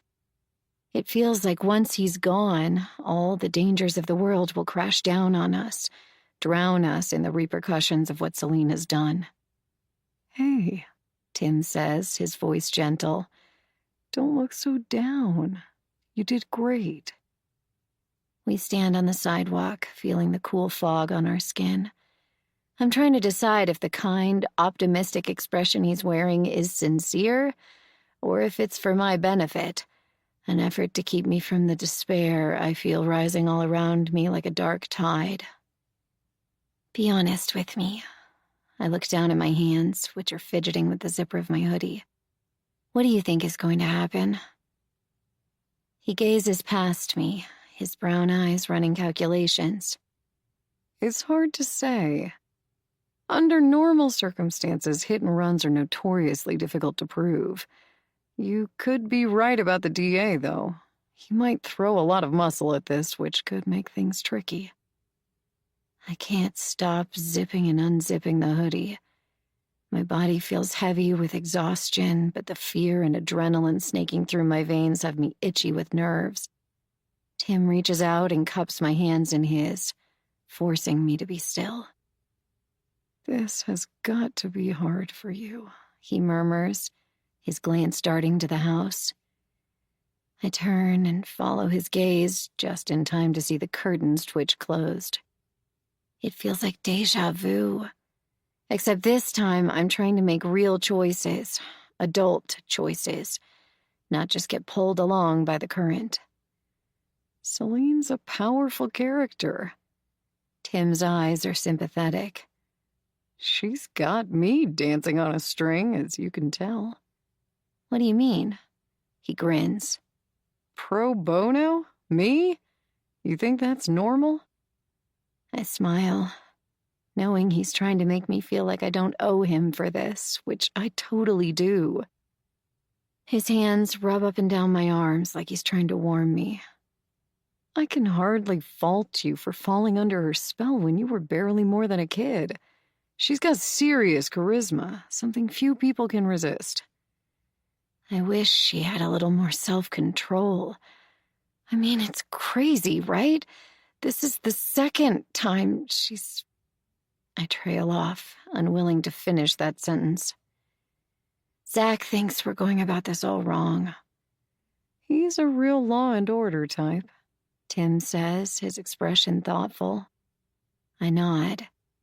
Tim's eyes sparkle as his expression shifts to a teasing smirk. He's also super hot.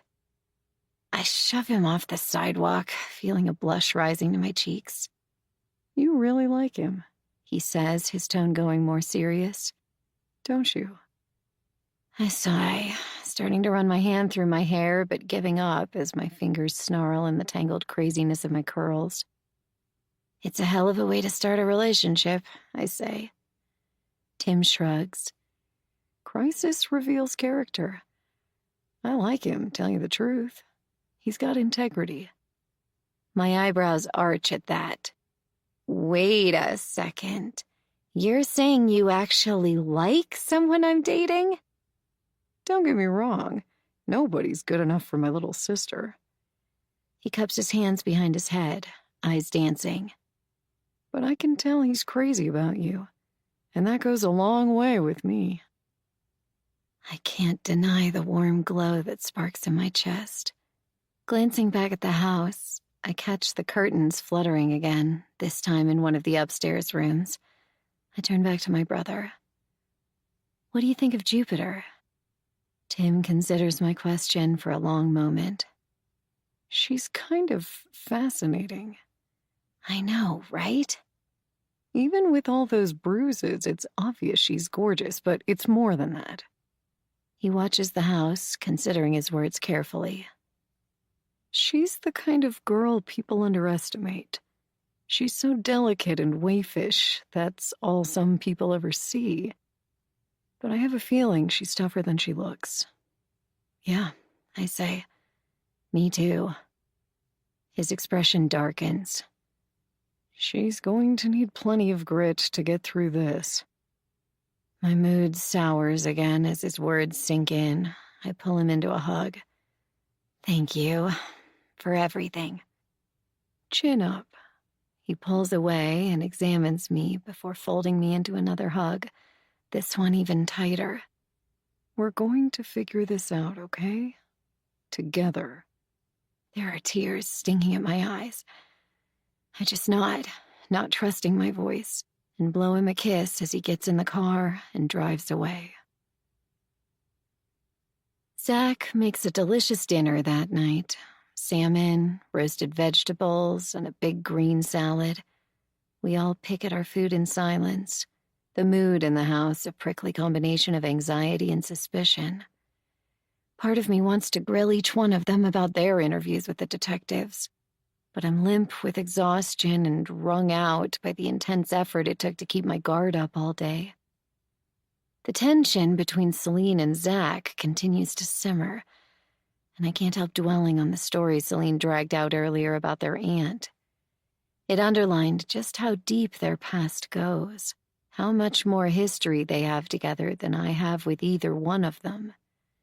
Zach and Celine have been stuck in these roles since childhood, the law-abiding baby brother and the outlaw older sister.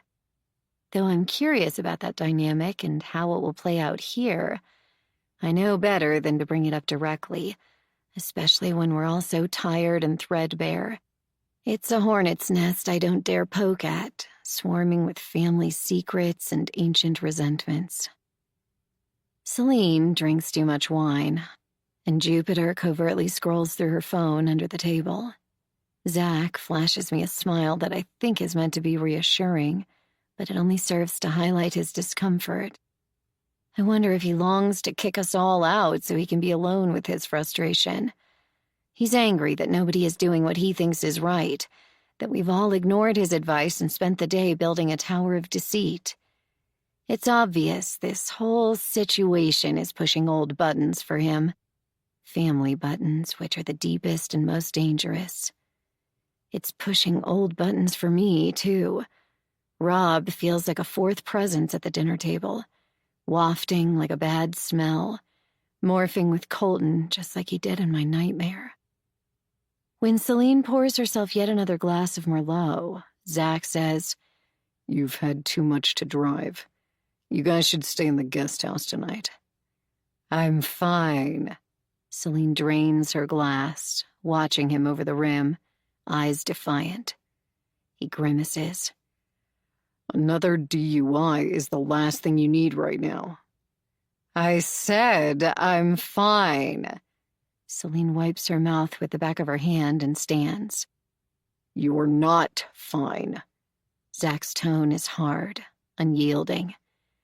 "Don't be an idiot, Celine." She laughs, a mean-spirited cackle that grates on my nerves. Nothing good comes from a laugh like that. "Oh, so now you care about me? If you had your way, I'd be sitting in a jail cell right now." "You're drunk," he says, his words clipped and terse. "You're staying here." "Fuck you." She stalks away from the table, weaving slightly. It takes her a moment to find her purse, but when she does, she seizes it and heads for the door. Jupiter shoots me an imploring look, but I don't know what she expects me to do. Zach doesn't move. He stares at his plate, his face stony. There's a crashing sound from the front room. I stand and follow the noise. Celine's standing by the open front door. A smashed vase lies in broken shards at her feet. She's digging through her purse, clawing at its contents like a wild animal. When she spots me standing there, she glares at me accusingly, her eyes not quite focusing properly. She must be drunker than I thought. Her spine goes ramrod straight in the exaggerated manner of wasted people who are trying to convince everyone they're sober. "What the hell did you do with my keys?" she demands, slurring her words. I shake my head. "I didn't do—" "Zach!" she roars, cutting me off and pushing past me, marching back into the kitchen, teetering unsteadily in her boots. I go to the door she left hanging open and close it.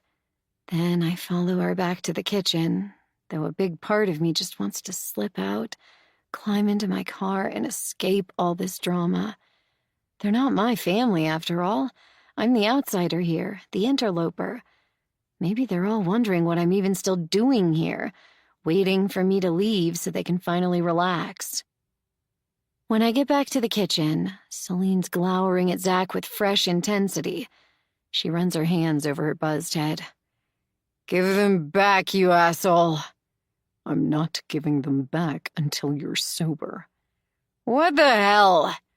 Celine glances around at Jupiter, then at me, as if searching for support. "You're not my goddamn babysitter, Zach." "Really? Because I kind of feel like it right now." Celine grabs his sweater, balling it in her fists and trying to shake him, though Zach stays perfectly still. "Give me my fucking keys." "No." "Celine," I say, "calm down. You don't need to— Shut up! She wheels around, shooting me a poisonous glare. Just because you're fucking him, you're going to take his side? I've known you 20 years, and you two have known each other, what, 5 minutes? Jupiter's eyes widen. Wait, you two have known each other 20 years? I meet Jupiter's shocked stare, feeling overwhelmed. We used to be friends, yeah. I made her meet with you. Celine says, her words tripping over each other in her hurry to get them out. I wanted her to get you away from Colton. Guess that plan backfired. Jupiter stands, gaping at me in mute betrayal. That's not— She's misrepresenting— I start, but Celine cuts me off. That's the only reason she's even here, Celine tells her daughter, talking about me in the third person like I'm not even worth addressing. I forced her to get involved. I threatened her. She didn't even want to meet you. Now look at her, acting like she's part of the family. Jesus, Celine, I say, losing my temper. I'm a human being, okay? I make my own choices. You're not the puppet master here. She barks out another mean, aggressive laugh. That's what you think. Enough. Zach stands and glares at his sister, yanking his phone from his pocket. I'm giving you 2 choices. You can go to the guest house right now and cool down, or I'm calling you an Uber. No, you're giving me my— Those are your options. He enunciates each word clearly and pauses after each one, like a father addressing his unruly teenager. She glares at him with pure loathing, then hurries out the back door. We watch as she stalks along the edge of the pool, illuminated by the lights in the garden, throws open the door to the guest house, then slams it behind her. I turn to Jupiter, my heart pounding. It's true that your mom suggested we meet, okay? But I never agreed to influence you in any way. I just wanted you to have someone who would listen, that's all. Jupiter gives me a mutinous look, her battered face flushed with anger. She grabs her coat and starts toward the door. Where are you going? Zach calls after her, his voice tired and exasperated. Anywhere but here. She storms out, leaving behind a thick, deafening silence. After a moment, Zach stands and starts clearing up the dishes, carrying them to the kitchen and slotting them into his stainless steel dishwasher. I pick up my plate and follow him. Do you think we should go after her? Which one? He sounds so lost and deflated I want to hug him, but I'm not sure that would be welcome. There's something about the way he's moving, stiff and a little mechanical, that makes me think he needs his space. Jupiter. I rub my neck, trying to work out the tension knotting my muscles. He shakes his head. She'll be fine. She does this sometimes. Goes on walks when she needs to clear her head. I wish she didn't have to learn about my history with Celine right this second. It's bad timing. He rinses a dish, his back to me, steam rising to kiss the window before him. That's the thing about lies. Once you start telling them, it's hard to keep them all straight. I blink at him, feeling stung. Earlier today, with everyone gathered around the kitchen table drinking coffee, we were a makeshift family. Sure, it was a dysfunctional one. We were plotting how to get away with murder, basically, but it felt like we were all on the same team. Now that togetherness has dissipated, sending us all scattering in opposite directions like the shards of an explosion. I know you don't approve of what's happening here, I say, but we're all doing the best we can. Are we, though? The glass he's washing slips from his hands and shatters in the sink. He swears, rushing to pick up the pieces, and his hand comes away bloody. I hurry to his side, trying to get a good look at the cut. Hey, slow down. Let me— I don't understand why you're okay with this. He says it very quietly. angling away from me as I reach out to examine his hand, shoving his fingers under the stream of water. The dark red blood turns pink as it mixes with the suds and circles the drain. How do I answer that? Do I tell him this isn't the first time I've helped Celine cover up a murder? I don't think that's going to help my case here. I'm doing this because I've done it before. That sounds weak even to me. Maybe Celine was right that night at the pub when she implied men can never understand the double-edged allure of bad boys. They draw you in, and by the time their charm turns toxic, it's too late. When you've gone from independent, carefree girl having a great time at a party to helpless victim bent over a rock, you recognize what it means to feel trapped and impotent. We're taught that we have power, that we make our own choices. We're not prepared for the sheer animal ferocity of a man's rage until we find ourselves powerless before it. Jupiter survived a night like that with Colton. Celine's choice to kill him for what he did, for what he threatened to do in the future, was rash and misguided and morally questionable. I see that. But Jupiter's the person who matters most in this equation. She's the survivor who must not be broken by this experience because she's young and full of promise, and in the last 24 hours, she's suffered the most. I don't think Jupiter will benefit right now from watching her mother go to jail. I risk a look up at him. Anger radiates from his whole body. He yanks a paper towel from a roll of them and wraps it around his bloody fingers. Celine can't keep doing this. I freeze. What do you mean, keep doing this? He looks at me. His eyebrows slant upward, his expression forlorn. This isn't the first time. The first time for what? My stomach feels like we just crested the hill of a roller coaster. I'm looking down at a steep vertical drop. Zach glances around, as if making sure we're alone. It's not the first time she's killed someone. Like me, Zach needs to move when he tells a hard story. I think of my walk with Tim along the Embarcadero, the way the fog wrapped us in our own private world, muffling the words to keep them secret. The lightness I felt afterward was intoxicating. Unburdening myself felt magical and dangerous, like a spell I'd conjured and set loose upon the world. Or maybe I was being set free of a spell, the one Celine kept me under, thinking I had to keep our secret forever. For Zach, this story has a similar weightiness, I suspect. He finds me a wool peacoat and a knit beanie before wrapping himself in a similar getup. Outside, night has fallen. The windows of his neighbors' houses are lozenges of gold, and the sharp tang of wood smoke hangs in the frosty air. We walk north, toward downtown, our hands shoved deep into our pockets, and our breath hanging in clouds before our lips like speech bubbles. When did this happen? I ask. He stares at the sparkling sidewalk in concentration. I was 14, and she was 17. Just a little younger than Jupiter.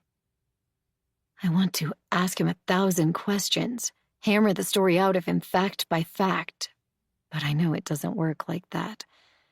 That day on the Embarcadero, Tim gave me room to find the memory, let me unspool the story in my own time. I vow to give Zach the same space, even though a big part of me longs to tear the truth from him like ripping off a Band-Aid. We walk half a block in silence, and I keep myself from blurting out questions by admiring the neighbors' jack-o'-lanterns, the gauzy ghosts dangling from the branches of an elm. One craftsman bungalow has littered its lawn with fake tombstones. The next house, a towering Victorian, has a row of 7 carved pumpkins on its expansive porch. I stare at the windows of the Victorian, watching the vague shapes of people moving behind the curtains in rooms that glow with the underwater blue of a flickering TV. Zach clears his throat. Celine was seeing this guy, Danny Winnicki, He was older than her, early 20s. And even though he was from out of town, it didn't take long for everyone to figure out he was trouble. He thought he was James Dean, with this badass motorcycle and dark, greasy hair. The first time I met him, I thought he was the coolest human I'd ever seen outside the movies.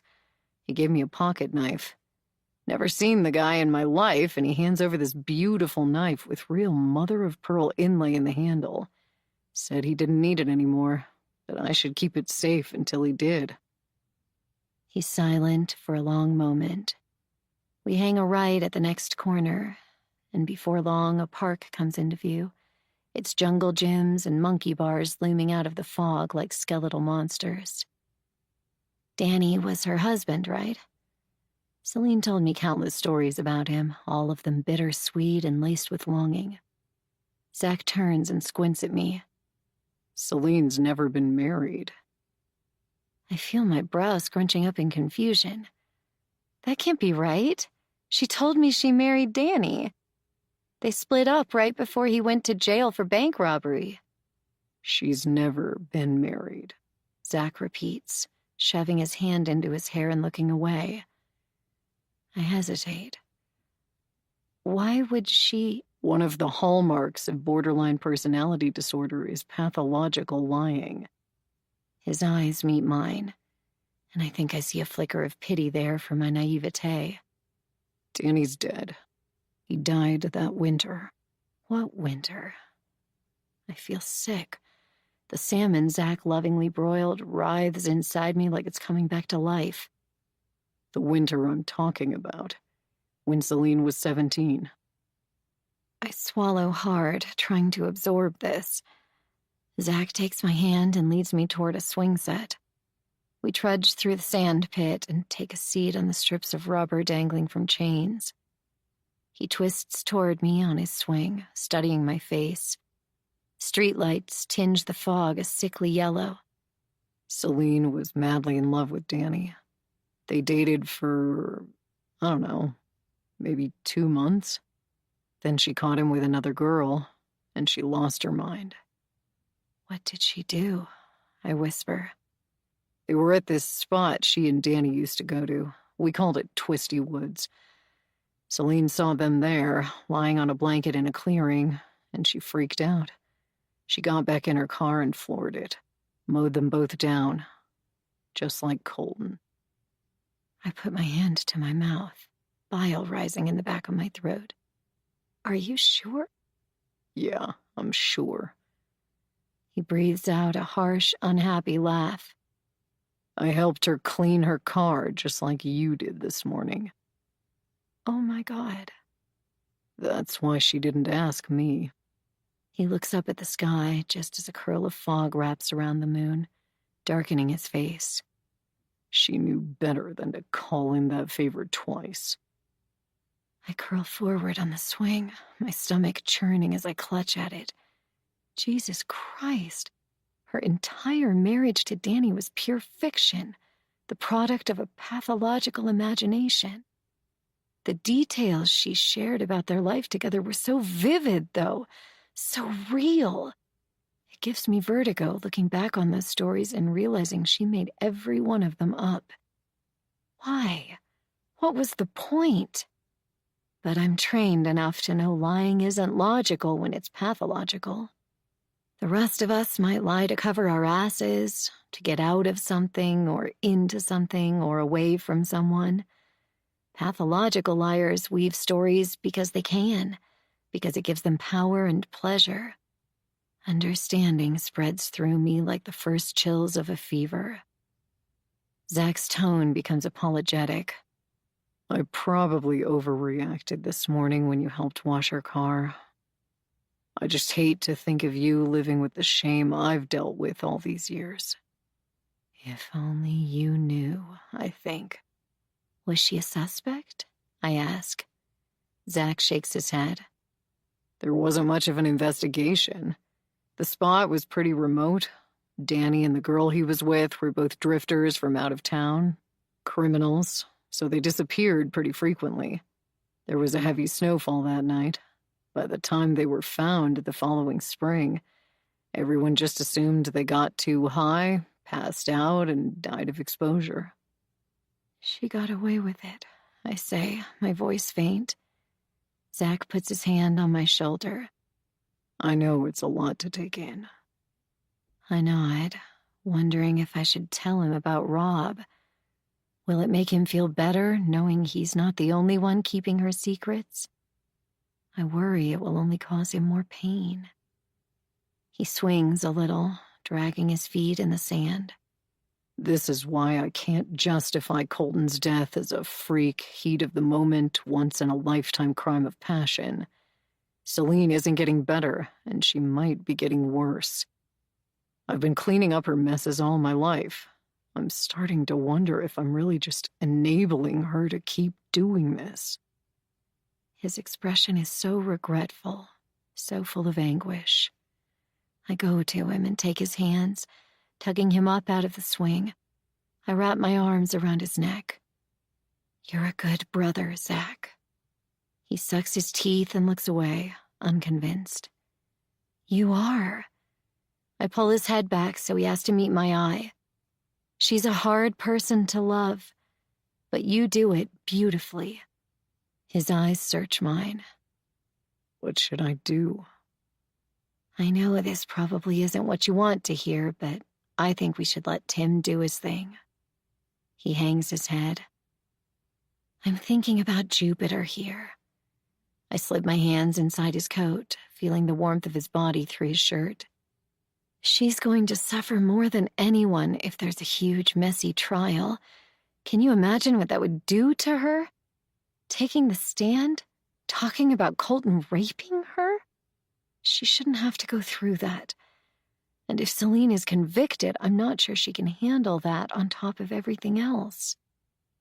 There might be a trial no matter what we do, he murmurs. I nod. But Tim will do his best to keep it from going that far. He knows Jupiter's future is what matters most here. He gets it. If he thinks Celine needs to turn herself in to make things easier on Jupiter, that's what he'll tell her to do. Good luck telling Celine to do anything. Yeah, I cringe. True. He leans down and kisses me. When we pull apart, he says, deadpan, It's usually months before I introduce my girlfriend to the family. You and I navigated that hurdle, huh? I laugh. Is that what I am? Your girlfriend? Is that too juvenile? His gaze searches mine, his eyes still sparking with humor. Do you prefer partner? No, girlfriend's much better. His tone stays light, but there's something serious in his face when he says, So, will you be my girlfriend? I will, I say, smiling. We walk out of the park and down the street, holding hands. All the while, the story of Rob burns inside me. Why am I not telling him? Because I hate reliving that moment of sheer powerlessness? Because I don't want to worry him even more? I suspect the biggest reason is I'm afraid it will tip him over the edge, force him to turn Celine in, and I'm not sure that's the best choice for anyone. As we walk, I can feel the past taunting me. The neighbors' jack-o'-lanterns glow like demons in the fog. In their sinister grins, I see one face again and again. Celine, as she stood on that cliff top, her face ablaze with righteous fury. Chapter 14. The following Thursday, I'm in my office with a student when there's a sharp knock on my door. When I open it, Jupiter is standing there. She's wearing a scarf that covers half of her bruised face and a knit cap, but I can see she's been crying. I usher the student out and push the button on my electric kettle for tea. What's going on? I ask. Jupiter tears off her scarf and perches on the seat across from my desk, then immediately gets up again, too agitated to sit still. A witness came forward. One of my neighbors. My pulse races. And? She didn't see everything, not the actual accident. She seems to stumble over this last word. I breathe out a sigh of relief. That's good, right? What did she see? She could tell it was a dark sports car, maybe a convertible. I wince. But she didn't get a license plate? Right, no plates. She paces, rubbing her hands together like she's trying to warm them. She said she saw two women, one outside the car and one inside, arguing. I raise my eyebrows. You were arguing? A little. Jupiter looks sheepish. What about? She sighs. Mom showed up kind of drunk after I called her. She's already gotten one DUI. I didn't want her to get another. So what did you do? I ask. I had to get away from Colton, so I got in. Do you know how to drive? My kettle button pops. I lift it from its base and pour water over a tea bag. Do you want tea? Yes, please. She sits again. Chai? Sure, she says, toying with the buttons of her coat. I rip open a bag of Tazo and douse the tea bag with hot water. This conversation is so unnerving. Doing something simple grounds me. So, do you drive? More or less. Her fingers tug at a thread on her coat sleeve, and she looks preoccupied. She sits again, avoiding my gaze. I get the feeling she's carrying on a complicated conversation with herself that has little to do with the one we're having. Hey, I pour soy milk into her tea. Are you okay? No, I'm not okay. She goggles at me, indignant. You're worried this witness will seal the deal for your mom? They took her car, she says in a hoarse rasp. They're going to do a full-on forensic analysis. Uncle Zach says they're bound to find something. Oh my God, why am I just now hearing about this? I look around from my phone, but it's not on my desk where I usually keep it. Tim and Zach have both been trying to reach you, she says, irritated. I finally locate my phone at the bottom of my messenger bag. Sure enough, there are several missed calls from Tim and Zach. I must have silenced it from my appointment and forgotten to check it. The thought of a forensics team examining Celine's car hits me like a punch to the gut.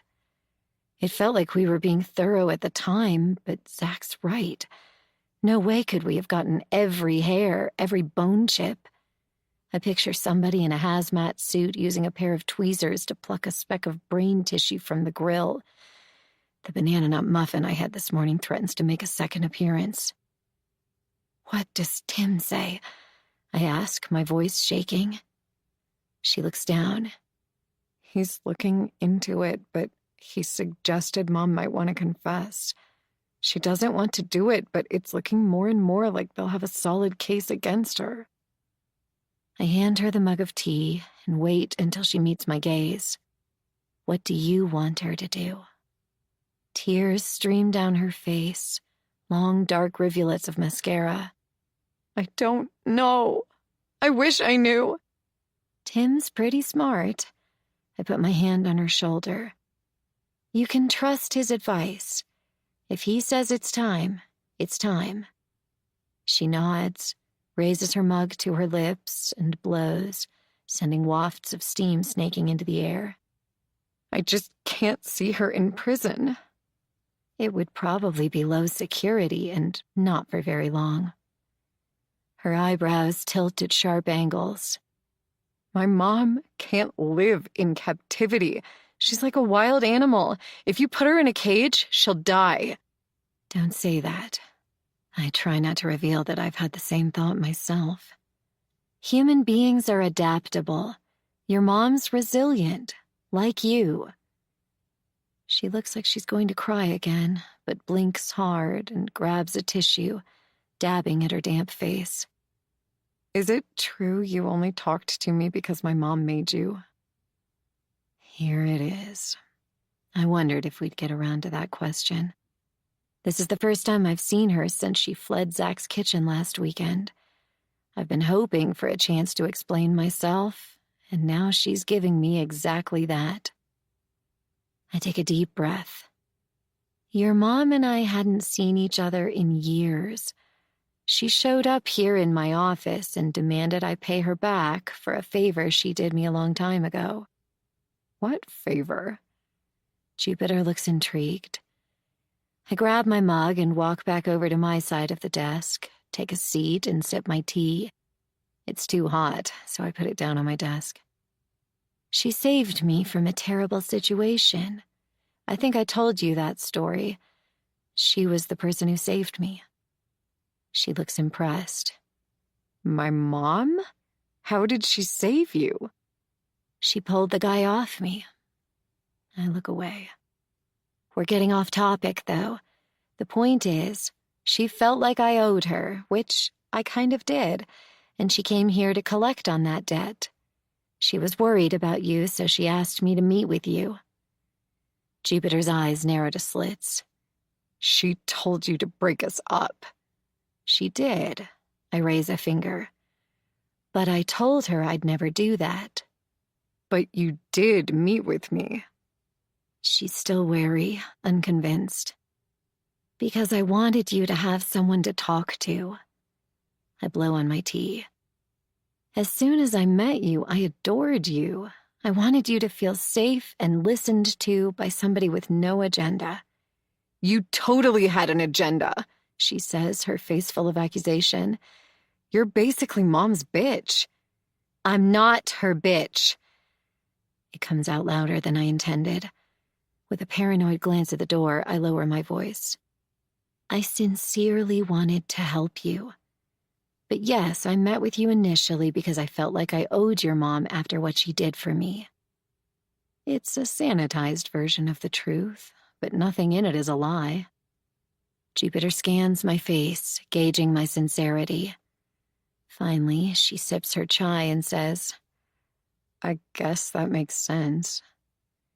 The important thing is, I say, leaning closer, now we're friends. I'm not going anywhere. I want to be there for you, and that's the truth. She raises an eyebrow. And Zach? To my annoyance, I can feel my cheeks flaming. What about him? What's going on there? Are you in love? Her eyes sparkle in a way I haven't seen them do in days. I'm shocked to find my lips have almost formed the word yes.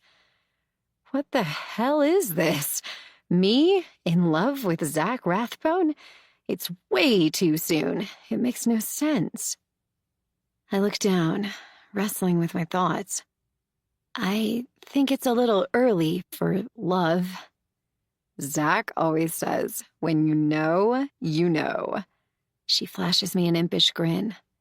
You know, huh? There's a knock at the door, and we both look at it, startled. It's Grand Central in here today. I open the door to see Zach, his face pinched with worry. He looks gorgeous in a dark green cashmere coat, jeans, and a navy blue sweater. Did you get my messages? He asks. No, I stop, flustered. Jupiter's here. He steps into my office and closes the door behind him. Did she tell you about the witness? I nod. What does Celine want to do? She's not inclined to turn herself in, though your brother says it's her best chance at a light sentence. He shakes his head, and I can see a vein at his temple throbbing. I was afraid she'd do this. My stomach ties itself into knots. Can we convince her? I'm trying. He cups his jaw in his hands and pops his neck. It's not easy, though. You know that. Have you tried? I ask, turning to Jupiter. It seems to me if anyone can get Celine to do the right thing, it's her daughter.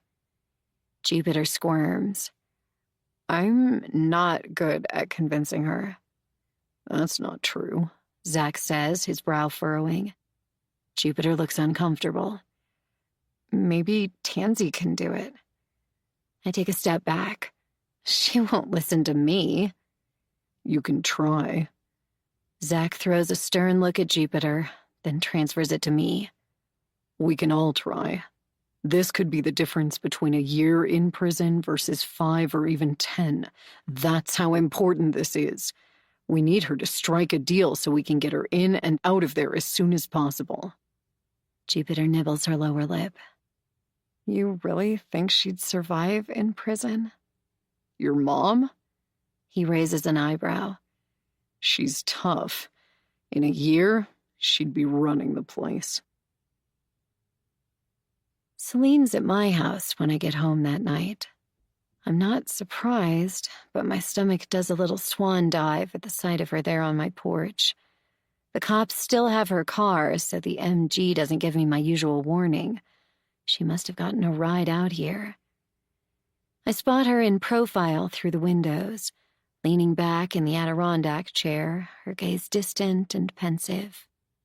The solar string lights I hung around my porch last summer twinkle brightly in the darkness, casting faint golden light on her face. The crease between her brows and the glazed look in her eyes tells me she's lost in thought. She whips around when she hears me open the back door. Finally, I've almost polished off this bottle of wine. She grins, her eyes not meeting mine.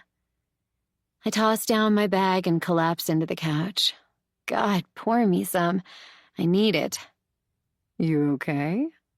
She picks up the bottle of red and pours me a glass, hands it to me. I kick my shoes off, rubbing my stockinged foot. I heard about the witness and the cops searching your car. Everyone thinks you should turn yourself in. Oh, everyone thinks, huh? She shakes her head and makes a sound in her throat. You know me, Tansy. I'm a gambler. It's in my blood. My people have always been gamblers. Zach wants you to do it, I say quietly. Zach! She lets out a cry of laughter. Of course he does. He's so predictable. If he had his way, I would have turned myself in the first time this happened. That knocks the wind out of me. The first time this happened. She's never implied something like this happened before. Does she know Zach told me? Is that why she's bringing it up? I drink my wine, turning her words over in my head, deciding my next move. What do you mean, the first time? My words come out faint and thin. The first time. She hits each syllable hard, like I might be stupid. Back in high school. He told you, so don't pretend, okay? I don't respond. She leans back in her chair again, considering me. With one lazy hand, she reaches over, grabs her wine glass, pulls it to her lips, and drinks. The sparkle of the reflected string lights bobs along the rim of her glass. Did you tell him about Rob? Half her face is draped in shadow, and when she looks at me, the moonlight turns the whites of her eyes a milky blue. No, I say. Should I? She bursts out laughing. I recoil, alarmed. What's so funny? I don't care, Tansy. Tell him, don't tell him. She flashes a savage grin at me, running a hand over her buzzed head. I'm beyond all that now. It's like my hair, you know? One day I woke up and I was like, why am I carrying all this weight around? I don't give a shit about any of it. There's definitely something off about Celine tonight. Something reckless and at the same time resigned. I used to think I was good at reading her moods, sensing the stormy weather that ruled her. Now, though, I have to wonder if I ever knew Celine at all. An eerie prickle tingles along my skin as I think about all the lies she must have told me over the years. I think of Danny, who was so real to me. The way he whisked her out of Vermont and rented them an apartment in New Orleans, an old flat on the 3rd floor just a block away from Bourbon Street, with a wrought iron balcony and a velvet fainting couch and a mirrored drinks cabinet and a spiral staircase going up to the loft. Everything about their life together was so detailed, so vivid, a movie full of characters I believed in and cared about. But none of it ever existed. It was the product of Celine's fevered imagination, the life she'd wanted with him, and all the while he was nothing more than bones. Listen, She says, her voice going serious. I came here tonight to tell you the truth. The truth, I echo, thinking, what a riddle. She nods, her brow creasing. Of course you doubt me. Why wouldn't you? But tonight, for once in my life, I'm going to arm you and only you with the truth, the whole truth, and nothing but the truth. I scoff at her dramatic phrasing. I mean it, She insists. You're the keeper of Rathbone secrets, after all. The phrase circles around in my brain. Is that what I am? We all tell you the truth for some reason. Her voice goes low and husky. What you choose to do with it is entirely up to you. This feels familiar, but it takes me a moment to realize why. Celine used to do this all the time when we were close. Build me up so I'd feel important. Weave a story peppered with words like fate and destiny and the keeper of secrets, casting me as the brave heroine. She wants something from me. That much is clear. A silence falls over us. I listen to the crickets and bullfrogs and gaze up at the carpet of stars. It occurs to me that I should be frightened, sitting there with a cold-blooded killer, but I still can't think of her like that. Instead, I tell myself, I will always remember this night. It's not a happy thought, but it's tinged with that weird sense of reverse nostalgia when you know a moment will be a memory before it's whisked away. Celine always made me feel that way when we were close. Like every moment was a Polaroid snapshot I'd want to take out later and pore over. Just about everybody else I know spends their days like they're killing time, waiting in line for the big event. With Celine, every moment is ripe and bursting with meaning.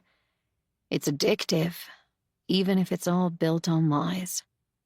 Tomorrow's my birthday, She says. Did you know that? With a jolt of surprise, I realize she's right.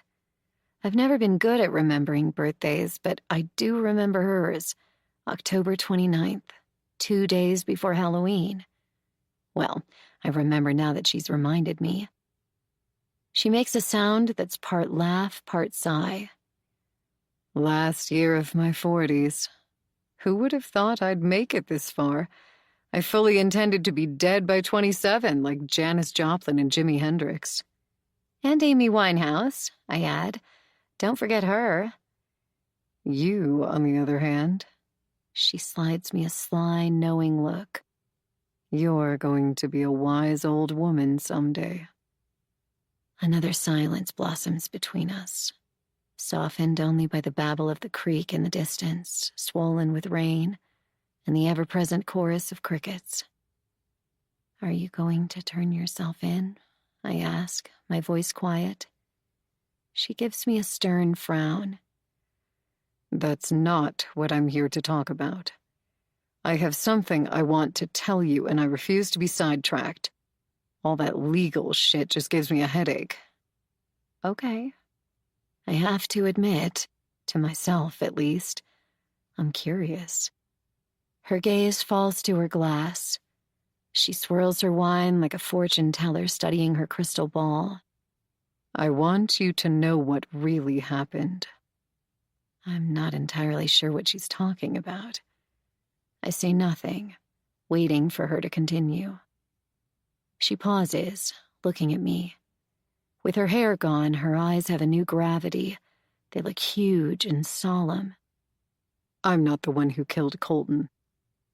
Though I've lost what little faith I had in my ability to suss out her lies, something in her voice is so cut-the-shit honest, It sends chills right up my spine. I recall the moment earlier today in my office when Jupiter was trying to tell me about their argument over who would drive. I wasn't really listening, distracted by the news of the witness coming forward and the forensics team examining Celine's car. Jupiter. I can barely speak around the lump in my throat.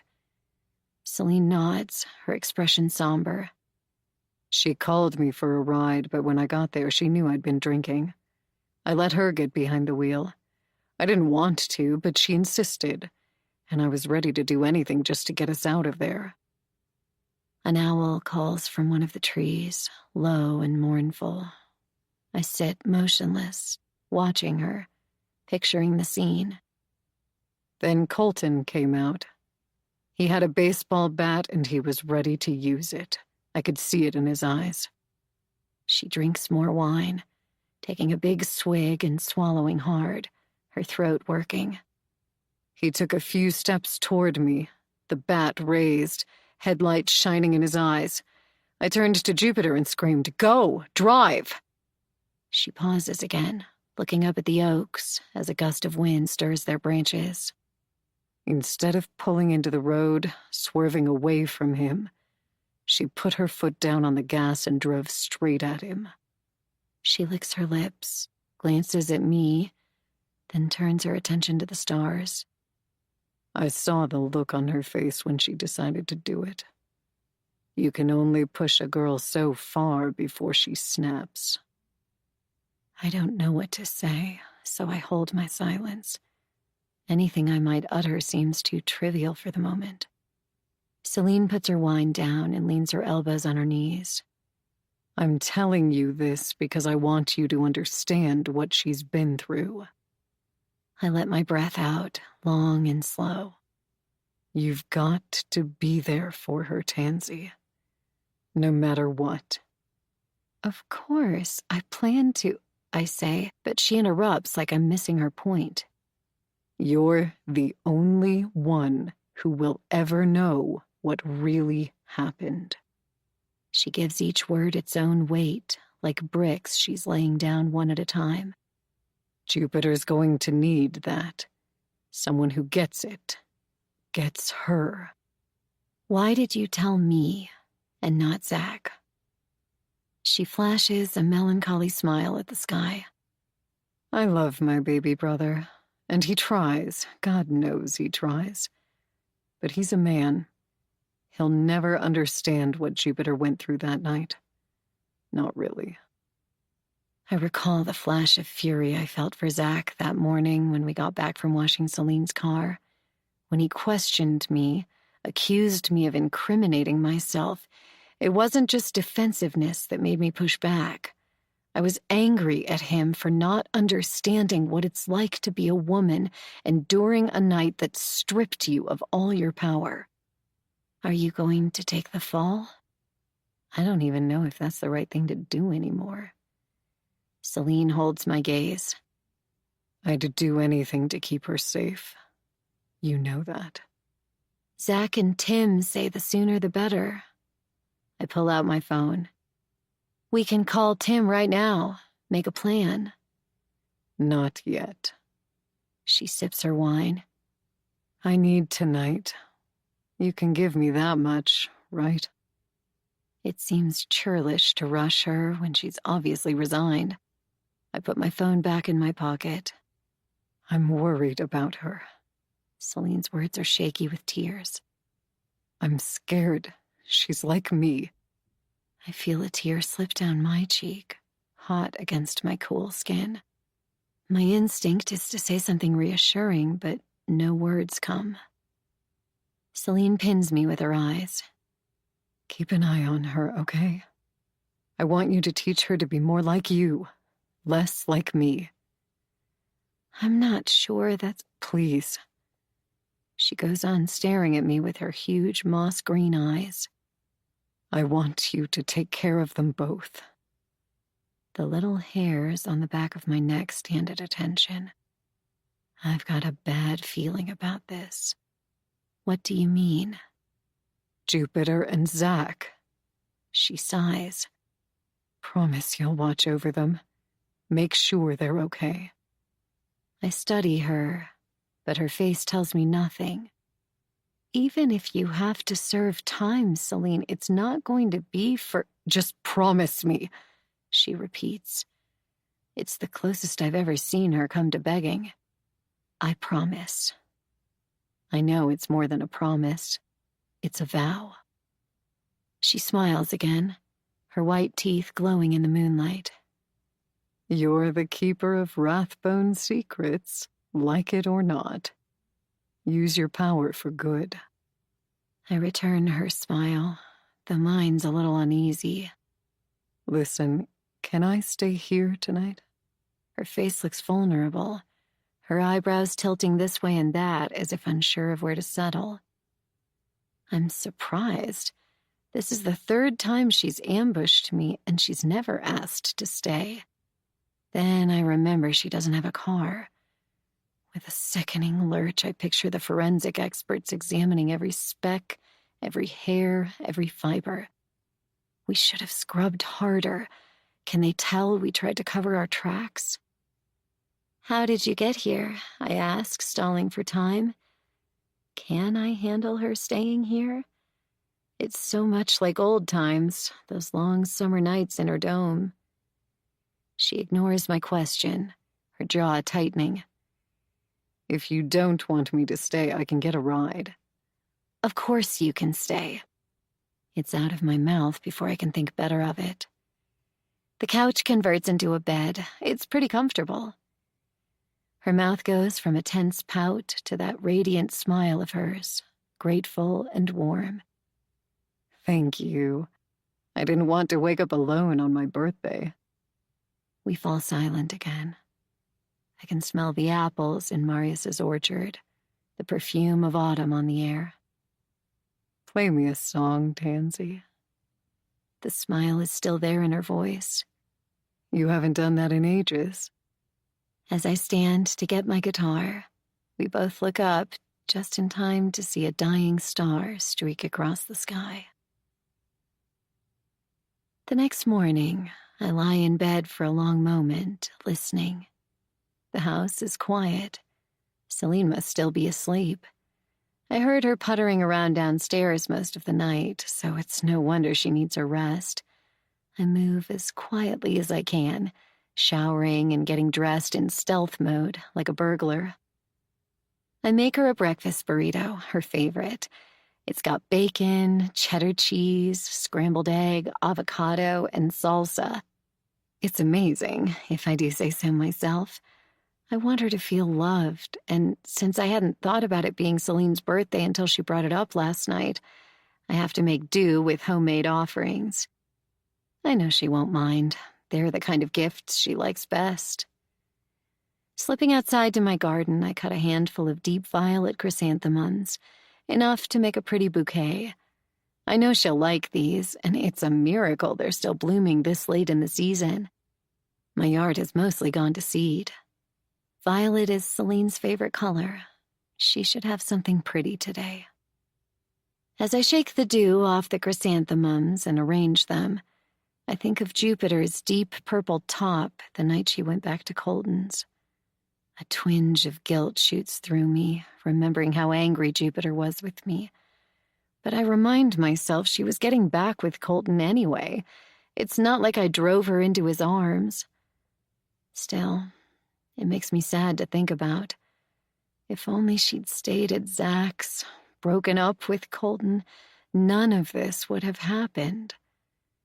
I feel a deep, sudden yearning for a total do-over. What I wouldn't give to turn back the clock and make Jupiter stay away from him. Stop that, I admonish myself. What's done is done. Celine will turn herself in, taking the rap for Jupiter. It will be hard, but Tim will get her through it. I hear Jupiter's words from yesterday. My mom can't live in captivity. She's like a wild animal. If you put her in a cage, she'll die. Please don't let that be true, I think, praying vaguely to anyone who might be listening. She needs to get through this. We need to get through this together. I carry the flowers back inside, moving quietly so as not to wake her. I deposit them in a lemon-yellow vase and fill it with water, tying a large white satin ribbon around its neck before putting it on the counter. Then I gently transfer the burrito onto a plate and arrange it near the flowers. Against the vase, I prop up a note on a piece of lavender origami paper with tiny silver cherry blossoms. On the white side, I write, "Happy birthday to my oldest and most complicated friend. You are a mystery to me, but I do love trying to unravel you. Please, please, please do whatever Tim suggests and get this over with quickly. Sorry, it's your birthday. Don't want to nag. I've nearly run out of room, and it seems tacky to add another square of paper. I resolve to wrap up quickly in the scant square inch or two left. I write, I love you, and I want what's best for you. I want to add, and Jupiter, but there's no room. Not to mention Zach, who I get the feeling hasn't breathed properly all week. He's so tense about all this. He's like a grenade. I doubt he'll rest until Celine comes clean and gets her plea deal. No other solution makes sense in his mind, and it's killing him to stay quiet. I add a Post-it note to the edge of the plate saying, Bon appetit, XO. There's a steaming carafe of French press coffee, fresh fruit, orange juice. She's got everything she needs for her birthday breakfast. I only wish I could stay here and enjoy it with her. Honestly, though, the thought of food right now makes me want to retch. Even the smell of the bacon I cooked this morning made me nauseous. If bacon doesn't smell good, something is deeply wrong. When I get to work, the atmosphere's harried and everyone seems to be running late. By noon, I'm so hopelessly behind, half my afternoon appointments will need to be rescheduled. There's a softball-sized migraine blossoming at the back of my skull. So when I get Zach's call, I'm tense as a coiled spring. Hey, I say breathless. How are you? She's gone. Zach's voice sounds hollow, dazed. Who? Celine.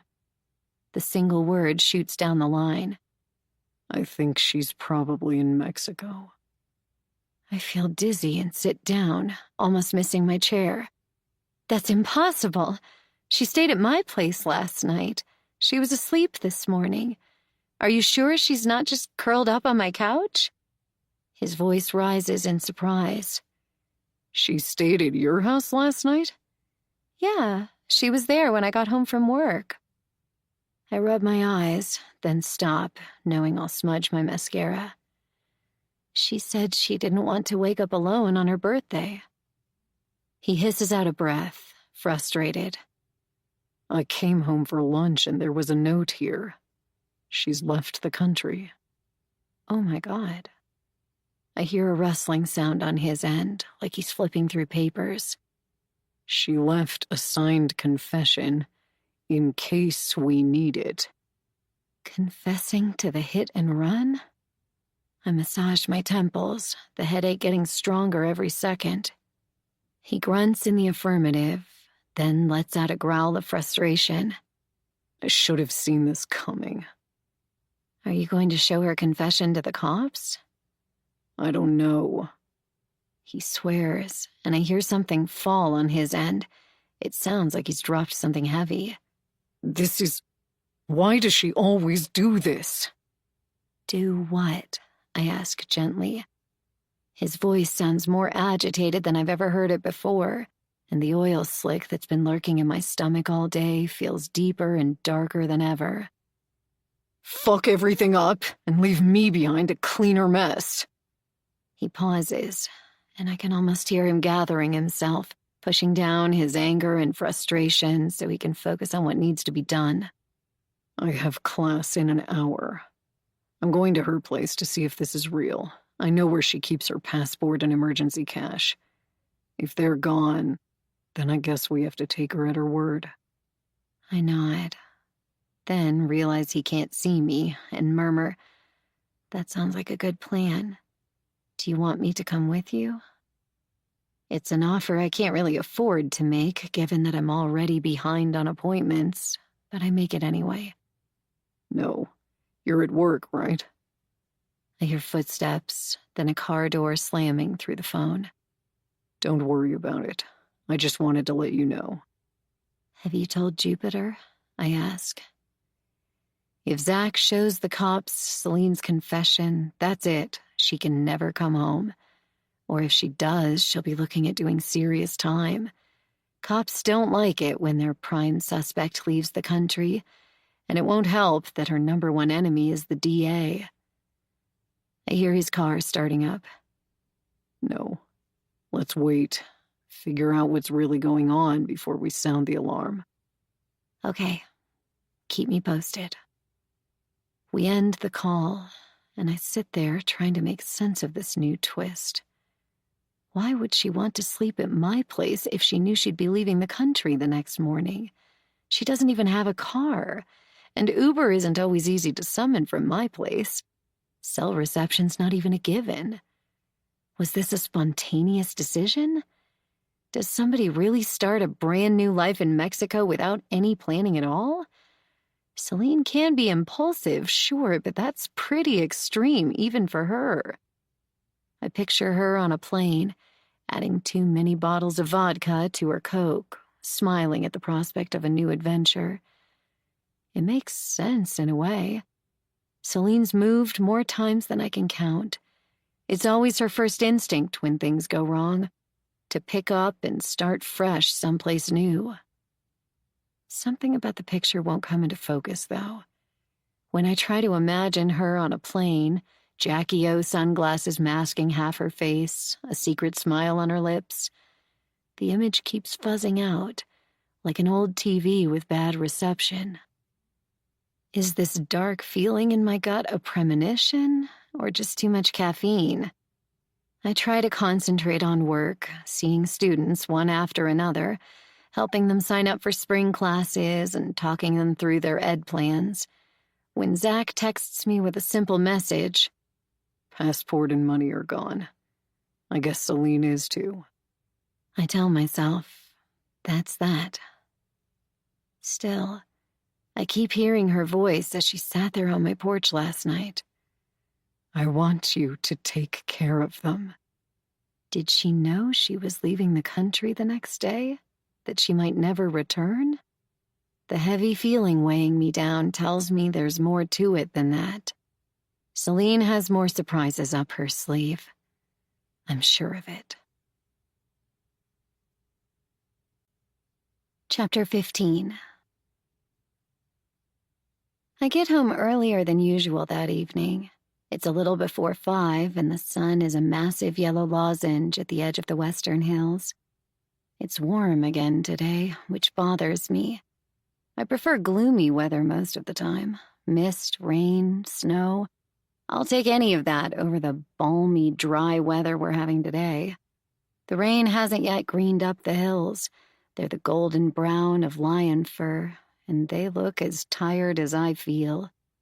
It's fire season, something everyone around here is skittish about after the record number of infernos we've seen.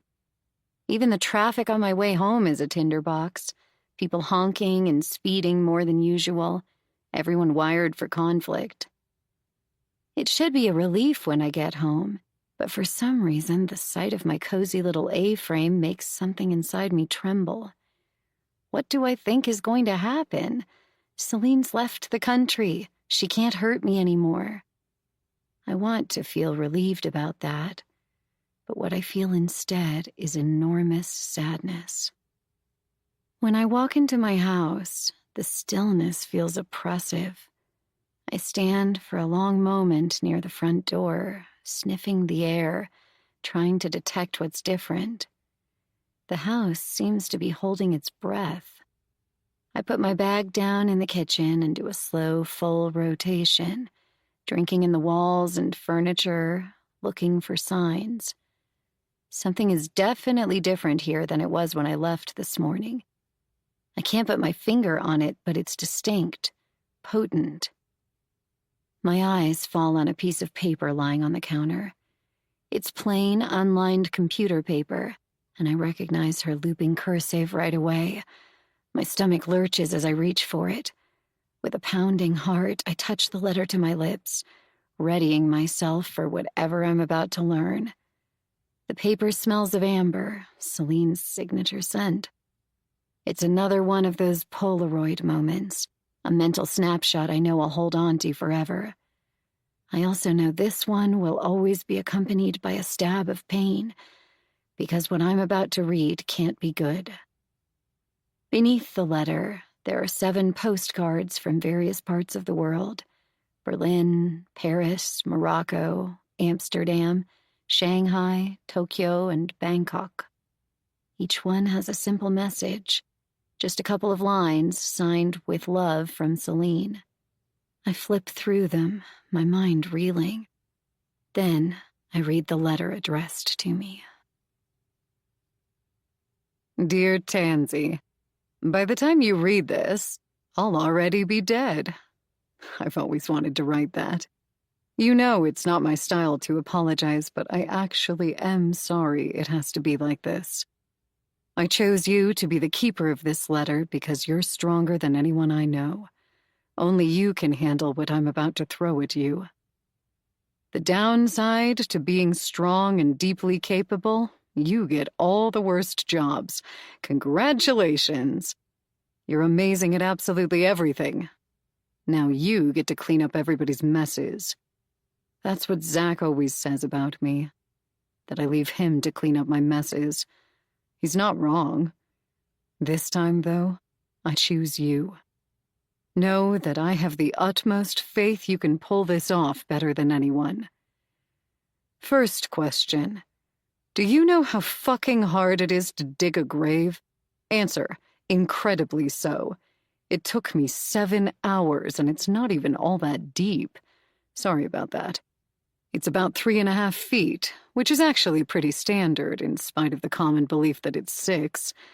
The things you learn from Google when you're about to kill yourself. Because I have killed myself, as you've no doubt guessed. Don't worry, though, I'm not in your house. I wouldn't do that to you. No, I literally dug my own grave. Now I plan to lie down inside it, swallow a bottle of sleeping pills, and wash those down with a shaker of ice-cold, dirty martini. Classy touch, right? Shaken, not stirred. I expect it will be a pleasant way to go. I was going to slit my wrists as well, just to be safe, but I wanted to spare you the sight of the blood. I know that's not your thing. Remember when I cut my finger at the Dome when we were making guacamole? You almost passed out. Don't worry, you delicate flower. If all goes as planned, I should look just like Sleeping Beauty. Assuming I don't vomit all over myself. That would be disgusting. Apologies in advance if that happens. All you have to do is find me and bury me. I'm quite deep in the woods. I've drawn a map on the back of this letter. Give yourself a good 20 minutes to hike there. Once you find me, you'll see a shovel propped against a craggy oak. Just take it and fill in my hole. That's it. Easy peasy. Except it won't be. I know that. I'm not a monster. I know I'm asking you to do the hardest thing you'll probably ever do in your life. I'm not even asking, really.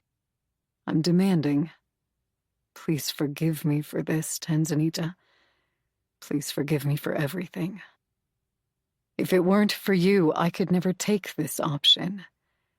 But now that I know you're going to be there for Zach and Jupiter, I feel free to move on down the road. Don't rest too easy, though, because I doubt I'll truly be gone. You'll see me in the Spanish moss and the sun on the river. You'll see me in the morning dew and the full harvest moon. I'll be everywhere.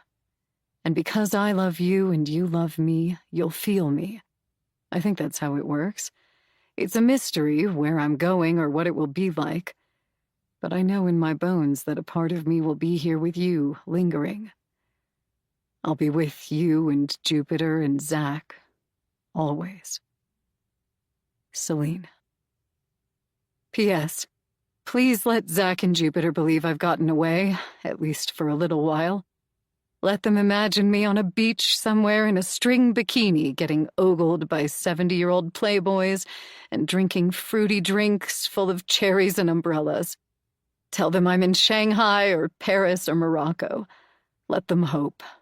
Will you do me this one last, totally undeserved favor? I've included some pre-written postcards from various corners of the world in case you want to mail them for this purpose. You're a clever girl. You can figure out how to fake the postmark. I know I always ask too much. If, when the shock wears off, you think the truth would help them move on, I authorize you to tell them. You're the keeper of Rathbone's secrets, like it or not. Use your power for good, and watch your six. I don't know I'm crying until I see my tears smearing the ink. I gasp, like somebody breaking the surface after staying underwater too long, sucking in a greedy lungful of air. The letter falls to the counter, and I lean against it for support, trying to slow my breathing. She can't ask this of me. She's right, it's too much. I'm not doing this. There's no way. I look at the windows. There's barely an hour of daylight left. Shit. It takes me 30 minutes to hike to the spot. She's drawn me a primitive but workable map. It leads me past the goats grazing in the pasture, past the chickens and the orchards. About a quarter mile down the dirt road, I take a deer path off to the right, no wider than my hips. Blackberry bushes crowd the sides of the trail. I wade through them as the path gets narrower and narrower. By the time I arrive, the beginnings of an apricot sunset streak across the sky to the west, in messy smudges like a child's finger painting. I see the shovel first. It's propped against the biggest oak, its handle cradled in the Y shape of the branches. I don't recognize it. She must have brought it with her. That's when I know this is real. That this is actually happening. As I come around a bend, I notice the earth piled up in a semicircle around a deep oval hole. I creep toward it, my breath coming fast, partly from the exertion of the walk, partly from fear. I'm almost panting as I inch toward the edge, willing myself to look down, to take in what I know will be there. My heart feels like a ticking bomb inside me, a delicate mechanism apt to explode at any second. When I finally find the courage to look down, my breath catches in my throat. It's hard to make out the details of her face. The sun has sunk below the western hills, leaving only an orange glow in the deep blue of twilight. The hole is deep enough to cast most of her body in shadow. I can see the pale contours of her bare feet. They look so vulnerable there, so childlike. Her shoes are down there with her. She must have taken them off before she took the pills. The thought sends a stab through me, sharp as a knife. I can imagine her so clearly, taking off those hiking boots like someone getting ready for bed. For a moment, I consider clambering down there, checking for a pulse. I don't know when she left her note. Maybe she's still alive. I pull a flashlight from my pocket and shine it into the hole, bracing myself. I move the beam up the lines of her body. Beside her, I spot a silver cocktail shaker and a martini glass. Trembling, I focus the light on her face. That's when I see her eyes. They're wide open, staring at the sky. My heart clenches inside me like a fist. I let out a strangled sob and turn away. She must have known she was going to do this last night when she extracted that promise, that vow from me. Her claim that she wouldn't have done this if not for me makes me squirm. Does she know how much that hurts? Is it more of her usual MO to make everyone around her as miserable as she is? I don't think so. I suspect she considered it a kindness. It's like she's willed her family to me, put them in my care. The truth is, nothing she could do would tear me away from them now that I've found them. She doesn't have to worry about me reneging on our bargain. When it comes to the Rathbones, I'm all in. With a racing heart, I go to the edge again and peer down into the shadows. She's wearing the red dress, the one she wore to the Harvest Moon Ball. Of all the dresses she could have chosen, why that one? I mean, yes, it looks amazing on her. I marvel at how it still fits her curves exactly, just as it did 18 years ago. She knew I'd be the only person to see her in it, though. Why would she want to remind me of that night? Then I think of her letter. You'll see me in the Spanish moss and the sun on the river. You'll see me in the morning dew and the full harvest moon. Maybe she wants to remind me of that summer. Skinny dipping in the hot springs late at night, eating fruit popsicles, giggling in the tea houses. And yes, maybe she wants me to think of that night, the way she rushed out of the trees like an avenging angel and pushed my would-be rapist to his death. Maybe she wants me to remember it all. Darkness is starting to gather, casting long shadows from the massive oaks standing sentinel. I consider my options. I could dial 911 and let the police take over. I could call Zach and tell him everything. Or I could do what she asked in her letter. Honor her dying wishes. Would it be a kindness, letting them think she's gotten away, started a new life somewhere?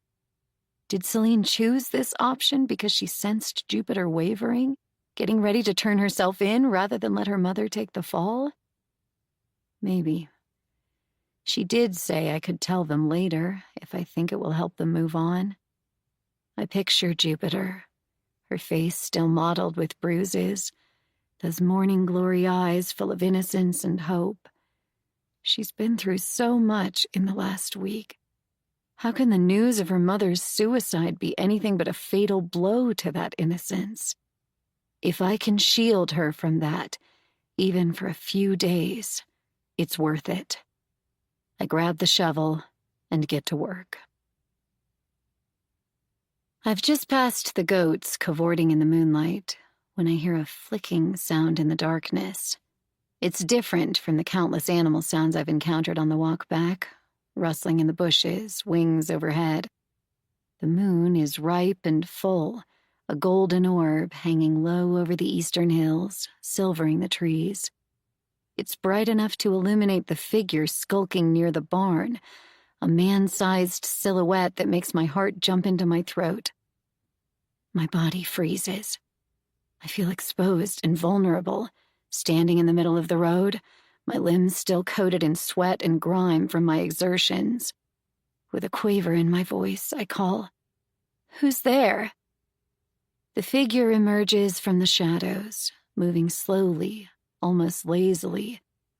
Then a flicker of flame from a lighter appears, illuminating his face.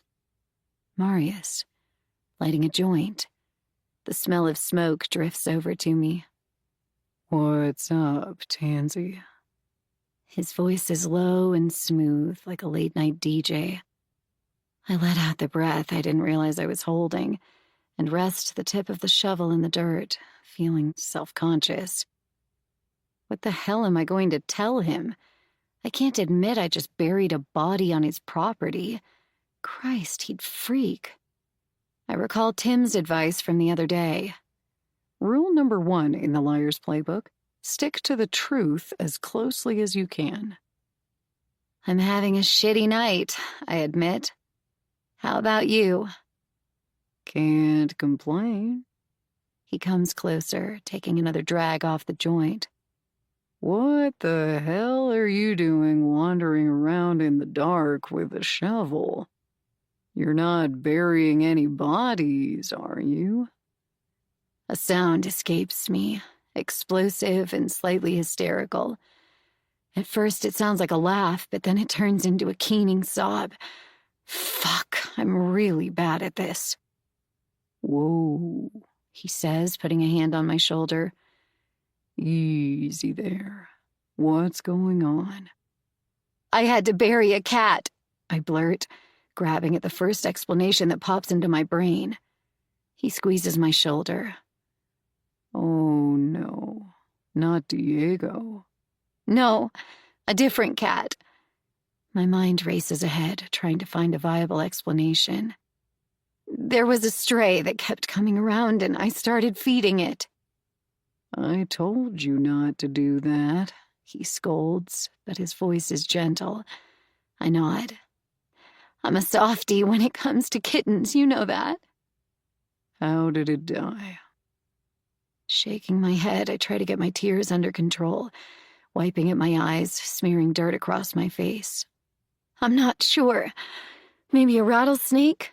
He was really sick this morning, and then when I got home tonight, he was dead. Marius's brow furrows. Where did you bury him? I gesture vaguely toward the east, away from where Celine now lies. I picture her body beneath all that dirt, the worms starting to feast on her flesh, and I think I might be sick. Please, Marius, don't go looking for her. I pray it's far enough away that he won't happen upon the spot until long after the relentless blackberries have grown over it. Anyone would be able to see at a glance that grave is way too big for a cat. Why didn't you just bury it over by your place? He asks. I shrug. It was too sad. I didn't want the reminder right there in my yard. He nods and offers me his joint. I shake my head. That's all I need right now, to get high and spend all night poring over my questionable life choices. Hey, I saw someone at your place this morning, he says, his tone casual but curious. Some chick with a buzz cut? I will myself to sound normal. Of course, as always happens when I'm desperate for normal, I no longer have any idea what that sounds like. Oh, yeah, Celine. The Celine? He asks, surprised. I just nod, not trusting my voice. What was she doing at your place? I can't tell if he's insinuating something or if I'm being paranoid. She needed a place to stay, just for the night. I realized with something like wonder that the songs I played her last night were the last songs she'd ever hear. He studies me, his bloodshot eyes unreadable. Huh. Eager to change the subject, I cast around for something to say. It occurs to me that he's pretty far from his house, at least a 5-minute walk down the road. What are you doing all the way down here anyway? In the moonlight, I can just make out his sheepish grin. Jessica doesn't want me getting high anymore. Laughter erupts from me, catching me off guard. Half an hour ago, I felt like I'd never laugh again. Has she noticed what you do for a living? Right? Got to sample the goods. He takes one last drag off the roach, which is quite stubby by now, before tossing it into the dirt and grinding it under his boot. With a sick little flip in my stomach, I recall Jessica's recent visit to inform me they're doubling my rent. Under normal circumstances, I'd be obsessed with that life-changing announcement. But the drama of the last few weeks has totally eclipsed my ability to worry about anything not Rathbone-related. As if feeling the shift in my thoughts, Marius coughs and looks at his shoes. Jess told me she, broke the news about your rent. Which you were supposed to break weeks ago. I can't resist scolding him. He hangs his head. I just hate the whole situation. I feel terrible. With sparkling clarity, I know it's time for me to move on. Jessica was right. Living here isn't really serving me anymore. I need to get on with my life, and living on my ex-lover's property isn't helping anyone. It's okay, I say, my voice going gentle. She's right. I get it. It's time. He locks eyes with me. I'm going to miss you, Tansy. I squeeze his arm.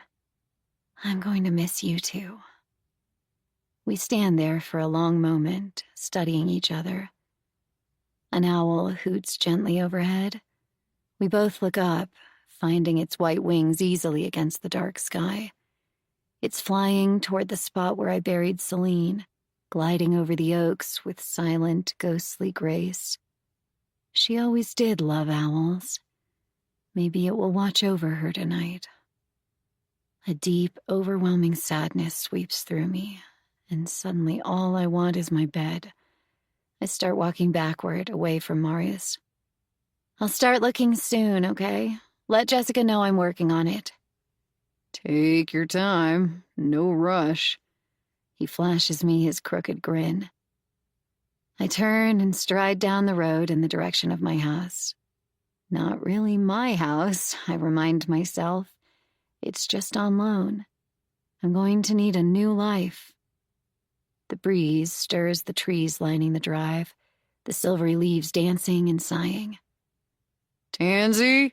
Marius calls. I turn back around, heaving the shovel over my shoulder. Yeah? You're going to land on your feet. He chuckles. You always do. Just like a cat. I've got 9 lives, I shoot back. Let's just hope I haven't used too many of them. As I walk the rest of the way, the breeze carries a whiff of wood smoke and the pungent aroma of rotting apples. It's the smell of fall slipping gently into winter. By spring, I'll be someplace new, watching over Zach and Jupiter, whether they want me to or not. I made a vow, and I plan to keep it. Colton's funeral is held a week later. It's at the St. Francis Solano Church, just a few blocks away from where he died. Jupiter has gone back and forth about whether or not she should attend. Saturday morning, though, when we all gather at Zach's house, she comes out of her room dressed in a black sweater dress and a plum-colored scarf. I can't not go, she says. Her bruises have faded, and she's used makeup to cover the last yellowish remnants. Seeing her there, I'm struck by how much her bone structure resembles Rob's. Those eyes, too, a violet blue so vivid and unique, it's a wonder I didn't see it right away. After so many years of trying to forget his face, I guess my brain rejected the resemblance. The sight of her standing tall, with the proud posture of her father, doesn't fill me with revulsion. Instead, I feel proud of her courage. If you're going, we all go, Zach replies, his tone decisive. I nod, and when I catch Jupiter's eye, she offers a sad, brave smile. I know better than anyone how much this decision must cost her. I try to keep my expression neutral. She'll tell me about that night if she wants to. Until then, I have to keep her secret to myself. As the 3 of us walk into the packed church, I can't help glancing at Jupiter every few seconds to gauge how she's doing. She leans close and whispers, "I'm fine. Stop looking at me like I'm a bomb about to go off." I'm not. You are too. Her fingers squeeze mine, one quick, tiny pulse. Really, I've got this. We squeeze into a pew near the back. It's cold out, one of those windy, clear days when the sun is glaring and the trees toss in a restless dance, shedding the last of their dead leaves. Inside the church, though, people have shrugged off their winter coats, the humid warmth of all those bodies mingling with the faint perfume of incense.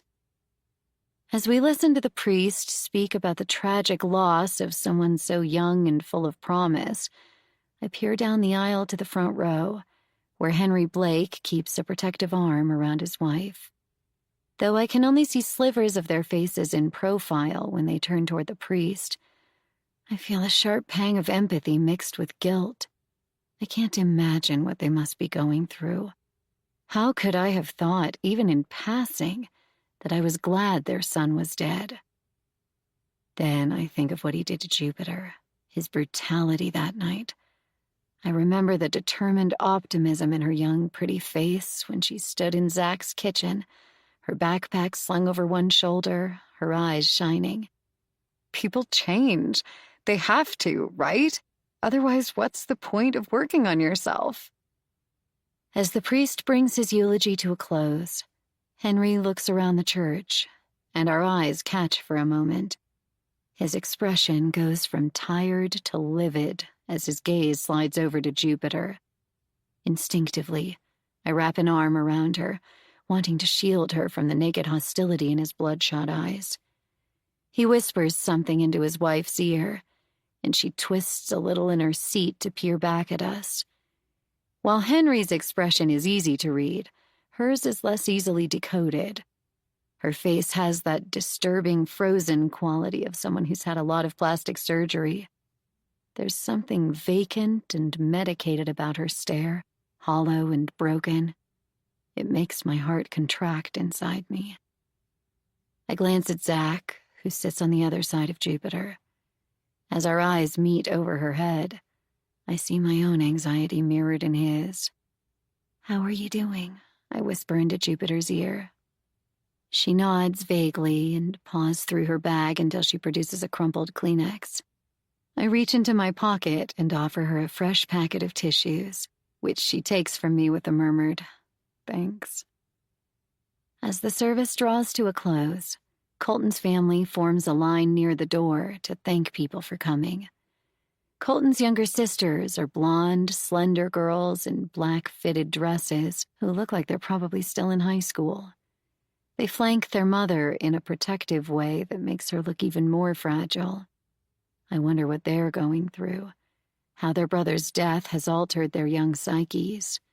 They both wear heavy makeup that renders their faces expressionless masks. Zach and I take a few steps toward the exit, but Jupiter dithers, casting furtive glances at the Blakes, plucking at her sweater dress. "Jupes," Zach says, his voice low and gentle. "Maybe we should just... I need to offer my condolences." Her words are quiet but determined. She looks to me as if seeking approval. I give a little shrug, wondering how I would have felt if I'd gone to Rob's funeral. Would I have been able to face his family? I honestly don't know. Not for the first time, my own inadequacy as a surrogate mother, aunt, whatever I am, slaps me in the face. I don't know how to guide Jupiter. She's not a child, though. I hear Celine's voice in my head. "I want you to teach her to be more like you, less like me." My fingers find hers, lacing together. "Do you want us to go with you?" Her eyes sparkle with gratitude. "Would you?" Zach looks grim, but he nods his agreement and follows us into the long line of well-wishers. Colton obviously had some fans, I think, as I survey the hordes of young people lining up. There are older people, too, but more than half of the mourners are young and beautiful. College students decked out in elegant black designer clothes, all of them radiating health and privilege. I suspect Colton was the kind of guy who served as class president, captain of the football team. He would have been the first to do a keg stand at a party, to bring out the baggie of Coke, but it wouldn't have stopped him from showing up bright and early to his law school classes, demonstrating the tireless, work hard, play hard YOLO machismo his generation worships. These friends probably never saw the side of Colton that wrapped his hands around Jupiter's throat. I noticed some of the kids in line casting quick, uncomfortable glances at Jupiter. They greet one another with hugs and tears, but nobody says anything to her. Jupiter stares straight ahead, lips tight, nostrils flared, and I ache for her. She looks like a boxer psyching herself up for the next round. The courage it must take for her to stand here, knowing what she knows, feeling their suspicious eyes giving her the once-over. I wonder what sort of narrative they're spinning on their insidious social media. What kinds of accusations are flying around the church even now via text? Do they blame her for Colton's death? Though Jupiter took a couple of days off from school after that terrible night, she went back midweek, her bruises still showing in spite of her best efforts with makeup. How did her injuries factor into the stories and rumors they told each other, if at all? I doubt they accepted Jupiter even before all of this. Maybe her crime, in their eyes, has nothing to do with Colton's death and everything to do with her inability to belong. We reached the two younger sisters first. They refused to look at us, fixing their gazes instead on the people behind us like we're invisible. As we shuffle along uncomfortably toward Mr. and Mrs. Blake, it looks like they'll do the same. I can't decide if I'm relieved or appalled. Maybe this is the best we can hope for, given the situation. Perhaps they're showing us a kindness, though it feels cold beyond reason, being denied the basic human connection of eye contact. Just as we're getting ready to head toward the door, Mrs. Blake fixes her hollow, medicated eyes on Jupiter, and something moves behind her Botox mask. It's unsettling, the way the anger pierces her serene exterior, like a shark surfacing from placid water. Jupiter looks her in the eye. I'm so sorry, Mrs. Blake, for everything.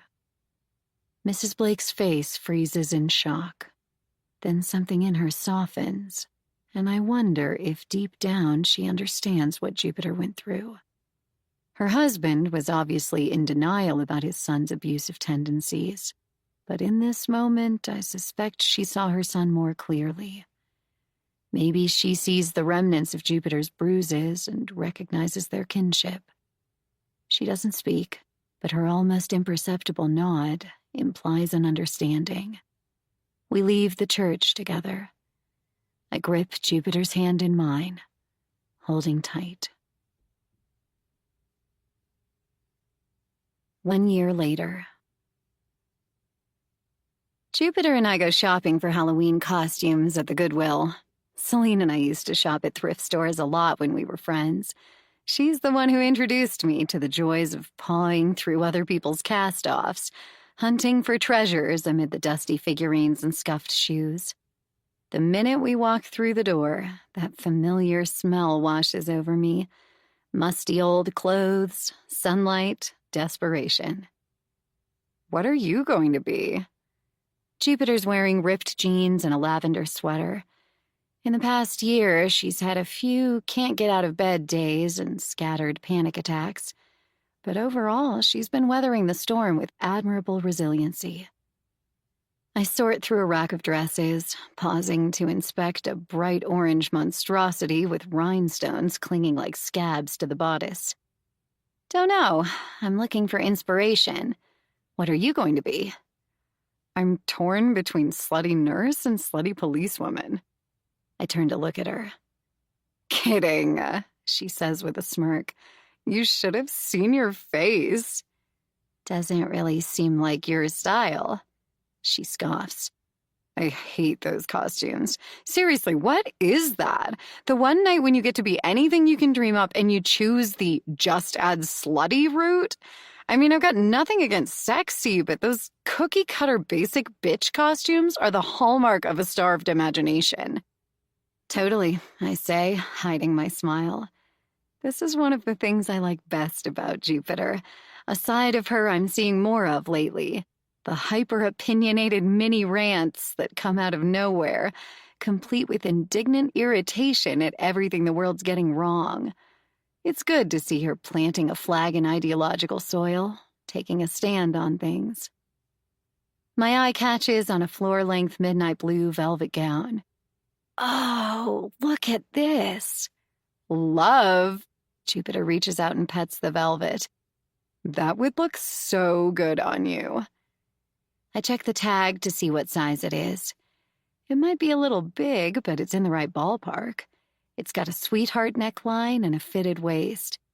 I hold it up to myself, assessing the length. The hem dangles right around my ankles. It might be perfect. What would I be, though? I muse, looking for stains. Middle-aged woman trying too hard in pretty blue dress? Jupiter tilts her head, thinking. I know. You could cover it in twinkly lights or glitter stars and call yourself the night sky. Add a star-studded crown, maybe? That would be beautiful.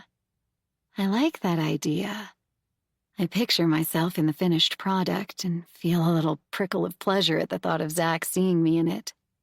Oh my God, look at this.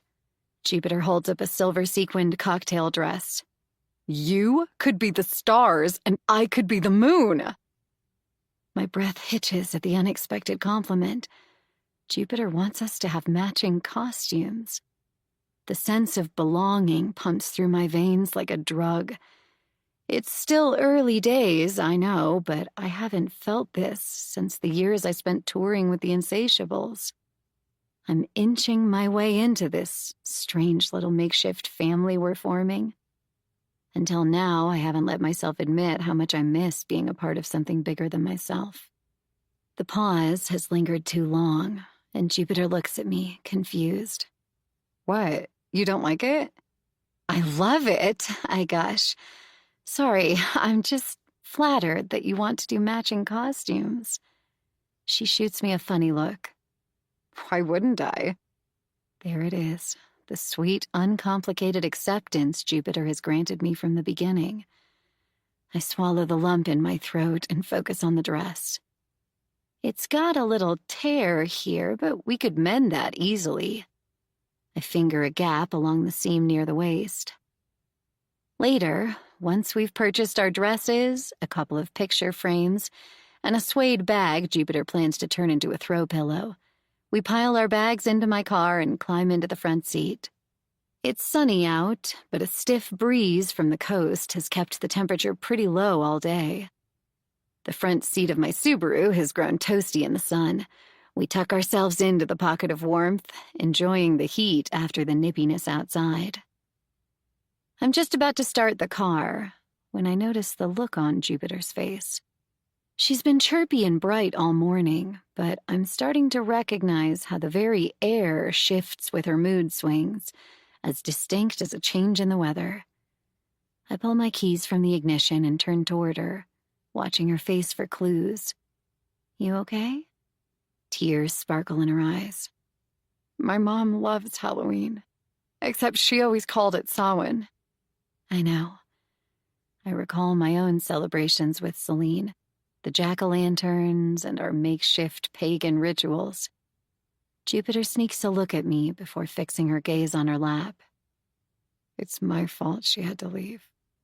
No, I say, that's not true. None of this is your fault. It is. There's something in the way she says it that adds gravitas to the two words. I pick a piece of lint from the sleeve of her sweater. I know you miss her, but the last thing you should feel is guilt for— It was me, Tansy. Her face crumples into tears, and she squeezes her eyes shut. I did it. Whatever I was about to say dies on my lips. What do you mean? I was the one driving. She risks another quick glance at me, but she can't meet my eye for more than a second. I killed Colton. Jupiter lets out a quick, stifled sob and hangs her head, her golden hair falling forward and shielding her face. I was so angry, beyond angry. All the rage I kept pushing down just exploded. With one hand, I brush her hair back so I can see her face.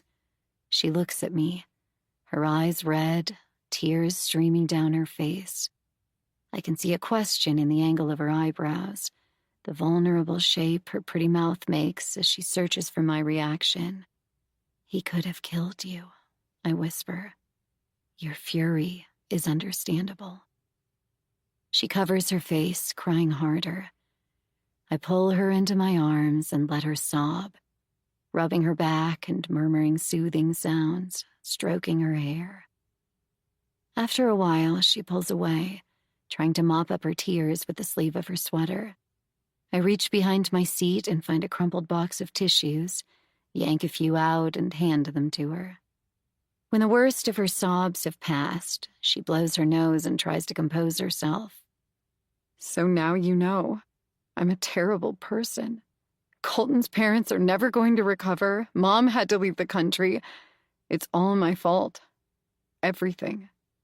Hey, I say, my voice deep and decisive. That's not true. You're not a terrible person. I killed my boyfriend, Tansy. She wipes her tears with a tissue. And I meant to do it. That's not something a good person does. I clear my throat, choosing my words carefully. Sometimes good people do bad things in order to survive. Jupiter stares out the windshield, her brow furrowed in worry. Mom's never coming back, is she?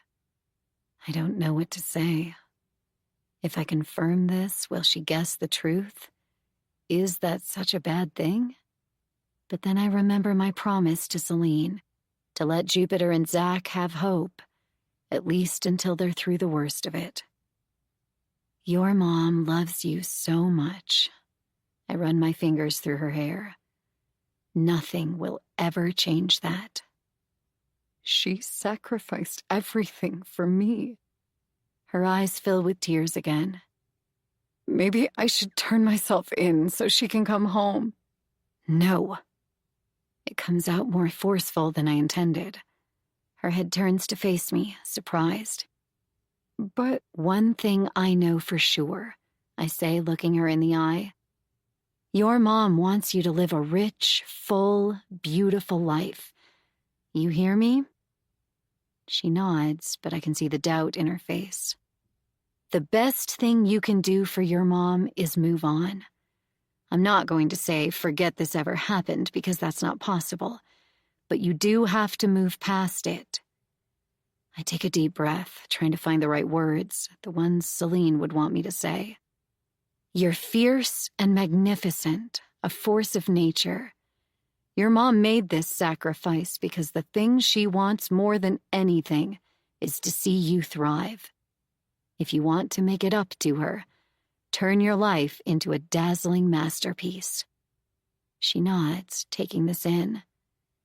After a long moment, she says, you love her too, huh?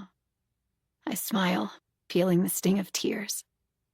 I love all you Rathbones. Madly. Poor you, she laughs. Lucky me, I say. It's Halloween, but the weather feels like summer. Zach's pool is a shimmering turquoise gem as I lounge on a lawn chair, watching through heavy-lidded eyes as he flips burgers on the grill. Jupiter's got friends over, Sarah and Lexi, a couple of girls she met at school and has grown close to. They're lying on blow-up loungers in the pool, talking in animated voices about some movie they saw this afternoon. Occasionally, Jupiter's laughter lifts off the water and floats like a butterfly across the lawn, as free and light as the breeze. In May, on Jupiter's birthday, I slipped one of the postcards Celine gave me, the one from Paris, into Zach's mailbox. Jupiter squealed with delight, speculating for hours that night about the adventures her mom must be having, how happy she must be to finally see the world, just like she always wanted. Zach acted equally pleased, but when he didn't know I was looking, his smile looked uneasy. Was my painstakingly forged postmark not convincing? When our eyes met, though, he just grinned and said, That's great, Jupes. Paris. I can't think of any place more perfect for your mom. Will I tell them someday? I don't know. Several times I've been so close to telling Zach the truth. But then something always comes along to break the spell. I'll get a call from my brother I have to take, or Jupiter will burst through the door, or Diego will jump onto our laps, and the opportunity will slip through my fingers. Is it crazy to think Celine's spirit has something to do with that, pulling the strings of the people she loves, even from the great beyond? Diego and I moved in with Zach in April, right before Jessica had her baby. Jupiter lives in the guest house, where more often than not Diego can be found curled up on the sunny expanse of her bed. He's a finicky cat, but he apparently has a thing for Rathbones. I was worried he would rebel when I moved him away from the only home he's ever known.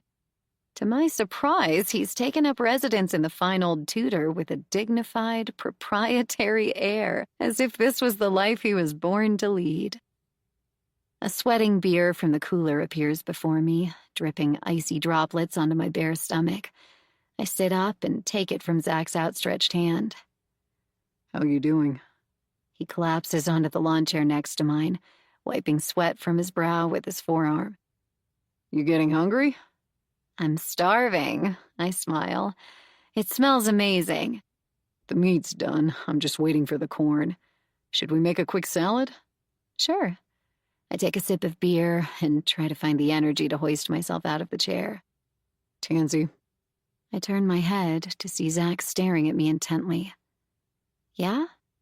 He looks down, picks lint off his shorts, and raises his eyes to mine. You think she's ever coming back? My throat suddenly feels dry. I take another sip of beer. This is definitely not the moment. Not with Jupiter and her friends a few yards away and dinner imminent.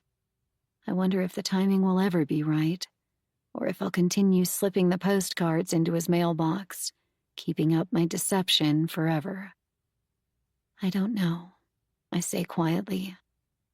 I don't think so. Neither do I. It's hard to tell how he feels about that. There's sadness in his voice, but also the barest hint of relief. We stare at each other for a long moment, drinking in each other's loss, and also our mutual gratitude for what we have. This house, Jupiter, Diego, each other. We've formed a ragtag little family, and though I'm sad Celine can't be here with us, a part of me knows her instinct for destruction would never allow this sweetness to last. She was her own worst enemy, driven by forces nobody, least of all her, understood. Jupiter laughs at something, pulling our attention. The sound is so girlish, so carefree. I know I can't pierce the bubble of joy she inhabits. Maybe it's wrong to deceive the people you love best, but I'd like to think we're all allowed a few secrets. Let's make that salad, I say, standing. He gets to his feet, and together we go inside. This recording of The Summer We Buried was presented by Dreamscape Media, LLC, narrated by Emily Ellett, produced by Eric Black. Text copyright 2022 by Jody Gehrman. Sound recording copyright 2022 by Dreamscape Media, LLC. This recording may not be copied or played for an audience without the written permission of Dreamscape Media, LLC. Thank you for listening. Please check dreamscapepublishing.com for Dreamscape's latest releases.